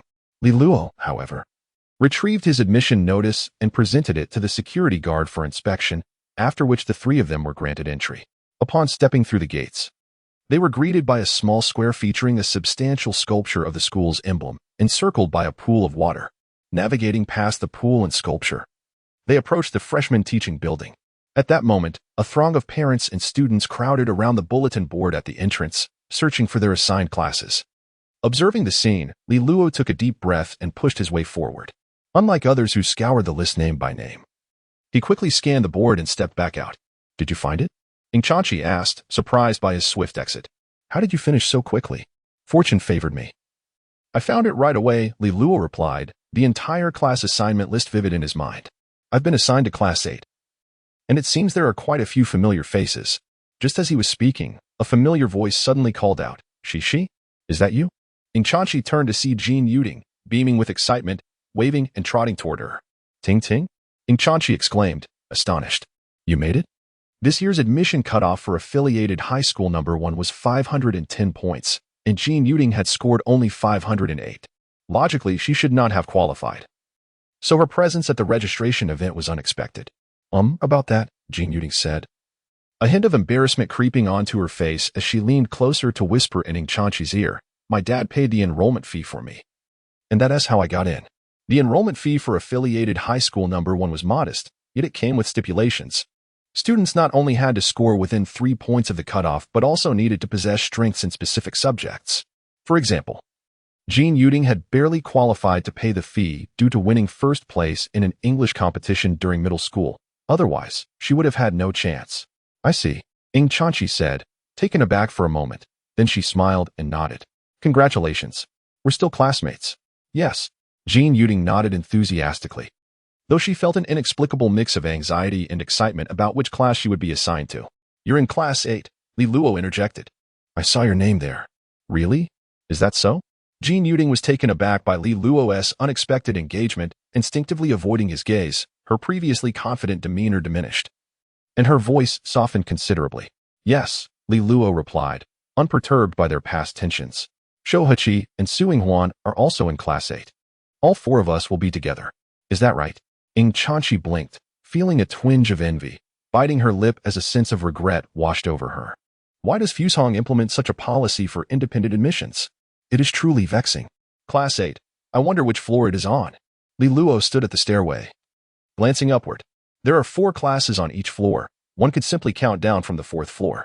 Ing Chanchi chimed in, our Class 1 is on the 4th floor, while your Class 8 is on the 3rd. The 5th floor houses the teachers' offices, and the 6th is dedicated to various activity rooms. Activity rooms? Li Luo inquired. They are classrooms temporarily allocated for school clubs, Ing Chanchi explained. Wait, there are clubs in high school? Li Luo was momentarily taken aback, recalling that he had never encountered such things in the ordinary high school he attended in his previous life. Indeed, Ing Chanchi pondered for a moment. As far as I know, there are clubs for literature, astronomy, painting, basketball, and table tennis. I've even heard there's a band in the school. With so many clubs, surely they can't all be mere decorations? Li Luo asked rather bluntly. That I cannot say, Ing Chanchi replied, shaking his head. You can always join one and see for yourself. Which club piques your interest? I have considerable expertise in gaming. May I inquire if the school has any sports club? Ing Chanchi rolled his eyes at him. You have quite the imagination. Let us not dawdle. We should head upstairs. Meanwhile, Lin Xiaohong had just finished greeting Jin Yuding's parents and exchanged a few pleasantries. She had learned that the 2 children were classmates in middle school and are now in the same class in high school, so their conversation was quite cordial. Once they concluded their chat, everyone ascended the stairs towards their respective classrooms. Ing Chanchi and Ing Zhiqing bid farewell at the corner of the stairs on the 3rd floor and proceeded to Class 1 on the 4th floor, while Li Luo, accompanied by his parents, made his way to Class 8 on the 3rd floor. Just as they were about to enter the classroom, Lin Xiaohong suddenly grasped Li Luo's hand, pulling him aside with a cheerful smile, and mysteriously slipped a small box into his embrace. What is this? Li Luo questioned, inspecting the tightly wrapped box in his hands with curiosity. Just take it. It's a gift for your first day of school, Lin Xiaohong instructed. Remember, use it wisely. Practice moderation and prioritize your studies. What do you mean by using it wisely and practicing moderation? Li Luo mused, glancing down at the box, wondering if his mother was truly so liberal. Could it be a Fiji cup? Lin Xiaohong did not give him the chance to ponder further. After placing the gift in his hands, she led him into Class 8. Kong Juanxiang had just assisted Jin Yuding with her enrollment process, and upon looking up, he spotted a familiar figure, causing a smile to involuntarily grace his lips. Seeing the smile on Kong Juanxiang's face, Li Luo could only return a helpless smile of his own as he approached respectfully. Hello, Teacher Kong. I'm here to register. It seems we have quite the connection. Kong Juanxiang chuckled, taking the admission notice and tuition fee from Li Luo's hands, pointing to the student roster for his signature. Teacher, do you know our Li Luo? Lin Xiaohong inquired with curiosity. During the summer, he came to school to play basketball with a classmate from an advanced class. We had met before. Kong Juanxiang replied with a warm smile. Your child is quite interesting. I rather like him. Ah, so that is how it is. Lin Xiaohong sighed in relief, thinking to herself that it was fortunate it wasn't news of Li Luo causing trouble. She promptly said, Then I must trouble Teacher Kong to take good care of him in the future. Rest assured, Li Luo's mother, Kong Juanxiang replied with a gentle smile. That child has been delivered. We shall take our leave now. Goodbye, teacher. After exchanging a few pleasantries with her teacher, Lin Xiaohong took her leave. Kong Juanxiang nodded and pointed to the stairs on the other side of the teaching building. You can descend from this staircase. It won't be too crowded. And you can also enjoy the scenic views of the school along the way. After bidding farewell to the parents, Kong Juanxiang turned his cheerful gaze towards Li Luo. I noticed you play basketball quite well. Would you be interested in becoming the sports committee member? Upon hearing this, Li Luo chuckled lightly. Teacher Kong, you might be underestimating me. I believe the class monitor role suits me perfectly. Before Kong Juanxiang could respond, Li Luo heard a soft chuckle from the audience below. Turning her head, she spotted a familiar figure. Xiao Heqi, sitting in the front row, noticed Li Luo's gaze and immediately lowered his head, pretending as if nothing had happened. Just as Kong Juanxiang was about to speak, a tall and striking figure suddenly burst into the classroom from outside, instantly capturing the attention of the entire class. Teacher. A cool voice rang in Li Luo's ears. I am Yin Zhuxing. May I inquire if this is where I report? Chapter 40. The girl who walked in seemed to carry with her a chill. She was adorned in a pristine white shirt and a pair of faded jeans, her long, straight legs suggesting an impressive height. When Li Luo turned to glance at her, standing at 175 centimeters, he felt as though he was on equal footing with her. Yet, his curiosity was not solely piqued by her appearance. He was struck by a sense of familiarity with her name. As he turned fully to behold her face, an involuntary exclamation escaped his lips. Please hand me the admission notice and tuition fees. Kang Juanxiang maintained a calm demeanor, gesturing towards the student roster, indicating that a mere signature was required on his part. All right, Yin Shusheng replied with a gentle nod, her high ponytail swaying slightly as the tips brushed against her back. At that moment, Li Luo had already averted his gaze. Descending from the podium to take a seat in the back row by the window, he directed his attention towards the girl bending over to sign on the podium, pondering the sheer coincidence of the situation. What must it be like to be classmates with one's former employer in a second life? A faint smile tugged at the corners of Li Luo's mouth. He had not anticipated that the musical prodigy, who once required assistance to film short videos, had also been a student of the first affiliated school. Gazing at her cool, oval face, he marveled internally, then watched as Yin Zhusheng completed her signature and approached, eventually settling into the seat beside him. Is this seat taken? Li Luo shook his head, indicating that it was unoccupied. However, sharing a desk with his former boss, even if only temporarily, felt somewhat peculiar. Thus, he gestured towards an empty seat in front of them and inquired, why not sit in front? Yin Zhusheng simply shook her head, pulling out a chair to sit beside him. I am quite tall. Sitting in front would obstruct others' view. Upon hearing her reasoning, Li Luo nodded in understanding and fell silent, momentarily lost in recollection. He vaguely recalled that in his previous life, he was already in his early 30s. The short drama market had become saturated, competition for scriptwriting had intensified, and earnings had dwindled. Eventually, he found himself compelled to send out resumes in search of a stable job. Unbeknownst to him, one of those resumes was for short video production, which fortuitously led to him being selected by Yin Zhusheng. The salary was generous, at 8,000 a month, and without hesitation, he accepted the position. However, upon meeting in person, he discovered that Yin Zhusheng only casually played the piano and practiced singing, occasionally recording videos for upload without any particular demands. She found the process of video recording, filming, and editing to be burdensome and merely sought to enjoy her music, so she opted to hire someone through a recruitment website. The job was relatively light. His daily tasks involved setting up her equipment, editing the videos, and uploading them. With ample free time, Li Luo could also squeeze in writing short dramas for some extra income, leading to a total monthly revenue exceeding 10,000, an era of relative ease and comfort in his past life. Later, Yin Zhusheng discovered that Li Luo was quite adept at cooking, and his culinary creations were exceptionally delicious. Consequently, he raised Li Luo's salary to 15,000, allowing him to handle the daily meals. Thus, the two grew increasingly familiar with one another. Li Luo even learned to play the guitar for free from Yin Zhusheng, and he picked up the tunes of Two Tigers and Twinkle, Twinkle, Little Star on the piano. However, Yin Zhusheng was later diagnosed with a heart condition that necessitated treatment abroad, thereby bringing Li Luo's employment to an unfortunate halt. Initially, it seemed improbable that they would meet again after their rebirth. Yet, to his surprise, at the commencement of their first year in high school, Yin Zhusheng settled into the seat beside him. Li Luo caught a glimpse of Yin Zhusheng from the corner of his eye, reflecting on the peculiar nature of certain fates. You are looking at me. Yin Zhusheng turned her head, gazing earnestly at Li Luo, as if assessing a true or false question. Li Luo replied, such candid innocence is indeed unwavering. It is only natural to steal a few glances at someone as attractive as you. He adeptly navigated their conversation, acknowledging the truth, and then gestured to the surroundings, noting that many others were also surreptitiously watching her. I am aware, Yin Zhusheng nodded. It remained unclear whether she was cognizant of her own beauty or simply aware of the attention she garnered from others. Li Luo chuckled softly, shaking his head, and redirected his gaze to the small box his mother had just given him. The rectangular box, palm-sized, was wrapped in paper. Upon tearing it open, he uncovered a mobile phone box, prompting him to hurriedly shove it into the drawer. After ensuring that Teacher Kong wasn't looking his way, he resumed his focus. An Android phone, a smart screen, likely worth around 1 or 2,000. Li Luo reminisced about a light-hearted jest he had made during dinner with his mother prior to the high school entrance exam.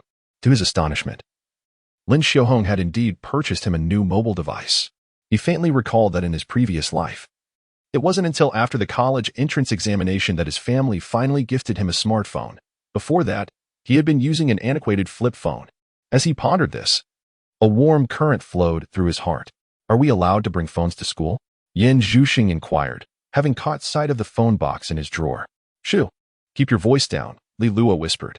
In principle, phones are prohibited at school, but as long as the teachers are unaware, it should be fine. Understood, Yan Zhuxing nodded. Indicating her comprehension, Li Luo retrieved the phone box from the drawer and tucked it into his backpack, planning to tinker with it when he returned home that evening. Just then, the last student from Class 8 finished their registration. Teacher Kong Juanxiang organized his materials on the podium, placing all the tuition fees into a sealed bag. He then stood and addressed the entire class with a gentle smile. All right, we now have all 40 students in our class. Welcome to affiliated number 1 high school. My surname is Kong. You may call me Teacher Kong. From now on, I will be your homeroom teacher. After a brief self-introduction, Kong Juanxiang outlined the day's agenda following registration. This morning, we have 3 tasks: distributing student cards, self-introductions, and electing class president, vice president, and male and female sports committee members. I am not one to squander time, so let us consolidate our 3 tasks into one. With that, Kong Juanxiang pulled a chair to the door and seated himself, cradling a stack of student cards in his arms. He continued, now, when I call out a name, that individual may come forth to collect their student card and subsequently introduce themselves.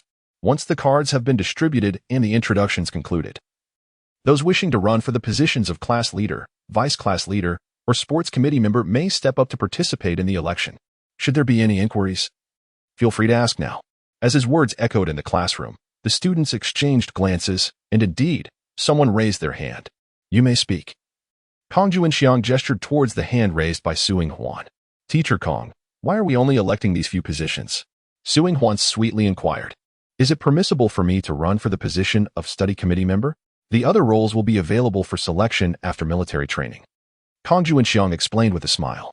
We are focusing on these 4 positions today because they are needed to assist their classmates during training. Are there any further questions? Aside from the naturally sociable Suing Huan, no other hands were raised. Thus, Kong Juanxiang lowered his gaze, retrieved a student card, and then inquired, who is Hua Xiu Xiu? Chapter 41. Self-introduction. As Kong Juanxiang's words faded, a girl from the front row rose, approached the teacher, and retrieved her student card. Waxiuxiu, adorned with round-framed glasses and with long hair cascading over her shoulders, possessed a delicate and refined demeanor, exuding an air of scholarly elegance. Behind her, Lin Yuan's unwavering gaze was fixed upon Waxiuxiu on stage, feeling a surge of anxiety for her as she prepared to be the first to introduce herself. In stark contrast, Waxiuxiu appeared remarkably composed, devoid of any visible tension. She picked up a piece of chalk from the podium, turned, and inscribed her name, Waxiuxiu, in graceful characters upon the blackboard. After pinning her name, she turned to face her classmates, her tone steady and unhurried as she said, Hello everyone, my name is Waxiuxiu, and I hail from Yutsai Middle School. I am delighted to meet all of you here. My hobbies include reading, and my favorite book is Jane Eyre by the English author Charlotte Brontë. Over the next 3 years, I hope to forge like-minded friendships with each of you, learning and striving together. Thank you. With a slight bow, Waxiuxiu concluded her self-introduction and returned to her seat with poise. The classmates erupted into applause, with Lin Yuan clapping the loudest, his enthusiastic applause drawing a glance from Waxiuxiu. Kong Juanxiang, the teacher called out. Present. Lin Yuan instinctively sprang to his feet. His body tense as he awkwardly made his way to the front. Upon receiving his student card and taking the chalk, he began to write his name, only to have the chalk break mid-stroke, resulting in a crooked inscription. Flustered, Lin Yuan quickly erased it and started anew, a sheen of sweat forming on his brow. After a clumsy self-introduction, he hastily retreated to his seat, finally exhaling in relief. Kong Juanxiang chuckled and beckoned the next student to the stage, Xiaoheqi, Zhu Yufei. Wei Chun. For timid students, the prospect of self-introduction can be quite tormenting. Although each presentation lasts merely a minute or 2, the anticipation feels interminable, especially for those positioned towards the end of the line, who find it difficult to concentrate on the speeches of their peers. Instead, their minds are preoccupied with what they will say when their turn arrives, fearing that nerves might cause them to forget. Those who brought paper and pen may have discreetly begun jotting down their thoughts to ease their anxiety. Li Luo, however, harbored no such concerns. He believed he could simply speak freely. While listening to the charming remarks of his classmates on stage, he quietly activated his memory palace, diligently recording their words. Through this period of exploration, Li Luo had begun to grasp the efficacy of this mental construct. In simple terms, to recall the memories of the previous life spanning a full 35 years, Li Luo had to expend considerable mental effort and energy to download them anew for practical use.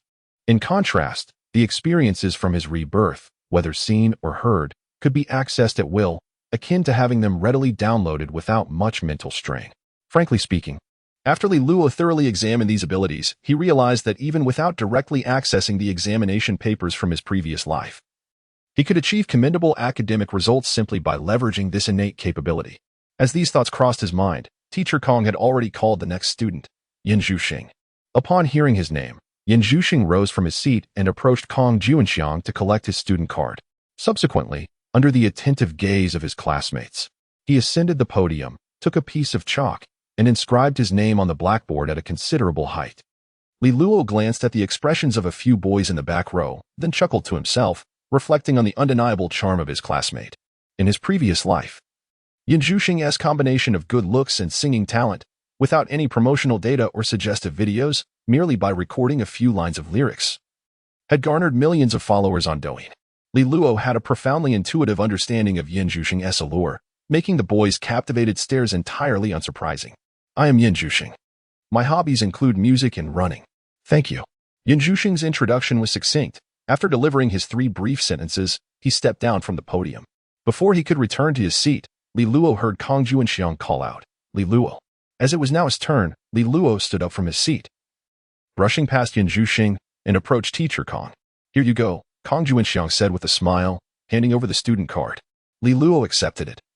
Then followed the established procedure to write his name on the blackboard. Turning to face the audience, he beamed, Hello everyone, I am Li Luo. I must admit, I am somewhat peculiar. I have no other hobbies than to be class monitor. As we embark on these 3 years together, I hope this camaraderie will allow you to indulge my modest aspiration. Thank you. Applause erupted from the audience, and some students chuckled. Xiao Heqi, seated in the front row, wore an expression of disbelief, inwardly noting how audacious Li Luo truly was. Moreover, he had not held any class officer position throughout middle school. Yet he aspired to be class monitor upon entering high school. How utterly fanciful. Furthermore, the homeroom teacher had previously mentioned that after the self-introductions, interested students could come up to campaign. Xiao Heqi never anticipated that Li Luo would so brazenly declare his candidacy during his introduction. What a cunning move. Even Teacher Kong Juanxiang was somewhat taken aback. When he had heard Li Luo express his desire to be class monitor, he had thought it was merely a jest. He had realized Li Luo was serious. All right, let the campaigning begin, he announced.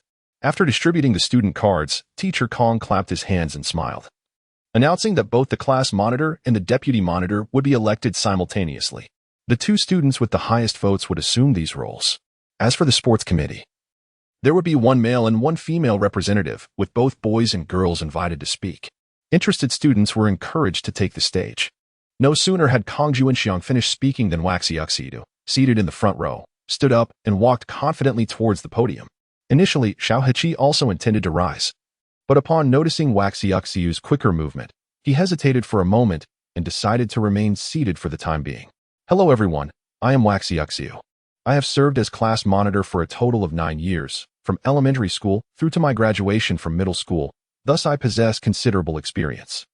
I believe a class monitor must first and foremost possess sufficient capability rather than merely entertain the class or elicit a few laughs. At this point, Waxiu cast a defiant glance at Li Luo, clearly referencing his earlier self-introduction. If I am elected class monitor, I will certainly fulfill my duties diligently and serve everyone well. Thank you. After finishing her speech, Waxiu stepped down from the stage, and Xiao Heqi immediately took his turn. Meanwhile, Li Luo, seated in the back, merely smiled at Waxiu's address, showing no signs of concern. Instead, Yin Zhuxing, sitting beside him, turned to Li Luo and, with a wink, remarked, It seems she was criticizing you. Li Luo replied, There is no need for you to put it so bluntly.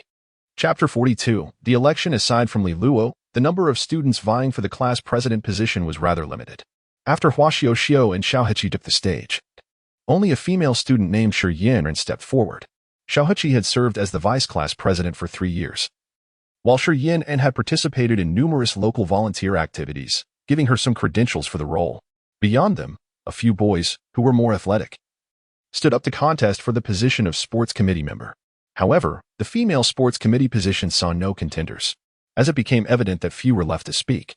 Li Luo finally rose from his seat and approached the podium. "Hello everyone, it's nice to see you again. I am Li Luo." Upon reaching the podium, Li Luo greeted the audience and then smiled, saying, "Earlier, classmate Hua Xiuxiu made a statement that resonated with me.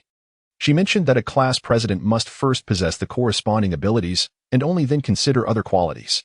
He continued, "Both Hua Xiuxiu and the previous Xiao Heqi, along with classmate Shi Yanran, have leveraged their past experiences to bolster their qualifications."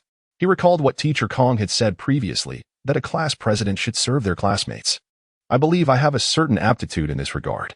As he spoke, Li Luo unexpectedly stepped down from the podium, moving towards the aisle near Kong Juanxiang, halting beside Hua Xiuxiu's desk. He then continued, "Hua Xiuxiu, your passion is reading, and your favorite book is Jane Eyre." Taking a step forward, he reached Lin Yuan's side. "Lin Yuan, you enjoy playing basketball, but appeared quite nervous when you took the stage." He turned to address another classmate. "Zhou Wanling, you love watching films, particularly art house movies, and have a rather quiet demeanor." He continued with the introductions. "Lu Jiahao, you excel in photography, adore small animals, and are quite compassionate. Wang Xinyu, you craft various handmade items, particularly skilled in cross-stitch, and possess a lively and cheerful disposition." After recounting the attributes of each classmate, Li Luo returned to the podium, cleared his throat, and stated, "I firmly believe that to serve well, one must first understand the specific circumstances of those they serve. As a class president, the most fundamental requirement is to at least know each classmate's name, personality, and interests, so as to provide targeted assistance when needed." At this point, Xiao Heqi could no longer contain himself. "You didn't team memorize their self-introductions beforehand, did you?" Li Luo, momentarily interrupted, remained unfazed. Kong Juanxiang, sitting nearby, wore an amused expression, intrigued by Li Luo's captivating demeanor. From the audience, some students could not resist chiming in. Upon hearing Xiao Heqi's challenge, one exclaimed, "Indeed. You claim you'll remember everyone's name. What about me?"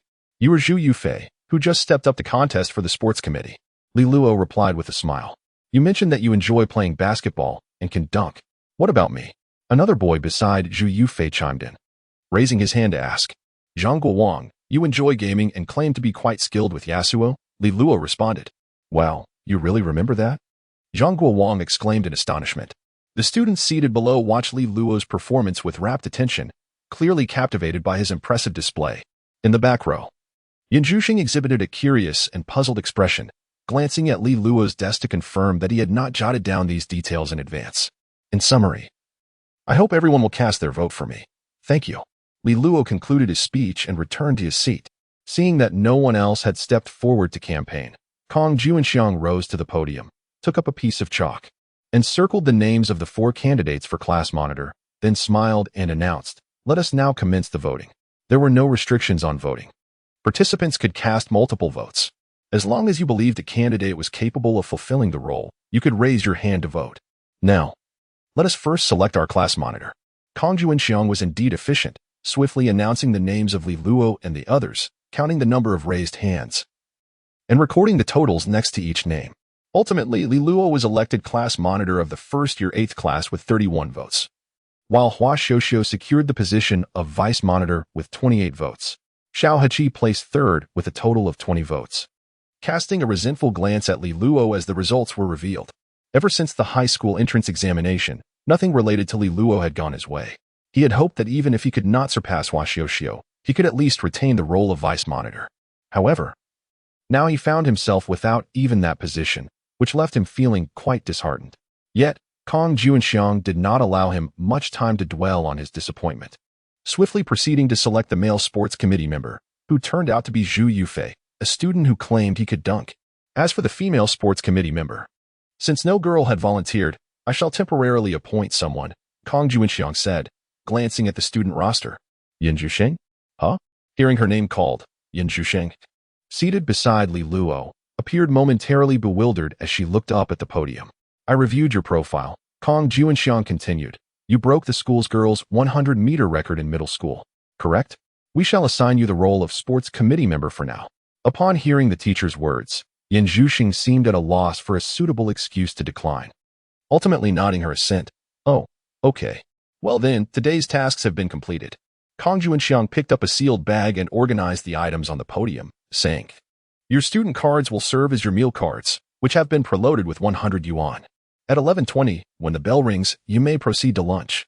The cafeteria is located behind the second teaching building. Simply go downstairs and walk straight along the asphalt path to find it.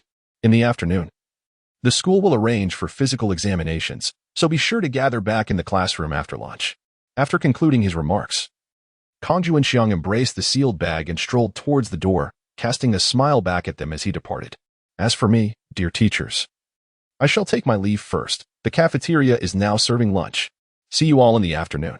Watching Kang Juanxiang's retreating figure, Li Luo suddenly felt a sense of appreciation for their homeroom teacher. Appearing youthful, likely not yet 30, his conversational style was refreshingly casual. Being the class leader under such a teacher promised not to be a burdensome endeavor. Inside the classroom, following the teacher's exit, a brief silence enveloped the room. With ample time before lunch and the absence of the teacher, many students began to engage in conversation. However, over in Li Luo's corner, the presence of Yan Zhuxing deterred anyone from approaching. As the clock struck 11:20, the school bell rang, prompting students to rise en masse and head out to the cafeteria for their meal. Li Luo also stood up, leisurely making his way towards the staircase. As he stepped out the classroom door, he caught sight of a graceful figure at the staircase, tiptoeing amidst the crowd and beckoning to him. Li Luo, over here. Ying Chanqi jogged over to Li Luo's side, looking up at him with a bright smile. You haven't been to the cafeteria yet, have you? Let me show you the way. In that instant, Li Luo felt as if a multitude of piercing gazes were directed at him, not solely from Class 8, but also from the boys of Class 1 descending the stairs, all fixated upon him. Chapter 43. The first lunch. Fortunately, as the school year has just commenced, the relationships among students remain relatively unformed. The boys merely observe in silence, without any raucous behavior. Li Luo let out a faint sigh. Already sensing the influence that Ying Chanqi wields within the school, it must be acknowledged that some girls, even when clad in uniforms, stand out as the most radiant among the crowd. Ever since the summer preparatory class began, Ying Chanqi has swiftly become the acknowledged belle among the boys in the early admission program. There was no clandestine selection taking place. Yet, upon gazing upon Ying Chanqi's visage, one cannot help but subconsciously conclude that she epitomizes the notion of a school beauty. Li Luo turned to catch a glimpse of Ying Chanqi's profile, harboring no significant thoughts. Perhaps it was due to having seen such beauty often since childhood. He had grown accustomed to it. I am well aware of the cafeteria's location. I do not require your guidance. I came over out of goodwill, yet you seem unappreciative. If you would treat me to lunch today, I might reluctantly accept your kindness. Your expectations are rather fanciful. Ying Chanqi shot him a glance. Let us go, or we shall be faced with a lengthy queue. Under the gaze of their peers, the two descended the stairs together, heading towards the cafeteria. On the asphalt path leading there, two distinct groups were evidently formed. The newly arrived students of the parallel class, having just reported to school and not yet provided with uniforms, donned their own casual attire, creating a vibrant display of colors. In contrast, the students of the preparatory class were donned in the uniform blue and white attire of affiliated No. 1 high school, walking in pairs along the path. It was rather uncommon to see a boy and a girl, one in uniform and the other in casual wear, walking together like Ying Chanqi and Li Luo. What did you all do in the preparatory class this morning? Li Luo casually initiated a conversation, indifferent to the subtle glances from those around them. Not much. Ying Chanqi shook her head. We discussed some military training precautions, then were informed about the physical examination this afternoon. The rest of the time was spent in self-study. What about you? Li Luo chuckled, suddenly extending his hand towards Ying Chanqi, saying, Hello, let us reintroduce ourselves. I am Li Luo, the class monitor of Class 8 in the first year. It is a pleasure to meet you. Ying Chanqi blinked in surprise at his words, her eyebrows arching in astonishment. She immediately grasped his hand tightly, inquiring earnestly, Really? You actually became the class monitor? Is there any necessity to deceive you? Li Luo released her delicate hand with a chuckle. I triumphed over 3 formidable competitors to secure this position. The monitor of the class next door in middle school now merely assists me. Is it Hua Xiuxiu? Ying Chanqi squinted slightly. She is the vice monitor, right? Yes. I recall she is quite beautiful. Are you truly concerned about such matters? Li Luo expressed his astonishment. You do realize that girls of your caliber, when praising another girl as beauty, often convey a hint of disdain. I do not. Ing Chanchi retorted. I merely speak the truth. Why the excitement? I too am merely speaking the truth. How did you become the class monitor? Asked Ing Chanchi, curiosity glimmering in her eyes. You have no prior experience. While others are seasoned monitors, surely they must be superior to you, right? You see, that's where you are mistaken, Li Luo replied, playfully shaking his finger at her. Do you recall my basketball games at Fui High School? One of the teachers I played with happened to be our class supervisor. And then what happened? The supervisor, impressed by my skills, advocated for me, leading to my election as class monitor. I refer to this phenomenon as basketball politics. Ing Chanchi gazed at him with a youthful expression, too lazy to engage further in the conversation. The two continued their light-hearted banter, soon arriving beside the cafeteria adjacent to the basketball court. So this is the cafeteria, Li Luo remarked, glancing up at the modest 3- or 4-story building he had seen before during his games. The students dine on the first 2 floors, while the 3rd floor is reserved for teachers, which we are not permitted to access. Ing Chanchi guided him through the entrance, explaining. The dishes on the 1st floor are relatively inexpensive, while the 2nd floor offers slightly pricier options. Is there a tiered system?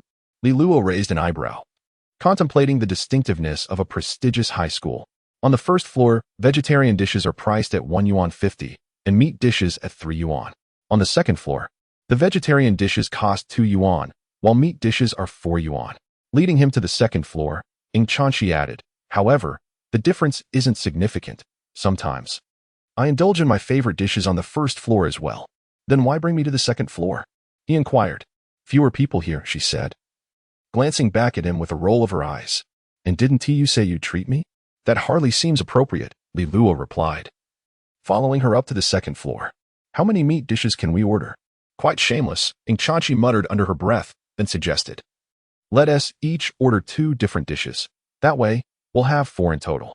You are quite clever, he complimented as they reached the end of the queue after 5 or 6 minutes, arriving at the serving window. Coincidentally, Xiao Heqi was at the adjacent window. And upon seeing Li Luo and Ing Chanchi together, a mix of envy and jealousy flickered in his eyes. The realization that this individual had just been appointed class monitor only intensified his discomfort. As he contemplated ignoring the scene and quietly departing with his plate, he noticed Li Luo waiting nearby, without a meal card in hand. When Ing Chanchi finally finished ordering, she produced her meal card and swiped it for 16 yuan, causing Xiao Heqi's brow to furrow in disbelief. Damn, this scoundrel is using Ing Chanchi's meal card for lunch. He cursed inwardly, hastily leaving the area, unable to bear another glance, particularly since he was neither in the same class as Ing Chanchi nor held the position of class monitor or even vice monitor. He felt utterly at a loss for how to approach her. With that thought, Xiao Heqi was engulfed by a wave of despondency, opting to retreat to the 1st floor to eat, wishing to avoid any further scenes that might be unbearable. Li Luo and Ing Chanchi were utterly oblivious to the presence of Xiao Heqi. After swiping their cards, Ing Chanchi followed closely behind Li Luo, securing a seat by the window.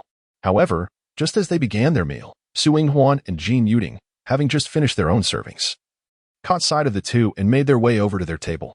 Class monitor and former class monitor, may we join you? Su Yinghuan cheerfully inquired as she approached with her plate. Please do, Ing Chanchi gestured to the 2 seats opposite them, inviting them to sit. Are you 2 campaigning for any class positions? Not at all, Su Yinghuan replied, shaking her head.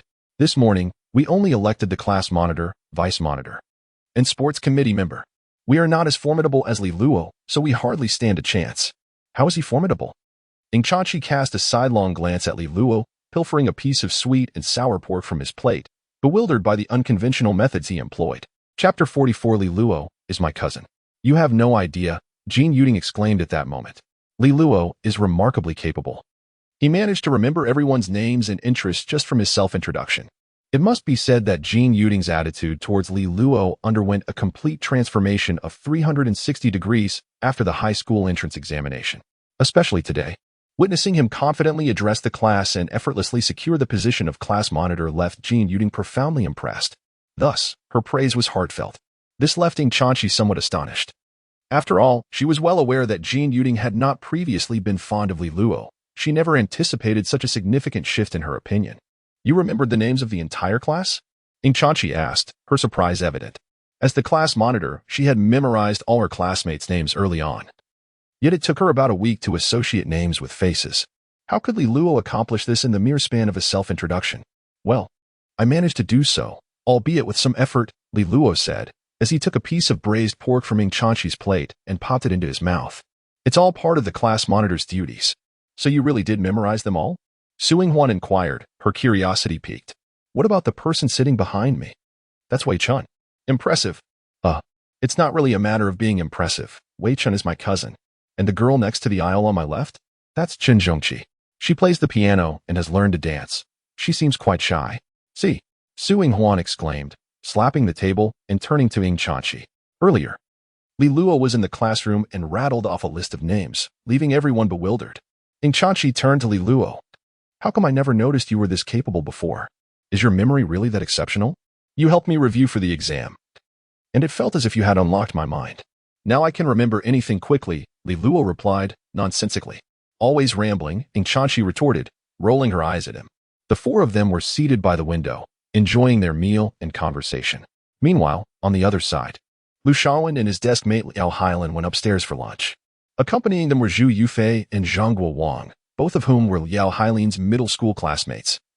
They happened to run into each other and decided to share a table. You wouldn't believe it. Just now, I saw an incredibly beautiful girl outside the classroom corridor. Zhu Yufei exclaimed dramatically. Wow, I think she is even prettier than Shen Shuhua. Liao Hailan from class 1 shot him a glance, and then chuckled. You must be talking about Ing Chanchi, right? She's our class monitor, and, as far as I know, she and Lu Shaowen attended the same middle school. Indeed. Lu Shaowen replied calmly, nodding as he ate. We both went to Yutsai, and she has always ranked first in the grade. I was second. As Lu Shaowen spoke, there was an inexplicable air of pretentiousness, as if he were trying to emphasize his close relationship with Ing Chanchi. However, this is not the crux of the matter. Zhu Yufei sighed, for the key issue lies in the fact that your class monitor has taken the initiative to seek out a boy from our class for a meal. Huh. Liao Hailin was instantly taken aback. Is that true? Goodness, does Ing Chanchi have a crush on someone? Since the inception of the advanced class, it has only been a matter of days, yet all the boys from the 4 classes are already aware of the stunningly beautiful class monitor in Class 1. Nevertheless, Ing Chanchi has always been focused on her studies, engaging in mere brief exchanges with the boys only when necessary for class matters. Polite and soft-spoken, yet maintaining a sense of distance, this was the initial impression Ing Chanchi left on everyone. Following the recent comprehensive examination of the advanced class, Ing Chanchi effortlessly secured the top spot in all subjects, outpacing the second-place student by over 10 points. Consequently, everyone was even more hesitant to approach her. Yet, you now tell me that Ing Chanchi took the initiative to invite a boy to dinner? At this moment, Lu Shaowen paused his eating but retained his composure and calmness. Perhaps they were former classmates. However, they didn't seem like mere classmates at all, Zhu Yufei muttered, recalling the interaction he had just witnessed between Ing Chanchi and Li Luo. Suddenly, Zhang Guohuang, who had been earnestly eating, caught sight of a familiar figure and promptly tapped Zhu Yufei on the shoulder. Look over there. Isn't that the class monitor? And next to her is the Ing Chanchi you mentioned? As soon as he spoke, the other 3 at the table turned their heads. Catching a glimpse of Li Luo and Ing Chanchi in the distance, even sharing dishes with one another, Liao Hailin was utterly astonished, feeling as though his heart was shattering. Which scoundrel is trying to woo our class monitor right from the start of the semester? However, upon seeing Li Luo's appearance, Lu Shaowen unexpectedly let out a sigh of relief, then chuckled lightly. You are overthinking it. How so? That person is Ing Chanchi's younger brother. Lu Shaowen returned his gaze to his meal, continuing to eat calmly. It is quite normal for a sister to take her brother out for lunch at the beginning of the term. Oh, I see. Liao Hailin felt his previously raging jealousy being soothed by this explanation. I thought they were sharing dishes because they were a couple. Turns out they are siblings. Is that so? Zhu Yufei was taken aback for a moment, but if I recall correctly, Ing Chanchi's surname is Ing, right? The one next to her is our class monitor, named Li Luo. Being cousins with different surnames is quite normal, Lu Shaowen remarked, asserting that Ing Chanchi's personality, being wholly devoted to her studies, would not engage in romantic relationships during high school. Indeed, Liao Hailin nodded in agreement. You two have no idea. Ing Chanchi previously topped the tests in all subjects.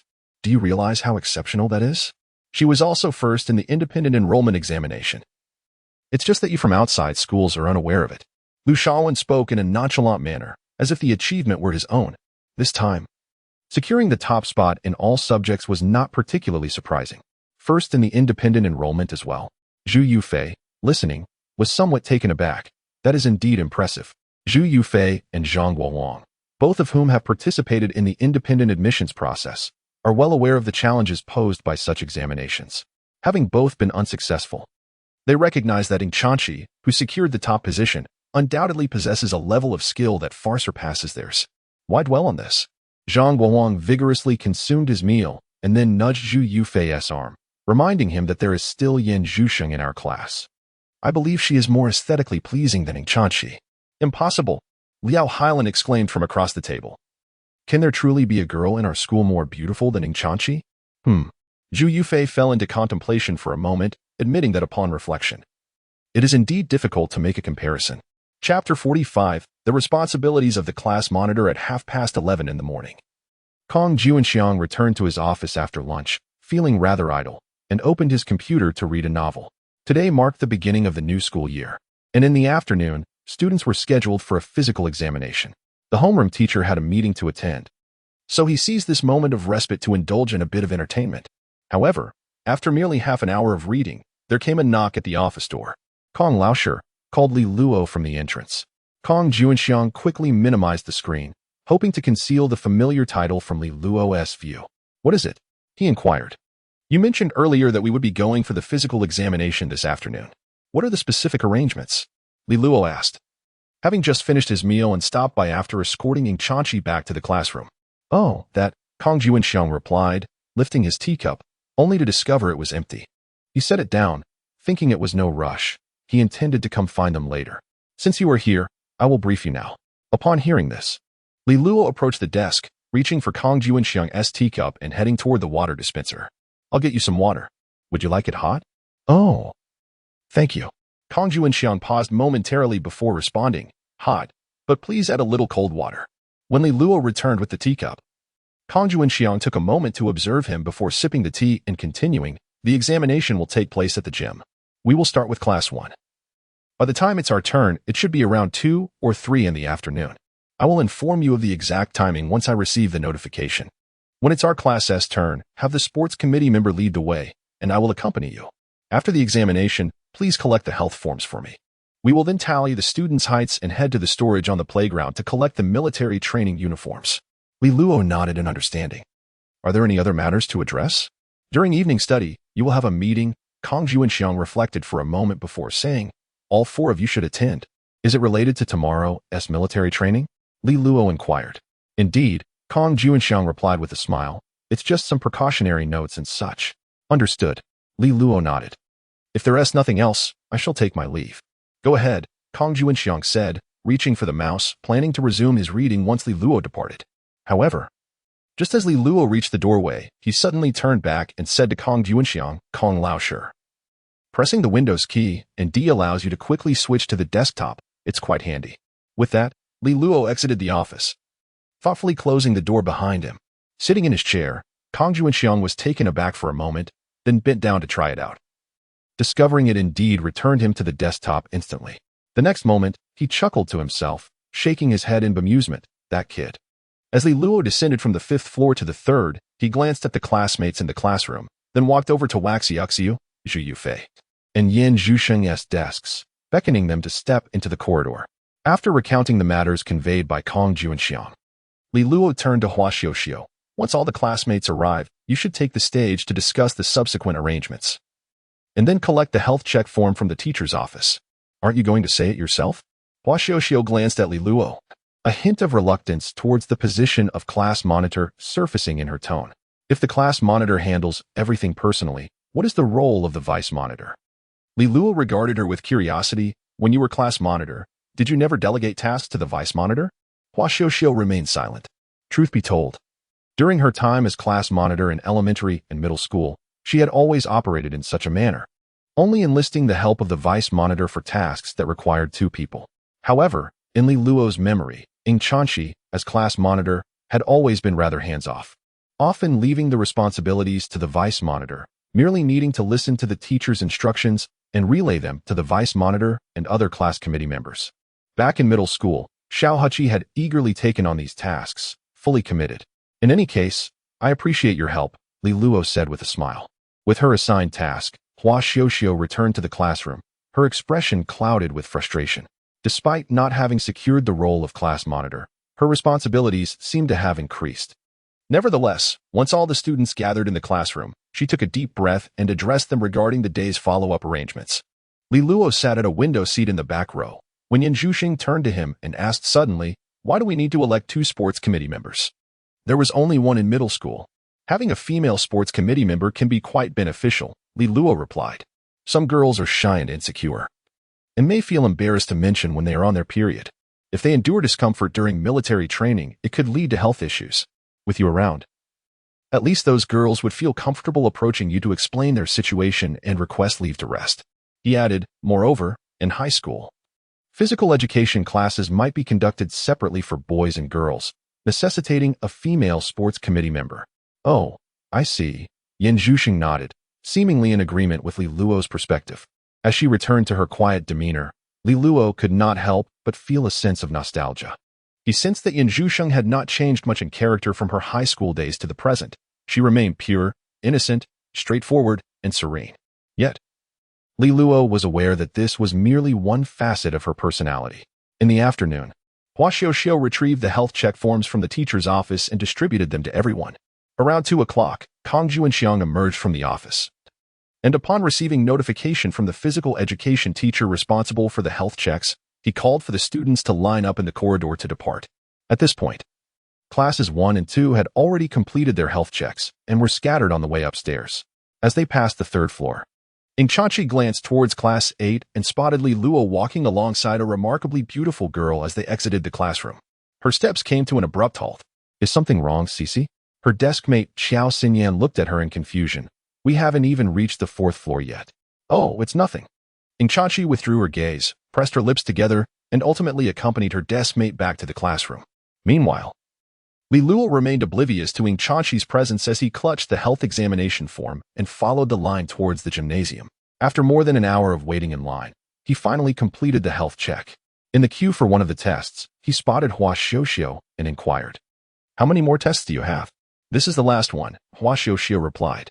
"What is the matter?"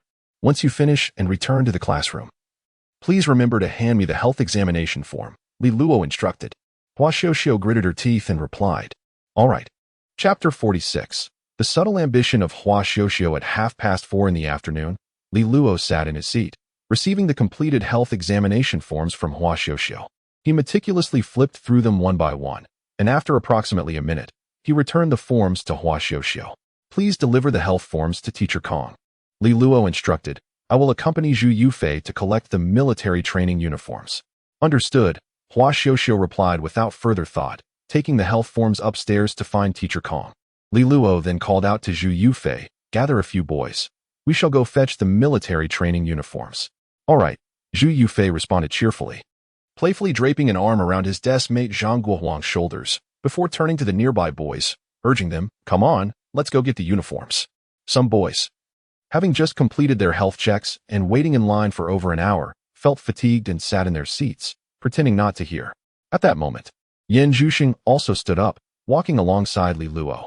Li Luo looked at her in surprise and asked, "What are you following for?" "I am the sports committee member," Yan Zhuxing replied, blinking with a slightly perplexed expression. "Don't we go together?" Li Luo glanced over at Zhu Yufei's group, then smiled. "Well, let us go together then." He walked over to Zhu Yufei, patted his shoulder, and deliberately raised his voice. "2 sports committee members are leading. Let us take a few more boys with us." As soon as he finished speaking, a group of boys stood up in unison, feigning that they had been ready to depart all along, and promptly exited the classroom. Yan Zhuxing was momentarily taken aback. Seeing most of the boys standing, she couldn't help but ask, "Should I call the girls?" "The girls can rest in the classroom." Li Luo chuckled softly, thinking how easily high school boys could be deceived. Of course, even if they were reluctant, if Li Luo, as the class leader, truly called for them, everyone would join in as classmates, albeit with less enthusiasm than now. The group descended the stairs in high spirits, heading towards the storage room on the playground. Meanwhile, Hua Xiuxiu had already arrived at the 5th floor office, locating Kong Juanxiang and handing him the health examination forms. "Teacher Kong, we have collected all the health forms from our class." "Good," Kong Juanxiang accepted the forms and then inquired, "Have we organized the height data for our class?" Hua Xiuxiu was momentarily taken aback, failing to grasp that height data needed to be compiled. "Didn't Li Luo inform you?" Kong Juanxiang asked, looking puzzled. "Where is he?" "He went to collect the military training uniforms." "Then how could the height data remain unorganized?" Kong Juanxiang chuckled. "Otherwise, when we reach the storage room, we want to know what sizes to collect." However, it appeared he truly had not compiled the data. Hua Xiuxiu recalled and said helplessly. Li Luo had merely counted the number of forms and hadn't he actually gathered the height data. Given Li Luo's speed of flipping through the forms, it seemed he had only glanced at each one. How careless. Kong Juanxiang, slightly amused yet perplexed, retrieved a blank sheet of paper from the drawer and handed a pen to Hua Xiuxiu. "I shall report the heights. You may categorize them in increments of 10 centimeters and note them down accurately." "All right," Hua Xiuxiu replied hurriedly, taking the pen and beginning to document the measurements on the white paper. After a few minutes spent in diligent computation, Kong Juanxiang stood up and said, "Let us proceed. I need to submit the physical examination forms and check on Li Luo's situation along the way." Hua Xiuxiu picked up the paper bearing their compiled data and nodded thoughtfully, contemplating whether Li Luo truly was less suited for the role of class monitor than herself. As they descended the stairs, she couldn't suppress her curiosity and asked Kong Juanxiang, "Teacher Kong, once the military training concludes, will there be elections for other class officers?" "Yes, indeed." "What is it?" he inquired. "Will positions such as class monitor, vice monitor, and sports committee member be up for re-election?" Upon hearing this, Kong Juanxiang turned to glance at Hua Xiuxiu.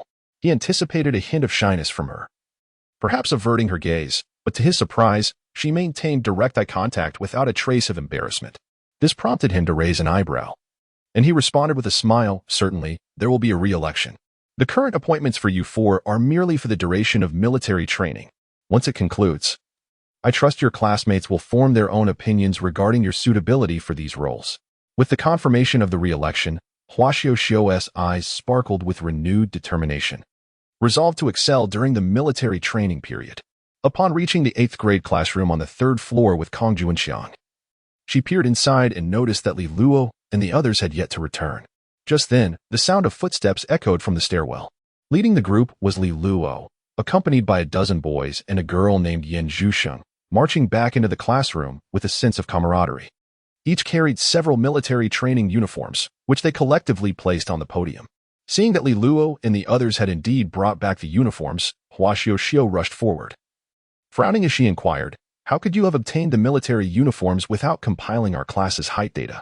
Surely you did not take them indiscriminately?" Li Luo looked at Hua Xiuxiu with surprise before noticing Kong Juanxiang behind her. "I did compile it. I just took a glance," he replied. "A mere glance does not constitute a proper compilation," Hua Xiuxiu retorted, exasperated, as she handed him the paper detailing the class's height data. "I just worked with Teacher Kong to tally it. Please verify the quantities. If they do not match, you must rectify it promptly." "Do not rush," Li Luo replied, gesturing toward the uniforms on the podium. For heights between 150 and 160 centimeters, there are 6 individuals.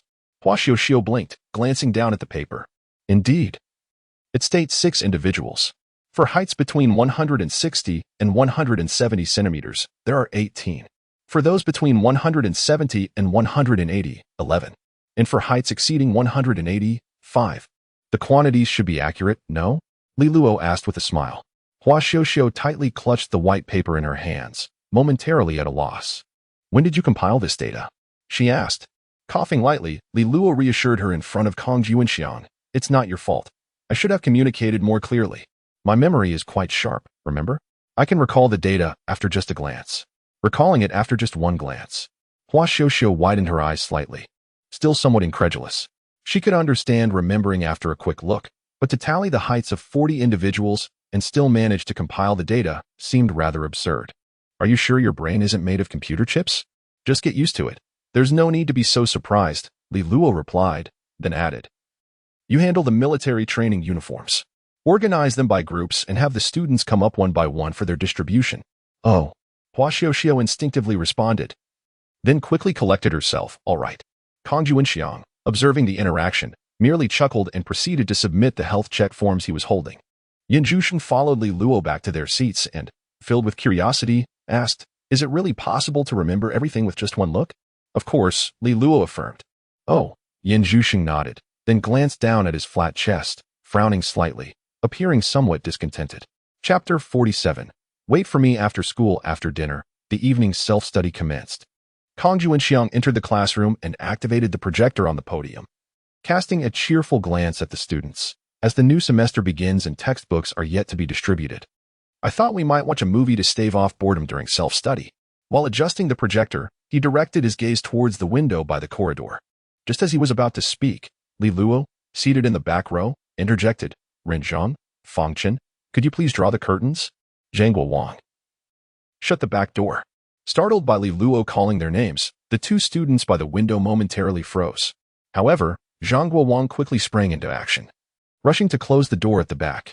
The other two students soon regained their composure and hurriedly pulled the curtains shut. Kong Juanxiang glanced at Li Luo, then turned his attention to Ren Zheng and Fang Chen, mentally noting their names and faces. Typically, it is a gradual process for a teacher to memorize the names of all the students in a class, especially since teachers often handle multiple classes. It is rare for a teacher to remember every student's name and face on the very first day of school. Yet, this class leader appeared to have achieved just that. Initially, one might assume it was a mere mnemonic technique that would soon be forgotten. However, it seemed to be something more. Lost in thought, Kong Juanxiang opened a downloaded film, and as the opening credits of Snowpiercer filled the screen, he walked to the door to switch off the classroom lights. He then called out to the 4 class committee members, "The meeting is on the 6th floor, you may head up now." How cruel, Li Luo sighed. I would rather watch the movie. Then perhaps you should take my place as class leader? Hua Xiuxiu chimed in unexpectedly. Why are you always coveting power? Kong Juanxiang chuckled at their banter and reminded them, after military training, we will hold a re-election for class committee members. Li Luo, perform well, or you might indeed be usurped. Li Luo raised an eyebrow, pondering the prospect of such a delightful turn of events. All right, Teacher Kong, we'll head up first. Taking the lead, Li Luo ascended the stairs, followed closely by Hua Xiuxiu, Yin Zhuxing, and Zhu Yufei, as they made their way to classroom 601. The classrooms on the 6th floor were not permanently assigned to any class and were usually vacant.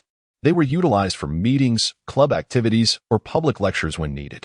Upon arriving at the entrance of classroom 601, Li Luo noticed that more than half of the classes had already gathered. As he entered the room, his eyes were immediately drawn to Ing Chanqi, who occupied a seat in the front row. At that moment, Ing Chanqi was seated in the center, with a rather handsome boy to her right. Upon seeing Li Luo enter, Ing Chanqi raised her hand and gestured to the empty seat on her left. Understanding her silent invitation, Li Luo confidently approached and took a seat beside Ing Chanqi, unreservedly positioning himself in full view of everyone present. However, at that moment, the entire classroom's attention was captivated by Yin Zhuxing. Dressed in her casual attire, devoid of a school uniform, her tight-fitting jeans accentuated her long legs, complemented by her serene and composed expression, instantly drawing the gaze of everyone present. Even the boy seated next to Ing Chanqi could not resist stealing a few glances at her. Yet, in such an atmosphere, Yin Zhuxing followed Li Luo and instinctively took the vacant seat beside him. In an instant, Li Luo found himself the center of attention, flanked by Ing Chanqi on his right and Yin Zhuxing on his left. From the moment Yin Zhuxing entered, Ing Chanqi's gaze was fixed upon her, only retracting it once she settled down. Perhaps due to the surrounding crowd, Ing Chanqi chose not to converse with Li Luo, sitting quietly with an air of tranquil detachment. Even the class vice president, who sat nearby, hesitated to engage her in conversation. Earlier, Teacher Kong had mentioned that there would be a re-election for class committee positions after military training. At this juncture, Yin Zhuxing suddenly addressed Li Luo, inquiring if her decision to forego running for election would exempt her from the role of sports committee member. I believe you may be overthinking this, Li Luo replied, casting a sidelong glance at Yin Zhuxing, who seemed intent on avoiding responsibility. What if no one else runs for the female sports committee position? Yin Zhuxing fell into contemplation, realizing the validity of his point, which left her somewhat distressed. Meanwhile, Ing Chanqi, eavesdropping on their exchange, discreetly strained to listen, her grip tightening around her pen as she occasionally removed and replaced the cap, betraying a hint of impatience. The vice president, Jian Jinyuan, noticed Ing Chanqi's fidgeting and mused that perhaps the teacher's tardiness was encroaching upon the precious study time of their esteemed class leader. Teacher is here. Ing Chanqi suddenly called out to Li Luo, signaling for quiet. The director of education entered the classroom, making his way to the podium. Li Luo and Yin Zhuxing ceased their conversation, and the classroom fell silent. My surname is Liu, You may call me Teacher Lu, the director announced with a warm smile. Addressing the students, for those in classes 1 through 4, we have met before. For others, this is our first encounter. He explained that the primary purpose of this meeting was to convey important information regarding military training and to familiarize himself with the students in a relaxed manner, reassuring them that there was no need for anxiety. As the director of education, Teacher Lu was not the type to adhere strictly to formalities. He began discussing various military training notifications while occasionally calling on students to share their names and classes, engaging them in light-hearted banter about their homeroom teachers. Laughter occasionally erupted throughout the classroom, and time swiftly passed. After more than half an hour, Teacher Lu concluded the meeting, prompting the students to rise and exit the classroom. As they were leaving, Ingchanchi turned to Li Luo and quietly said, "After school, wait for me in the classroom. We shall return together." "All right." Li Luo nodded in response. Although her voice was soft, a few students from both Class 1 and Class 8 clearly heard her. The vice monitor of Class 1, Jin Yuan, was taken aback, casting an incredulous glance at Li Luo, convinced that he must have misheard. Meanwhile, in Class 8, Yan Zhuxing paid little mind to the situation, while Zhu Yufei, upon realizing that Li Luo was Shinsuke's cousin, exhibited no notable reaction. In Huashou's recollection, it seemed that Shinsuke and Li Luo had shared a close bond during their middle school days, contrasting sharply with the more expressive reactions of the individuals in Class 1. However, as they descended the stairs, Huashou couldn't suppress her curiosity and inquired, "You aren't romantically involved with Shinsuke, are you?" "What?" Before Li Luo could express his surprise, Zhu Yufei exclaimed, "Aren't they siblings? How could they be in a relationship?" As these words left his lips, Yan Zhuxing's curiosity was piqued, and he turned his gaze towards Li Luo. At that moment, Li Luo wore an expression of exasperation, glancing at Huashou and then at Zhu Yufei. "Who told you I was Shinsuke's brother?" "It was Lu Shaoan." Zhu Yufei scratched his head and replied, "Isn't that the case?" Li Luo sighed inwardly. What an interesting character. Shinsuke jokingly claimed he was her brother, and Lu Shaoan actually believed it? Chapter 48. The long wait for the seniors' attention as the bell rang to signal the end of the second evening study session. The film Snowpiercer played to its conclusion in the classroom. Li Luo, a day student, did not reside on campus, thus only needing to attend 2 evening study periods. After tidying his backpack, he glanced towards the corridor outside the classroom, noting that Ingchanchi had yet to arrive, so he felt no urgency to leave. "Do you live on campus?" Li Luo inquired, noticing Yan Zhuxing had no intention of packing her bag. His curiosity piqued, as he recalled that Yan Zhuxing's family was quite affluent, making it reasonable to assume they could easily rent a place nearby. "I live on campus," Yan Zhuxing replied earnestly, her eyes sparkling with a hint of anticipation. The school was quite distant from her home, prompting her decision to reside on campus. Li Luo discerned the expectation in her gaze and reasonably speculated that she had never lived in a dormitory before, which could explain her excitement about the prospect. In truth, had his family not purchased a house, Li Luo would have preferred living at school. Despite the dormitory's modest conditions, sharing the space with classmates promised a delightful experience. As Li Luo contemplated this, his fellow day students began to leave the classroom one by one. Shortly thereafter, a graceful figure appeared at the back door of Class 8. Ingchanchi stood shyly in the corridor, peering into the classroom, unaware of Li Luo's precise location and failing to spot him at first. Zhang Guowang, seated near the door, noticed Ingchanchi's silhouette and instinctively froze for a moment before nudging his deskmate, Zhu Yufei, on the shoulder. "Hey, isn't that Ingchanchi? She actually came looking for you." "Hmm?" Zhu Yufei turned to look and immediately called out to Li Luo, class monitor, "Your cousin is here to see you." At this proclamation, the previously bustling classroom fell into a sudden hush. All eyes turned toward the back door, captivated by Ingchanchi's exquisite features. Meanwhile, Ingchanchi stood momentarily taken aback, failing to comprehend the situation.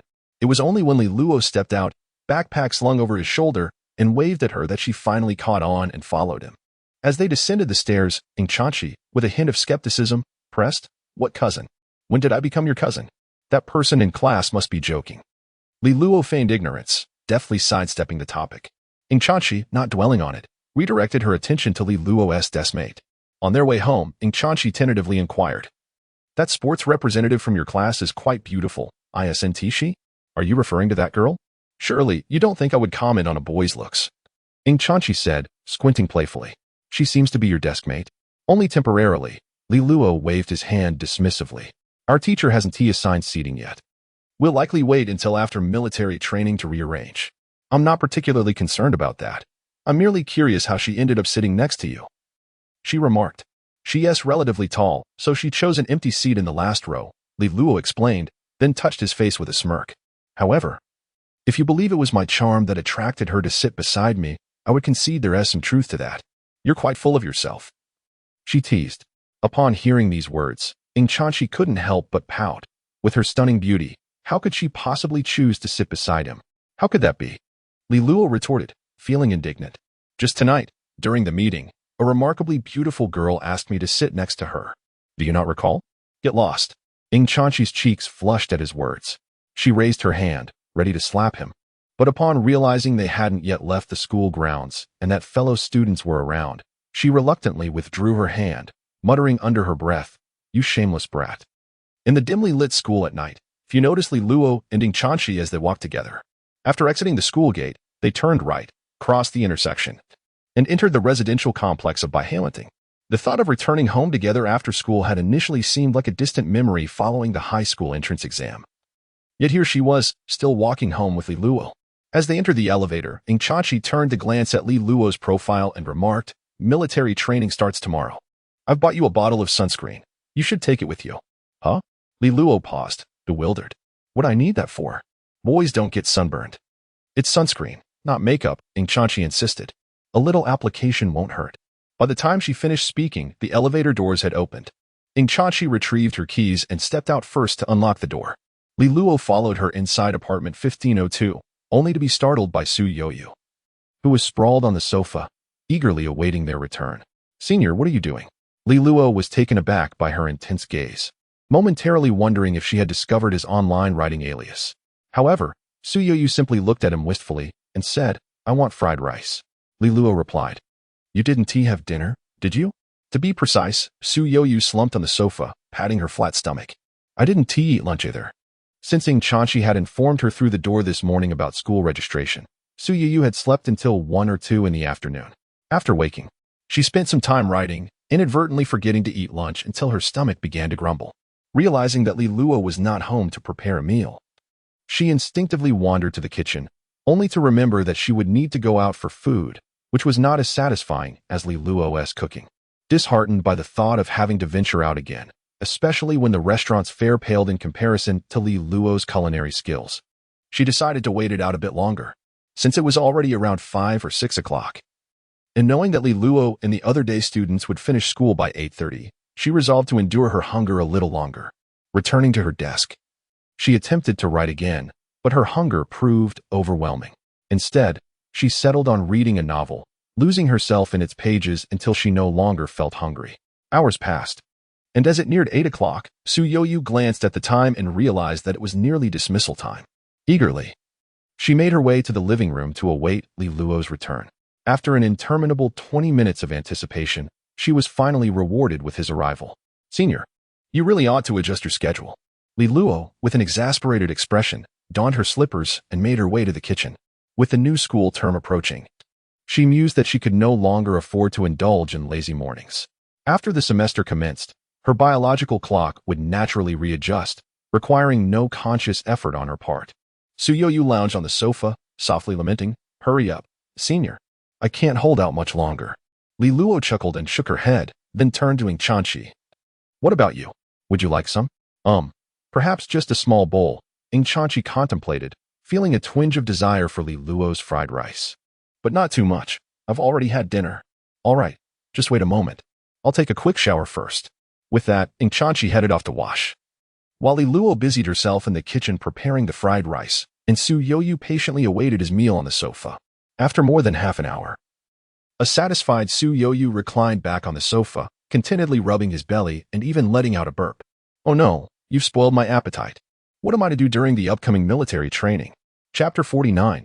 Abundant manuscript. Su Yoyu, languishing on the sofa with a heavy sigh, evoked memories for Li Luo of the time when their relationship flourished in their previous life. During that period, Su Yoyu's new book was gaining remarkable momentum, having yet to be nominated for the annual 12 Kings of Online Literature, a time when her literary career was just beginning to blossom. However, it was precisely then that Su Yoyu, due to her relentless late-night efforts to climb the rankings, was beset by severe menstrual pain in the dead of night. When Li Luo received her frantic call, it was already around 3 or 4 in the morning. He stumbled out of bed, shrouded in darkness, and rushed to her home to escort her to the hospital for an IV drip, and then returned to care for her with medication. It was during this time that Li Luo began to prepare meals for her, revealing a hidden culinary talent that Su Youyu had never known he possessed.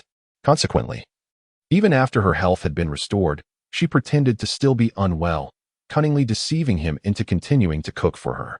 Eventually, Li Luo caught on to her ruse but chose not to confront her, continuing to show up daily to prepare meals, even bringing his laptop to her home to write together. Lost in these reminiscences, Li Luo's attention returned to the figure of Su Youyu on the sofa, prompting a fond smile. Oh, how delightful. Fresh from a shower, Chachi appeared clad in panda pajamas, a towel in hand to dry her hair. As she sauntered down the hallway, Li Luo slid a small bowl of fried rice to the table and reached for the towel in her grasp. You sit tight. I shall dry your hair for you. Oh, Chachi, glancing at Su Youyu with the corner of her eye, settled down with a slight smile, delicately lifting her bowl and chopsticks to savor her meal while enjoying Li Luo's attentive grooming. Su Youyu, accustomed to this scene, turned over on the couch, slipped on her slippers, and stretched her limbs lazily. I shall retreat to my room now. You too should rest early. You'll have a rigorous day of military training tomorrow. Good night, senior. Good night, Shishi. Li Luo, holding the hairdryer, turned to Su Youyu. What is it? Su Youyu tilted her head, a look of confusion adorning her features. You haven't washed the dishes yet. Su Youyu. Observing Su Youyu trudging into the kitchen with a defeated demeanor to wash the dishes, Li Luo continued to assisting Chachi with her hair. Once finished, he stretched and reminded Chachi to wash her own dishes before retreating to his bedroom. Upon opening his computer, he noted that on Friday, I Am Not a Star had been released, achieving an initial subscription of 1,800, a result within expectations. Maintaining a daily output of 4,000 characters would surely yield a monthly income of 5,000 to 6,000, adequately covering his family's mortgage. Reaching this level, Li Luo felt that his initial needs had been satisfactorily met. As for the potential heights this book might reach in the future, only time would reveal. With this in mind, Li Luo glanced at Su Youyu's artistic era. This book had garnered just over 800 subscriptions upon release, which, when calculated over a month, would amount to more than 3,000 in royalties. Such an amount was considerably substantial for a high school student.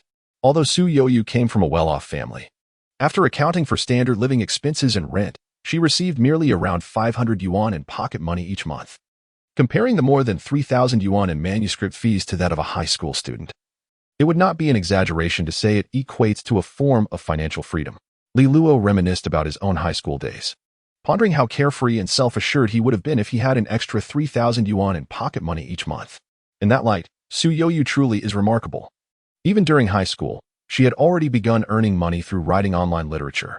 At such a tender age, her writing style and flair were already exceptionally refined, far surpassing the simplistic prose that Li Luo was accustomed to. For Li Luo, he merely employed the well-worn templates and tropes that had long been exploited by the online writing community, fabricating stories by inserting elements from well-known works into each plot. In contrast, Li Luo's entertainment novels are quintessential examples of the upgrade narrative trope, capable of endless iterations as long as the author desires. On the other hand, Su Youyu's work, artistic era, belongs to the narrative-driven genre. Despite featuring similar plot points, it ultimately serves the narrative vision the author wishes to convey. Indeed, the truly remarkable authors are those who seamlessly integrate the upgrade narrative into the overarching framework of their stories. A prime example from the future that Li Luo cherished was The Lord of the Mysterious, which achieved such a level of mastery. Contemplating this, Li Luo had already scheduled updates for the next week, feeling a profound sense of security as he gazed upon the 250,000 words stored in his draft box. Even if he were to write nothing from this moment onward, those manuscripts would suffice for 2 months of content. Just then, as he prepared to take a shower, Li Luo received a QQ message. Early to bed, tall growth, look, big shot. Early to bed, tall growth, image. Li Luo, intrigued, took a glance, wondering what image Su Youyu had sent him at such an hour. Had it been in his previous life, he might have expected a Risku image. However, given that Su Youyu was still a high school student, it was unlikely to be anything so outrageous. Upon closer inspection, it turned out to be a screenshot displaying a word count of 10,000. Early to bed, tall growth, my manuscript has reached 10,000 words. Impressive, right? In his previous life, faced with such a substantial manuscript of over 10,000 words, Li Luo would have certainly praised it. However, now reborn and holding 250,000 words in reserve, he could only chuckle, sending back a screenshot of his own. Rekindle, while 10,000 words is commendable, I must say, there's still room for improvement. Early to bed, tall growth. Sitting at her computer in the study, Su Yuyu had anticipated a flabbergasted response from Li Luo. Yet, upon seeing the 250,000 words he had shared, her eyes widened in astonishment. Early to bed, tall growth. How do you have so many manuscripts? Over 20,000 words? Rekindle, I suggest you take another careful count. Huh? Upon reading this, Su Yuyu curiously examined the screenshots sent by Li Luo. When she accurately counted the words displayed, she was momentarily stunned. 250,000 words? Could it be true? Su Yuyu sat before her computer, feeling as though her worldview had been profoundly shaken. Let's block each other. I'm done chatting, she typed. Don't lose heart. I've been storing these words for quite some time, came the reply. How long? She inquired. Less than 2 months, I believe. Block. Block. Get lost. She exclaimed. Less than 2 months? Wasn't that the duration since she began writing? She had only penned 250,000 words, while Li Luo had already reached 500,000. How could one possibly endure this? Su Yuyu thought in frustration, and with determination, she struck the keyboard to respond. Just wait. I will surpass you eventually. With Li Luo occupied with military training for the next few days, she intended to seize this opportunity to catch up. However, when she opened Word, ready to write, the daunting figure of 250,000 words loomed in her mind, instantly extinguishing her motivation. Perhaps this was simply a matter of talent. She mused, rising to collapse onto her bed, surrendering to sleep. Though avoidance may be shameful, it certainly proved effective. Meanwhile, Ing Chanchi, after washing the dishes, retrieved the military training uniform issued by the school and tried it on in her room. Before long, she found herself knocking anxiously on Li Luo's door. What's wrong? Li Luo asked, opening the door to find Ing Chanchi clad in military green. Do you have a belt? Ing Chanchi tugged at the loose waistband of her trousers. It seems they didn't provide a belt with my uniform. Chapter 50. Earning a little extra at first, Li Luo paid little heed to the matter. The school had not explicitly stated that the military training uniform would necessarily come with a belt. Moreover, the trousers of the military training uniform were equipped with an elastic waistband, which typically prevented them from slipping down during normal walking. However, during vigorous movements, they could easily slide down, especially for Ing Chanchi, whose slender waist made the trousers appear loose and sagging. After taking a few steps, she felt the pants slipping down. Although the hips would catch them partially, it still led to an awkward fit. If she moved with greater intensity during the training, they would undoubtedly fall. Isn't there a belt? Li Luo asked, puzzled, as she opened her own set of military training attire and retrieved a belt. Isn't this one sufficient? Not that one. Ing Chanchi shook her head, retreating to her bedroom before returning with a different belt, which she fastened around her waist. Look, this one is too thick. It's meant for securing the top and cannot fit through the loops of the trousers. Li Luo was momentarily taken aback, then bent her head to examine the trousers. Realizing that indeed, they likely had not come with a belt. With this thought in mind, she took out her phone and made her way to Su Yoyu's room. First, she called Zhao Rongjuan, urging him to check his military training uniform to see if it lacked a belt. After confirming this, she knocked on Su Yoyu's door and inquired about last year's military training experience. Oh, it seems there wasn't a belt for the trousers, Su Yoyu replied. Peering out, after hearing Li Luo's question, he scratched his head in recollection. However, there's a clothing store across from the school where many students bought belts last year. You might want to check it out tomorrow. Is that so? Li Luo nodded in understanding. If they were ordinary high school students, they might simply wait until the next day to purchase a belt at that store.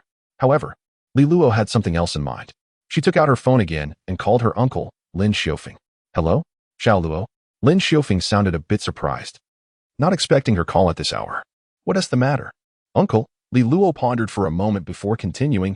I recall that Sanya's family sells clothing, right? Isn't it managed by my cousin? Indeed, Lin Xiufeng replied, somewhat puzzled by her inquiry, but nodded nonetheless. Don't I work at your cousin's company? We regularly handle shipments of clothing. I see. Li Luo raised an eyebrow, then smiled. Do they have belts? Nothing too expensive. Just something cheap that would last a few days or half a month. There should be some, Lin Xiufeng recalled. I believe there is stock in the warehouse. But I'll have to check. Why do you ask? I have a small venture in mind, Li Luo coughed lightly, then added, let us see if you're interested. On the morning of August 25th, a Monday, the proprietress of Ime clothing store unusually opened her shop not at the usual 8 o'clock, but rather at 6 in the morning, specifically hanging various belts on the rack outside the entrance. Every year, as the new academic term commences at affiliated First Middle School and Xinjiang University, it marks a bountiful season for the proprietress. The clothing store located on Jinxing West Road, the closest to both institutions, belongs to her. Notably, a relative of the proprietress is a leader in the logistics department of Xinjiang University, ensuring that during the annual procurement of military training uniforms, students are never provided with belts for their trousers. The purchasing department of affiliated First Middle School typically aligns its orders with those of Xinjiang University. Consequently, each year, students are left to find ways to acquire belts. After all, most students do not routinely purchase belts for their attire, allowing the proprietress of Ime clothing store to earn a tidy sum each year. The small shops within the dormitory complex of Xinjiang University primarily stock belts sourced from her. As for affiliated First Middle School, there exists only one small supermarket that opens in the evenings after classes, operated by a proprietor with connections within the school. Thus, the clothing store's proprietress refrains from any underhanded tactics, opting instead to open her store early, awaiting students to come in. The campus and dormitory buildings of affiliated First Middle School are distinctly separated, with only the senior students' dormitories situated within the campus. Freshmen and sophomores reside across the road in the dormitory complex, necessitating a crossing of the street when commuting to and from school. In this context, students exiting the dormitory can simply turn left and take a few steps to reach the entrance of Ime clothing store. At the break of dawn, the proprietress placed the belts outside her shop and sat on a stool, patiently awaiting her unsuspecting customers. The belts were displayed in 3 price tiers, 15, 25, and 40 yuan, although the wholesale cost was merely 1 or 2 yuan. With over 600 students in a single cohort and more than 100 commuting students, if more than half of them purchased a belt from her, the proprietress could easily profit several thousand yuan. Just as she was contemplating this, a delivery truck ambled into the space between her store and the entrance of the dormitory complex. Due to the angle of parking, the front of the truck faced her shop, while the rear doors aligned with the exit of the dormitory area. Lin Xiufeng jumped down from the driver's seat and approached the truck's rear, opening the doors. The proprietress cast a glance at the truck but paid it little mind. Sitting in her store, she enjoyed the breeze from the fan above, positioned in such a way that she could see the front of the truck, but not the back. Thus, from 6 o'clock until 6:30, very few students ventured into her shop to buy belts. Initially, she thought little of it, assuming that the students, excited about their first day of boarding, had stayed up late the previous night and were now sleeping in. However, when 2 students, clad in their military training uniforms, entered her shop to inquire about the price of belts, and upon hearing that the cheapest was 15 yuan, promptly turned to leave, the proprietress was left momentarily dumbfounded. What does this mean? She mumbled to herself, wondering what they would do if not purchasing from her. With a furrowed brow, she followed them outside, glancing toward the dormitory complex entrance, and stood there in shock. Behind the cargo truck, a group of first-year students clad in military training uniforms had gathered. As the proprietress approached, she discovered that the truck was filled with belts. The students formed a line, each purchasing a belt for 10 yuan, significantly cheaper than what she offered. Witnessing this scene, the proprietress felt dizzy with indignation, nearly fainting from frustration. Where did you come from? Selling goods right here? Is that legal? She demanded, her voice tinged with exasperation as she confronted Lin Xiufeng. Caught off guard by the sudden inquiry, Lin Xiufeng looked puzzled and then turned to Li Luo, who, also dressed in military attire, was cheerfully selling belts from atop the truck. Glancing at the proprietress, Li Luo curiously responded, Auntie, you must be the owner of that clothing store nearby, right? It's understandable that you're a bit anxious. After all, everyone needs to earn a living. If people are in a hurry, they can also visit your shop. What are we supposed to look at? A student retorted. The cheapest belts at her place cost 15 yuan, and the most expensive are 40. It's just military training. Why buy such expensive belts? Upon hearing this, the students who had been wavering in their intentions came to a halt. The proprietress, observing the immobile crowd, felt her face flush with anger but could not voice her frustrations. In the end, she could only grit her teeth and declare, I sell them for 10 yuan too. Chapter 51. Unity is strength. Zhu Yufei arose early today and was greeted by a fascinating scene at the entrance of the dormitory complex. The proprietress was compelled to announce the price of 10 yuan per belt, which elicited a chuckle from Zhu Yufei. However, he soon caught the keen eye of Li Luo.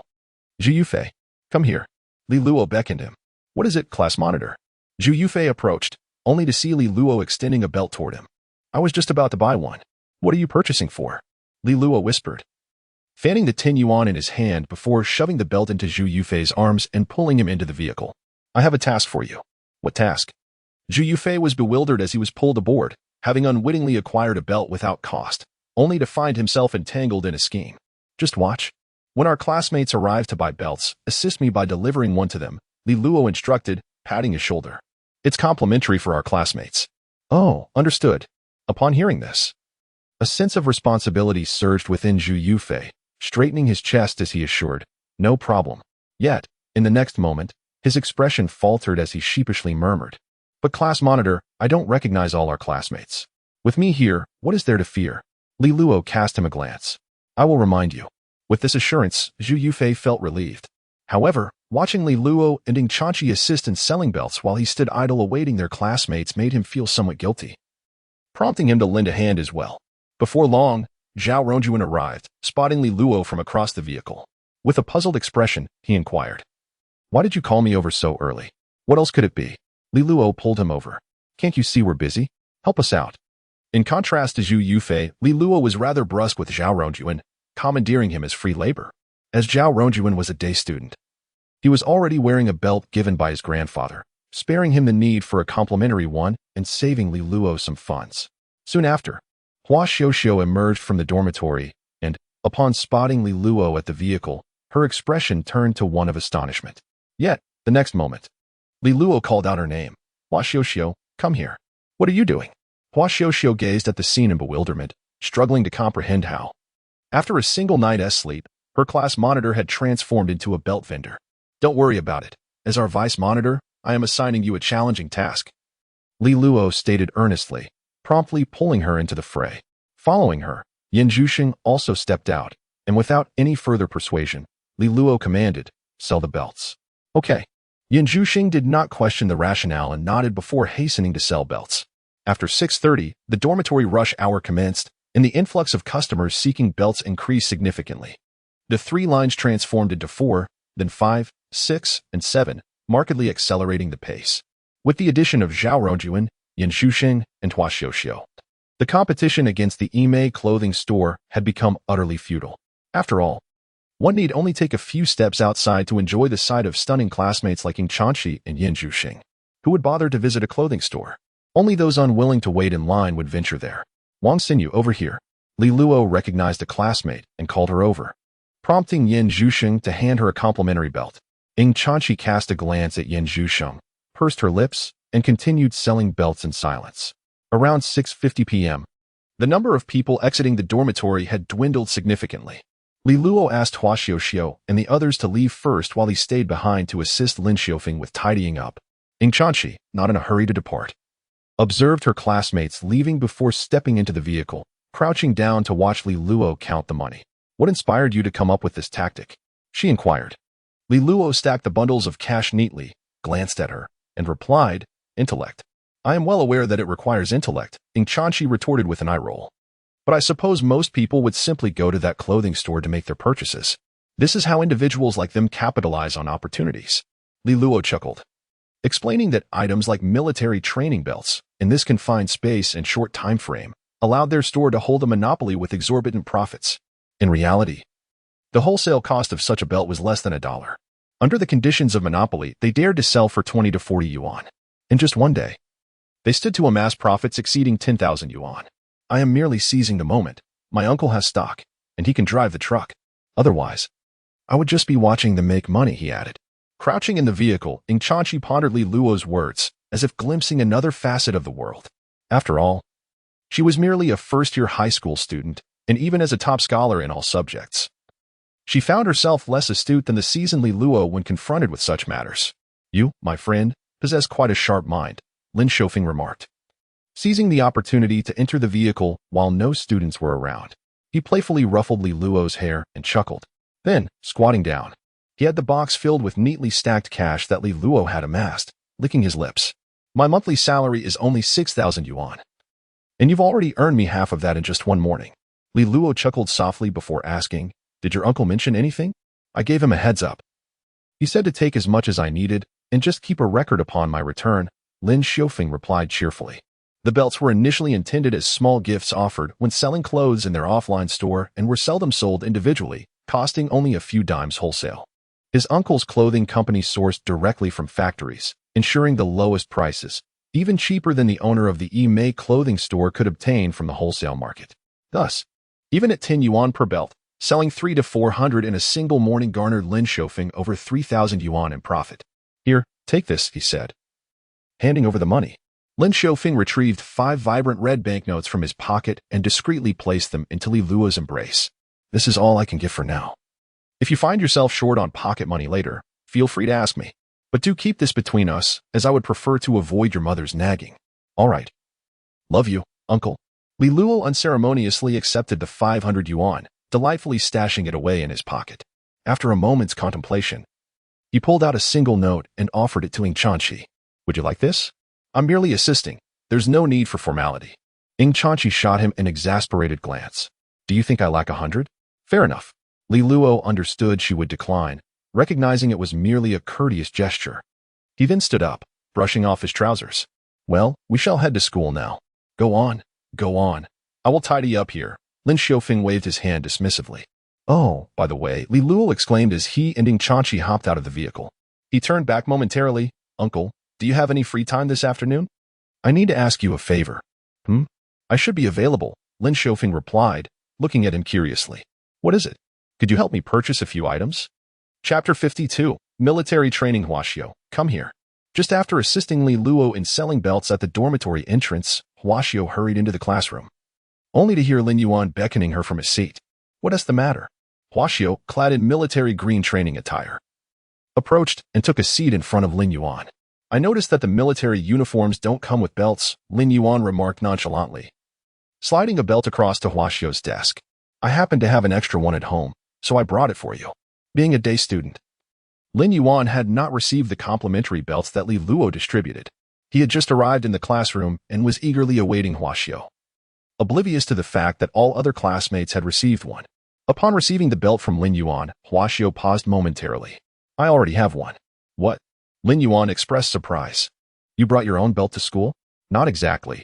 Huaxiao shook her head, retrieving the belt that Li Luo had gifted her, which was provided free of charge to classmates residing on campus. Li Luo? The mention of this name made Lin Yuan's teeth ache. Yet upon hearing that he had given belts to all the classmates, he chose to remain silent, feeling somewhat awkward. He glanced at the belt he had given Huaxiao, uncertain whether to take it back or what to do with it. Anyway, thank you. Huaxiao alleviated Lin Yuan's discomfort by standing up, carefully fastening the belt around her waist. She then held up the extra belt. If there are any classmates who still need one, they can have this. Seeing Huaxiao don the belt he had given her, Lin Yuan's face lit up with joy, and he nodded vigorously. Yes, yes. There might be others who haven't received one. At that moment, Li Luo and Ing Chanqi had also arrived on the 3rd floor. After parting ways at the corridor, Li Luo entered the classroom and noticed the belt in Huaxiao's hand, inquiring, aren't you going to put it on? I've already put it on. Huaxiao lifted her shirt hem to show him the belt. Then why do you have an extra one? Li Luo asked curiously. Didn't you just grab one? You were the one who just grabbed one. Huaxiao shot him a glare before explaining, Lin Yuan brought this for me, which is why I have an extra one from you. Oh, I see. Li Luo chuckled, glancing at Lin Yuan and then back at Huaxiao, nodding in understanding. He then reached out to take the extra belt from her. If you don't need it, just give it to me. Take it, take it. At that moment, the clock struck 7 and the school bell rang. Kong Juanxiang, also dressed in military training attire, entered the classroom. Just as Li Luo was about to return to his seat, he noticed Kong Juanxiang tugging at his waistband. Raising an eyebrow, Li Luo paused and returned to the podium, addressing Kong Juanxiang. Teacher, does your military uniform come with a belt? No, Kong Juanxiang replied, momentarily taken aback. Why do you ask? He typically wore pants that did not require a belt, and since he resided in the faculty accommodation provided by the school, there was no belt to be found in his small wardrobe. The military training trousers, at least, have an elastic waistband, ensuring they can be worn. Though they tend to slide down with excessive movement, necessitating occasional adjustments. Initially, he had anticipated that the 7 days would be a mere formality. However, to his surprise, at that moment, Li Luo extended his hand and placed a belt upon the podium. I happen to have another one here. Teacher Kong, please feel free to use it. Really? Kong Juanxiang responded with a hint of astonishment. You brought an extra? Indeed, Li Luo replied, his expression innocent and unassuming. I thought someone in class might need one. So I brought an additional belt. Hua Xiuxiu, seated in the front row as the vice class leader, felt a wave of disbelief wash over her, pondering how he could say such a thing with a straight face. Yet, recalling that he had gifted each classmate a free belt that morning, she resolved not to hold it against him. How thoughtful of you. I shall borrow it for now. Kong Juanxiang thought little of it, interpreting Li Luo's gesture as a sign of attentiveness. He could hardly fathom that their class leader had, earlier that morning, made a substantial profit by selling belts at the dormitory entrance. As Li Luo returned to his seat, Kong Juanxiang cleared his throat and addressed the class. We officially commence our military training at 8 o'clock this morning. I must reiterate some important points. The end of August bore down with relentless heat, transforming the playground into a veritable sauna.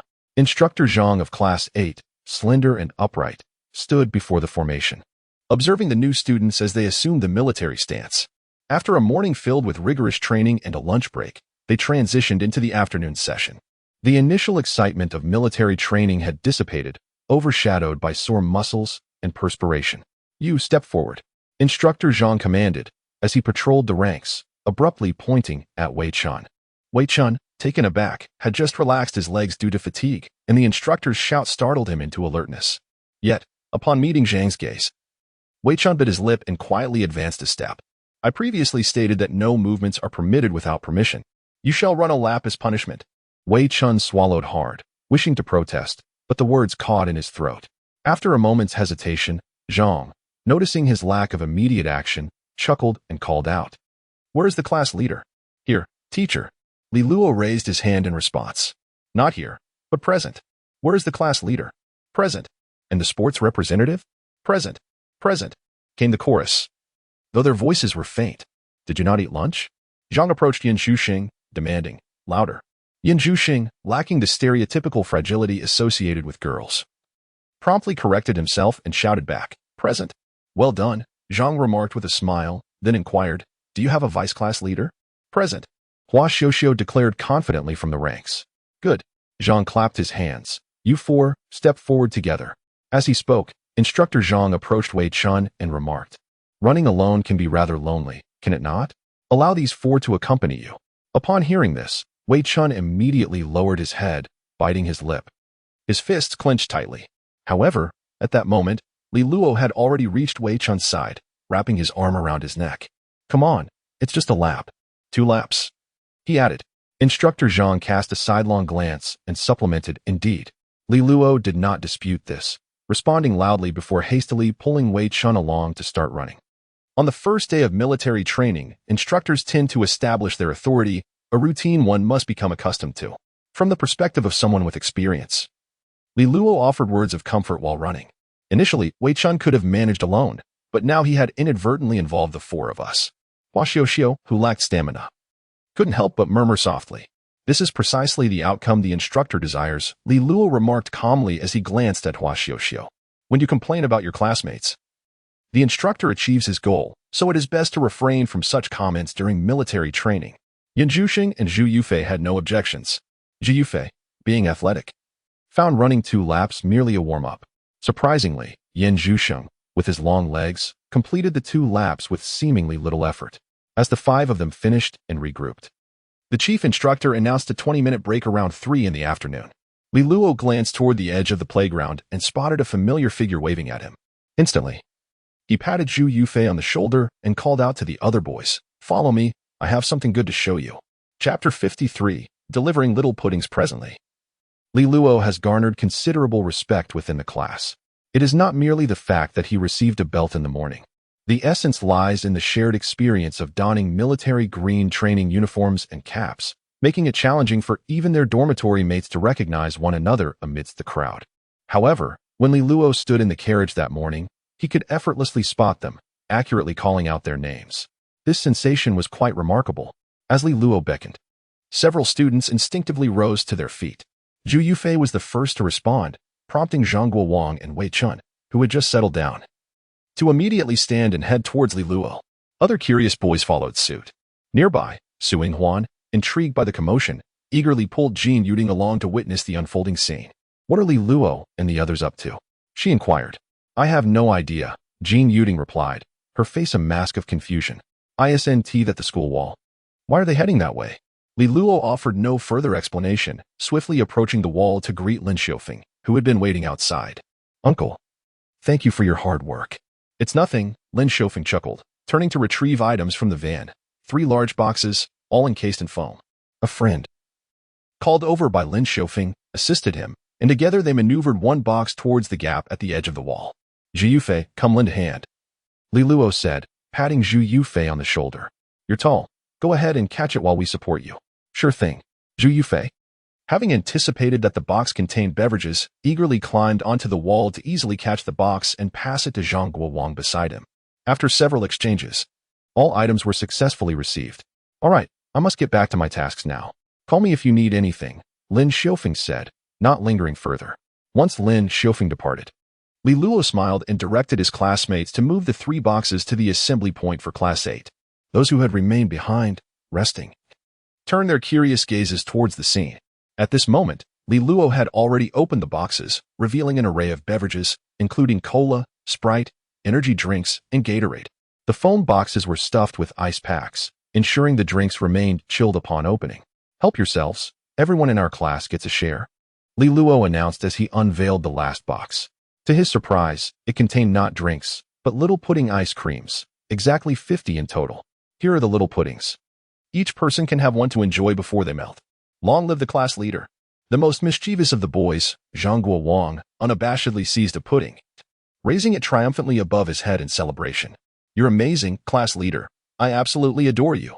Haha, I'm going to show off to the other classes. Be careful not to get punched, you rascal, the boys joked, while the girls began to approach in groups. Su Yinghuan selected her favorite beverage and picked up a small pudding, sweetly addressing Li Luo with gratitude. Thank you, class leader. Hua Xiuxiu stood nearby, holding the drink and pudding that Lin Yuan had procured for her, her expression somewhat complicated, given her family's financial situation. Spending 100 or 200 yuan on drinks and ice cream for her classmates was hardly burdensome. Yet, prior to the commencement of military training, she had not conceived of such an approach, let alone taken action towards it. Please help distribute these. I have other matters to attend to, Li Luo said as he retrieved several bottles of drinks and pudding from the box, then made his way towards Zhu Yufei. Afterward, he headed in the direction of Class 1 and Class 3. Once Class 1 had a break, many students rushed to the small shop near the cafeteria to purchase drinks and ice cream. Lu Shaowen was among the first to dash out, queuing to buy 2 bottles of cold beverages. Will you be able to finish 2 bottles? Inquired Liao Hailin. Dinner is in 2 hours. Who said I intend to drink them all myself? Lu Shaowen replied with a chuckle, shaking his head. I noticed Ing Chanchi hadn't bought any drinks, so I thought I'd pick one up for her. TSK, Liao Hailin clicked his tongue. Didn't you say that Ing Chanchi wouldn't date anyone in high school? What is the point of all this effort? What do you know? Lu Shaowen shot him a glance, speaking earnestly. It's about that subtle companionship. After 3 years of high school, if I can get into the same university as her, this companionship will naturally nurture our feelings. Liao Hailin found his argument somewhat convincing, momentarily taken aback. You're impressive. I'm in awe. After purchasing the drinks, the two hurried back towards Class 1. However, as they approached, Lu Shaowen deliberately slowed his pace, pretending that he was merely helping by buying a drink. He had already formulated his words in his mind. In our class, it's only them 2 students from Yutsai Middle School. Assisting them with small favors is only natural. Since I bought it, you can just enjoy it. If you feel awkward, you can treat me next time. In this manner, wouldn't there be some interaction? Lu Shaowen mused, feeling somewhat elated, his steps lighter. Yet, just as he was about to stride towards Ing Chanchi to deliver the drink, he abruptly halted. A boy had approached Ing Chanchi from behind, brandishing a drink and ice cream, and, taking advantage of her inattention, playfully ambushed her with the icy bottle against her delicate face. Startled, Ing Chanchi turned around, and upon recognizing the boy's face, she playfully swatted him before accepting the drink and ice cream he offered. Witnessing this scene, Lu Shaowen fell silent, as did Liao Hailin. However, Liao Hailin, having not truly invested himself, remained less affected and, Though his engagement had been brief, felt compelled to offer consolation. That boy is from the cafeteria. He is Chachi's cousin, right? Lu Shaowen nodded helplessly, secretly relieved that it was Li Luo delivering the drinks, rather than any other boy. He believed that had it been someone else, Chachi would likely have refused the beverages outright. So, are you still going to deliver these drinks? Liao Hailan inquired, casting a glance at the 2 bottles in Lu's hands. I'll deliver them tomorrow. Lu responded. Are they tasty? Li Luo asked, observing the small pudding melting in Chachi's mouth as he squatted beside her. Chachi shot him a glance. It's just mediocre. I risked my life to bring you this, and you treat me like this? He retorted. Why is it a matter of life and death? I want to eat you. She replied. But the gazes from the boys in your class are almost devouring me, he countered. That is quite an exaggeration. Chachi rolled her eyes at him. With a cheerful laugh, Li Luo glanced at the surrounding boys before handing a small pudding to Qiao Xinyan beside them. You're her desk mate, right? Thank you for taking care of my cousin during this time. Oh, thank you. Qiao Xinyan exclaimed, pleasantly surprised to receive a pudding as well. It's all thanks to Cici looking after me. I hardly do anything for her. Don't listen to his nonsense. Chachi scolded playfully, taking a bite out of her pudding. I was born a day earlier than him, so he should call me sister. Chapter 54. The making of an excellent class monitor on the playground. The boys from class 1 occasionally cast furtive glances towards Chachi and Li Luo. Initially, their expressions bore a hint of hostility, as they wondered how the most attractive girl from their class could possibly be courted by a boy from another class. However, the rumor soon spread. It turned out that the boy was Chachi's cousin. Last night, during a dormitory chat, Liao Hailan had already broached this subject among their roommates. With this information circulating among the boys, it quickly became common knowledge. Meanwhile, Li Luo remained blissfully unaware of the whispers around her. Squatting beside Chachi, she noticed that her friend had nearly finished eating and stood up, brushing off her pants as she said, I'm going to check on Zhao Rongjuan. Oh. Chachi nodded and replied, I'll wait for you here for dinner, and then we can head to the cafeteria together. Why do you always want to eat with me? Li Luo asked. Isn't it the elder sister's responsibility to supervise her younger brother's dietary habits? Chachi retorted with a playful pout. I still think a friendly meeting between the monitors of Class 1 and Class 8 has a certain elegance to it. You're just being cheeky. Chachi shot him a sidelong glance, waving her hand dismissively. Go on, go. As she watched Li Luo's departing figure, Qiao Xinyan savored her pudding. Relishing the rare coolness amidst their military training, and couldn't help but comment, your cousin seems quite interesting. Are we eating dinner together later? Chachi glanced at Qiao Xinyan, suddenly lost in thought. Xinyan, I find Li Luo rather eccentric. He is not as remarkable as you think. Qiao Xinyan looked at her with a puzzled expression. He is the one bringing us drinks and pudding. What is not to like? I feel like you have rather high expectations for your cousin. Oh, that's not what I meant. Chachi felt her ears warm slightly, realizing that Qiao Xinyan was merely praising Li Luo without any ulterior motives. All right, we can have dinner together later. Meanwhile, in the territory of Class 3, Zhao Rongjuan was quietly resting on the ground. At that moment, a tall girl approached from the direction of the convenience store, carrying 2 bottles of ice water. She playfully snuck up behind Zhao Rongjuan and pressed one of the bottles against his face. Zhao Rongjuan was taken aback, turning to see Luo Jiajia, who had startled him. Here you go, she said, her short hair framing her face as she plopped down beside him, handing over the water as a token of gratitude for the belt she had received that morning. Thank you. Zhao Rongjuan accepted the cold drink and discreetly shifted to the side.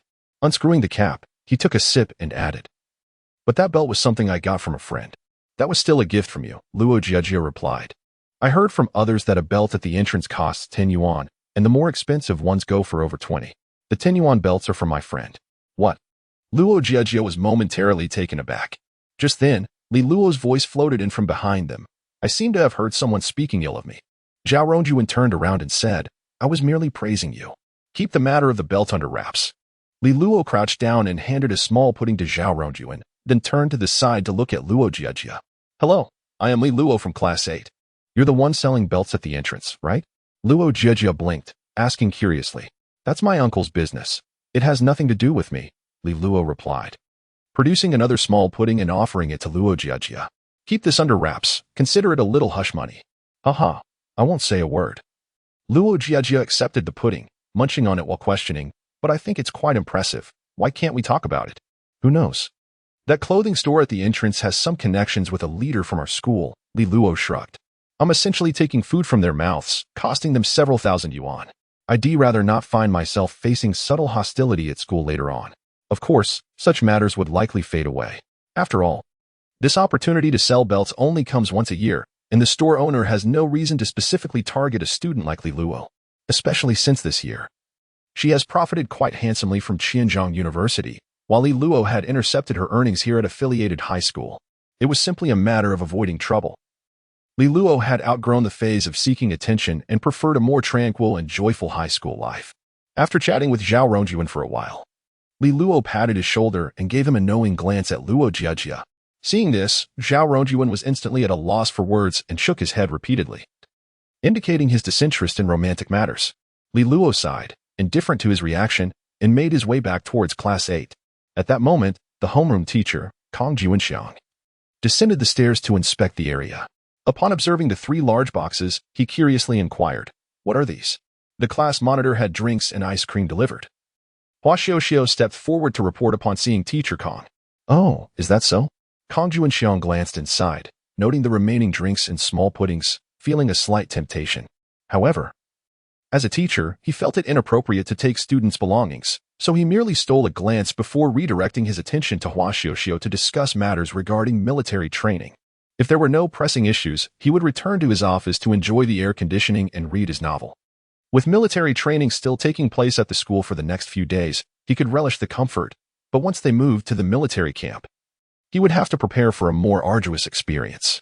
Teacher Kong, at this moment, Li Luo returned and approached Kong Juanxiang, taking a bottle of drink and a small pudding. "You've worked up a sweat. Have something to drink." "Oh, thank you." Kong Juanxiang accepted the drink and took a small, restrained sip. "If there's nothing urgent here, I'll head back." "All right, Teacher Kong," Li Luo responded, turning to place the remaining puddings from the box into the drink cooler. Then lifted the box to follow Kong Juanxiang. "We still have some drinks and ice cream left. Military training will start soon, and we won't finish it all. So let us take some to share with the other teachers." Kong Juanxiang glanced at Li Luo in surprise, then chuckled lightly. "Very well, thank you for your efforts." In the office on the 5th floor, Li Luo quietly distributed beverages and ice cream to the teachers, then greeted Kong Juanxiang before descending from military training. The teachers in the office, having taken their refreshments, turned their attention to Kong Juanxiang. Teacher Ding, who taught English, smiled and remarked, "What is going on with you today?" "Teacher Kong? Treating us to drinks?" "This is not my doing," Kong Juanxiang replied, placing his hat on the table with a grin. "The one who provided these is our class monitor. He bought the drinks and ice cream." "Oh, your class monitor thought of us while purchasing?" Teacher Ding inquired. "He intended to buy for his classmates, but since there were leftovers, he brought them to us." "Do you believe that?" Teacher Li, who taught mathematics, glanced at Kong Juanxiang. "Your class monitor is quite impressive. He knows how to be considerate." "Just average," Kong Juanxiang humbly responded, "but he certainly makes things easier for everyone." Chapter 55. Your cousin is quite nice. At around 8 in the evening, Li Luo strolled out of the 6th floor classroom, following Ying Chanqi, stretching languidly. The students on the playground were still undergoing rigorous military training. While Li Luo had come in his capacity as class monitor to attend a meeting regarding the arrangements for their upcoming trip to the military camp. "Did you use the sunscreen I gave you this morning?" Ying Chanqi inquired as they descended the stairs. "Weren't you the one watching me apply it?" Li Luo retorted. "I meant this afternoon." Ying Chanqi shot him a glance. "Did you apply it?" "No. I'll keep an eye on you tomorrow at noon." "Why do you sound like my mother?" Li Luo replied, exasperated, believing that a boy's slightly darker skin was healthier. "Do you think I relish overseeing you?" Ying Chanqi huffed, her footsteps down the stairs becoming more deliberate. "Whether you apply it or not is up to you." Their playful banter continued as they reached the entrance of the playground, where they parted ways, each heading towards their respective class formations. With 20 minutes left until the end of training, the playground had entered a collective rest phase. Upon returning to his group, Li Luo found everyone seated on the ground, except for Lin Yuan, who stood at the front, singing a bit sweet. "Is this a talent show?" Li Luo plopped down beside Yin Zhuxing, turning to inquire with curiosity. "Yes," Yin Zhuxing nodded, then critically remarked, "He missed 2 notes in that last line, and his high notes were strained."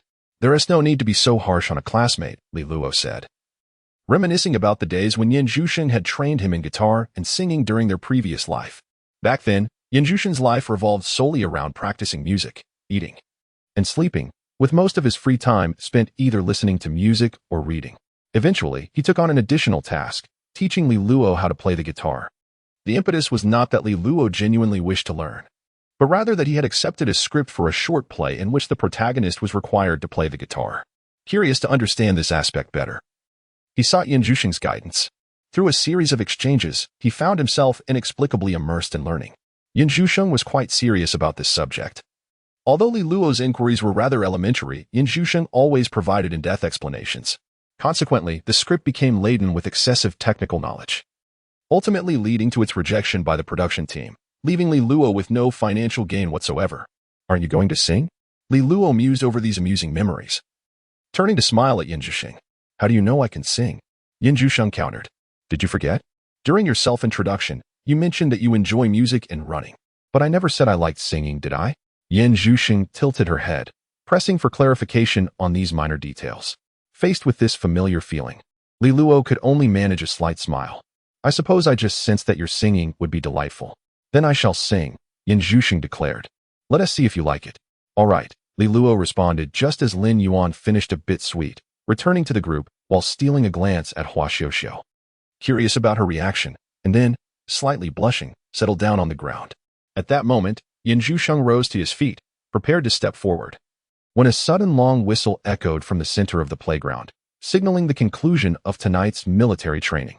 Unfortunately, it seemed that they would have to wait until tomorrow to hear it. Li Luo chuckled, stood up, and brushed off his pants. After instructor Zhang announced the dismissal, he proceeded towards the classroom. I have a guitar at home. I could bring it tomorrow and accompany you, he offered. Yan Zhuxing, initially frowning in disappointment at the missed opportunity to sing, suddenly relaxed his brow upon hearing Li Luo's words. Oh, you can play the guitar? Just a little. Li Luo responded, pinching his thumb and forefinger together to illustrate.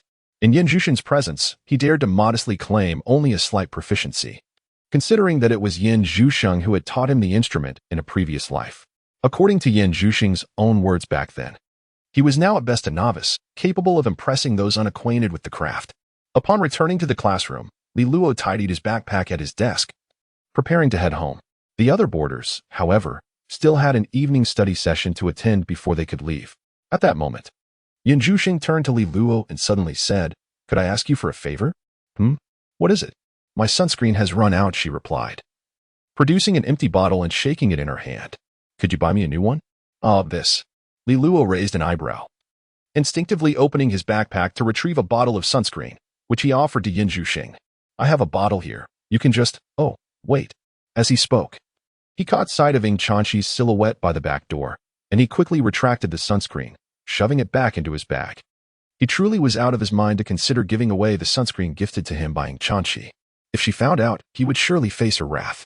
With that thought, Li Luo's lips twitched as he quickly amended, I'll buy you a bottle when I get back. I'll bring it to you tomorrow. Okay, Yan Zhuxing replied, glancing at the retracted sunscreen without further inquiry, simply nodding in gratitude. Li Luo waved his hand dismissively, slinging his backpack over his shoulder as he exited the classroom. Outside, Ing Chanxi eyed him suspiciously. What were you two talking about? Guess, Li Luo replied playfully. I guess you're full of nonsense. Ing Chanxi huffed, turning away and heading towards the stairs, choosing not to press further. As they made their way out of the school and approached the entrance to the neighborhood, Li Luo finally explained, My deskmate's sunscreen is empty, and she asked me to buy her a new bottle. Was that what you were discussing in the classroom? Ing Chanxi inquired. Yeah, don't you have a bottle? Ing Chanxi's gaze flickered, subtly stealing glances at him as she tentatively asked. Upon hearing this, Li Luo adopted a serious demeanor and replied, This is the one you gave me. Why would I use it for someone else? Well, at least you have a conscience. Ing Chanxi remarked, a smirk creeping onto her lips as her steps became lighter. Let us go to the supermarket at the neighborhood entrance. I'll help you buy a bottle for your deskmate. You wouldn't know which brand is good, so I'll pick it out for her. Early the next morning, Li Luo, carrying a guitar case, and Ing Chanxi, who brought along a new bottle of sunscreen, arrived at classroom 8. Upon spotting Yan Zhuxing seated at his desk, Ing Chanxi approached him warmly, producing the carefully selected sunscreen from the previous night and presenting it to him. I heard from Li Luo that you ran out of sunscreen, so I bought you a bottle, Ing Chanxi explained. This particular one has excellent moisturizing properties. You only need to apply it once in the morning and once at noon. Oh, thank you, Yan Zhuxing replied as he accepted the sunscreen, then inquired, May I ask how much it cost? It wasn't much. Consider it a gift. Ing Chanxi waved his hand dismissively. Just go ahead and use it. I must be on my way. With that, Ing Chanchi elegantly turned and departed. Under the watchful gaze of their classmates and class roommate, holding the sunscreen, Yin Zhuxing looked up at Li Luo and asked, "Should I give you the money?" "No need. It wasn't my expense." Li Luo shook his head. "If anything, you could invite her to dinner sometime." "Oh," Yin Zhuxing nodded, then remarked, "Your cousin is really kind." Chapter 56. A touch of sweetness. The arrival of Ing Chanchi had become a familiar occurrence for the students of Class 8, particularly since it was rumored that Zhu Yufei, the class monitor of Class 1, was none other than Li Luo's cousin. Thus, it was quite natural for Ing Chanchi to frequently visit Class 8 in search of Li Luo. Aside from a few boys who couldn't resist stealing glances at her, the rest of the class held no particular opinions on her presence. Conversely, Li Luo, carrying a guitar case, attracted a considerable amount of attention, with many classmates curiously gathering around to observe. "Is there a guitar inside?" Zhu Yufei inquired with interest. "You can play as well, class monitor?" "Just a little," Li Luo replied with a smile, placing the guitar case on the table. Noticing the intrigued gazes of her classmates, she decided to open it and unveil the guitar. "Wow, isn't this a Martin?" Lin Yuan exclaimed upon catching a glimpse. "Class monitor, may I give it a try?" "Can you play?" Li Luo raised an eyebrow. "Just a bit." Heh. Lin Yuan rubbed his hands together, his face brimming with anticipation, having learned for a short while in the past. "Go ahead," Li Luo said cheerfully, handing the guitar over to him. Lin Yuan cradled the instrument, suddenly adopting a more composed demeanor, leaning stylishly against the table. He couldn't help but sneak a glance at Hua Xiuxiu before focusing intently on the strings, attempting to pluck a few notes. Fortunately, he possessed some genuine skill. Although his play was not as fluid as Li Luo's, he managed to produce a somewhat coherent melody. As the final note faded, Zhang Guowang nearby applauded enthusiastically. "Impressive. Lin Yuan, I didn't know you had this talent. You could showcase it on the playground tonight." Lin Yuan, feeling a swell of pride, rubbed his nose bashfully before returning the guitar to Li Luo. "Your guitar is of excellent quality, class monitor. The sound is far superior to my old piece of junk." "Is this guitar expensive?" Su Yinghuan, who had been watching, asked with curiosity. "The Martin D series is quite classic, the D28 model," Yin Zhuxing explained. "Its market price is around 20 to 30,000. "That's so expensive." Lin Yuan, who recognized the brand's prestige but was oblivious to its actual cost, had assumed it would be a mere couple of thousand at most. Upon hearing the precise figure, he nearly fumbled, hastily returning the guitar to Li Luo. The surrounding students, upon hearing the price, gasped in astonishment, their eyes shifting to Li Luo, pondering the wealth of her family. However, recalling the complimentary beverages and ice creams provided just the day before, they found it somewhat reasonable. When Li Luo noted Yin Zhuxing's immediate recognition of the brand and its price, she was not surprised by his knowledge. Rather, she felt a tinge of embarrassment at the guitar's value. After all, it was an item brought from home by Ing Chanchi. Originally a collection of Ing Zhiqing that had seldom been utilized, only brought out during a bout of drunken revelry. It was said to be a gift from someone else. That morning, when Li Luo had asked Ing Chanchi if she could bring it to school, Ing Chanchi had readily packed it up and carried it to the door without showing any signs of reluctance. However, upon learning the price, Li Luo now handled the guitar with utmost care, promptly returning it to its case and sealing it shut. "We shall play with it later tonight." In the afternoon, Lin Xiufeng arrived punctually at the school wall at 3 o'clock. However, Li Luo was unexpectedly summoned to the office by Kong Juanxiang. So he instructed Zhu Yufei to fetch the items to share with the students of Class 8. Ing Chanchi, aware that Lin Xiufeng would be coming today, remained seated quietly, waiting patiently while most of the other students queued at the snack shop after the instructor announced a break. Beside her, Xiao Xinyan accompanied her, gazing eagerly at the lively scene in Class 8, unable to resist asking in a hushed voice, "Where's my little pudding? Is there still some today? Can you not be so aimless?" Ing Chanchi replied, retracting her gaze and casting a sidelong glance at her deskmate.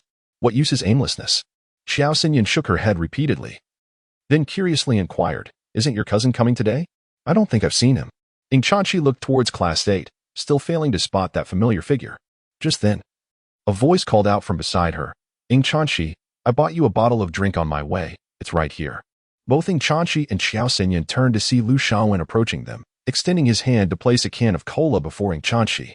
"I'm sorry, but I'm on a diet and don't drink cola," Ing Chanchi gently declined, shaking her head in appreciation of his kindness. "Ah?"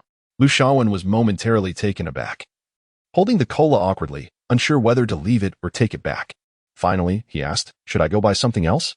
There's no need, Ing Chanchi replied hastily, rising and pulling Xiao Xinyan away. You can give it to the other students. I noticed Jian Yuan has tea gone to the snack shop. You can give the cola to him. Ah? Oh. Lu Shaowen stood rooted in place, watching Ing Chanchi's retreating figure. Then turned to glance at the vice class leader, Jian Yuan, sitting on the ground, his lips twitching slightly. Ahem, can you finish that? Jian Yuan was uncertain whether to laugh or hold back, eyeing the cola in Lu Shaowen's hand, which looked quite tempting. If you can't finish it, I can help you. Lu Shaowen pondered for a moment, glancing at the cola he had intended for Ing Chanchi, realizing he certainly could not finish it. Instead of handing it over, he tossed another can he had saved for himself to Jian Yuan. After popping open the cola, Lu Shaowen took a hearty swig, fantasizing that it was the very drink meant for Ing Chanchi, finding some solace in this imagined connection. What now? Liao Hailan whispered beside them. Your subtle companionship requires the other person to want it too. Nothing is ever smooth sailing. Lu Shaowen swallowed the cola, feeling a fiery sensation in his throat from drinking too quickly, as if he had ingested a mouthful of warm blood, leaving him feeling melancholic. It was only the beginning of the school year. It was the accumulation over time that truly mattered. Meanwhile, Ing Chanchi and Xiao Xinyan did not head to the snack shop, but instead made their way directly to Class 8's territory. Upon seeing Ing Chanchi approach, Zhu Yufei recalled Li Luo's earlier instructions and quickly came forward to attend to her. The class leader just mentioned that if you come over, you can take whatever you like. Where is he? Ing Chanchi did not rush to grab a drink. Instead, she curiously inquired, isn't it a bit late for a meeting? Oh, it seems that the head teacher had summoned him for a matter. I see. Ing Chanchi nodded in understanding, and then she walked over to a few boxes, retrieving 2 bottles of beverage and 2 small puddings. Xiao Xinyan gazed at the bottle of cola in her hand and momentarily fell into contemplation. Did you not mention your intention to lose weight and thus refrain from drinking cola? Ing Chanchi paused briefly, then mimicking Li Luo's manner of speaking, she fabricated an excuse. Upon further reflection, the intense military training has depleted so much energy that I truly need to replenish some sugar. You make a compelling point. Xiao Xinyan replied. Chapter 57. A dinner invitation. As evening descended and military training concluded, Li Luo followed the throng of students exiting the training grounds. In the distance, he spotted Ing Chanchi and Xiao Xinyan waiting for him. Upon approaching, Li Luo sensed an oddity in Ing Chanchi's gaze. It seemed directed not at him, but rather at something behind him. Curiously, he turned around to discover Yin Zhuxing silently trailing him. Observing his pause, she too came to a halt. Why are you following me?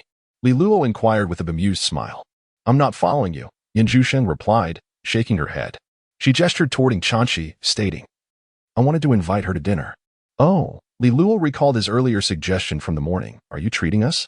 Yes, Yin Zhuxing confirmed with a nod. She's treating us to dinner, Li Luo announced to Ing Chanchi, expressing gratitude for her purchase of sunscreen for Yin Zhuxing. Great, Ing Chanchi agreed readily, nodding. Thank you then. With that, she stepped forward, affectionately linking her arm through Yin Zhuxing's, and soon included Xiao Xinyan, the trio of girls making their way towards the cafeteria. Sensing the overwhelming gazes of onlookers, Xiao Xinyan sighed and remarked, I feel like I shouldn't be walking with you too. Ing Chanchi and Yin Zhuxing, even when alone, were captivating enough to draw attention. Now, as they walked hand in hand, they formed a striking tableau that was nearly impossible to divert one's gaze from. Though Ing Chanchi stood at a modest height of around 162 meters, she appeared considerably petite next to Yin Zhuxing. Her adorable, round face looked plump and rosy. Her skin as white as a perfectly boiled egg, eliciting an almost instinctual desire to take a bite. Conversely, Yin Zhuxing, standing at 170 meters, boasted long legs and a body that, aside from a subtle swell at the chest, was proportioned to perfection. Her delicate oval face, with skin that glowed like the pristine snow atop a mountain, radiated a chill that made one hesitant to approach. Xiao Xinyan, while not unattractive, possessed a fresh and delicate appearance, her mushroom haircut lending her an air of sweetness. However, walking alongside the other two made her seem merely a backdrop to their vibrant allure. One must possess confidence, dear Xiao Xinyan. Li Luo strolled leisurely behind the trio, proclaiming that beauty should not merely be skin-deep, one should also cultivate a pure and unblemished spirit. In this regard, you surely stand on equal ground with the other two. Xiao Xinyan covered her mouth with a soft laugh, then turned to ask, are you implying that she and the others lack purity and spirit? Well, as for Yin Zhuxing, I cannot say, Li Luo responded. But I suspect Ing Chanchi is not as innocent as she appears. What do you mean? Ing Chanchi turned back, giving him a sharp glare. Are you looking for a fight? Look, Li Luo pointed out. Just her lack of tolerance alone reveals her shortcomings in virtue. Haha. Xiao Xinyan chuckled at their playful banter. With a huff, Ing Chanchi quickened her pace, pulling Yin Zhuxing and Xiao Xinyan into the cafeteria, choosing to ignore him. The four of them ascended to the second floor to queue for their meals. Xiao Xinyan was the first to complete her order and swipe her card before heading off to secure a table. Yin Zhuxing and Ing Chanchi followed behind, selecting their dishes. Reaching into his pocket, Yin Zhuxing retrieved his meal card and assisted Ing Chanchi in swiping it.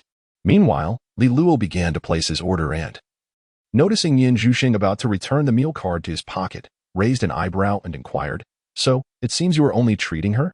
Do you want one too?" Yin Zhuxing paused for a moment, then glanced down at his meal card, extending it towards Li Luo. "Here you go." Before Li Luo could respond, Ing Chanchi had already pulled Yin Zhuxing's hand back, casting a sidelong glance at Li Luo. "The sunscreen was tea purchased by him. You can just treat me." With that, Ing Chanchi produced her own meal card and tapped it against the card machine, glaring at Li Luo. "Hurry up, don't dawdle." All right, Li Luo shrugged, accepting Ing Chanchi's meal card with a sense of entitlement. As for Yin Zhuxing, the relationship between the two had not yet reached the level of casually sharing meals. Even if Ing Chanchi had not intervened, Li Luo would not have truly insisted, merely jesting. The three of them carried their trays towards Xiao Xinyan's direction. Meanwhile, in the queue, Xiao Heqi stood quietly, watching as the trio brushed past him. Ever since Li Luo had been appointed class monitor and Xiao Heqi had been denied the position of vice monitor, his presence in the class had diminished significantly. Particularly after entering high school, Li Luo had become remarkably prominent. Not only had he taken on the role of class monitor, but he also managed the class with remarkable efficiency, providing classmates with complimentary beverages and ice cream, and even preparing belts for everyone just yesterday morning. Although reluctantly, Xiao Heqi had accepted Li Luo's goodwill when called out by name while leaving the dormitory area. Yet, he found himself perplexed, despite having previously mocked Li Luo. It seemed as though Li Luo had brushed it off entirely. Now, in his newfound authority, he had not retaliated in any way. Yet, this very indifference and impartiality only served to intensify Xiao Heqi's discomfort. It felt akin to a stray dog barking desperately at passers-by, only for them to smile and toss a sausage its way without a second thought. At that moment, as he watched the departing figures of Li Luo, Ing Chanchi, and Yin Zhuxing, Xiao Heqi silently averted his gaze, resembling a dejected canine with drooping ears, retreating to a corner to lick his wounds. He clenched his fists in determination, vowing to strive diligently. Even if he could not surpass Li Luo in the race for class monitor, he must excel academically to outshine Li Luo in grades. After all, Li Luo had merely scored 555 on the high school entrance exam, a feat of exceptional performance. With sufficient effort, Xiao Heqi was confident he could surpass Li Luo in academic standing. At that point, he would no longer feel suffocated by the omnipresence of Li Luo's influence in the class, as he resolved to work hard. Li Luo and his companions remained oblivious to Xiao Heqi's presence, finding their seats at Xiao Xinyan's table to commence their dinner. "Are you going to play the guitar tonight?" Ing Chanchi asked Li Luo during the meal. Li Luo had yet to speak when Xiao Xinyan, with shining eyes, curiously inquired, "Can Li Luo play the guitar?" Just a casual strum, Li Luo chuckled, aware that Yin Zhuxing was nearby. He dared not flaunt his guitar skills and preferred to remain modest. Li Luo is quite proficient at playing the guitar. Ing Chanchi reminisced about the time he had listened to Li Luo's guitar performance on the rooftop not long ago. Unable to suppress his admiration, he can even sing while playing. "Wow, what a pity," Xiao Xinyan exclaimed, then shook her head in resignation. "If only Li Luo were in our class." "That request is a bit unreasonable," Li Luo replied with a slight twitch of his lips. "Is it easy for anyone to enter Class 1? Sitting opposite him, Yin Zhuxing momentarily appeared taken aback by his words, then asked in confusion, "If Class 1 isn't for Class 1 people, then who else could it be for?" Xiao Xinyan, Ing Chanchi, Li Luo. You are quite humorous. Chapter 58. Karaoke on the playground after dinner. The time for evening military training arrived. As preparations commenced in the classroom, Lin Yuan eagerly approached Li Luo, his eyes fixated on the guitar case. "Here, you carry it," Li Luo said, passing the guitar case to him. "You can play with it first tonight." "Great." Lin Yuan rubbed his hands together, grinning as he took the case, treating it as a treasured possession. Willingly assuming the role of a porter for Li Luo, the group descended the stairs to assemble on the playground. where the guitar case was placed under the shade of a tree, leaning against the trunk. When military training began, Li Luo was called away for a meeting, where he received reminders from the head of the department about the arrangements for boarding the bus to the military camp the following afternoon. "Are you going to play the guitar when you return?" asked Chanshu, turning her head as she descended the stairs after the meeting. "Perhaps. Why? I want to listen." "Do you wish to transfer to Class 8? I'm afraid of being scolded by teacher, son," Li Luo chuckled. "But if you truly want to hear it, remember to perk up your ears later." What do you mean?" Chanshu inquired curiously, glancing at Li Luo. However, seeing him smile without elaborating, she scoffed, uncertain of his teasing, and resumed her walk towards Class 1, kicking at the grass. Halfway there, she couldn't resist glancing back and caught sight of Li Luo retrieving the guitar from the tree and handing it to a classmate. She felt a twinge of curiosity but ultimately returned to Class 1, taking a seat beside Xiao Xinyan. "Hey, Shishi, look." Xiao Xinyan poked Chanshu in the side. Gesturing ahead, Xia Shucheng borrowed a guitar from somewhere, saying he is preparing for a performance. He has played until now, and as soon as you came back, he went up. Haha. Xia Shucheng ranked among the top 10 boys in Class 1 and had a background in piano, holding a grade 10 certificate. With some knowledge of guitar as well. His handsome looks and well-groomed hairstyle attracted the attention of many girls in the first year. However, like many boys, his gaze was completely captivated by Chanshu as soon as the school year began. Yet, unlike Lu Shaowen, he did not exhibit his feelings so overtly. Drawing from his past triumphs in middle school, he understood that a girl like Chanshu could not be pursued directly. He needed to first showcase his charm to capture her attention, subtly revealing her uniqueness in his eyes, gradually allowing her to bask in this exclusive favor. Through a delicate interplay of allure, he aimed to stir the young girl's sensitivity, vanity, and sense of competition, swiftly enveloping her in admiration for him. With these thoughts in mind, Xia Shucheng approached the front, cradling the guitar, plucking the strings with an air of confidence. This song, Those Flowers, is for everyone. He struck a pose he deemed stylish, his gaze drifting towards Chanshu. Noticing her watching, he smiled contentedly and immersed himself in his performance. Meanwhile, as Chanshu watched Xia Shucheng, her mind wandered, envisioning Li Luo standing there instead. However, upon clearly seeing Xia Shucheng's face, she let out a resigned sigh and turned her attention back towards Class 8. She was advised to perk up her ears and listen, but from such a distance, what could she possibly hear? At that moment, in Class 8, Lin Yuan had borrowed Li Luo's guitar and was preparing to sing. Suddenly, he noticed Li Luo gesturing with his hand, pointing towards the entrance of the playground. Confused, Lin Yuan turned to see Teacher Kong approaching, and he felt a sudden jolt of embarrassment about singing. "What brings Teacher Kong here?" Lin Yuan asked awkwardly. "Oh, he has brought the sound system," Li Luo replied with a smile, waving to Kong Ju and Xiang in the distance. "You can sing once we have the sound system. That will be much more enjoyable." "What? A sound system?" Lin Yuan looked utterly bewildered.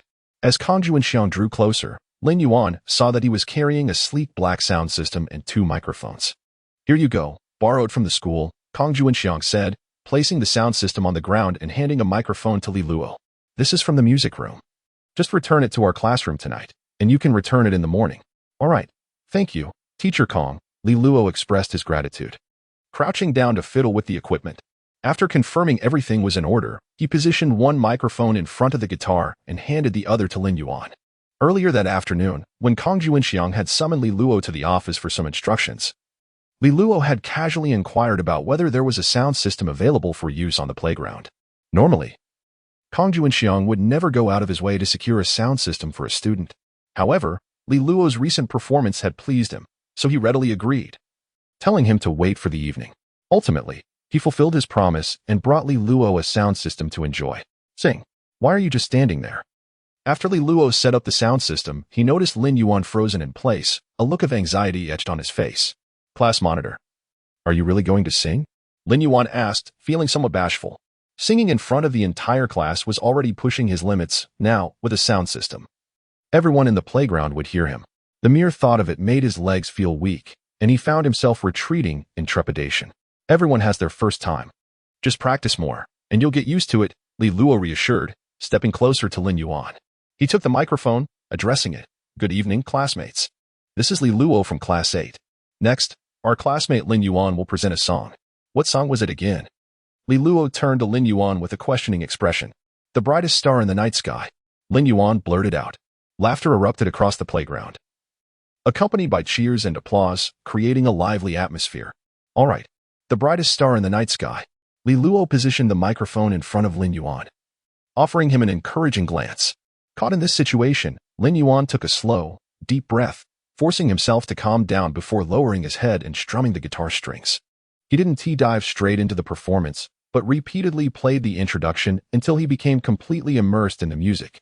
In the vast expanse of the night sky, the brightest star beckons. Can you hear the whispers of those who gaze upward, resonating with the solitude and sighs nestled deep within their hearts? In the distance, a figure stands, Xie Shuqin, cradling his guitar, lost in the crescendo of a song, only to be abruptly interrupted by a booming sound from afar. His expression betrays a mix of disbelief and embarrassment, pondering the lack of decorum in this moment. How could his unamplified voice compete against such a formidable sound? Meanwhile, in Class 8, Li Luo returns to her seat beside Yin Zhuxing, a satisfied nod gracing her features. Yin Zhuxing remarks, "You missed 2 notes again." Li Luo responds with a hint of exasperation, "You ought to be a tad more forgiving towards our classmates. If I happen to sing off-key later, please refrain from saying that." "Very well," Yin Zhuxing concedes. "I shall wait until you finish before commenting." And even then, no remarks, she adds. As Lin Yuan concludes his performance, a sheen of sweat glistens on his back, his body trembling yet exhilarated. The playground erupts in fervent applause. Despite the imperfections woven throughout his performance, the audience is enveloped in the ambience, cheering for Lin Yuan. "Thank you, everyone," he expresses. Feeling the warmth of his peers' reactions flush his cheeks with excitement. Yet, as he exits the euphoric state, his fingers tremble, rendering him unable to continue playing the guitar. He quickly announces, "Next, let us welcome our class leader from Class 8, Li Luo, to serenade us with a song." In the ranks of Class 1, Ing Chanchi turns her gaze towards Class 8, her eyes shimmering with anticipation upon hearing Lin Yuan's words. Beside her, Qiao Xinyan shakes her shoulder, exclaiming, "Li Luo is coming." "She's coming. Why are you so excited?" Ing Chanchi queries, a hint of suspicion in her eyes. "She is your cousin," Qiao Xinyan replies, momentarily perplexed by Ing Chanchi's tone. Realizing her companion harbors no ulterior motives, Ing Chanchi sheepishly averts her gaze. "Oh, never mind. Let us enjoy the music." Then, Li Luo rises from the crowd, stepping forward to accept the guitar and microphone, positioning herself by the sound system. "This is a song titled Ordinary Road, dedicated to all of you. May each of us embrace our ordinariness while shining brightly within it." Chapter 59, Stealing Your Guitar Wandering on the Road, Are You Ready to Leave? Via fragile. Yet proud that was once my visage, a simple melody flowed through the microphone, resonating throughout the playground. Li Luo's lips brushed against the mic, and the lyrics flowed out, calm and gentle. As the words reached the lines fragile, yet proud, that was once my visage, Li Luo's entire being became immersed in the song. Reflecting on his past self at the age of 15, the sensitive soul who had pushed Ing Chanchi to the ground before the crucial examination, he realized he embodied the sentiments woven into the lyrics. "I have crossed mountains and seas, I have traversed crowds and throngs, everything I once possessed in a blink has vanished like smoke, I have lost, despaired, and lost all direction until I discovered that the ordinary was the sole answer." At 15, Li Luo would have merely found the song pleasant, unaware of its true beauty.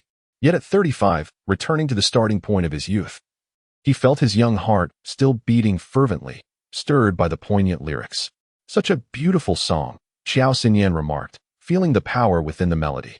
The boy who sang earlier was quite good, and so was Xie Shuqin, but for some reason, none could match the flavor of Li Luo's performance. Silence enveloped them. Ing Chanchi covered Qiao Xinyan's mouth, her gaze fixed intensely on Li Luo, who stood in the dim light of the playground, seemingly illuminated from within. Indelibly etched in her memory. Did it require Qiao Xinyan to affirm Li Luo's talent? Alas, the distance between Class 1 and Class 8 remained slightly too far. Despite the speaker's amplification, the clarity could not compare to a closer proximity. Nevertheless, the audacity to sing in front of the entire student body, and with such skill, undeniably garnered admiration from all. A nearby girl whispered, "His silhouette looks so handsome. Is he the class president of Class 8? I haven't heard of him before." "I know him. Someone from their class is a friend from my middle school. Just the other day, they were bragging about how their class president provides free cold drinks and ice cream every afternoon. I'm so envious." Another girl chimed in. "Wow, that is amazing. Isn't he the cousin of our class president? I think I've heard that mentioned before. Why don't you ask our president for an introduction?" "Haha. No way, you ask." Upon hearing the chatter of the girls around her, Ing Chanchi, who had been enjoying Li Luo's performance, suddenly furrowed her brow. Casting a glance at her classmates, her mood dampening. At that moment, Li Luo concluded his song.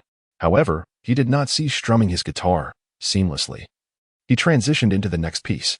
This time, he refrained from monopolizing the microphone, instead gesturing toward Yin Zhuxing, inviting him to take the spotlight. As the melody caressed her ears, Yin Zhuxing effortlessly rose and approached Li Luo. Swaying to the rhythm, she gradually closed her eyes. When she reopened them, she was no longer her usual unremarkable self. It was as if she had been infused with vitality, exuding an aura of brilliance. My world. It is beautiful because of you. My sky, it remains bright because of you. Her voice, more stable and crystalline than Li Luo's, resonated from the speakers like waves spreading across the shore. Give me wings, so I may soar. Give me strength, for you have made me strong. In that moment, Yin Zhuxing seemed transformed.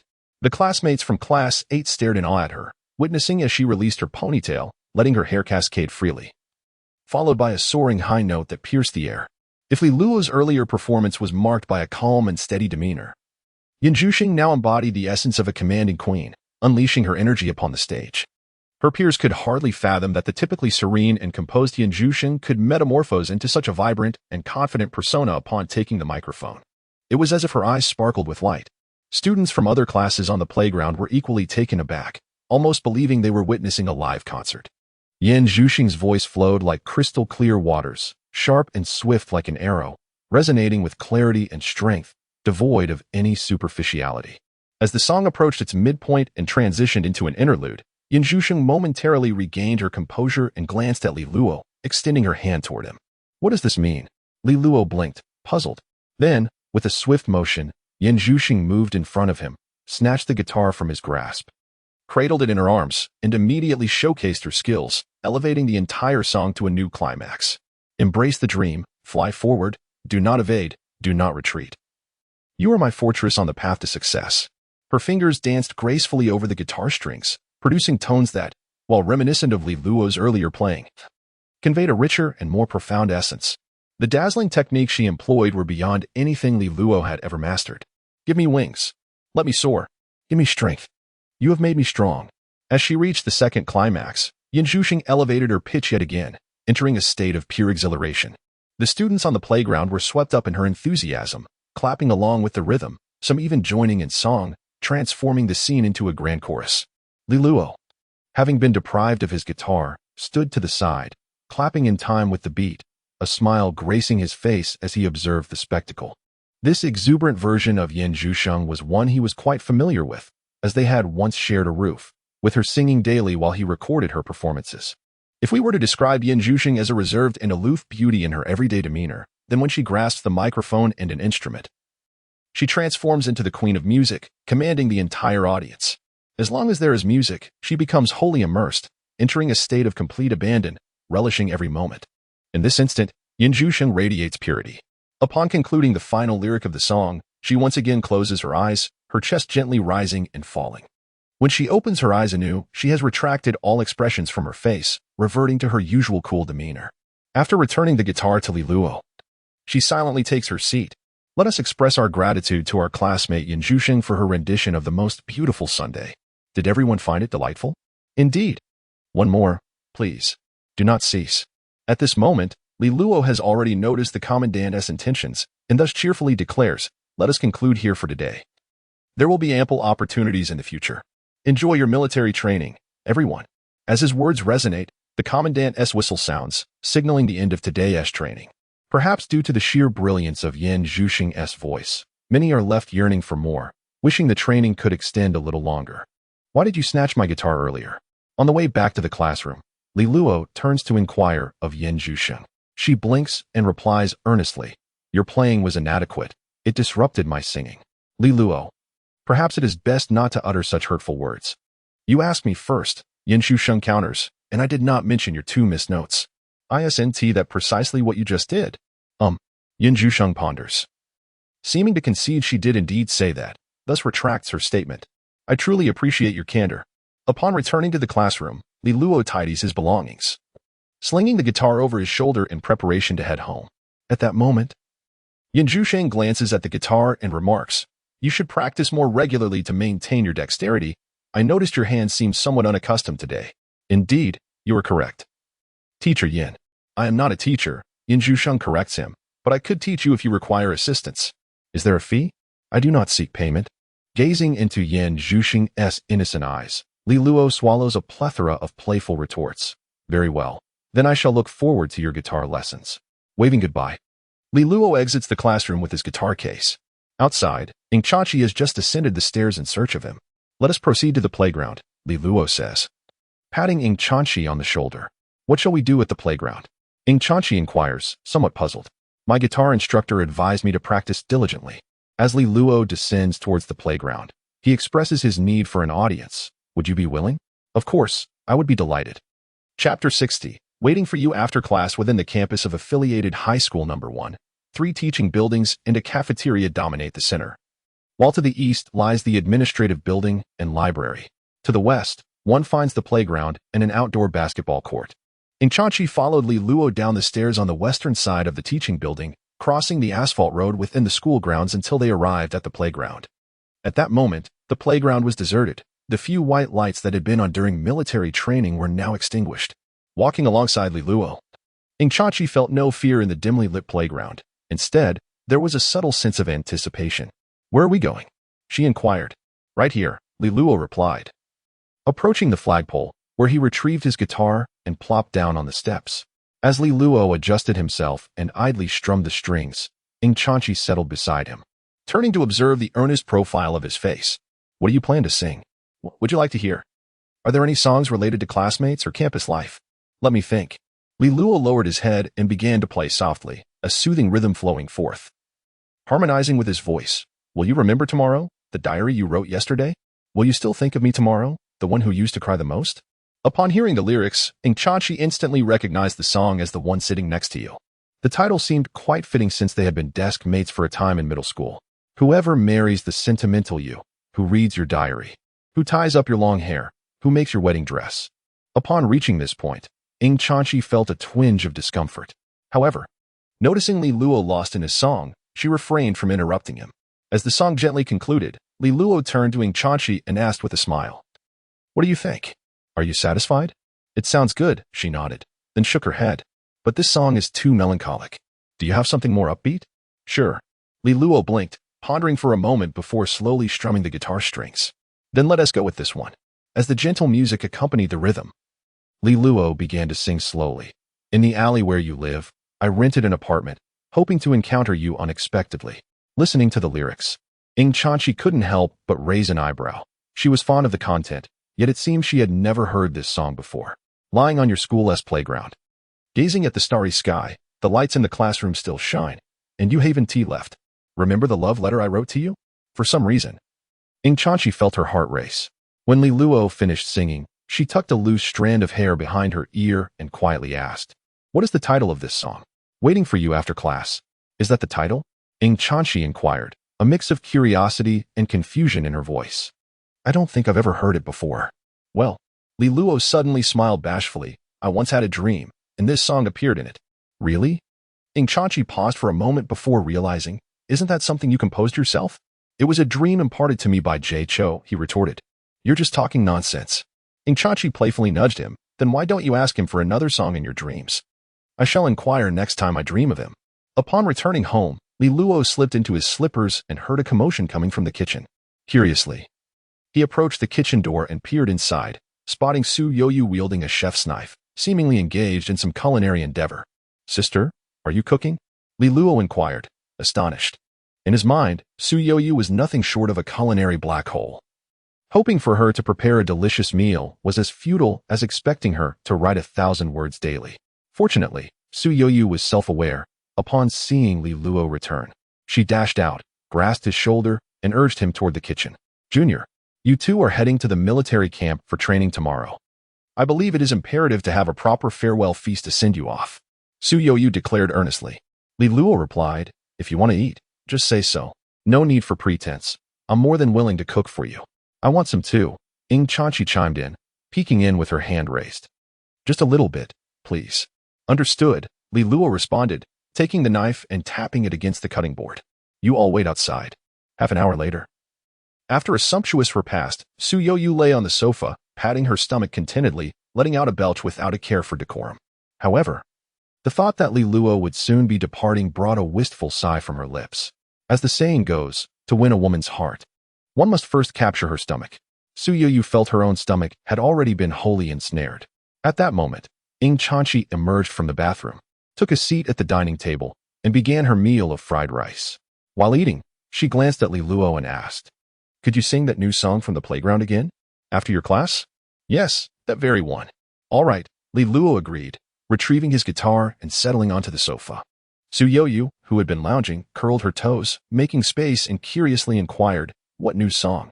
"Jay Chou's latest," Li Luo fabricated. "What?" Su Yoyu was taken aback. How could I not know about a new release from him? As a web writer focused on entertainment, she certainly kept a close eye on a superstar like Jay Chou. She enjoyed playfully teasing about future stars who had yet to gain fame, finding it amusing to occasionally bring them into her narratives. She recalled hearing rumors of a new album from Jay Chou this year, but surely, no new song had been released recently. At that moment, Li Luo began to sing. Ing Chanchi swayed her delicate feet beneath the table as she savored her fried rice while listening to the melody. Su Yoyu quickly immersed herself in the song, momentarily forgetting her thoughts. Once Li Luo finished, she snapped back to reality and asked, "That wasn't something you penned yourself, was it?" He said it came to him in a dream. Ing Chanchi chuckled lightly. "Dreams, indeed." Su Yoyu rolled her eyes and then reminded, "If you write it yourself, remember to register for copyright." Li Luo, prompted by Su Yoyu, suddenly had an epiphany. If she were to adapt a song, could it potentially earn her some money? The sheer volume of a web novel, spanning millions of words, was too daunting, and utilizing a memory palace for such an endeavor would be mentally exhausting. However, recalling a song would not impose such a heavy cognitive burden. The question lingered, though, how does one monetize a song? Take Waiting for You After Class, for instance. Sung by Jay Chou, it would fetch a fortune, whereas a rendition by an obscure individual like herself would hold little value in the eyes of music companies. Nevertheless, there was no need to rush. Tomorrow, she would embark on military training, and there was insufficient time to record and register copyright. Currently, only Ing Chanchi and Su Yoyu had heard the song, so concerns about copyright disputes were minimal. "If you need assistance," Ing Chanchi pondered for a moment before suggesting, "I can ask my father for help. His company specializes in film and music." Chapter 61. Absolute Pitch. On the afternoon of August 27th. The first-year students of the affiliated high school, clad in military training uniforms, formed an orderly line as they exited the school gates and approached their respective buses. Zhu Yufei, serving as the sports committee member, led the way, proudly bearing a red and yellow flag emblazoned with Class 8. Meanwhile, Li Luo trailed at the end of the line, engaging in casual conversation with Kong Juanxiang. Typically, high school students are sent to military camps for training, a privilege that is relatively rare even in some universities. However, the principal of the affiliated high school, having a military background, places significant emphasis on the quality of students in this regard. Coupled with robust connections, he was able to arrange for students to experience a taste of military life, a luxury that even the neighboring Qianzhong University lacks. This arrangement is also influenced by the number of participants, as Qianzhong University enrolls several thousand freshmen each year, while the affiliated high school has only over 600 first-year students, making management considerably easier. "What is Teacher Kong looking at?" Li Luo inquired, glancing at Kong Juanxiang's phone out of curiosity. "Just checking some messages," Kong Juanxiang replied, quietly closing the reading app after confirming that a particular book had just been updated. Slightly tempted, he tucked the phone back into his pocket. The line progressed slowly, with Zhu Yufei already leading the group onto the bus. The students, brimming with a hint of excitement, felt as though they were embarking on a delightful excursion. As Li Luo followed the line and surveyed his surroundings, he spotted the bus of another class across the road. Ing Chanchi, situated at the end of that line, waved upon seeing Li Luo. Before he could respond, Yin Zhusheng, standing nearby, noticed Ing Chanchi's greeting and politely waved back. "She was waving at me," Li Luo remarked, turning to his companion. "Really?" Yin Zhusheng paused for a moment before asking, "But I have taken her out for a meal, and you haven tea. Why couldn't Tia be that she was greeting me?" "Li Luo, you make a valid point." Once on the bus, Li Luo took a seat beside Yin Zhusheng, with Kong Juanxiang and Instructor Zhang seated across the aisle. After everyone stowed away their various belongings in the overhead compartments, Lin Yuan eagerly opened the guitar case he had brought along, cradling the instrument as he sat down to showcase it. although he could not sit next to Hua Xiuxiu. She was conveniently seated directly across the aisle, which was still a favorable position. Before the bus had even departed, Lin Yuan was already strumming away. Despite feeling quite nervous during last night's vocal showcase, where his fingers trembled after performing, the experience had somewhat liberated his confidence. At least now. Singing in front of his classmates no longer induced the same level of anxiety he had felt during his self-introduction at the beginning of the term. Li Luo, however, had chosen not to bring his guitar. After learning of its price, he felt somewhat embarrassed to risk damaging it and preferred to play at home when necessary. With Lin Yuan having brought his guitar, once the bus began to move, Lin Yuan played for about 10 minutes before finally feeling a bit fatigued. Li Luo waved to him, signaling to borrow the guitar. He is not particularly skilled at playing the guitar. To him, the type of guitar hardly makes a difference. As long as it is playable, he finds it satisfactory, with only the feel and sound quality exhibiting some noticeable variations. Come on, let us sing a song. Li Luo exclaimed, confirming that the bus had smoothly entered the highway.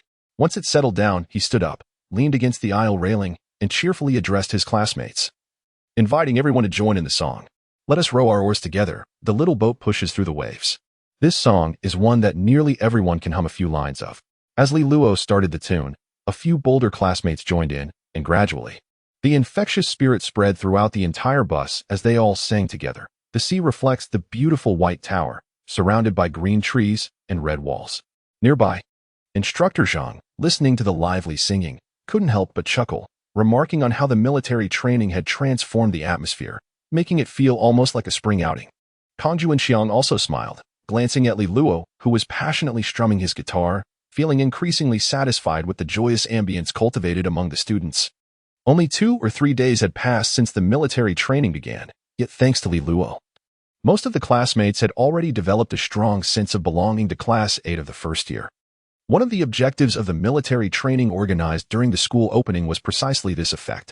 Often, the quality of a class is not solely determined by the teachers or the school, but significantly influenced by the overall atmosphere within the class. With someone like Li Luo, who could unite the entire class in just a few days, Kang Juanxiang found himself relieved of many concerns. Teacher Kang, why don't you sing a song too? Just as Kang Juanxiang was enjoying the scene, Li Luo's gaze turned towards him, playfully approaching. Kang Juanxiang, having graduated from university only a few years prior, quickly mingled with the students. After they had sung until they were weary, Li Luo finally put down the guitar, initially intending to return it. He was unexpectedly halted by Yan Zhusheng, who seized his arm and took the guitar from him. What's wrong? Li Luo asked in surprise. Are you going to sing yourself? During the earlier group singing, Yan Zhusheng had not sung at all, leading Li Luo to believe she was disinterested due to his playing. However, Yan Zhusheng merely replied, I need to adjust the tuning.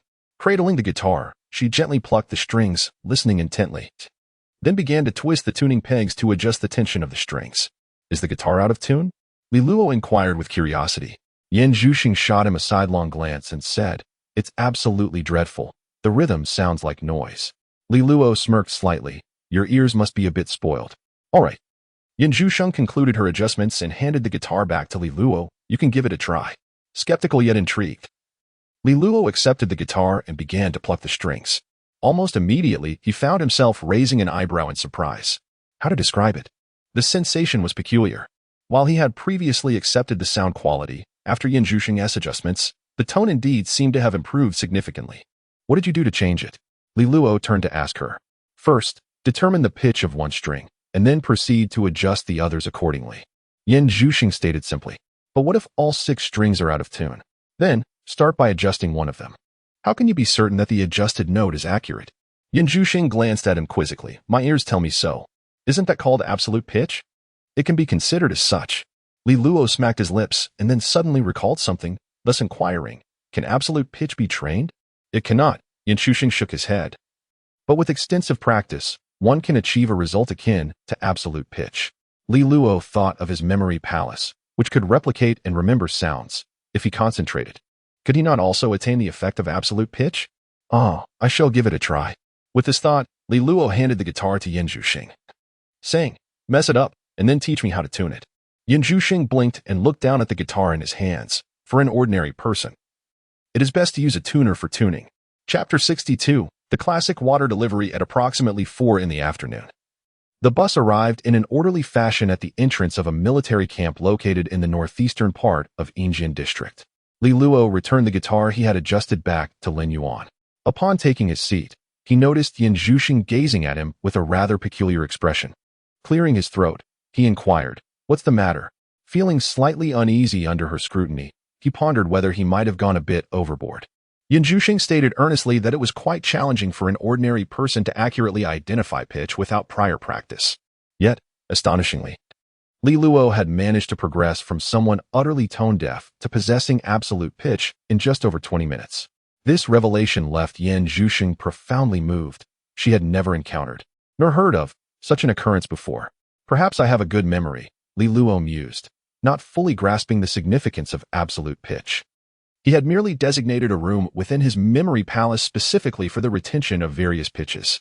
When tasked with discerning the note played by Yin Zhuxing, he would simply compare it against the stored pitches in his memory palace, effectively downloading a plethora of reference notes in his mind, a sort of covert advantage that allowed him to achieve a semblance of absolute pitch.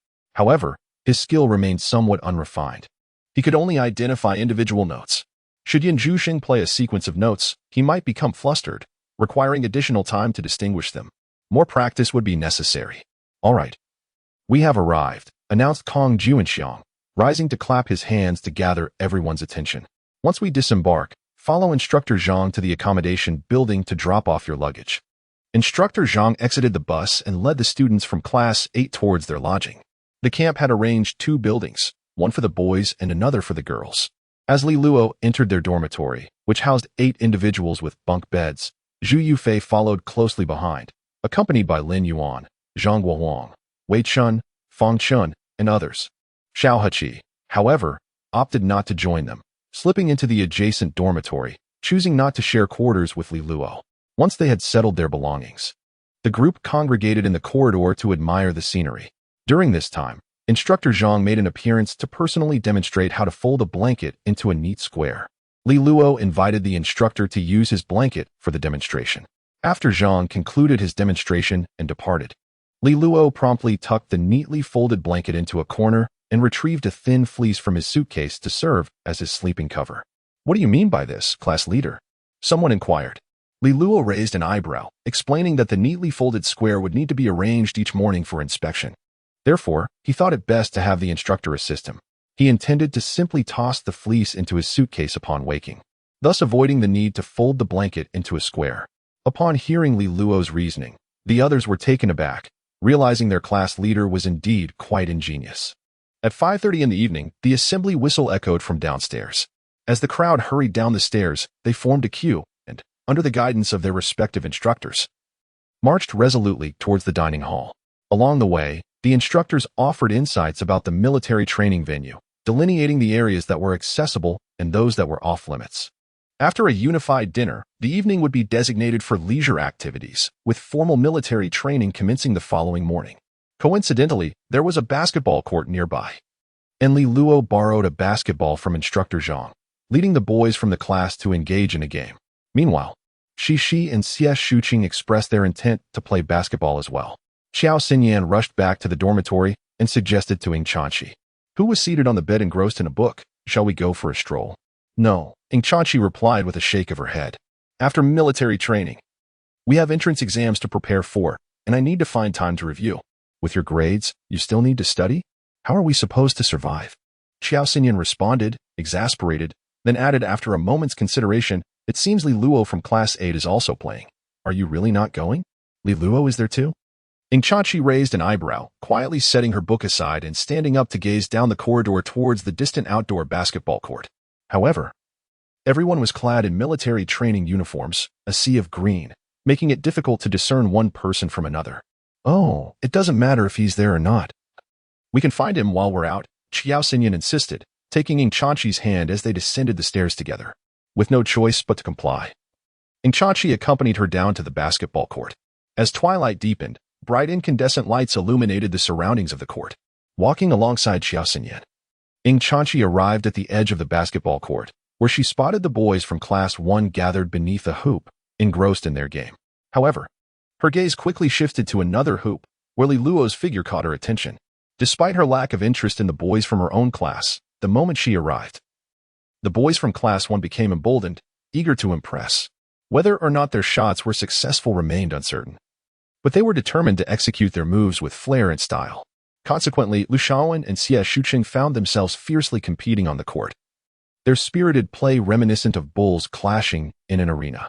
"I'll just make a quick trip to the convenience store," Ing Chanqi declared, having confirmed that Li Luo was indeed present.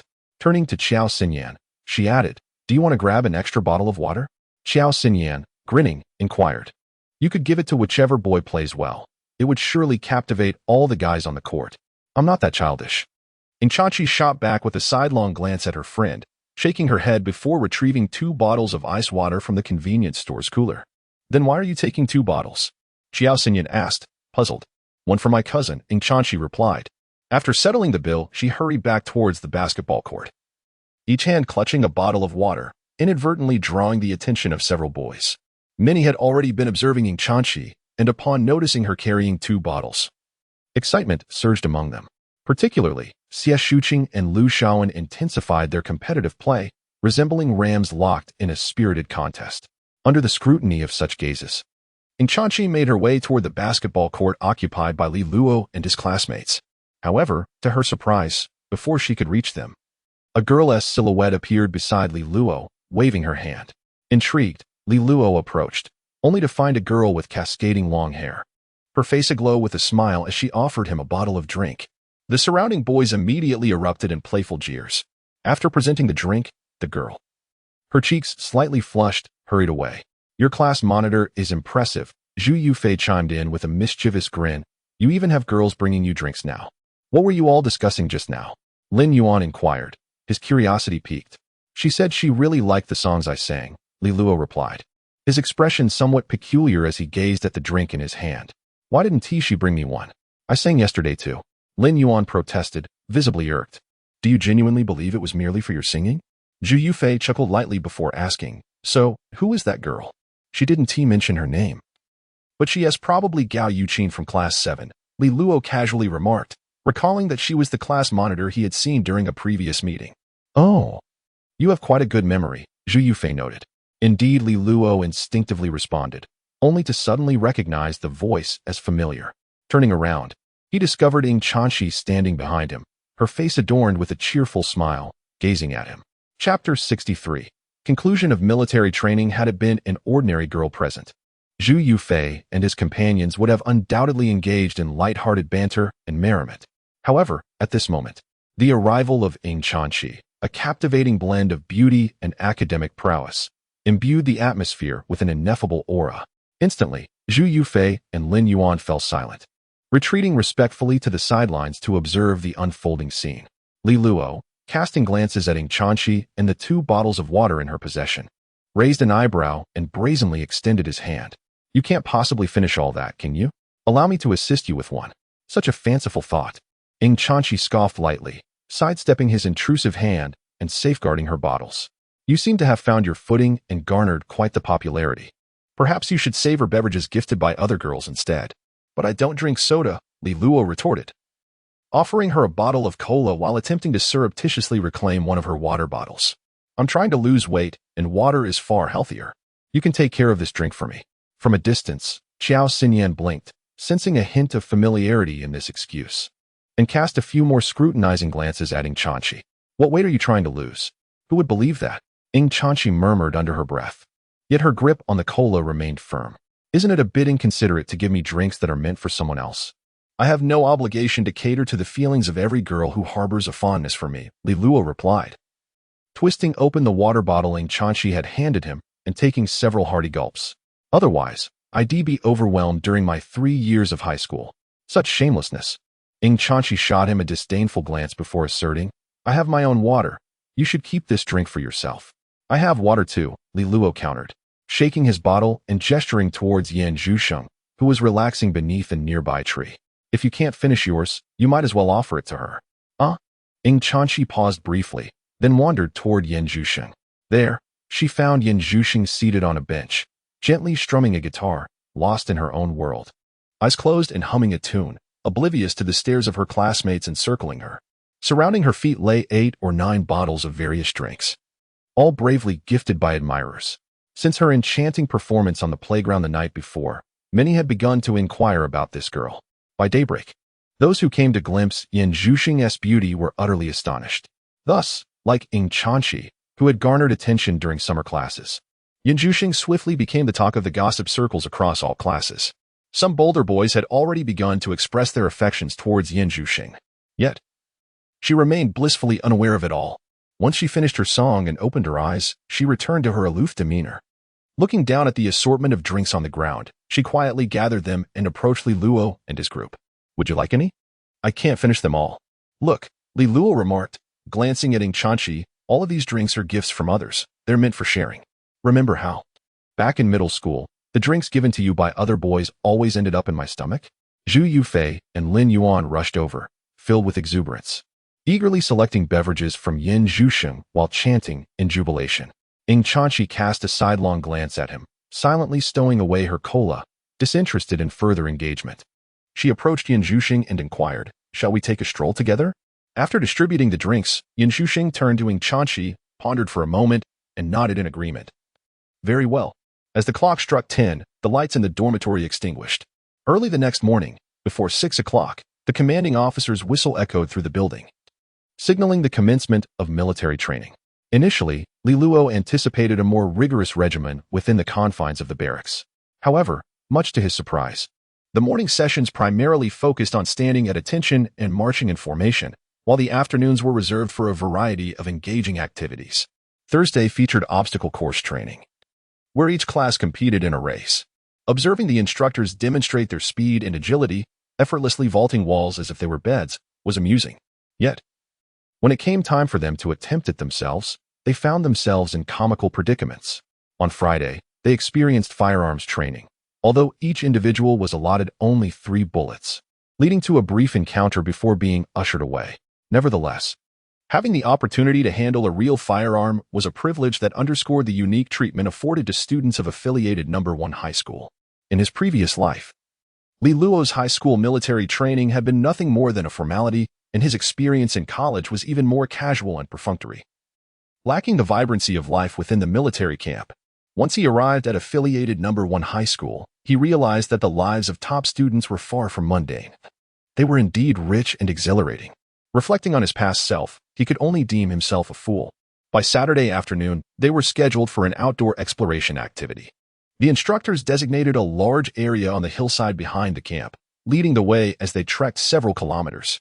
They were taught the correct techniques for camping and starting a fire amidst the mountains. Come Sunday morning, it was time to review the outcomes of their military training. Each class lined up and marched past the podium, followed by the tedious wait for the leaders to conclude their speeches. After enjoying their final lunch in the camp, the students reluctantly boarded the bus back to school. I have good news and bad news, announced Kong Juanxiang, seizing the moment while the passengers were still awake. Please share the good news first, Zhu Yufei exclaimed. Once the good news is out, I'll rest my head and let them hear the bad news. Well, the good news is, Kong Juanxiang cleared his throat. Upon our return to school, all first-year students will have a break, and there's no need to arrive early tomorrow. You can come by 8 o'clock. And the bad news? The bad news, Kong Juanxiang chuckled, is that the next 2 days will feature a diagnostic examination to assess your academic standing. However, do not be anxious, just relax, as it is merely to gauge your current level. Upon hearing this, a wave of dismay washed over the bus. Li Luo sighed as well. The content of the examination papers was not something that could be foreseen, and he presumed the results would not be particularly favorable. However, he was not overly concerned about immediate outcomes. After all, he had the rare opportunity to relive his life, and there was ample time in high school for him to focus on his studies. The bus rolled into the school grounds. After the students returned to the classroom and tidied up briefly, they dispersed in a flurry. Li Luo remained behind, coordinating the other 3 class committee members to arrange the desks and chairs into an examination setting. In the midst of this, Ying Chanxi came downstairs to find Li Luo, saying, I've made plans with Xinyan to go out this afternoon. Are you joining us? You all go ahead. I am utterly exhausted and need to rest. Li Luo replied, waving his hand dismissively. His novel had already consumed 7 days' worth of stored drafts. Though 250,000 words may seem substantial, it was not sustainable for continuous use. Particularly with his recent scheduled releases, he was publishing 10,000 words each day, depleting his resources at a rapid pace. It would be better to return shortly and continue writing. Upon realizing he would not join them, Ing Chanchi huffed in discontent and turned away. Li Luo initially intended to finish arranging the classroom before leaving. However, before departing, he pulled out his phone, opened the Qijin reading app, and glanced at his book review section. In the next moment, he was taken aback. What on earth is Yearwheel? I searched for it, but there's no such song. Could it be an original by the author? Chapter 64. The Art of Acquiring for Free within the review section of I Am Truly Not a Celebrity. There are approximately 4 or 5 comments, all echoing similar inquiries. What exactly is Yearring? It is quite understandable for readers to be unaware of Yearring, as it is the theme song from the 2015 television drama The Journey of Flower, which has yet to make its appearance at this point. The unfortunate news is that when Li Luo was composing, he inadvertently incorporated this song into the narrative. The silver lining is that it merely constitutes a minor subplot and does not significantly impact the main storyline. Li Luo perused the text, his lips twitching as he let out an exasperated sigh. The references to Yearring within the book are rather simplistic. The protagonist encounters a renowned figure with whom he had previously collaborated, who is dissatisfied with the theme song for their upcoming drama. Such plot devices have been pinned by Li Luo countless times before. Ultimately, through a series of fortuitous events, the protagonist serendipitously crafts Yearring, which just so happens to be overheard by the esteemed individual. Consequently, through this chain of events, the song is chosen as the theme. However, the crux of the matter lies not in the song itself, but rather in how it facilitates the protagonist's relationship with this prominent figure, paving the way for subsequent developments in the narrative. To maintain logical coherence, Li Luo even devised a concept for the so-called new drama, which centers around a celestial love story between an ancient tree demon, aged millions of years, and a newly transformed flower bud. After all, the lyrics of Yearring, with their forced rhymes and motifs like tree roots and fingerprints, are rather obscure when examined in isolation. As a conscientious online novelist, Li Luo felt compelled to invent a tree demon to align with the thematic elements of the lyrics. Of course, since this subplot is not integral to the main storyline, it matters little how he chooses to elaborate on it, as long as it serves to connect the protagonist with the esteemed figure. However, during the initial drafting process, due to the minor nature of this subplot, Li Luo only devoted a few hundred words to the description of Yearring, neglecting to check whether the song had been released.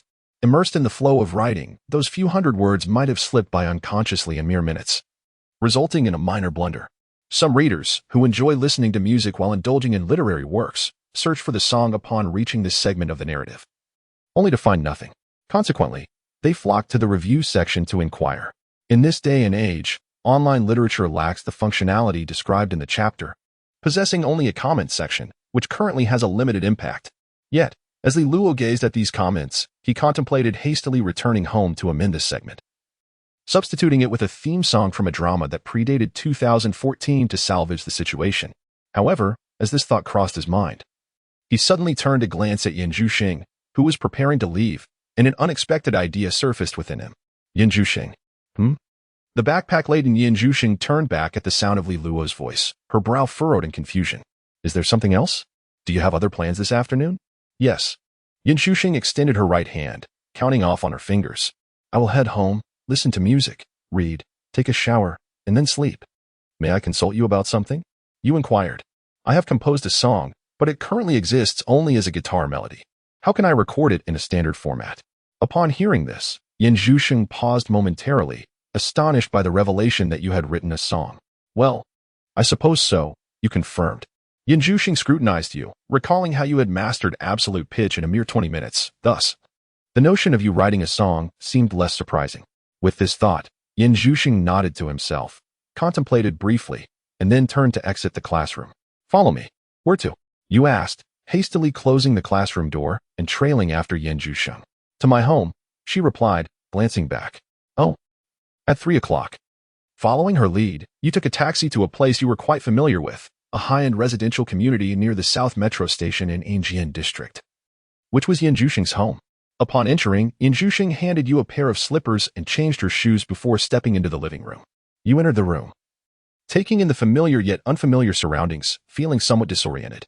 10 years later, Yin Zhuxing still resided here, though it seemed to have undergone some renovations. The current decor appeared somewhat outdated.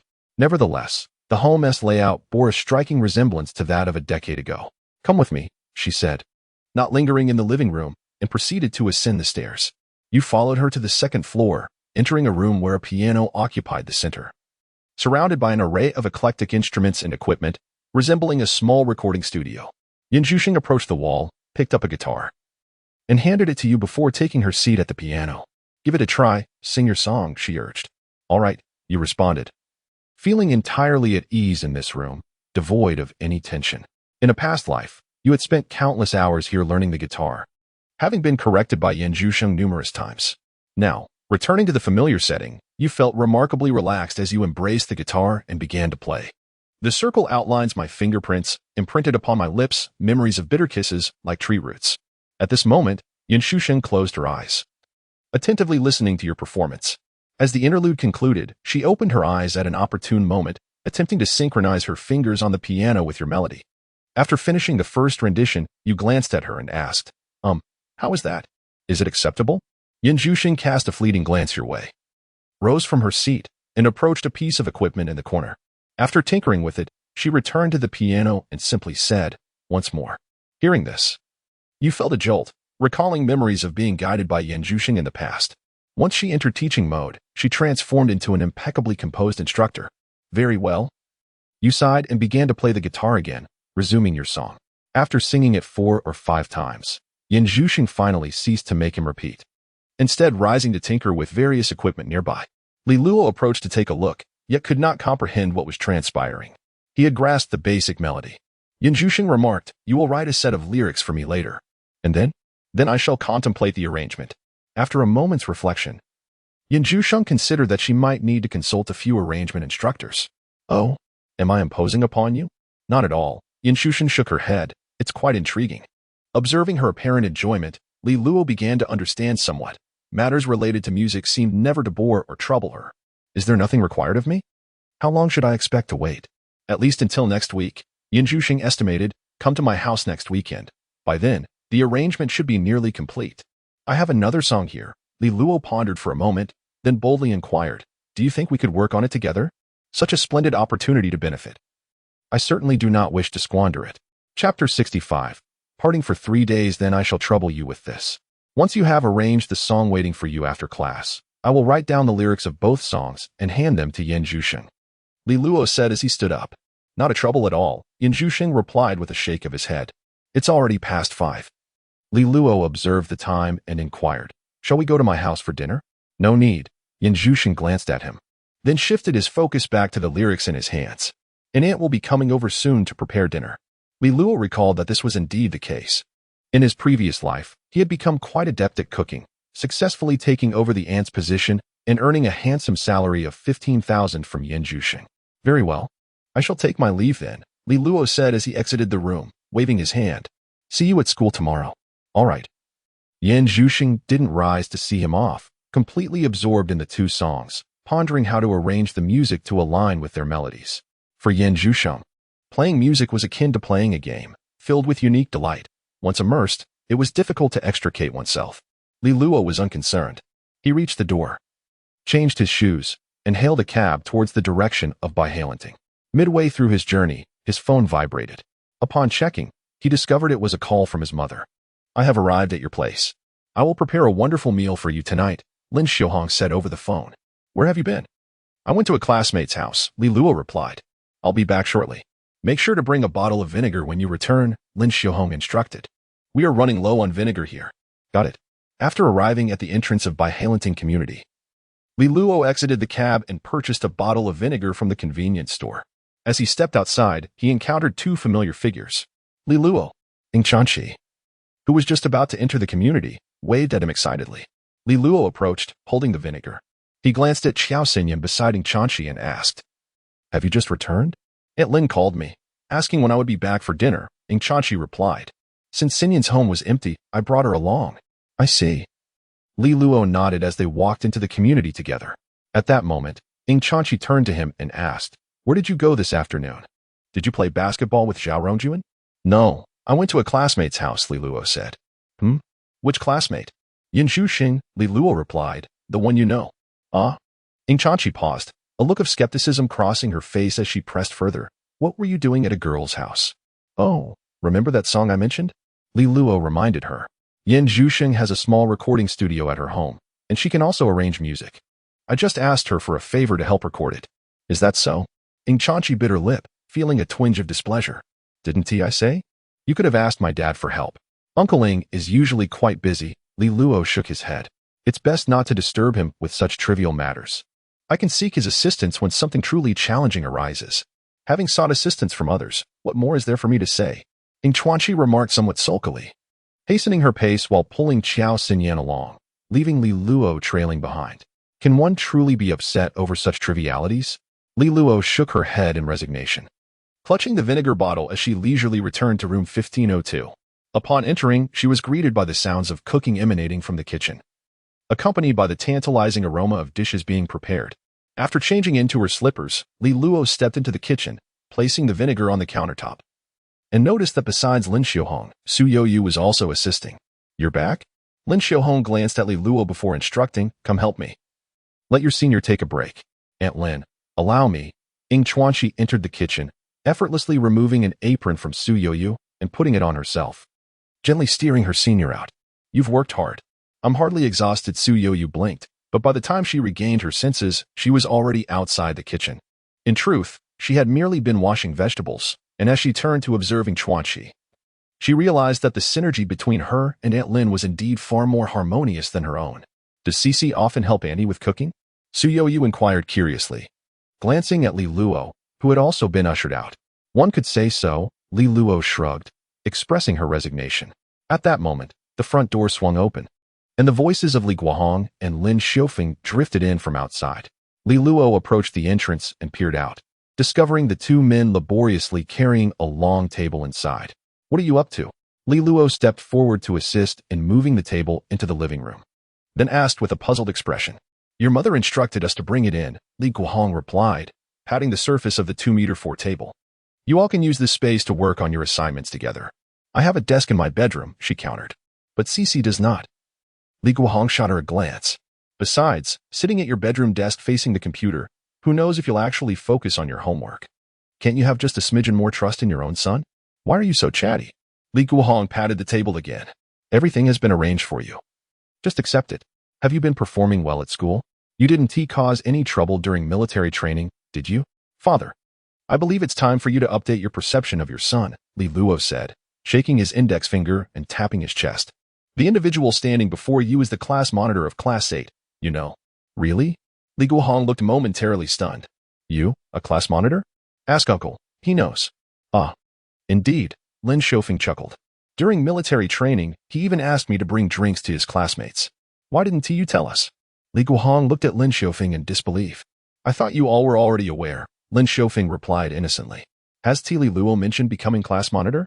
Oh. Such trivial matters hardly warrant a special announcement. Li Luo waved his hand and remarked that one should remain humble. Humble? What do you mean by humble?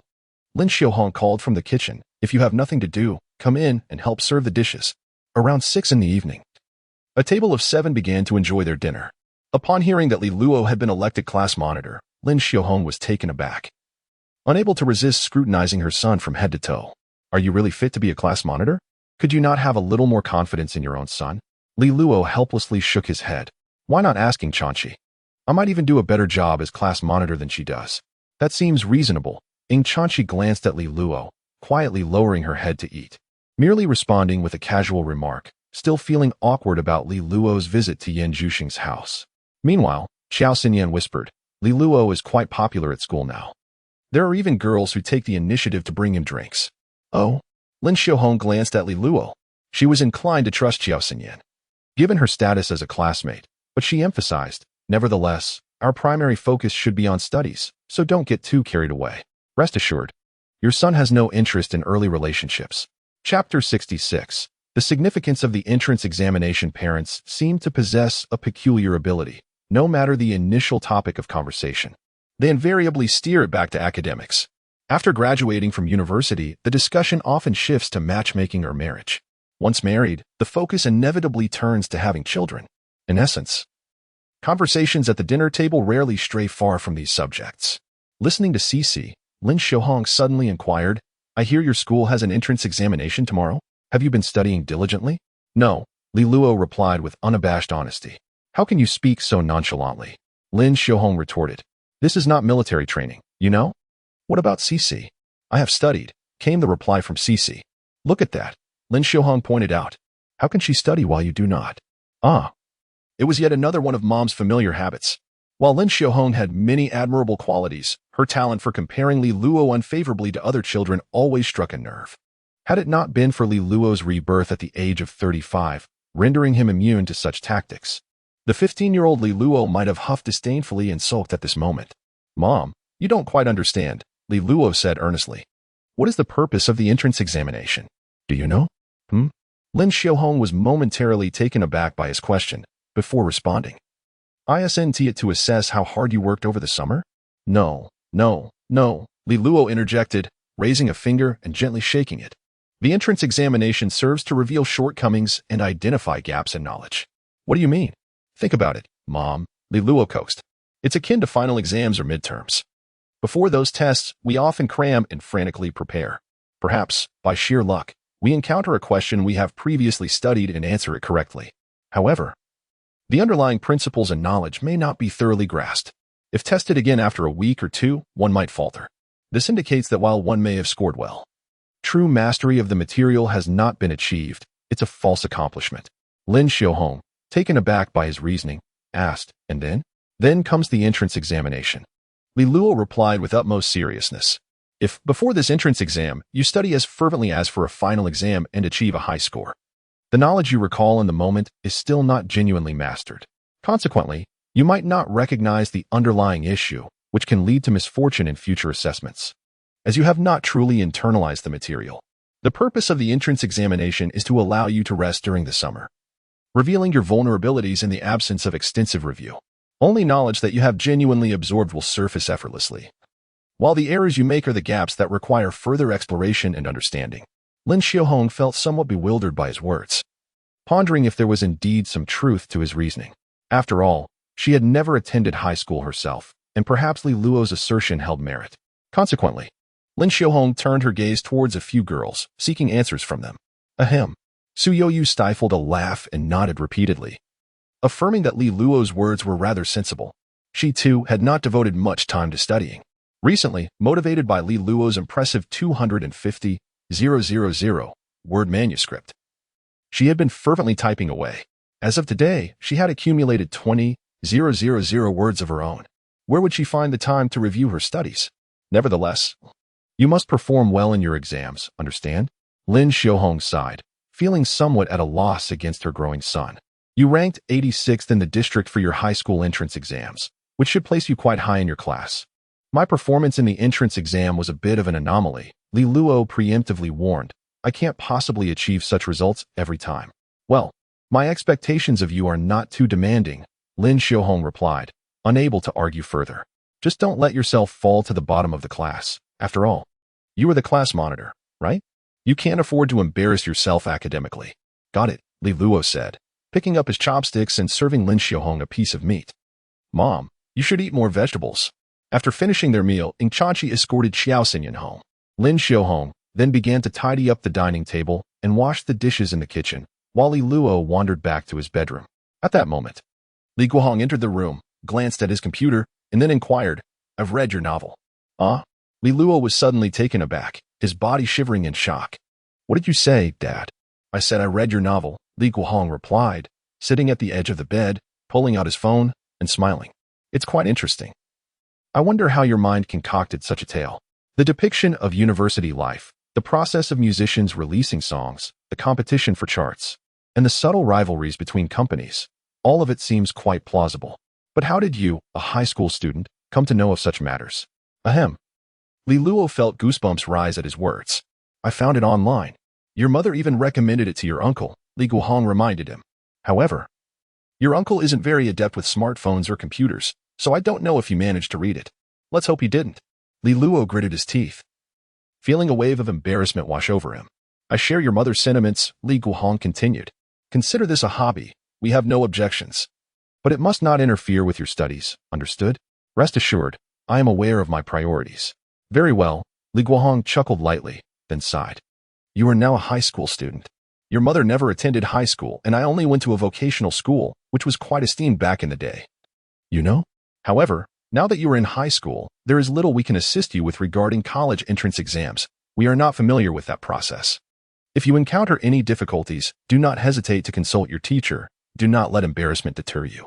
Listening to his father's heartfelt words, Li Luo fell silent for a moment. Dad, is running a breakfast shop exhausting? He suddenly inquired. Why do you ask that all of a sudden? In the future, when I earn a substantial income, Li Luo declared, you and Mom should take a good rest. I will support you both. You rascal. Li Guohong chuckled at his son's words, yet his eyes brimmed with pride. He stood up, walked over to Li Luo, and patted him on the shoulder. Your father is still quite vigorous. Your current task is to study diligently, and in the future, there will be opportunities for you to earn. Li Luo pursed his lips, wanting to say something more, but ultimately nodded and responded with a firm After more than half an hour, Lin Xiaohong and Li Guohong washed the dishes in the kitchen and tidied up the house inside and out before bidding farewell. Are you going to review today? Ying Chanqi, freshly bathed, pushed open the door to Li Luo's bedroom and peered in. Li Luo nodded, shutting down his computer, rising from his bedroom, and heading to the study desk in the living room. I must trouble you again today. Shall I join as well? Su Yoyu poked his head out from the study, grinning as he asked, You don't mind, do you? Sister, please take a seat here, Ying Chanqi said, positioning herself in the middle of the desk, allowing Li Luo to sit on her left while giving the right side to Su Yoyu. Here they come. Chapter 67. For information on September 1st. The first day of school at affiliated high school number 1, Xiao Heqi awoke from his slumber. After refreshing himself, he slung his backpack over his shoulder and stepped out to attend school. Instead of heading directly downstairs, he walked across the hall and knocked on the door.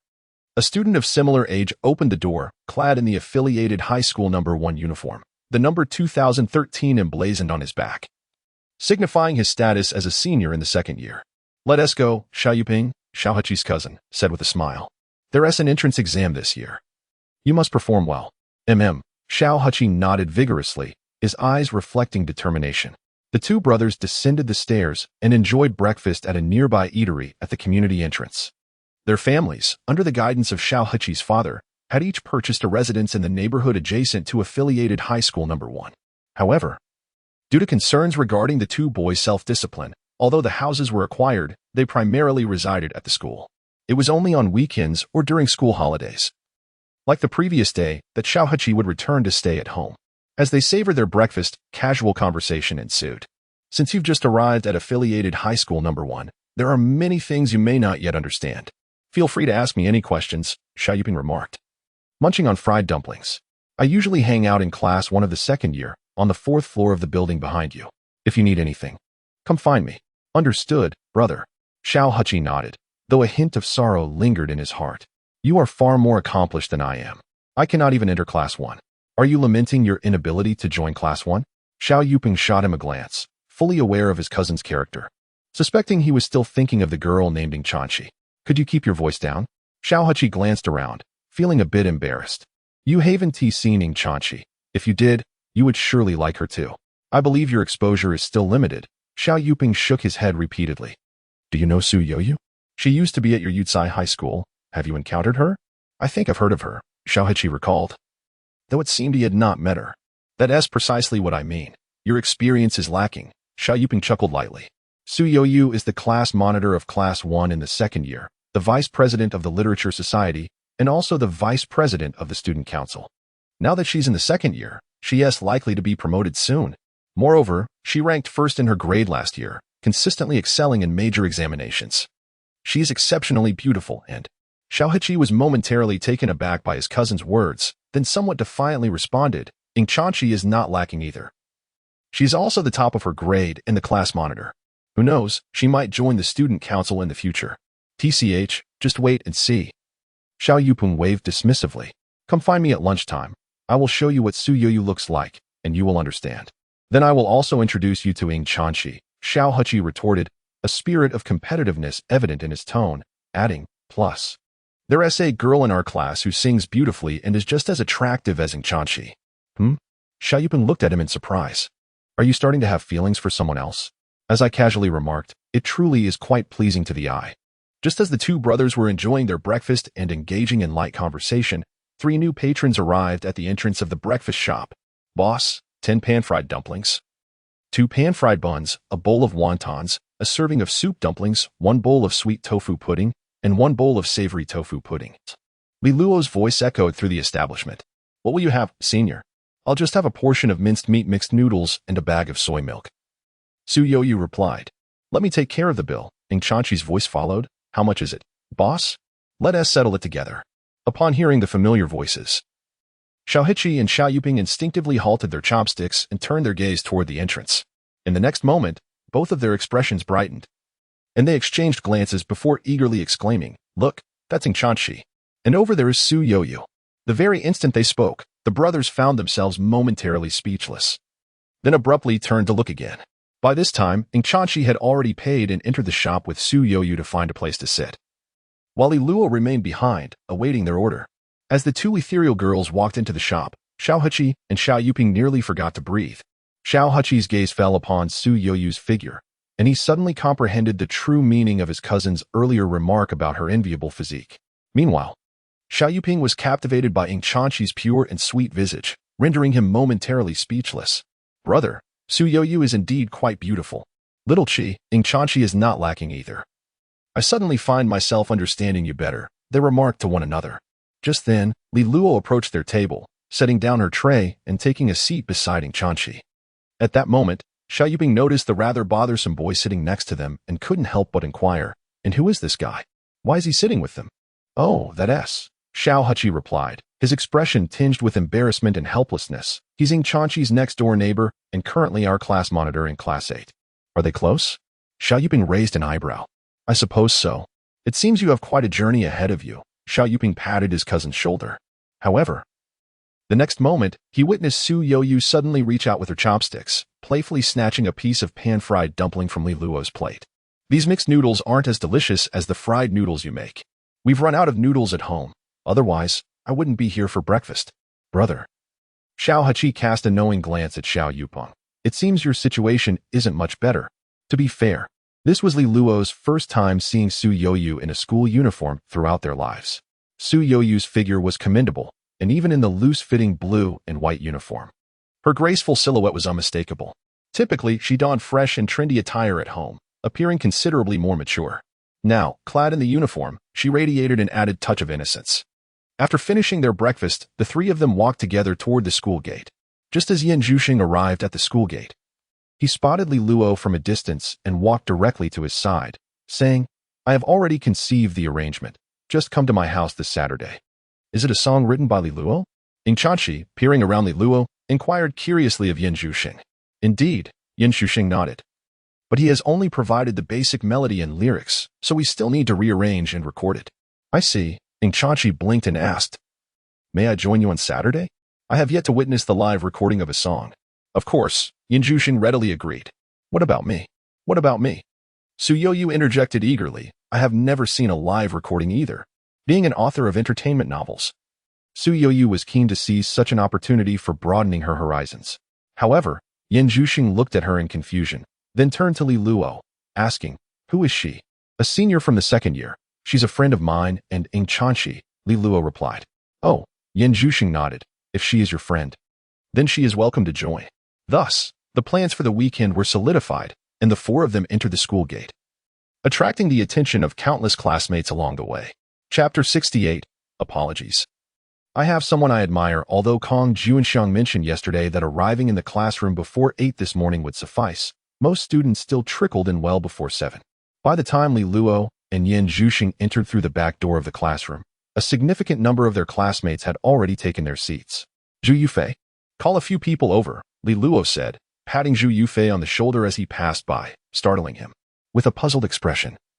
Li Luo looked down and noticed that Zhu Yufei was secretly engrossed in his phone. You nearly gave me a heart attack, class monitor, Zhu Yufei exclaimed. Turning to see it was Li Luo, his face displaying a mix of disbelief. I thought it was Teacher Kong. What are you watching? Li Luo inquired curiously, leaning in for a closer look, only to discover that Zhu Yufei was reading an online novel. What book is this? I'm not a celebrity, Zhu Yufei replied, showing Li Luo the screen. It's quite entertaining. The protagonist is romantically involved with 3 female stars. It's thrilling. Thrilling, my foot. He hasn't even made a move yet. Zhang Guowang chimed in, rolling his eyes. The protagonist is a total eunuch. Li Luo raised an eyebrow. Where did you two find this? Some site. Zhu Yufei shrugged. Oh. Li Luo nodded, returning to his seat expressionlessly. He set down his backpack. You'd better hide your phone well. Don't let teacher Kong catch you.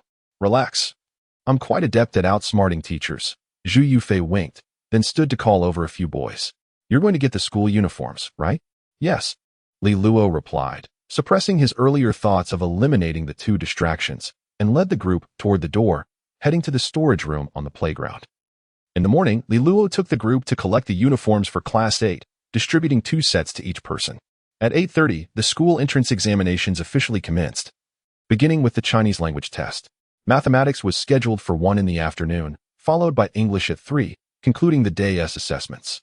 As history and science from middle school would become 6 elective subjects in high school, they were not included in this round of exams, which focused solely on the 3 main subjects. For Li Luo, this was a piece of moderately good news. After all, his performance in Chinese and English was significantly influenced by his memory palace technique, even without prior knowledge of the exam questions. He doubted he would fare worse than during the high school entrance exams. However, mathematics and science posed a greater challenge. Nevertheless, since this was just the entrance examination, Li Luo did not place much emphasis on scores. As long as he studied diligently after the term commenced, with the aid of his memory palace, if he still struggled, he might as well find a piece of tofu and end it all. In the days leading up to the exams, aside from focusing intently on classes post-exam, Li Luo devoted his remaining energy primarily to his regular writing and the recording of those 2 songs. However, there was still one issue at hand. The problems with your singing are quite numerous. The day after the entrance exams, on Tuesday, during the lunch break, Yan Zhuxing and Li Luo sneaked into an empty classroom on the 6th floor to practice singing. Due to Yan Zhuxing's high standards for the songs, Li Luo had been diligently practicing according to her expectations over the past few days. To speak frankly, his singing ability is certainly commendable among ordinary individuals. Yet when juxtaposed with a professional like Yan Zhuxing, the disparity is stark. So how long must I train? Li Luo inquired, his expression one of exasperation. Isn't it said that many singers are titans in the recording studio? Can't you just fix it in post-production? It is always better to be natural, Yan Zhuxing replied. Moreover, vocal skills require gradual practice and improvement. If you begin training now, you may not see significant progress this weekend, but with time, the advancements will become evident. Very well. Li Luo sighed, adding, as for the song Your Ring, I suggest we record your version directly. I'll only record waiting for you after class. Yan Zhuxing did not question the rationale behind this decision. She simply nodded and said, understood.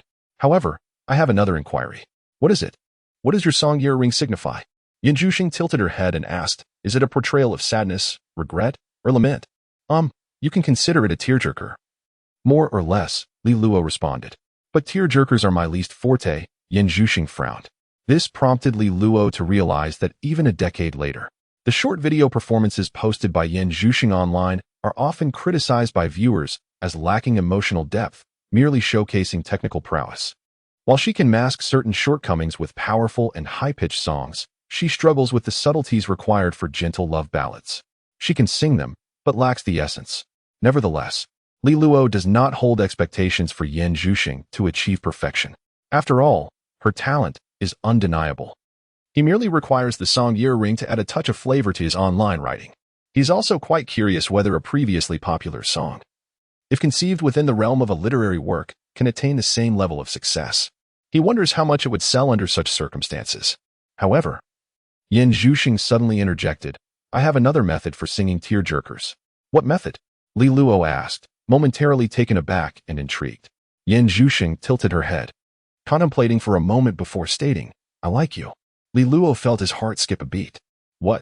You must reject me, Yan Zhuxing said, furrowing her brow, and earnestly continued, I've read some novels where the female protagonist experiences emotional turmoil, and I need to tap into that feeling. Li Luo twitched his lips, pondering the absurdity of this approach, unable to resist asking, is this your method? Immersive role-playing? Yan Zhuxing blinked. In any case, let's give it a try. Very well. Li Luo swallowed hard, suddenly adopting a serious demeanor. I am ready. Good. Yan Zhuxing, noticing his earnest demeanor, composed herself and took a deep breath before meeting his gaze once more. Li Luo, I have feelings for you, she confessed candidly. Truth be told, even if her declaration were insincere, being confessed to by a girl like Yin Zhuxing would undoubtedly quicken one's heartbeat. The afternoon sunlight streamed through the window, casting a gentle glow upon her delicate profile, where light and shadow intertwined gracefully upon her fair visage, prompting an instinctive suspension of breath. Li Luo averted his eyes and, with great difficulty, replied, I'm sorry, but I already have someone I care for. Upon hearing his words, Yin Zhuxing silently closed her eyes. She picked up a guitar beside her, her fingers delicately strumming the strings. In her mind, she strained to recall various poignant moments from the film she had watched, intertwining them with the bittersweet emotions of her recent rejection. As her feelings surged, she gently pressed her lips together, a hint of bitterness evident as she sang softly, The circle traces my fingerprints, imprinting upon my lips. Li Luo stood across from her, momentarily taken aback. Sensing the nuanced emotions embedded within the lyrics, a touch of astonishment flickering within him.